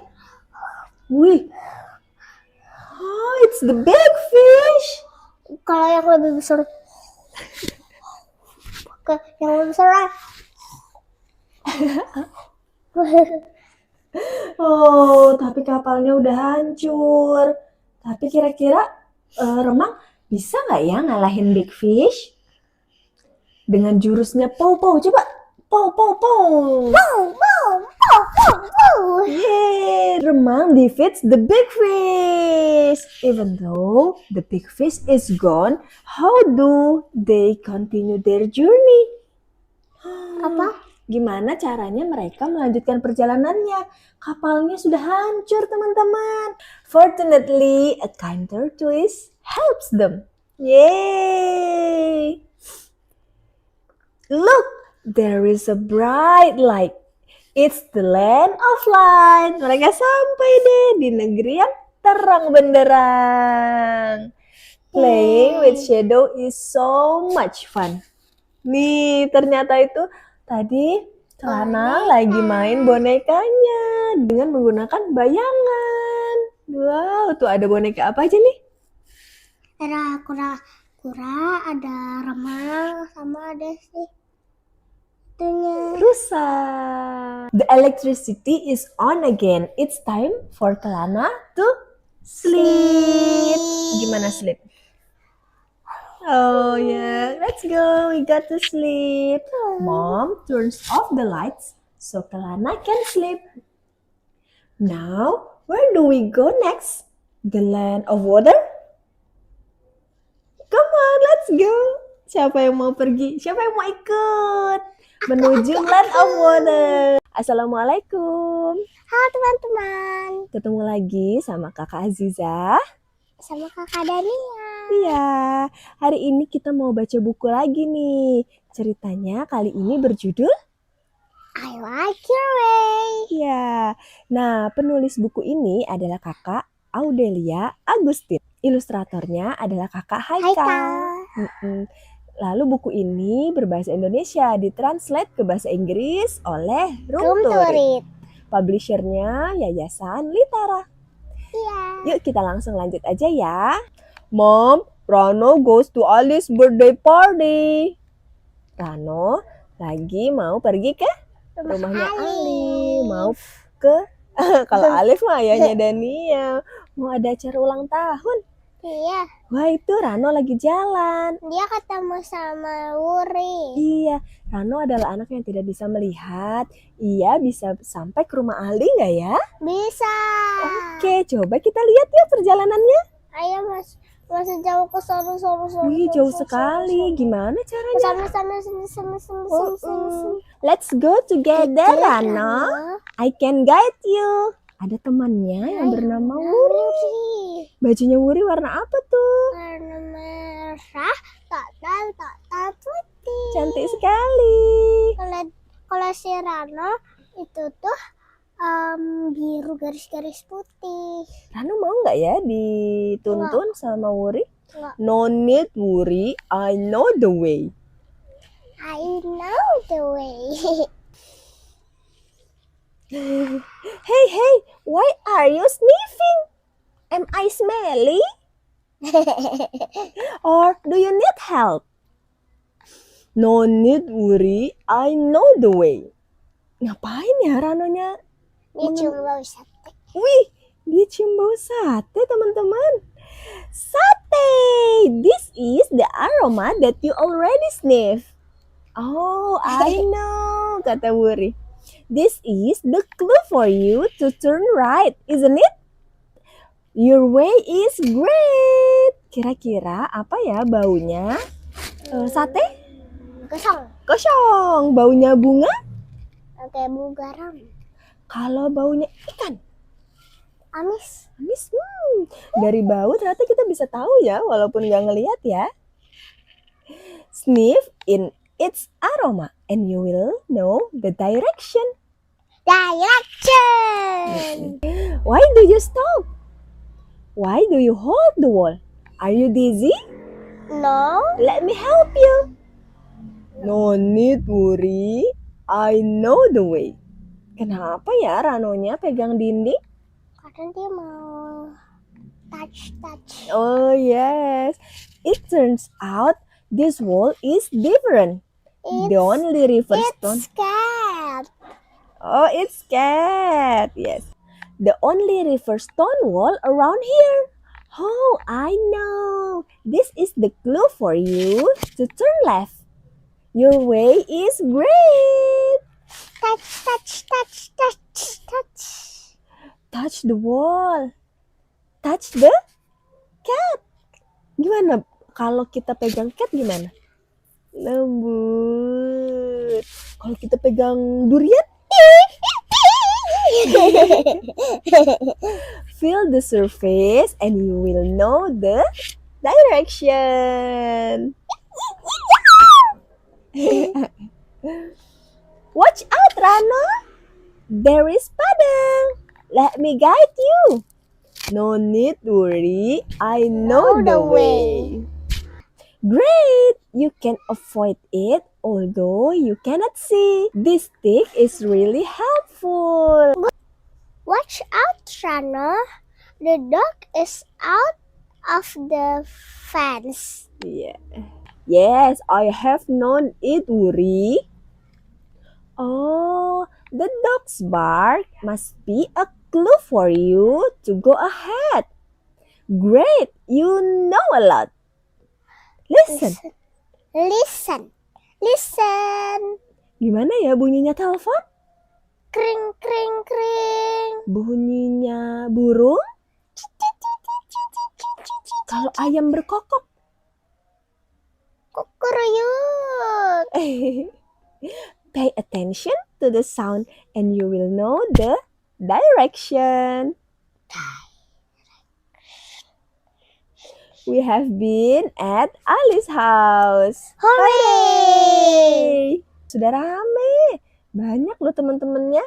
Ada apa aja ya di rumahnya Rono tuh? Ada balon, ada kayak yang ini di atas kepala Ondel-ondel, hiasan-hiasan ya. Wah, ada banyak juga yang bawa kado ya. Ini yang apa nih? Rebutan, ya Allah. Rebutan kado. Padahal itu kan siapa yang bawa itu punyanya dia. Iya. Let me guess. Ayo kita coba. Nyam nyam nyam gemblang. Kue cucur. Nyam nyam nyam. And kembang goyang. Yay, you are right. I know what you want to say, Wuri. Taste, taste, taste. Recognize the taste. This is my way, Wuri. I like your way, Rano. Tadi rumahnya Rano. Belok Terus, kanan baru- dengan mencium. Bau sate. Habis itu dia belok kiri dengan memegang Wall. iya, stone wall. Stone wall. Habis itu dia terus Ada genangan sama air. ada suara anjing menggonggong, terus sampai deh ke rumahnya Ali. Yang itu. Yeay, Rano berhasil sampai ke rumahnya Ali. Segitu dulu ceritanya kali ini. Gimana teman-teman? Seru nggak cerita Iya, Rano pergi ke rumah Ali. Alhamdulillah berhasil.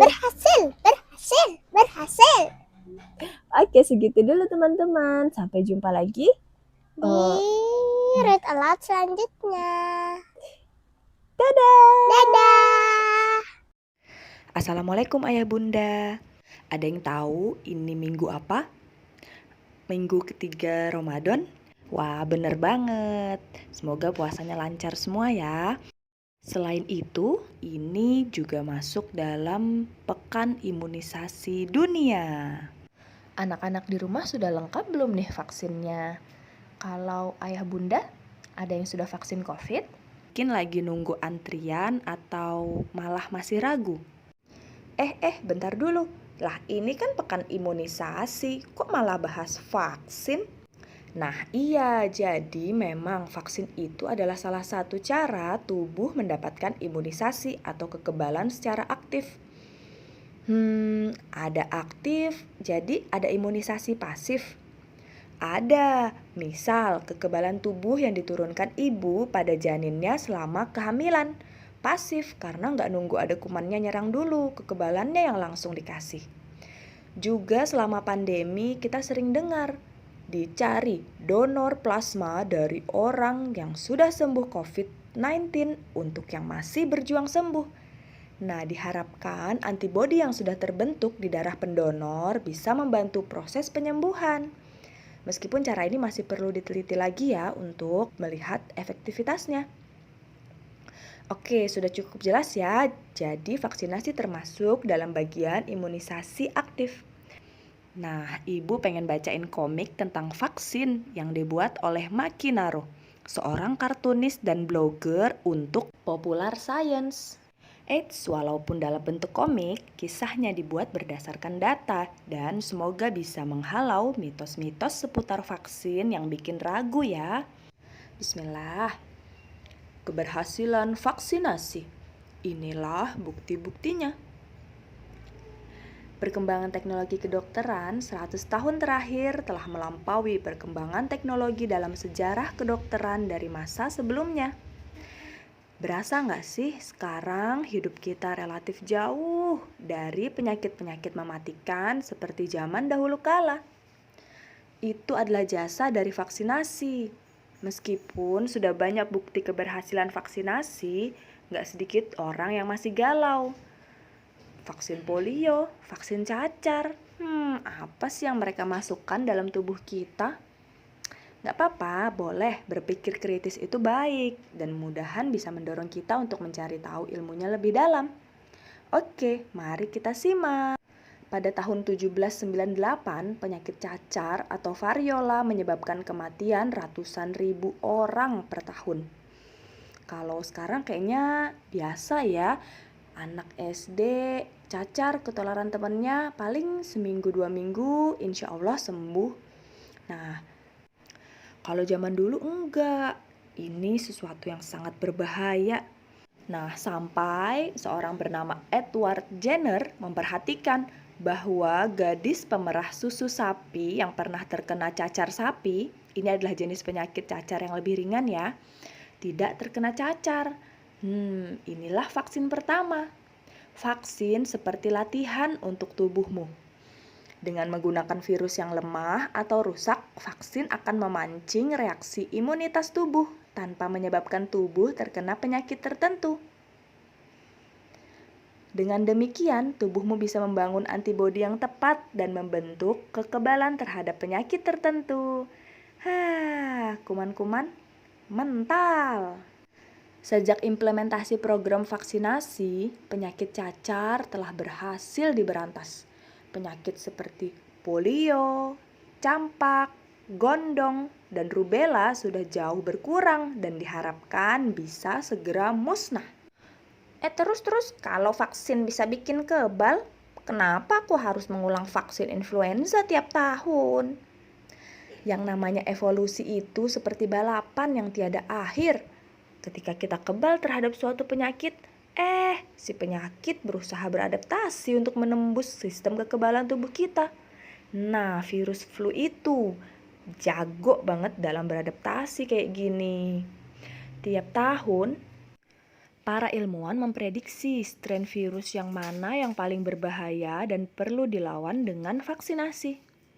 Tapi kan katanya vaksin menyebabkan autis. Tidak. Mitos tersebut berawal pada tahun 1998 ketika sebuah jurnal kedokteran Inggris bernama The Lancet mempublikasikan makalah yang mengklaim hubungan antara autisme dengan vaksin MMR, Measles, Mumps, Rubella. Namun setelah investigasi panjang diketahui bahwa Andrew Wakefield yang menulis makalah tersebut tidak hanya memalsukan data, tetapi juga melakukan hal-hal yang tidak etis.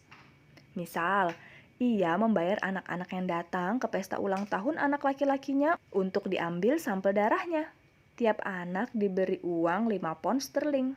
Wakefield juga memiliki banyak konflik kepentingan. Sebelum menerbitkan makalahnya, ia mengajukan paten untuk vaksin MMR versinya sendiri.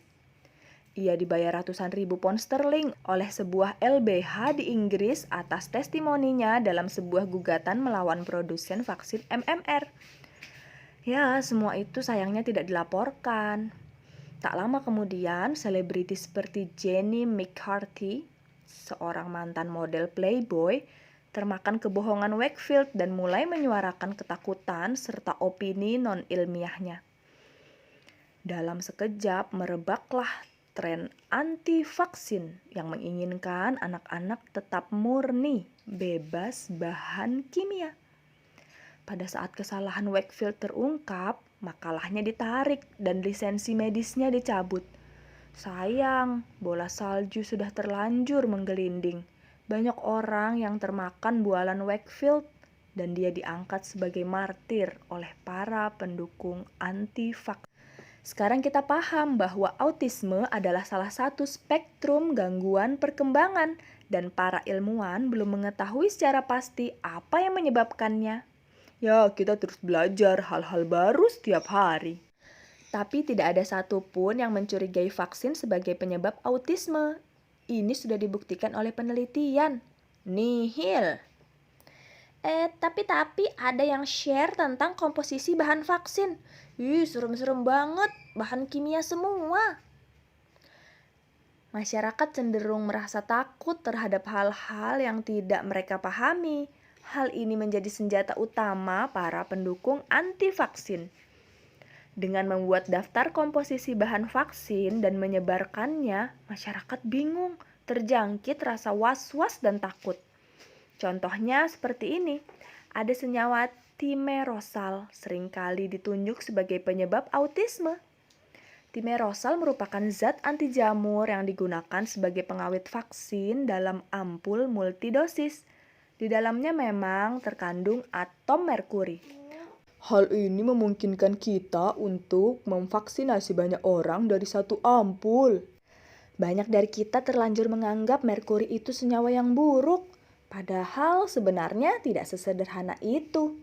Kita mungkin lupa bahwa dalam masakan yang kita makan setiap hari ada satu zat yang terbuat dari 2 unsur yang paling labil dan mematikan di dunia. Ya, sodium atau natrium adalah logam yang sangat reaktif. Bila terkena air bisa meledak. Klorin juga bersifat korosif. Tapi kedua unsur tersebut membentuk garam yang aman dikonsumsi setiap hari. Nah, merkuri yang terkandung dalam timerosal adalah etil merkuri yang dapat dikeluarkan dari tubuh, tidak terakumulasi. Tidak seperti saudaranya, metil merkuri yang merupakan senyawa jahat dan dapat diakumulasi dalam tubuh. Padahal metil merkuri itu terbentuk secara alami loh. Kamu tahu metil merkuri yang jahat itu ada di mana? Ya, tuna. Inilah kenapa kita mesti membatasi konsumsi tuna dan ikan-ikan laut berukuran besar lainnya, terutama bagi ibu hamil dan anak-anak. Meskipun ada risiko dengan maksud mengurangi kekhawatiran publik akibat misinformasi, CDC pun menghentikan penggunaan timerosal dalam vaksin. Bahkan setelah penelitian membuktikan tidak ada hubungan antara timerosal dalam vaksin dengan autisme. Hasil penelitian terkini menunjukkan bahwa peningkatan kasus autisme ini berkaitan dengan kesadaran yang lebih besar dan diagnosa yang lebih baik atas autisme. Zaman dahulu penyandang autisme seringkali hanya dilabeli gila dan tidak mendapatkan terapi. Yang dirugikan adalah masyarakat di negara berkembang yang kini harus membayar lebih mahal untuk vaksinasi. Karena bila tidak menggunakan timerosal, maka vaksin tidak bisa lagi disimpan dalam ampul multidosis, melainkan harus dalam ampul single dosis. Biaya produksi pun jadi semakin besar. Misinformasi lainnya adalah mengenai penggunaan asam klorida HCl dalam vaksin. HCl kan berbahaya. Tapi ingat kan pelajaran kimia di sekolah dulu? Larutan asam bisa ditambahkan ke larutan basa untuk memperoleh pH netral. Itulah yang terjadi dalam pembuatan vaksin, saudara-saudara. Oh iya ya. Masih banyak kalangan masyarakat kita yang belum menyadari bahwa beda baik dan buruk itu seringkali terletak pada dosisnya. Contoh, air. Kita selalu disarankan untuk banyak minum air. Tapi terlalu banyak minum air juga bisa membunuh kita loh. Pada tahun 2007, seorang wanita di California meninggal dunia setelah minum air 6 liter dalam waktu 3 jam. Waduh, dan masih banyak kasus water intoxication lainnya. Kandungan bahan-bahan kimia yang menyeramkan dalam vaksin masih jauh di bawah ambang batas yang ditetapkan FDA dan badan kesehatan lainnya. Formaldehid misalnya. Formaldehid merupakan salah satu hasil samping metabolisme tubuh secara alami loh. Selama membaca komik ini aja, tubuhmu memproduksi formaldehid dalam jumlah yang lebih banyak dibandingkan dengan yang terkandung dalam vaksin loh. Kelompok anti-vaks juga berbohong mengenai bahan vaksin agar masyarakat semakin takut. Kebohongan ini disebarkan melalui website bernama keren supaya banyak orang yang tertipu. Misalnya, vaccinetruth.com, The National Vaccine Information Center, dan juga melalui penggiat anti-vaksin lokal, misal Ibu USA. Pilih-pilih kalau gabung grup di FB ya. Kandungan vaksin yang selama ini dirahasiakan oleh para dokter, ginjal monyet, otak babi, janin hasil aborsi. Aduh, makin ngawur kan makin heboh. Tapi kalau semua itu tidak benar, mengapa masih banyak orang yang anti vaksin? Ironisnya, gerakan anti vaksin ini mirip dengan patogen yang mengancam kita. Sayang sekali tidak ada vaksin untuk kebodohan ya. Mereka berlomba-lomba menebar ketakutan akan vaksinasi, sementara membahayakan masyarakat dari berbagai ancaman penyakit. Thimerosal menyebabkan autisme. Tubuh bayi yang kecil tidak siap menerima vaksin. Pakai referensi jurnal kesehatan ya, bukan majalah. Setiap kali tuduhan para anti-vaks dibuktikan salah oleh ilmu pengetahuan, mereka langsung membuat tuduhan baru tanpa mau mengklarifikasi atas kesalahan mereka sebelumnya. Aluminium. Oke deh kalau begitu, tapi kalau nggak ingin vaksinasi ya biarin aja dong. Kan itu hak mereka untuk memilih mau vaksinasi apa enggak. Sayang, pernyataan itu cuma benar jika keputusan mereka tidak mempengaruhi orang lain. Tapi faktanya tidak demikian. Salah satu manfaat dari vaksinasi adalah suatu efek yang disebut herd immunity. Jika persentase masyarakat yang divaksinasi dalam satu populasi cukup banyak, lebih dari 83-85%, maka penyakit akan susah mewabah. Yang dilindungi oleh vaksinasi tidak hanya orang yang divaksin, tapi orang yang di sekitar vaksin. Misal, terlalu muda, belum masuk jadwal vaksinasi, atau orang-orang yang memiliki alergi, memiliki kondisi kesehatan tertentu yang tidak memungkinkan untuk divaksin. Dalam herd immunity, yang divaksin turut melindungi yang tidak divaksin. Kita bisa lihat di ilustrasi ini, bulatan pink digambarkan untuk orang-orang yang tidak divaksin dan belum memiliki kekebalan. Ketika penyakit akan menyebar, bulatan biru atau orang-orang yang telah memiliki kekebalan menjadi benteng bagi kelompok rentan atau bulatan pink lainnya. Semakin banyak orang yang menolak vaksinasi, kemungkinan untuk terjadi wabah suatu penyakit akan semakin besar. Beberapa penyakit yang nyaris berhasil diberantas kini mulai kembali lagi. Campak, batuk rejan. Sebelum gerakan anti vaksin menjadi tren, penyakit ini bagaikan dongeng karena kasus kejadian yang sangat sedikit. Sekarang, Amerika Serikat tengah mengalami KLB campak dan batuk rejan terburuk dalam beberapa dekade terakhir. Memangnya vaksin benar-benar aman tanpa risiko? Rasio manfaat dibandingkan dengan risiko dari vaksinasi merupakan salah satu yang paling tinggi di bidang medis. Dan sebagaimana kebanyakan prosedur medis, ada risiko yang di vaksin ini disebut sebagai KIPI. Kejadian ikutan pasca imunisasi. Sebagian besar gejalanya relatif ringan, misal bekas suntikan jadi bentol kemerahan, mengalami sakit kepala, demam. Ada juga KIPI yang gejalanya lebih serius, namun hal ini sangat jarang terjadi. Kemungkinannya 1 banding 1.000.000. Sayangnya banyak orang yang tidak pandai dalam menilai risiko. Ada orang yang tidak mau memakai sabuk pengaman ketika mengemudi karena takut tidak bisa cepat keluar mobil jika ada kecelakaan. Aku menghabiskan uangku untuk beli lotre dibanding ditabung. Ya, siapa tahu menang, kan bisa hidup enak. Sebagaimana penyakit, rasa takut dan misinformasi sangat mudah menyebar, menjangkiti mereka yang belum punya kekebalan. Yuk kita cari informasi yang akurat.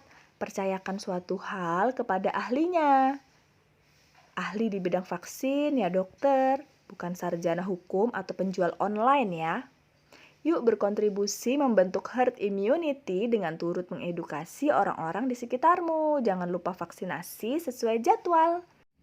Sedihnya, data dari WHO tahun 2019 menunjukkan masih ada 19,7 juta anak di dunia yang belum mendapat imunisasi dasar lengkap. Bahkan ada yang belum dapat sama sekali. Dan tebak, ya Indonesia termasuk 10 besar negara penyumbang anak yang belum mendapat imunisasi dasar lengkap. Padahal udah digratiskan ya. Gimana kalau bayar? Oke. Sekian dulu, semoga makin mencerahkan keraguan di hati seputar vaksin ya. Ayah, bunda, kakek nenek juga bisa mulai cek kondisi kesehatan untuk tahu bisa menjadi penerima vaksin COVID-19 atau tidak. Share video ini ke teman-teman, keluarga, tetangga yang masih pada kemakan hoaks seputar vaksin. Yuk vaksin, karena tak kenal maka tak kebal. Wassalamualaikum warahmatullahi wabarakatuh.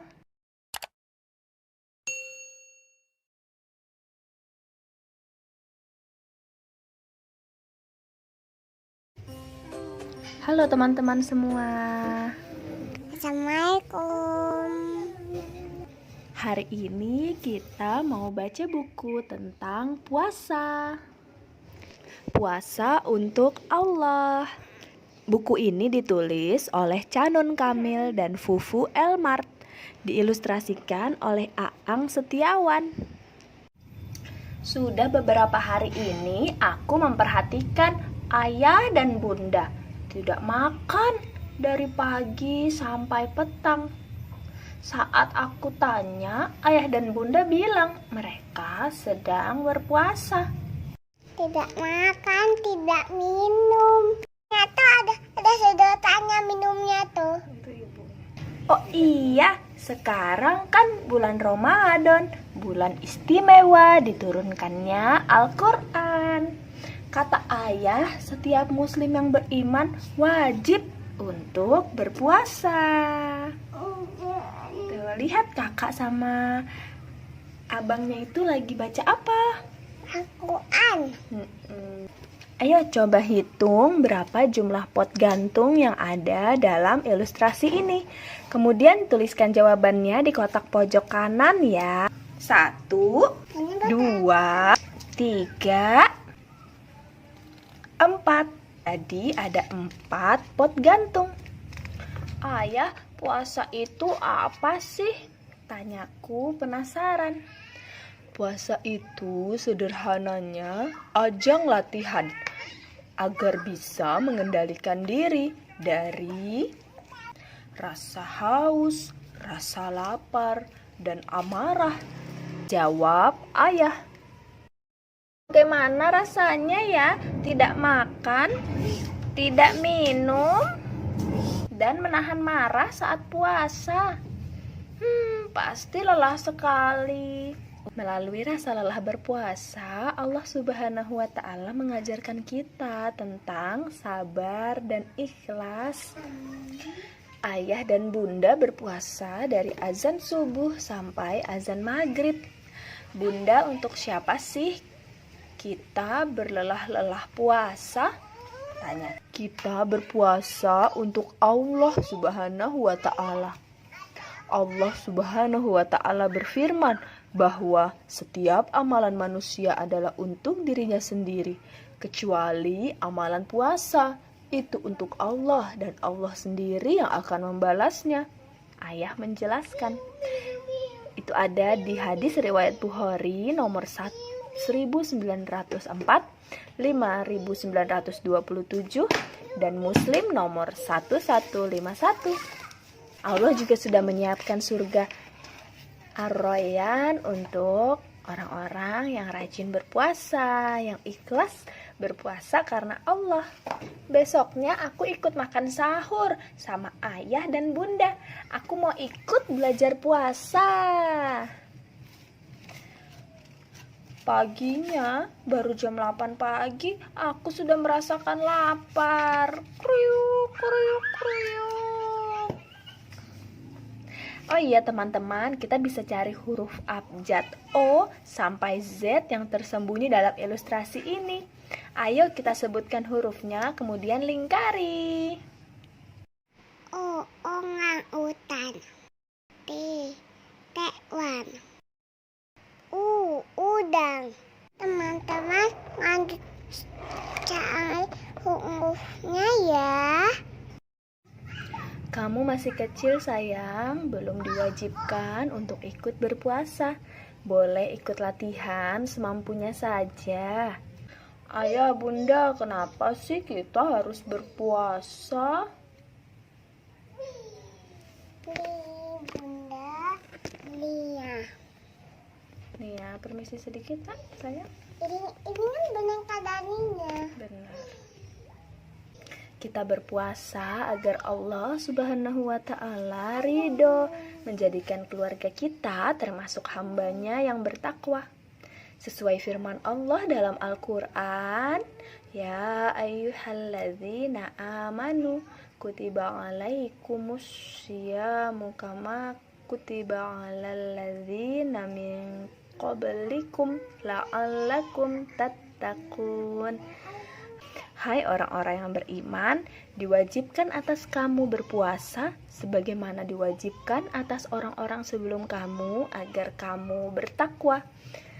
Quran Surah Al-Baqarah ayat 183. Masya Allah, ayah dan bunda temani aku perlahan untuk belajar tentang puasa ya, agar Allah Subhanahu wa Ta'ala ridho, menjadikanku hambanya yang bertakwa. Ungkapku bahagia. Aku semangat. Bu, jangan digituin, kan Nani mengawat. Di belakang ibu kan. Aku semangat memulai belajar puasa untuk menunaikan ibadah rukun Islam yang ketiga. Sampai jumpa di buku selanjutnya. Makasih ya. Ini manga. Ini ngap. Kalau ini manga, ini ngap. Ini makan, ini minum. Minumnya kan di gelas. Mana gelasnya? Mana minum? Jauh. Itu? Itu. Oke. Minumnya mau lewat. Bunda kepadaku. Di bajunya ayah ini ngam. Lam. Bajunya kan dia ngamuk, tapi warna biru dia. Kakinya. Ini ibu ini ya. Agar Allah Subhanahu wa Ta'ala ridho.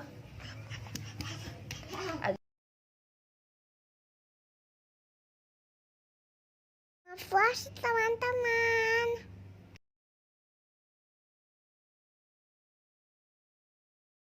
Assalamualaikum.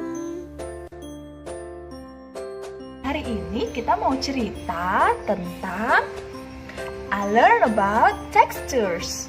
Ditulis oleh Bunda Ari dan tim Cordoba Kids. Bismillahirrahmanirrahim. Abid is sitting on the beach with cow and horse.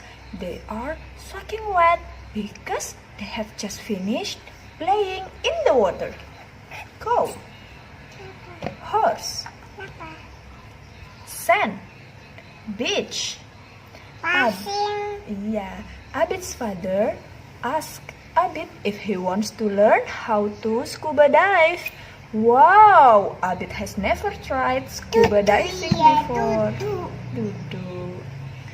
Iya, duduk yang sini. Why are my hands so uneven?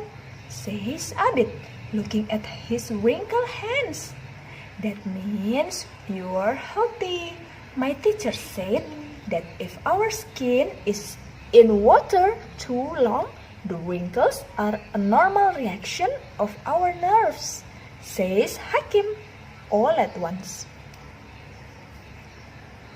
Catch this bit, says Horse, as he throws a bottle of drinking water to Abid.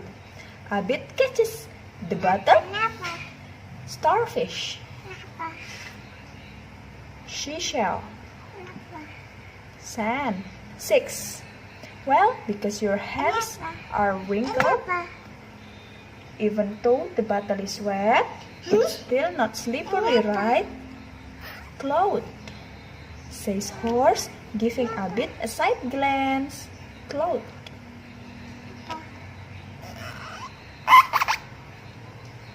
Yes, you are right, says Abid, nodding his head. Nodding.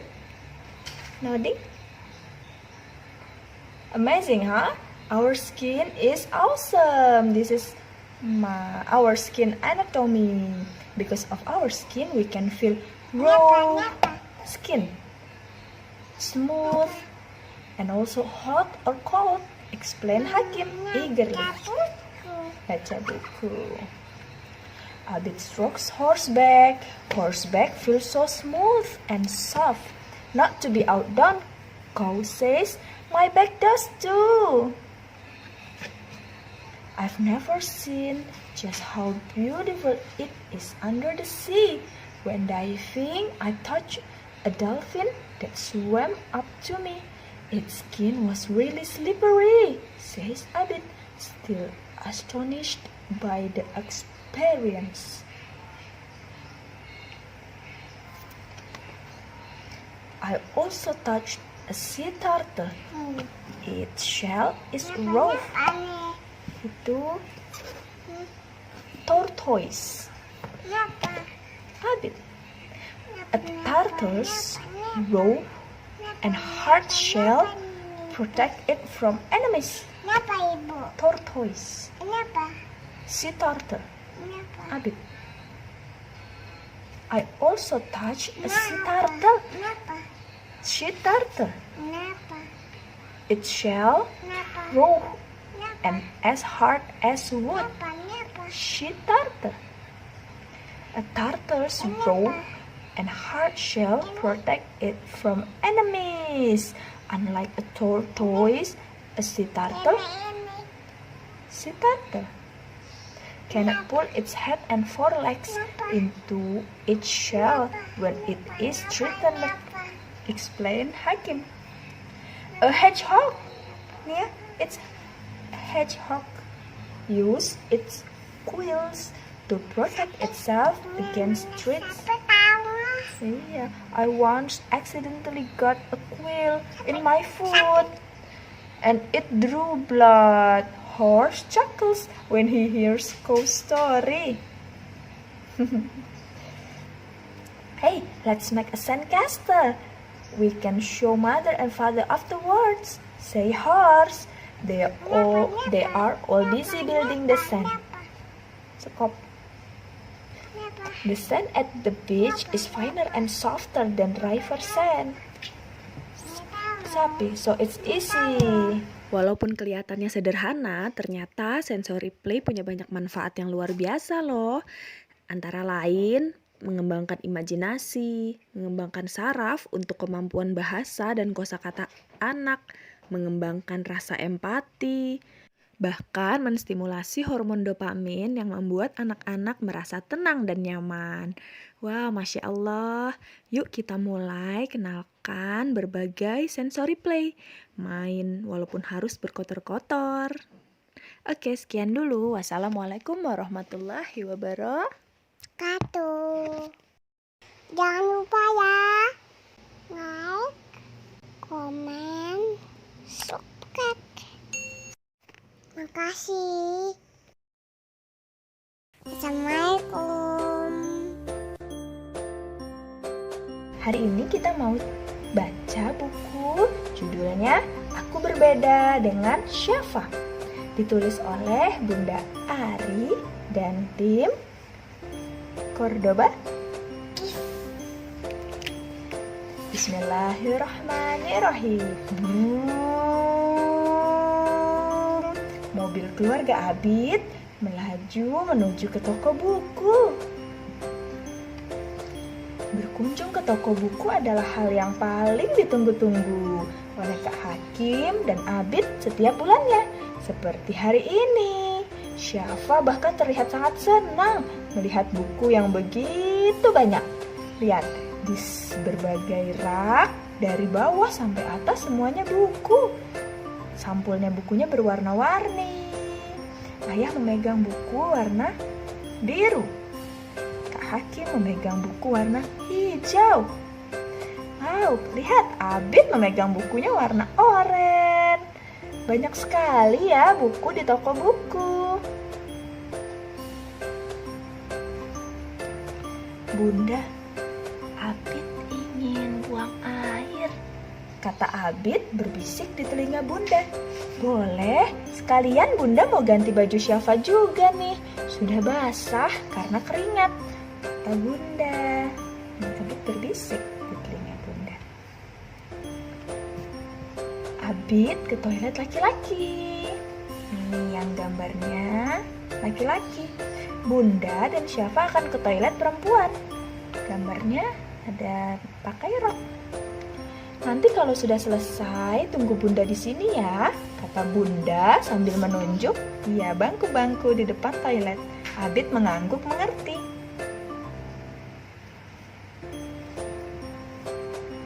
Syafa cantik deh pakai kerudung merah. Kak Abid boleh pinjem nggak? Kata Abid sambil mencubit pipi Syafa. Kak Abid ada-ada saja ya Syafa. Yang pakai jilbab kan hanya perempuan. Kalau perempuan seperti Bunda, semuanya harus tertutup. Kecuali muka dan telapak tangan. Kalau Kak Abid sih yang harus tertutup dari batas pusar sampai kaki, kata Bunda tertawa. Oh, Kak Abid juga harus disunat seperti semua anak laki-laki, lanjut Bunda. Disunat oleh dokter. Oh iya ya, Abid balas tertawa. Tapi kan Syafa masih kecil Bunda, Rara juga nggak pakai jilbab, kata Abid.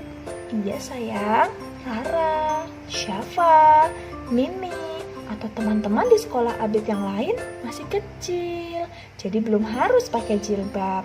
Kalaupun pakai, itu untuk latihan, biar nanti terbiasa, kata Bunda lagi. Oh iya ya, Mira. Abid membayangkan Rara belum pakai jilbab. Oh iya, tadi waktu di toilet airnya sempat macet. Hampir ada om yang mau masuk dan bantuin Abid, tapi nggak jadi. Alhamdulillah airnya mengalir. Ayah yang mendengar cerita Abid kemudian bicara, Abid, juga Kak Hakim, tubuh kita adalah milik kita. Tidak boleh ada seorang pun yang melihat atau memegang bagian pribadi tubuh kita, kecuali ayah, bunda, atau dokter ketika kita sakit. Ayah bunda juga hanya membantu. Saat Abid dan Kak Hakim sudah mandiri, bisa mandi sendiri, bisa membersihkan buang air sendiri, ayah dan ibu pun sudah tidak boleh memegang bagian pribadi. Iya ayah, Kak Hakim juga dikasih tahu sama bu guru di sekolah, kata Kak Hakim. Bahkan walaupun kita ada di rumah dan hanya ada ayah dan bunda, selama ini Abid maupun Kak Hakim juga tetap harus memakai handuk kan saat keluar kamar mandi, sambung bunda. Oh iya, Abid dan Kak Hakim manggut-manggut. Keluar kamar mandi tetap pakai handuk. Atau kalau kita mau membeli baju dan akan mencobanya, ada ruangan tertutup untuk ganti. Itu karena kita harus menutup tubuh kita dari orang lain. Bunda menunjuk ruangan tempat ganti baju. Fitting room. Dan biasanya ada tempat ganti khusus untuk laki-laki dan perempuan. Karena laki-laki dan perempuan berbeda. Kamar tidur juga begitu. Walaupun kakak beradik, kamar Syafa terpisah dengan kamar Abid dan Kak Hakim, kata ayah.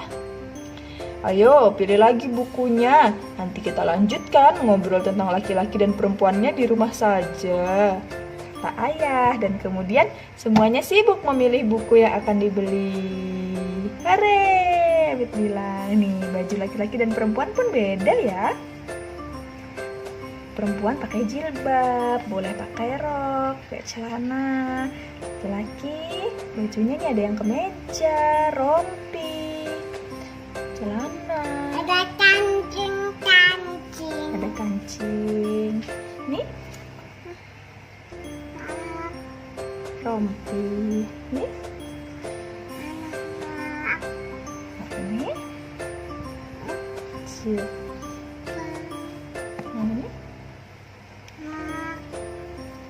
Alhamdulillahirabbil alamin. Namanya apa itu?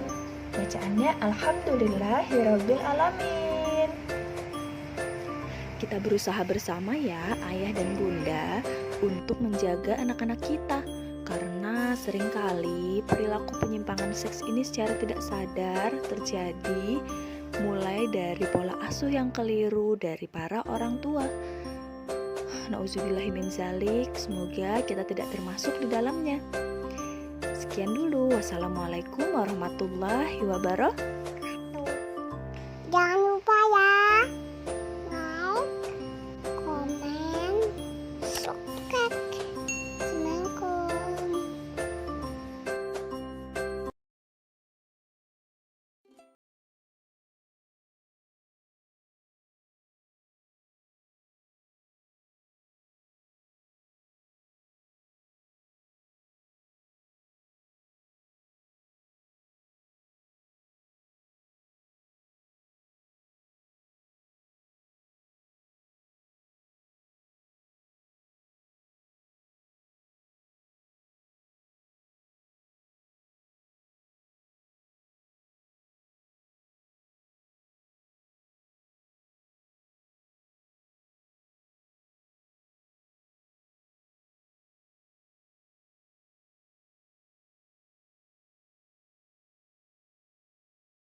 Bismillahirrahmanirrahim.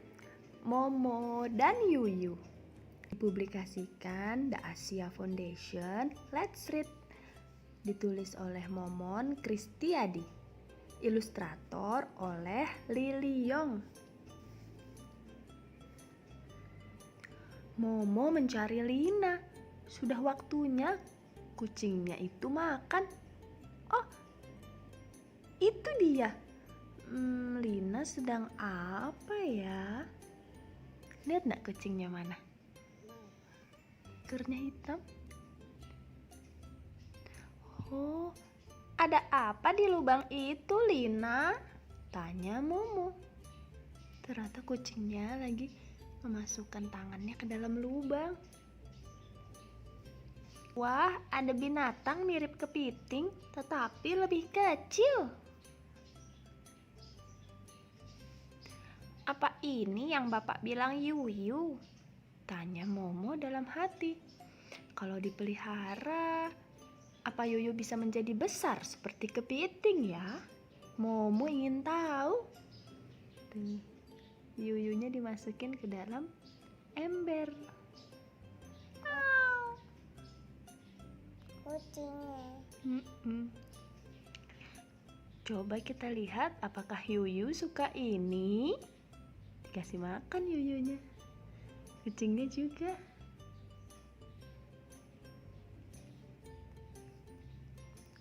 Alhamdulillah.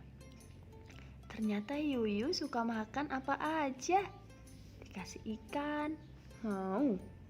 Ini apa ini? Dikasih tahu itu mungkin. Atau roti. Mau juga. Yuyu juga suka roti dan pisang. Sama kayak suatu hari saat akan memberi makan Yuyu, Momo terkejut. Ia melihat banyak anak Yuyu kecil-kecil. Oh, ternyata kamu ibu Yuyu ya? Kamu perlu tempat tinggal yang lebih besar. Pindah ke sini ya.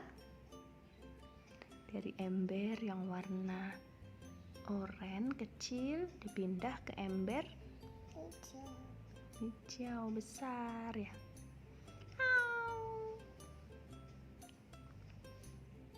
Momo sibuk sekali. Semakin banyak Yuyu, semakin banyak makanan yang dibutuhkan.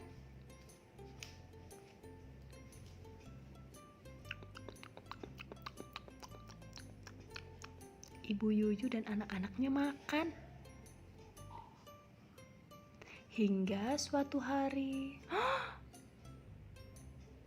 ember tempatnya Yuyu dan anak-anaknya terbalik. Oh, kalian mau kemana? Yuyu itu membuat lubang.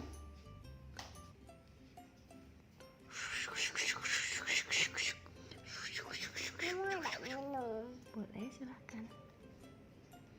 Oh, kamu lebih suka di lubang itu ya, Yu? Katanya Momo. Bagaimana dengan kamu, Bu Yuyu? Kamu juga pasti lebih senang di dalam lubang di tanah. Yuyu tadi mirip apa, Nak? Banyak anaknya ya? Terus akhirnya tadi Yuyunya masuk kemana? Ember. Tadi gimana Yuyu sama anak-anaknya makan?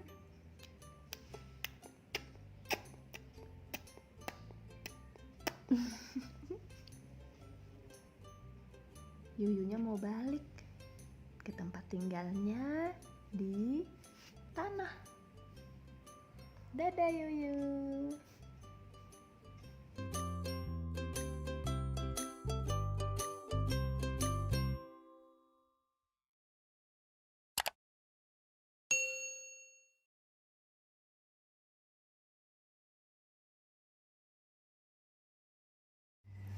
Bagaimana cara merangkai sirkuit listrik? Confidence in Science ceritanya ditulis oleh Lee Ye-jin, digambar oleh Chun Suk Yoon. Gimana ya caranya merangkai sirkuit listrik? Wow, bola lampuku menyala. Kok kamu gembira sekali? Kenapa lampuku tidak menyala ya? Bagaimana cara merangkai sirkuit listrik? Ini menjadi penjelajah gua. Hore! Halo! Saatnya libur musim panas. Huni mengunjungi rumah nenek. Pada liburan kali ini, Huni bisa main sepuasnya di rumah nenek. Dia senang sekali bermain bersama Coli, sepupu Huni. Huni dan Coli pergi ke bukit di belakang rumah nenek. Ada bait kelelawar tergeletak di mulut gua yang gelap. Huni mengangkatnya dengan hati-hati. Ada bayi kelelawar si kecil. Diangkat sama Huni. Kelelawar kecil ini sepertinya tersesat. Kasihan sekali.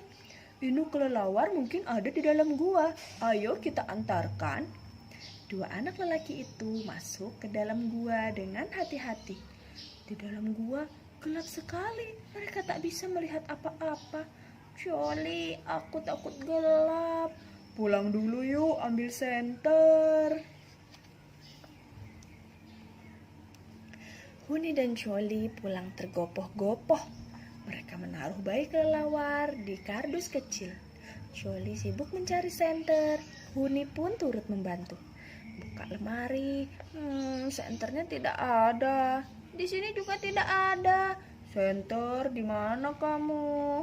Tidak ada senter di sini.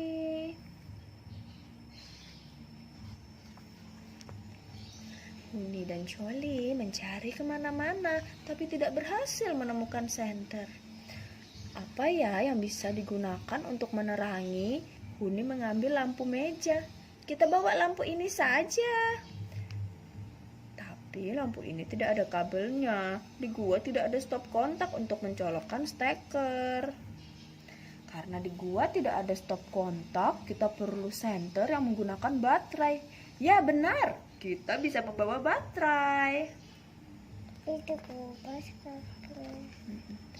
Culi masuk ke kamar, lalu keluar dengan membawa baterai, kabel listrik, bola lampu, saklar, dan diagram sirkuit. Ayo kita membuat senter sendiri. Kalau kita bisa memasang senter di topi, pasti keren. Kita jadi punya topi penjelajah. Kurasa aku bisa membuatnya. Aku pernah belajar di kelas sains. Oh, asyik, katanya Huni. Kita akan menjadi penjelajah gua. Hore, aku sudah tidak sabar. Aku mau coba, kata Huni. Oke, kamu boleh coba membuatnya sesuai diagram sirkuit, kata Coli. Ini diagramnya. Lampunya tidak menyala. Nih, lampunya kok nggak nyala ya? Kamu belum menghubungkan kabel ke bola lampu. Kalau kabelnya terputus seperti itu, listrik tidak mengalir dan bola lampu tidak menyala. Ini ternyata kabelnya belum dihubungkan ke lampu. Setelah dihubungkan, ting, nyala. Huni melonjak kegirangan, yeay. Namun Coli tampak sedikit khawatir. Cahaya lampunya agak redup, cukup terang tidak ya untuk menerangi dalam gua. Coli mengambil baterai tambahan. Kalau kita tambah baterai lagi, lampunya akan lebih terang. Huni menambahkan satu baterai lagi. Namun bola lampu tidak menyala. Coba kamu periksa arah baterai. Kalau kedua baterai dihubungkan ke kutub baterai yang sama, lampunya tidak akan menyala. Oh iya nak, ini kan kutub negatif, kutub positif, kutub negatif. Nah, coba dibalik. Jadi positif, negatif. Ting, jadi nyala. Ternyata Huni mengubah arah salah satu baterai dan menghubungkan kedua baterai itu lagi, bola lampu menyala. Arus listrik mengalir dari kutub baterai positif ke negatif. Jadi lampu hanya akan menyala kalau kita menghubungkan baterai dengan kutub-kutub yang berlawanan. Oh gitu. Huni mengira ia memiliki ide cemerlang. Kalau kita memasang lebih banyak bola lampu, seharusnya cahaya menjadi lebih terang kan? Huni merangkai 2 baterai dan 2 bola lampu. 1, 2. Ternyata cahayanya sama aja seperti saat menggunakan 1 bola lampu. Aneh sekali, kukira cahayanya akan lebih terang. Oh iya, ternyata alasannya karena bola lampunya harus berbagi listrik, sementara jumlah energi dari baterainya terbatas. Jadi cahayanya tidak seterang yang diharapkan karena kedua bola lampu harus berbagi energi listrik. Nah, Huni dan Choli membuat satu rangkaian listrik lagi. Ia menghubungkan 3 baterai. 1, 2, 3. Dihubungkan dengan kabel ke 1 bola lampu. Wow, cahayanya sangat terang. Sepertinya cukup untuk menerangi gua. Baiklah, sebaiknya kita jangan memasang saklar dulu. Saat rangkaian ini dipasang di topi akan sulit menyalakannya. Lepaskan dulu kabelnya, nanti kita hubungkan lagi saat masuk ke dalam gua. Huni dan Choli memasukkan sirkuit ke dalam kotak dan mengeluarkan bola lampu dari sebuah lubang. Kemudian mereka mengikat kotak itu ke topi mereka. Yeay, kita siap menjadi penjelajah gua yang hebat. Akhirnya semua sudah siap. Saat mengambil kardus yang berisi bayi kelelawar, Huni berkata, "Jangan takut bayi kelelawar, kami antar kamu pulang sekarang." Huni dan Choli masuk ke dalam gua. Saat mereka menghubungkan kabel dan saklar dan bola lampu di sirkuit, gua menjadi terang benderang. Ini ada cahaya dari lampu topinya. Ia merasa seperti penjelajah sungguhan. Huni dan Choli terus masuk ke dalam gua, disinari senter buatan sendiri. Setelah masuk cukup dalam, akhirnya Huni dan Choli melihat ada kelelawar. Lihat, kata Huni. Bayi kelelawar mencicit lemah saat Huni mengeluarkannya dari kardus. Dikeluarkan pelan-pelan. Lalu seekor kelelawar besar terbang ke arah mereka, menyambar bayi kelelawar dan terbang menjauh. Wow, itu pasti induknya. Selamat jalan kelelawar kecil. Huni dan Choli melambaikan tangan kepada si bayi kelelawar. Dadah. Mereka berjalan pulang dengan lega dan gembira.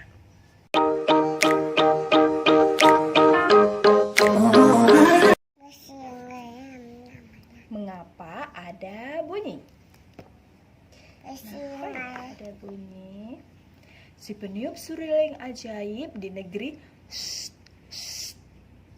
konon di negeri penduduknya sering berkata, mereka nggak tahan mendengar bunyi keras atau berisik. Penduduk negeri tidak mau memahami orang lain dan sering mengeluh. Alhamdulillah, berisik. Padahal kadang suara mereka lebih berisik. Hingga suatu ketika ada peniup seruling ajaib datang ke negeri ini. Berisik. Diam dong. Mana peniup seruling ajaibnya, nak? Iya. Si peniup seruling ajaib menjelajahi negeri. Para penduduk penasaran terhadap sosok itu. Saat mereka menghampirinya, peniup seruling ajaib berkata, "Kalau kalian tidak suka bebunyian, aku akan melenyapkan bebunyian dari kalian. Tapi jika bunyi menghilang, gelap dalam terang mungkin akan datang. Jangan salahkan aku kalau hal itu terjadi." "Biar saja, kami tidak takut gelap." "Kamu hebat sekali. Oh, jadi negeri kami bisa damai dan senyap." Keesokan harinya, peniup seruling ajaib pergi ke tempat penggilingan tepung gandum. Di sana sangat gaduh. Brrr, bruk, bruk, brrr, brak, bruk, brak. Pemilik penggilingan menyambut dengan senang hati. Ia pun meminta peniup seruling ajaib segera menghilangkan bunyi yang timbul. Bunga. Bunyi timbul saat benda-benda bergerak, bergesekan, atau saling bertabrakan. Karena itu, kita mendengar bunyi keras saat alu dan lesung bertumbrukan. Bolehkah aku ambil alu dan lesung yang menimbulkan bunyi keras ini? Jangan, kalau kau ambil bagaimana aku bisa menggiling gandum? Hilangkan saja bunyinya. Si peniup seruling ajaib pun,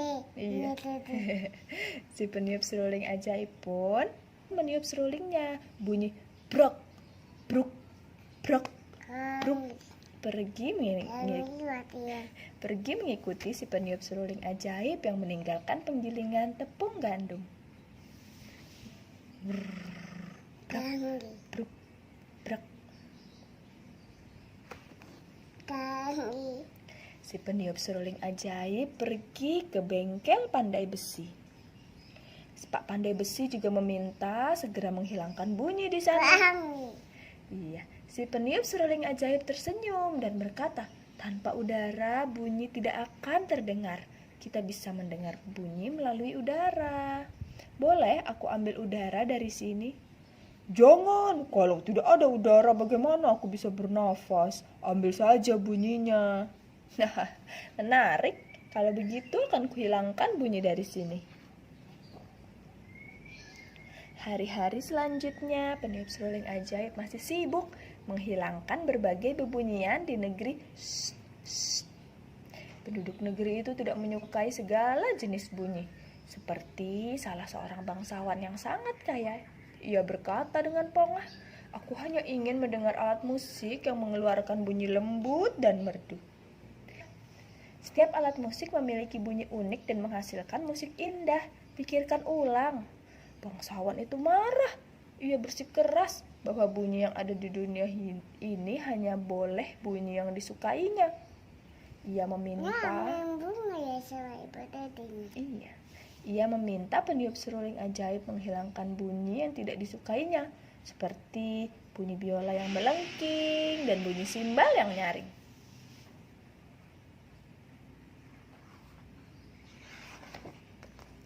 Suatu ketika, ibu guru memanggil peniup seruling ajaib. Ia tak mau dengar suara berisik murid-muridnya. Saat si peniup seruling ajaib akan meniup seruling, ibu guru berseru, Tunggu dulu. Tolong hilangkan suara berisik dan bernada tinggi saja. Saya tidak keberatan dengan suara lembut dan bernada rendah. Hore! La la la la la.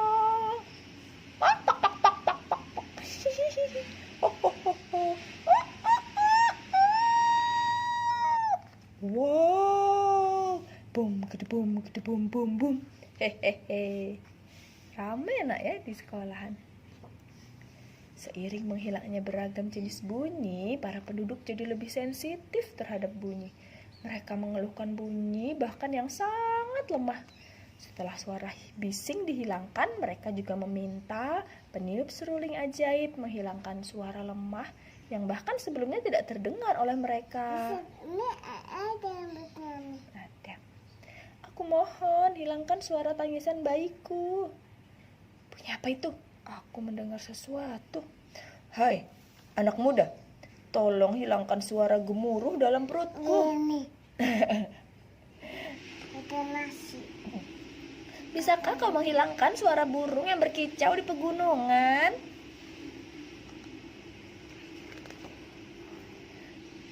Si peniup seruling ajaib telah menghilangkan berbagai jenis bunyi dari negeri. Sekarang para penduduk di sana hanya mendengar suara tarikan dan helaan nafas, juga bisikan. Awalnya mereka senang, namun seiring waktu mereka mulai mengalami masalah. Aduh, hati-hati. Bagaimana aku bisa bekerja kalau tidak mendengar bunyi apa-apa?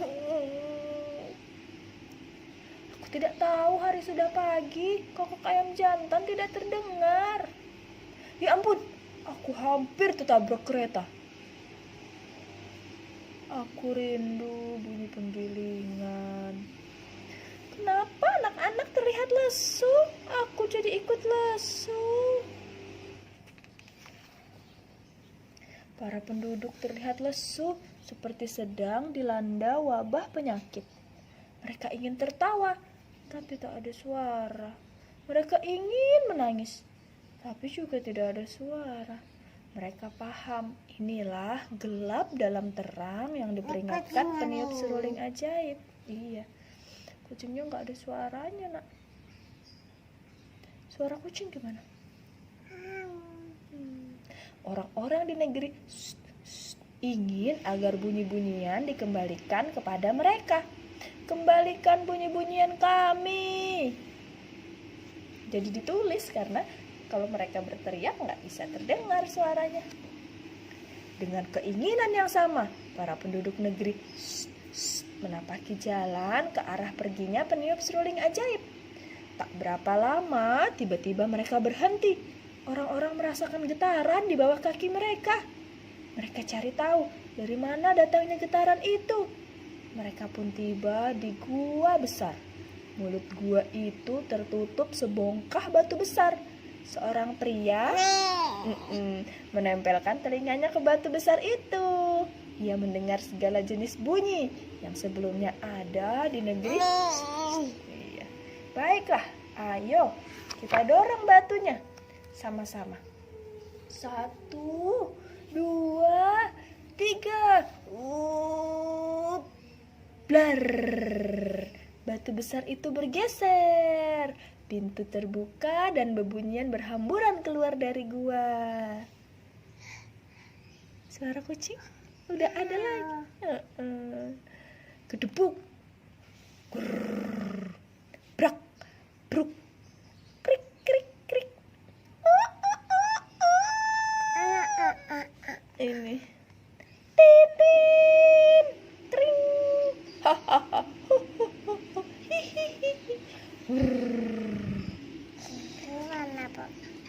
Semua bunyi dari gua kembali ke tempatnya masing-masing. Saking gembiranya, para penduduk negeri berbicara dengan keras. Ini bunyi biolaku. Aku rindu sekali bunyi ini. Ini bunyi kentutku. Trot. Ini suara bayiku saat sedang lapar. Bisa tertawa. Peniup seruling ajaib muncul di hadapan mereka dan berkata, bunyi bagian penting dari hidup kita. Bunyi menyampaikan banyak hal, fakta, informasi, perasaan, dan sebagainya. Sekarang kalian paham kan betapa tidak enaknya hidup tanpa bebunyian? Kalian tidak akan memintaku menghilangkan atau membawa pergi bebunyian lagi kan? Kalau gitu sekarang saatnya aku yang pergi. Hahaha. Alhamdulillah sudah selesai. Kita tutup. Tutup. Assalamualaikum warahmatullahi wabarakatuh.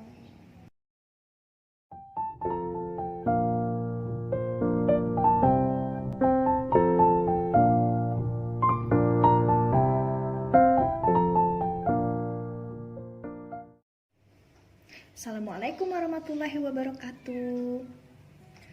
Hari ini kita mau cerita tentang Nabi Soleh alaihi salam. Kaum Samud yang perkasa. Pernah dengar gunung dipahat dan dijadikan istana untuk tempat tinggal? Kaum Samud mampu melakukan itu karena terkenal perkasa. Awalnya mereka membangun rumah dari tanah biasa. Namun karena menganggapnya kurang kuat, mereka membuat rumah dari gunung. Lihat, ini mereka memahat gunung. Kaum Samud merasa hebat, mereka hidup mewah dan berumur panjang. Berhala yang mereka sembah dianggap sebagai penolong. Jadi, ketika menyeru untuk menyembah Allah, Nabi Soleh dianggap terkena sihir. unta dari batu. Nabi Soleh sendiri berasal dari kaum Samud. Dia cerdik, ramah, juga rendah hati. Kaum Samud tidak mau mendengarkan apa yang dikatakan Nabi Soleh. Mereka baru mau percaya bila Nabi Soleh dapat memenuhi syarat mereka. Bisa tebak apa syaratnya? Ya, kaum Samud meminta Nabi Soleh untuk mengubah batu besar menjadi unta. Nabi Soleh pun berdoa kepada Allah. Berubahlah batu itu menjadi seekor unta betina yang tinggi dan besar. Air susunya tidak pernah habis. Kaum Samud mengambil air susu unta itu. Tak tahu balas budi. Sebagian kaum Samud langsung beriman mengikuti Nabi Soleh, sedangkan sebagian lainnya ingkar janji. Nabi Soleh melarang mereka mengganggu unta.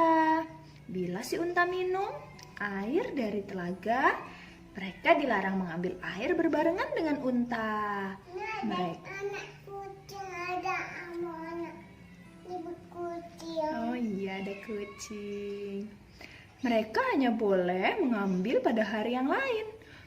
Nih, untanya minum dari air telaga.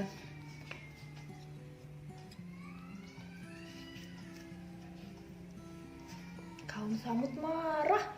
Mereka tidak mau berbagi dengan si unta. Bahkan mereka membunuh unta itu.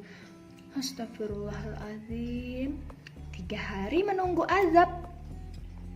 Nabi Soleh berkata kepada kaum Samud bahwa 3 hari lagi akan turun peringatan dari Allah kepada mereka. Mereka tidak percaya, bahkan bermaksud mencelakai Nabi Soleh. Pada hari pertama, wajah kaum Samud menguning, namun mereka menganggap itu bukan azab. Pada hari kedua, wajah mereka menjadi merah. Tetap saja mereka bersenang-senang. Pada hari ketiga, wajah mereka menjadi hitam. Nih, di gambar ini, kaum Samud wajahnya jadi kuning, nak. Pada sore hari mereka berkata, bukankah hari yang ditentukan sudah berlalu? Keesokan harinya, setelah matahari terbit dari timur, terdengar suara keras dari langit dan gempa yang sangat dahsyat. Duk duk duk duk duk duk duk duk. Semua nyawa melayang. Ada seseorang yang berusaha lari, namun begitu keluar dari wilayah itu, ia pun tertimpa azab seperti kaumnya. Nabi Soleh kemudian pindah ke negeri lain bersama dengan para pengikutnya yang setia dan beriman kepada Allah Subhanahu wa Ta'ala. Selesai. Alhamdulillahirabbil alamin.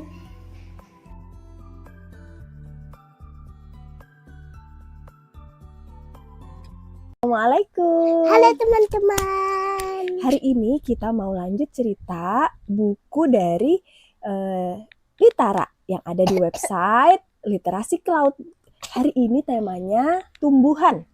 Iya, Oke, yang jadi berjudul Don't Fall Frangipani. iya bener, jangan jatuh bunga Jepun. Jadi frangipani itu adalah bunga Jepun, bunga Kamboja dari Bali. Ini suka banget pegang bunga itu. Nih ada banyak kan di taman. Nah, buku ini ditulis oleh kakak Imelda Naomi. Terus ilustratornya adalah kakak Pamela Suryajaya. Ditranslate dari bahasa Indonesia ke bahasa Inggris oleh Room to Read. Publishernya adalah Yayasan Litara. Oke, kita mulai aja ya. Ayo. Oke, Don't Fall Frangipani. Sebenarnya kasihan loh. Karena Nih ceritanya. kenapa? Yang si bunga sama si kupu-kupunya itu. Akhirnya jatuh soalnya ya. Iya. Jadi kemarin Dania udah sempat baca yang versi bahasa Indonesianya. Nah, hari ini kita mau baca versi bahasa Inggrisnya. Wah, ada apa ini yang terbang? Ada kupu-kupu. Wow, kupu-kupunya cantik ya. Warna apa kupu-kupunya? Warna oranye. Oranye. Sama ada kuningnya. Pada kuningnya. Good morning flowers. Kalau flowersnya bisa ngomong, mungkin dia bakal jawab, "Good morning butterfly," gitu ya. I love to fly and dance near the frangipani tree. Where is the frangipani tree? It's This is, ini This ya. is. Oke. This is What's the color of flower? Frangipani. ini. Ya. White White. and yellow. Yes. Oh no. Wah, kenapa? Some of the frangipani flowers are falling off the tree. Oh no. Oh, Kupu-kupunya gimana tuh ekspresinya? Oh. Oh gitu. Wush. Wush. Coba kita sama-sama yuk. Ada angin. Wush. Wush. Anginnya kencang sekali. whoosh, Wush. whoosh. Whoosh. Wind, blow more gently, please. So many flowers have fallen off. Tuh, banyak banget tuh frangipani flowers yang jatuhan. Bunga Jepun yang jatuh. Oh, are there any flowers left? Bisakah teman-teman lihat bunga yang masih tersisa? Ada nggak ya? Tuh. Iya, ada nih. Ada. Iya, ada. Wow. Look, one little frangipani is left on the tree. I will make sure it doesn't fall. Oke, butterfly-nya berjanji, I will make sure it doesn't fall. Mau dijagain sama butterfly ya. Maybe this leaf can protect it. Oh, it's so heavy. Gimana? Coba angkat daun.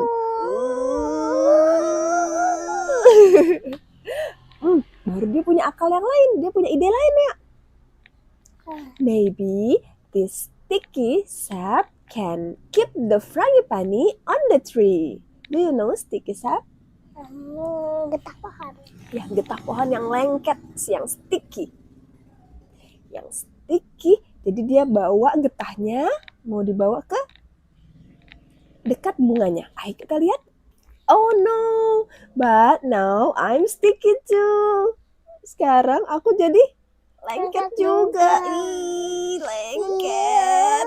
Coba kita lihat Dania, tangan Dania kena getah. Lengket. Ada yang bersuara.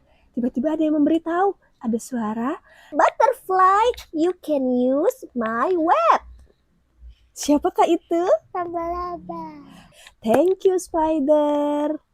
Kata butterfly. Padahal biasanya coba digulung.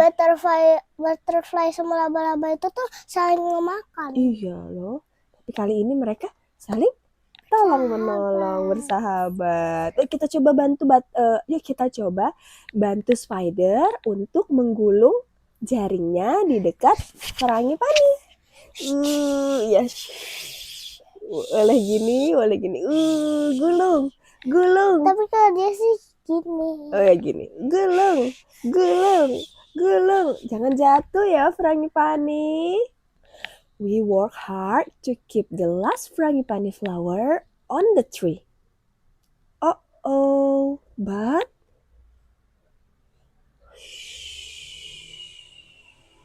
even with all our help, the little frangipani falls off. Bahkan sudah diapain tadi? Dibantu melindungi dari angin dengan daun yang dibawa tadi sama butterfly.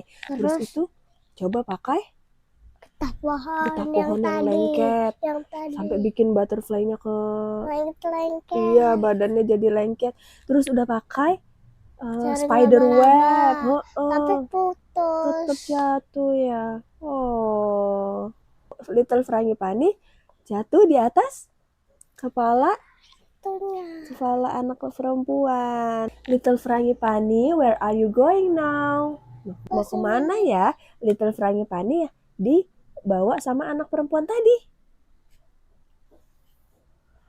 Wow.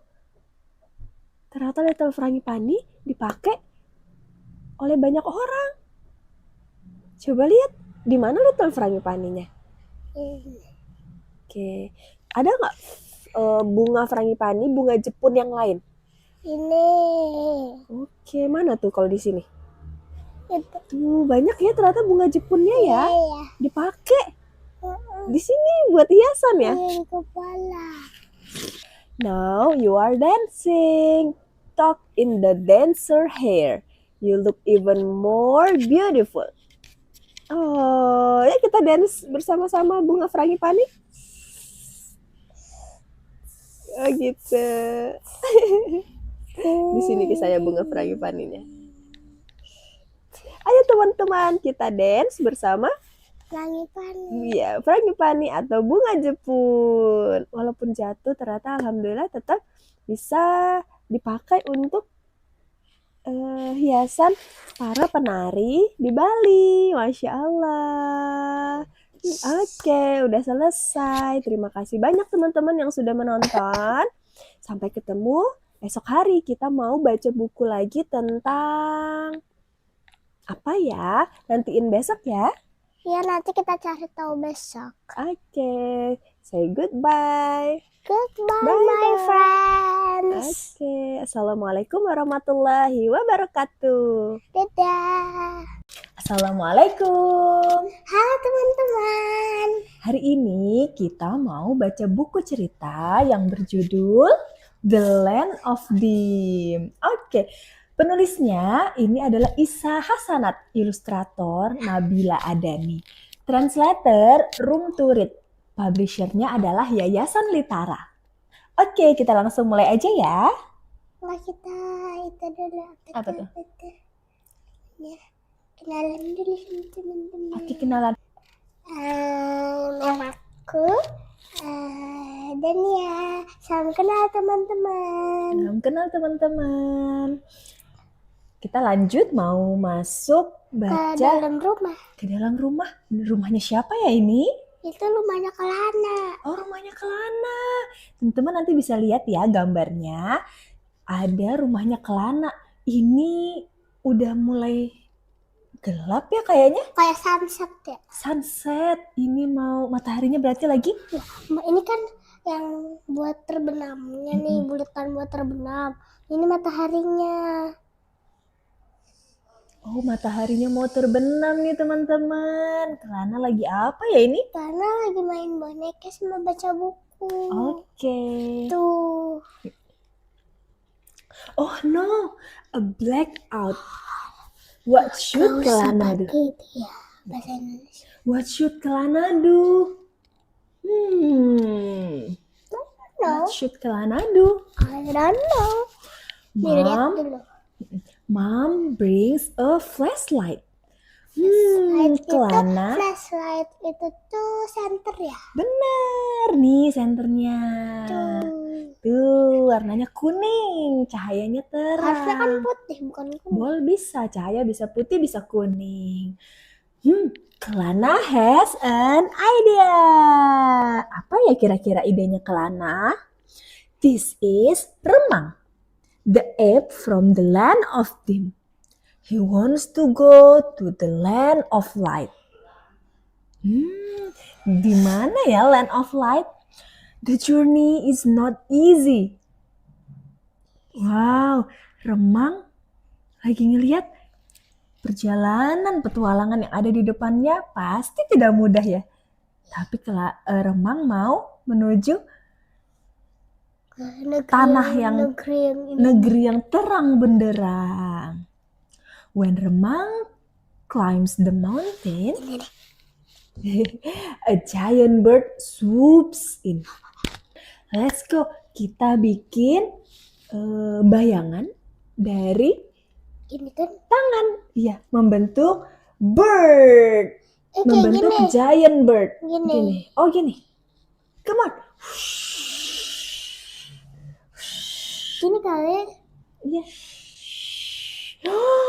Apakah Remang berhasil nih? Berhasil. Berhasil. Apakah Remang berhasil ya menghadapi giant bird? Remang mulai mengeluarkan jurus-jurusnya. Oh, gitu. Remang beats the bird. Suddenly, whose voice is that? What is this? Friends. Help! A mouse deer is in danger. Ada siapa ini? Oh, gimana cara buatnya ya? Gini kali ya.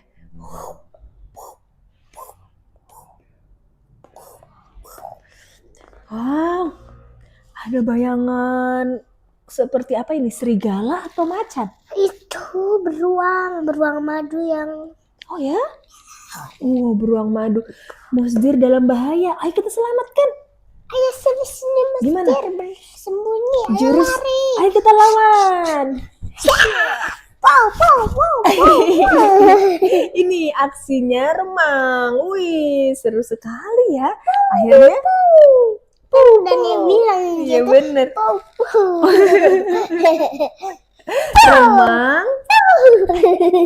Remang save the mouse deer. Yeah, pow, pow. Yay, finally yes dengan jurus pow pow. Mouse deer also wants to go to the land of light. They decide to go together. Let's go. Let's go. We go together.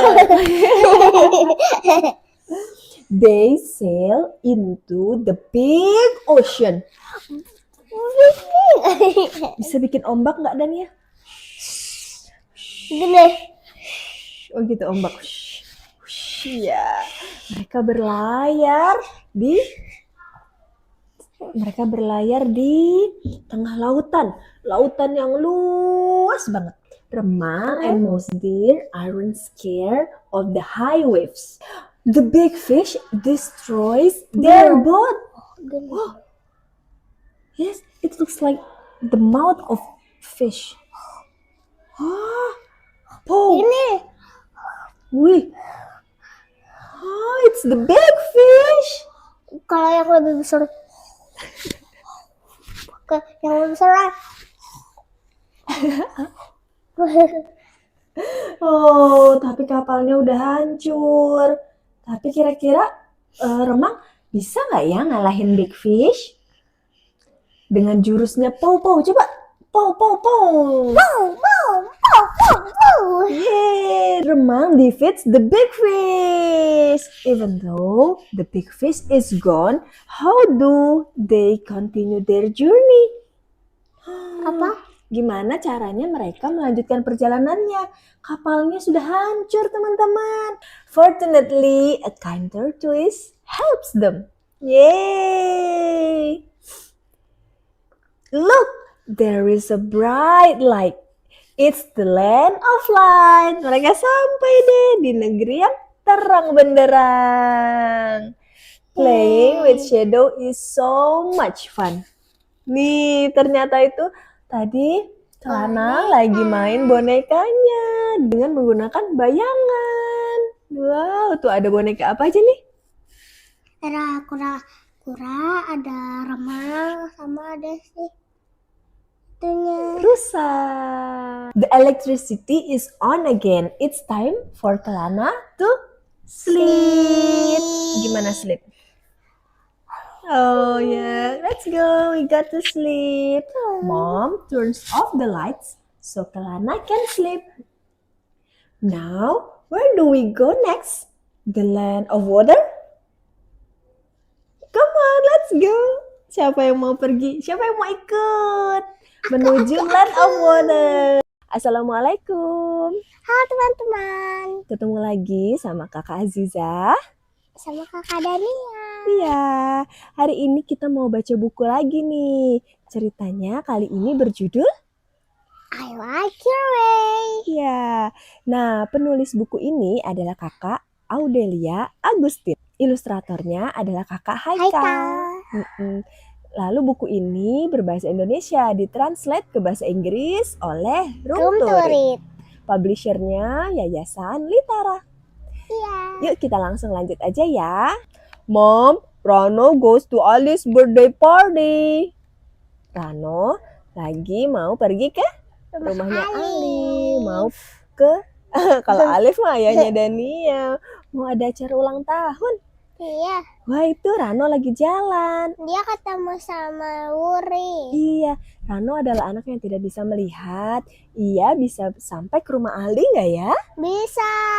Oke, coba kita lihat ya perjalanannya. Ayo masih jauh ke sana. Wih, jauh sekali. Gimana caranya? Sana sini. Let's go together, Rano. I can guide you. Ada temannya yang bernama Wuri. Bajunya Wuri warna apa tuh? Warna merah, total putih. Cantik sekali. Kalau si Rano itu tuh biru garis-garis putih. Rano mau nggak ya dituntun sama Wuri? Nggak. No need, Wuri. I know the way. I know the way. Hey, why are you sniffing? Am I smelly? Or do you need help? No need, Wuri. I know the way. Ngapain ya Ranonya? Dia cium bau sate. Wih, dia cium bau sate, teman-teman. Sate! This is the aroma that you already sniff. Oh, I know, kata Wuri. This is the clue for you to turn right, isn't it? Your way is great. Kira-kira apa ya baunya? Sate? Kosong. Baunya bunga? Kayak bau garam. Kalau baunya ikan? Amis. Amis. Dari bau ternyata kita bisa tahu ya, walaupun nggak ngelihat ya. Sniff in its aroma and you will know the direction. Direction. Why do you stop? Why do you hold the wall? Are you dizzy? No. Let me help you. No need, Wuri. I know the way. Kenapa ya Ranonya pegang dinding? Kadang dia mau touch. Oh yes. It turns out this wall is different. The only river stone. It's cat. Oh, it's cat. Yes. The only river stone wall around here. Oh, I know. This is the clue for you to turn left. Your way is great. Touch. Touch the wall. Touch the cat. Gimana kalau kita pegang cat gimana? Lembut. Kalau kita pegang durian? Feel the surface and you will know the direction. Watch out, Rano. There is Padang. Let me guide you. No need to worry. I know the way. Great! You can avoid it although you cannot see. This stick is really helpful. Book. Watch out, Rano. The dog is out of the fence. Yeah. Yes, I have known it, Wuri. Oh, the dog's bark must be a clue for you to go ahead. Great, you know a lot. Listen. Gimana ya bunyinya telepon?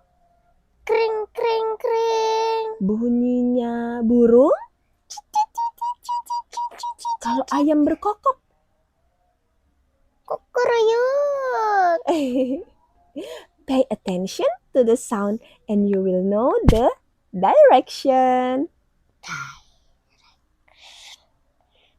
We have been at Ali's house. Hooray! Sudah rame. Banyak loh teman-temannya. Ada apa aja ya di rumahnya Rono tuh?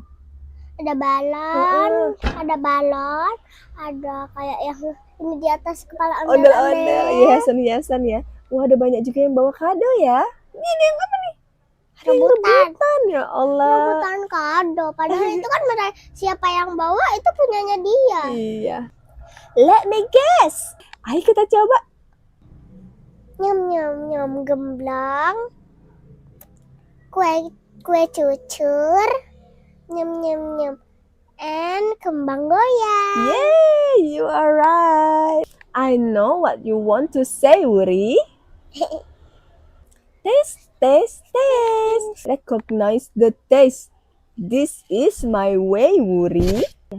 I like your way, Rano. Tadi rumahnya Rano. Belok Terus kanan baru- dengan mencium. Bau sate. Habis itu Eh, dia belok kiri dengan memegang wall. iya, stone wall. Stone wall. Habis itu dia terus Ada genangan sama air. ada suara anjing menggonggong. Terus sampai deh ke rumahnya Ali. Yang itu tuh, Yeay. yang itu. Yeay, Rano berhasil sampai ke rumahnya Ali. Segitu dulu ceritanya kali ini. Gimana teman-teman? Seru nggak cerita Iya, Rano pergi ke rumah Ali. Alhamdulillah berhasil. Berhasil. Oke, segitu dulu teman-teman. Sampai jumpa lagi. Di read aloud selanjutnya. Dadah. Dadah. Assalamualaikum ayah bunda. Ada yang tahu ini minggu apa? Minggu ketiga Ramadan? Wah, bener banget. Semoga puasanya lancar semua ya. Selain itu, ini juga masuk dalam Pekan Imunisasi Dunia. Anak-anak di rumah sudah lengkap belum nih vaksinnya? Kalau ayah bunda, ada yang sudah vaksin COVID? Mungkin lagi nunggu antrian atau malah masih ragu? Bentar dulu. Lah ini kan pekan imunisasi, kok malah bahas vaksin? Nah iya, jadi memang vaksin itu adalah salah satu cara tubuh mendapatkan imunisasi atau kekebalan secara aktif. Ada aktif, jadi ada imunisasi pasif. Ada, misal kekebalan tubuh yang diturunkan ibu pada janinnya selama kehamilan. Pasif karena nggak nunggu ada kumannya nyerang dulu, kekebalannya yang langsung dikasih. Juga selama pandemi kita sering dengar, dicari donor plasma dari orang yang sudah sembuh COVID-19 untuk yang masih berjuang sembuh. Nah, diharapkan antibodi yang sudah terbentuk di darah pendonor bisa membantu proses penyembuhan. Meskipun cara ini masih perlu diteliti lagi ya untuk melihat efektivitasnya. Oke, sudah cukup jelas ya. Jadi vaksinasi termasuk dalam bagian imunisasi aktif. Nah, ibu pengen bacain komik tentang vaksin yang dibuat oleh Maki Naro, seorang kartunis dan blogger untuk Popular Science. Walaupun dalam bentuk komik, kisahnya dibuat berdasarkan data dan semoga bisa menghalau mitos-mitos seputar vaksin yang bikin ragu ya. Bismillah. Keberhasilan vaksinasi. Inilah bukti-buktinya. Perkembangan teknologi kedokteran 100 tahun terakhir telah melampaui perkembangan teknologi dalam sejarah kedokteran dari masa sebelumnya. Berasa nggak sih sekarang hidup kita relatif jauh dari penyakit-penyakit mematikan seperti zaman dahulu kala? Itu adalah jasa dari vaksinasi.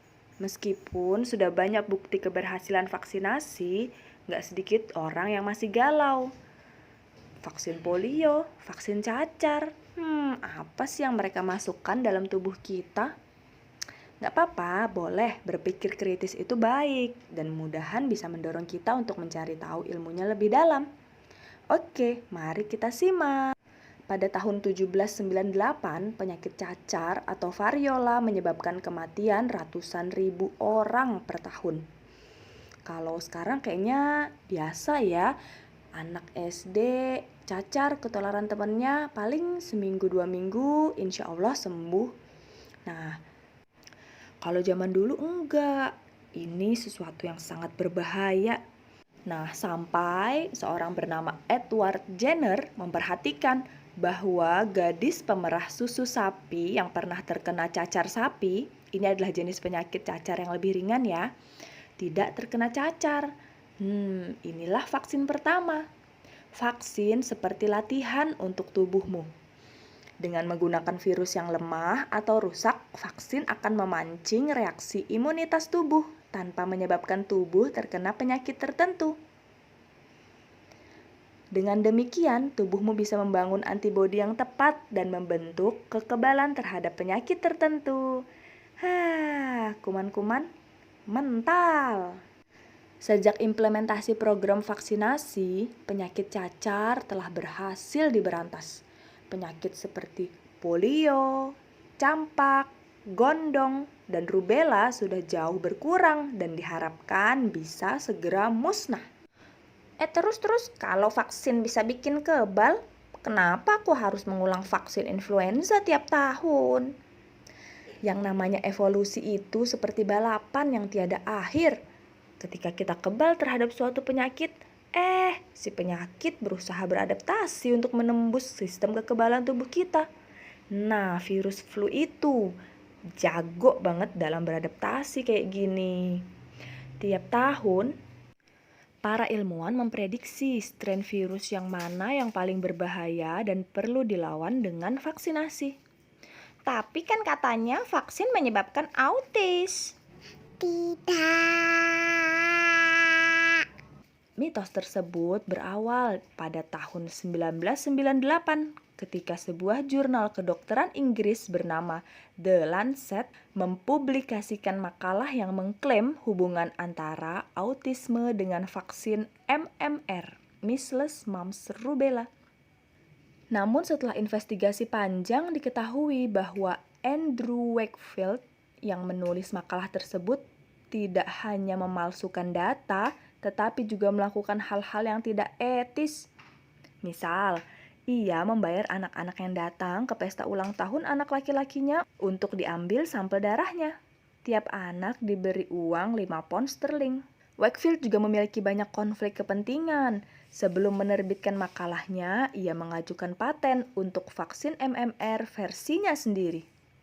Ia dibayar ratusan ribu pound sterling oleh sebuah LBH di Inggris atas testimoninya dalam sebuah gugatan melawan produsen vaksin MMR. Ya, semua itu sayangnya tidak dilaporkan. Tak lama kemudian, selebriti seperti Jenny McCarthy, seorang mantan model Playboy, termakan kebohongan Wakefield dan mulai menyuarakan ketakutan serta opini non-ilmiahnya. Dalam sekejap merebaklah tren anti-vaksin yang menginginkan anak-anak tetap murni, bebas bahan kimia.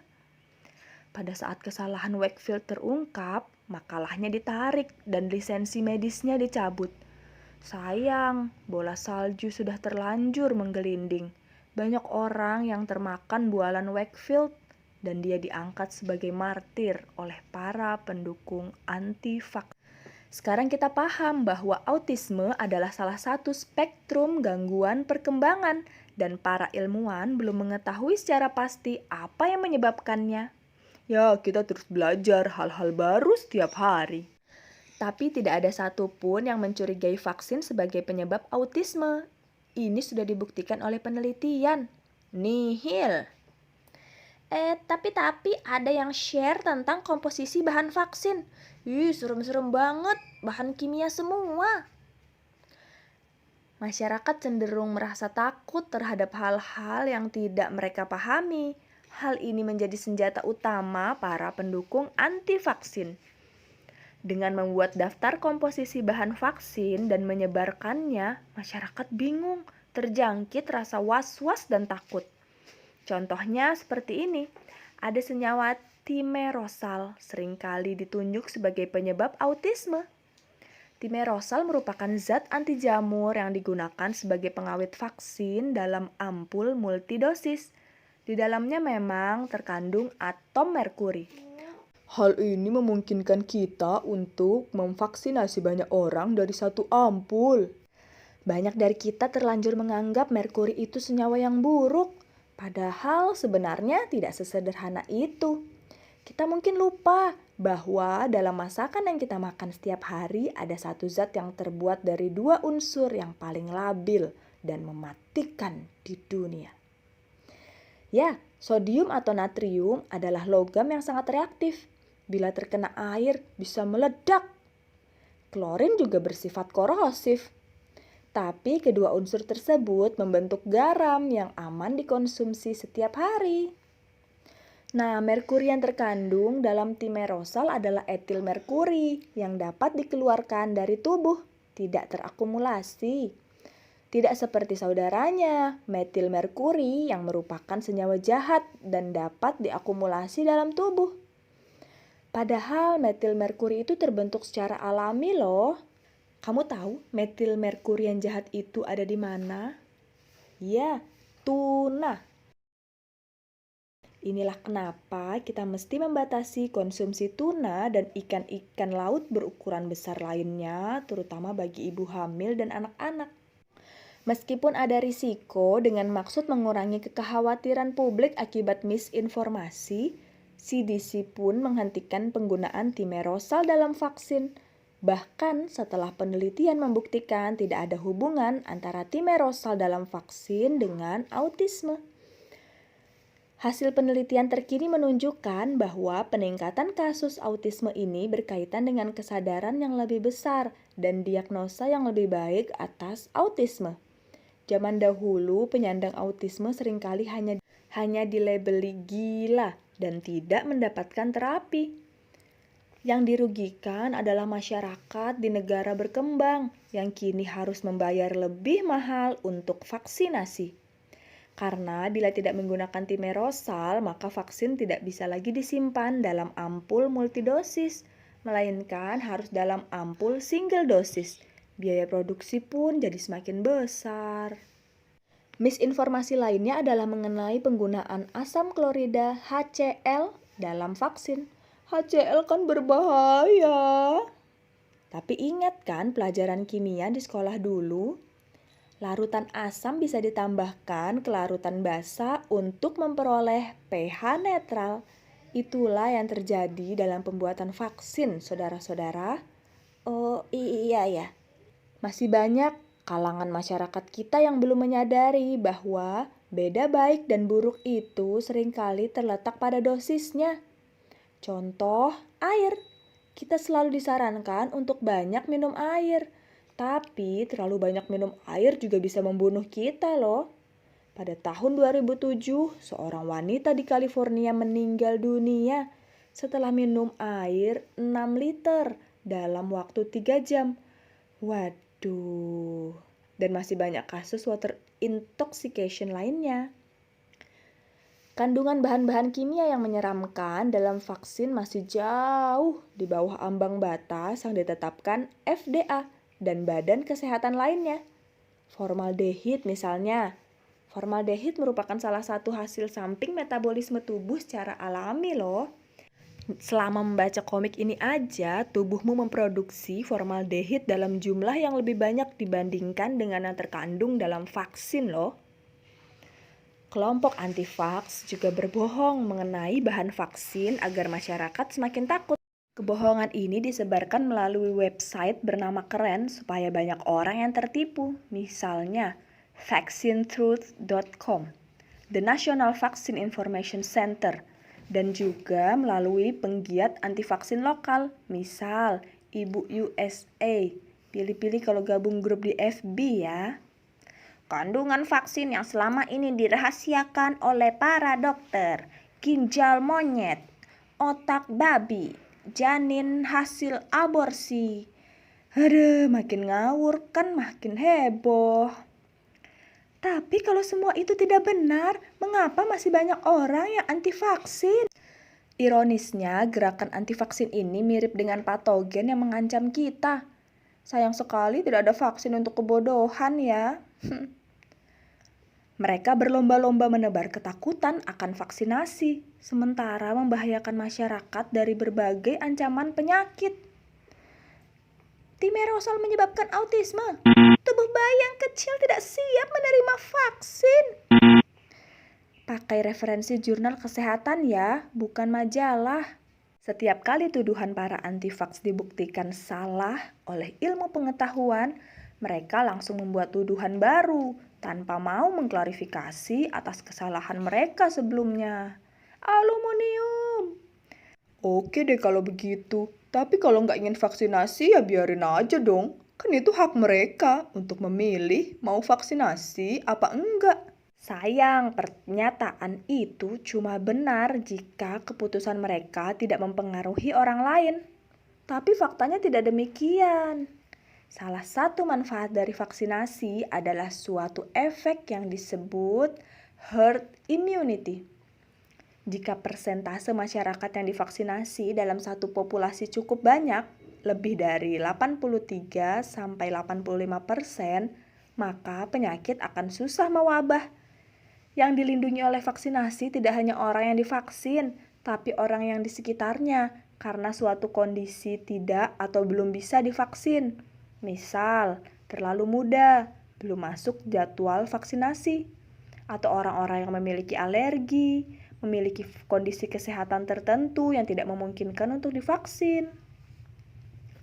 Dalam herd immunity, yang divaksin turut melindungi yang tidak divaksin. Kita bisa lihat di ilustrasi ini, bulatan pink digambarkan untuk orang-orang yang tidak divaksin dan belum memiliki kekebalan. Ketika penyakit akan menyebar, bulatan biru atau orang-orang yang telah memiliki kekebalan menjadi benteng bagi kelompok rentan atau bulatan pink lainnya. Semakin banyak orang yang menolak vaksinasi, kemungkinan untuk terjadi wabah suatu penyakit akan semakin besar. Beberapa penyakit yang nyaris berhasil diberantas kini mulai kembali lagi. Campak, batuk rejan. Sebelum gerakan anti vaksin menjadi tren, penyakit ini bagaikan dongeng karena kasus kejadian yang sangat sedikit. Sekarang, Amerika Serikat tengah mengalami KLB campak dan batuk rejan terburuk dalam beberapa dekade terakhir. Memangnya vaksin benar-benar aman tanpa risiko? Rasio manfaat dibandingkan dengan risiko dari vaksinasi merupakan salah satu yang paling tinggi di bidang medis. Dan sebagaimana kebanyakan prosedur medis, ada risiko yang di vaksin ini disebut sebagai KIPI, kejadian ikutan pasca imunisasi. Sebagian besar gejalanya relatif ringan, misal bekas suntikan jadi bentol kemerahan, mengalami sakit kepala, demam. Ada juga KIPI yang gejalanya lebih serius, namun hal ini sangat jarang terjadi. Kemungkinannya 1:1.000.000. Sayangnya banyak orang yang tidak pandai dalam menilai risiko. Ada orang yang tidak mau memakai sabuk pengaman ketika mengemudi karena takut tidak bisa cepat keluar mobil jika ada kecelakaan. Aku menghabiskan uangku untuk beli lotre dibanding ditabung. Ya, siapa tahu menang kan bisa hidup enak. Sebagaimana penyakit, rasa takut dan misinformasi sangat mudah menyebar, menjangkiti mereka yang belum punya kekebalan. Yuk kita cari informasi yang akurat. Percayakan suatu hal kepada ahlinya. Ahli di bidang vaksin ya dokter, bukan sarjana hukum atau penjual online ya. Yuk berkontribusi membentuk herd immunity dengan turut mengedukasi orang-orang di sekitarmu. Jangan lupa vaksinasi sesuai jadwal. Sedihnya, data dari WHO tahun 2019 menunjukkan masih ada 19,7 juta anak di dunia yang belum mendapat imunisasi dasar lengkap. Bahkan ada yang belum dapat sama sekali. Dan tebak, ya Indonesia termasuk 10 besar negara penyumbang anak yang belum mendapat imunisasi dasar lengkap.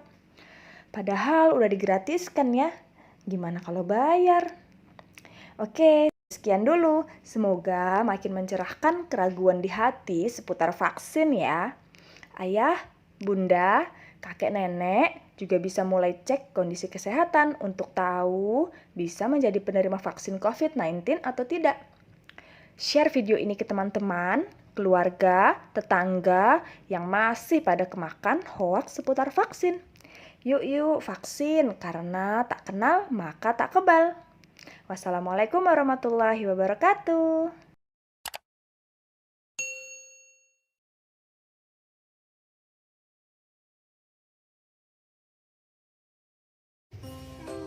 Halo teman-teman semua. Assalamualaikum. Hari ini kita mau baca buku tentang puasa. Puasa untuk Allah. Buku ini ditulis oleh Canon Kamil dan Fufu Elmart, diilustrasikan oleh Aang Setiawan. Sudah beberapa hari ini aku memperhatikan ayah dan bunda tidak makan dari pagi sampai petang. Saat aku tanya, ayah dan bunda bilang mereka sedang berpuasa. Tidak makan, tidak minum. Ternyata ada sedotannya minumnya tuh. Oh iya, sekarang kan bulan Ramadan, bulan istimewa diturunkannya Al-Quran. Kata ayah, setiap muslim yang beriman wajib untuk berpuasa. Tuh, lihat kakak sama abangnya itu lagi baca apa? Al-Quran. Ayo coba hitung berapa jumlah pot gantung yang ada dalam ilustrasi ini. Kemudian tuliskan jawabannya di kotak pojok kanan ya. 1, 2, 3, 4. Jadi ada 4 pot gantung. Ayah, puasa itu apa sih? Tanyaku penasaran. Puasa itu sederhananya ajang latihan agar bisa mengendalikan diri dari rasa haus, rasa lapar, dan amarah. Jawab ayah. Bagaimana rasanya ya? Tidak makan, tidak minum, dan menahan marah saat puasa. Pasti lelah sekali. Melalui rasa lelah berpuasa, Allah Subhanahu wa Ta'ala mengajarkan kita tentang sabar dan ikhlas. Ayah dan bunda berpuasa dari azan subuh sampai azan maghrib. Bunda, untuk siapa sih kita berlelah-lelah puasa? Tanya. Kita berpuasa untuk Allah Subhanahu wa Ta'ala. Allah Subhanahu wa Ta'ala berfirman bahwa setiap amalan manusia adalah untuk dirinya sendiri, kecuali amalan puasa. Itu untuk Allah dan Allah sendiri yang akan membalasnya. Ayah menjelaskan. Itu ada di hadis riwayat Bukhari nomor 1904, 5927, dan Muslim nomor 1151. Allah juga sudah menyiapkan surga Ar-Rayyan untuk orang-orang yang rajin berpuasa, yang ikhlas berpuasa karena Allah. Besoknya aku ikut makan sahur sama ayah dan bunda. Aku mau ikut belajar puasa. Paginya, baru jam 8 pagi, aku sudah merasakan lapar. Kruyuk, kruyuk, kruyuk. Oh iya teman-teman, kita bisa cari huruf abjad O sampai Z yang tersembunyi dalam ilustrasi ini. Ayo kita sebutkan hurufnya, kemudian lingkari. O, orang-utan. T, tekwan. U, udang. Teman-teman, lanjut cari hurufnya ya. Kamu masih kecil sayang, belum diwajibkan untuk ikut berpuasa. Boleh ikut latihan semampunya saja. Ayah, bunda, kenapa sih kita harus berpuasa? Bunda, Lia. Nia, permisi sedikit Pak, sayang. Ini kan boneka Daninya. Benar. Kita berpuasa agar Allah Subhanahu wa Ta'ala ridho, menjadikan keluarga kita termasuk hambanya yang bertakwa. Sesuai firman Allah dalam Al-Quran, ya ayyuhalladzina amanu kutiba alaikumus syiyamu kama kutiba alal ladzina min qablikum la'allakum tattaqun. Hai orang-orang yang beriman, diwajibkan atas kamu berpuasa sebagaimana diwajibkan atas orang-orang sebelum kamu agar kamu bertakwa. Al-Quran Surah Al-Baqarah ayat 183.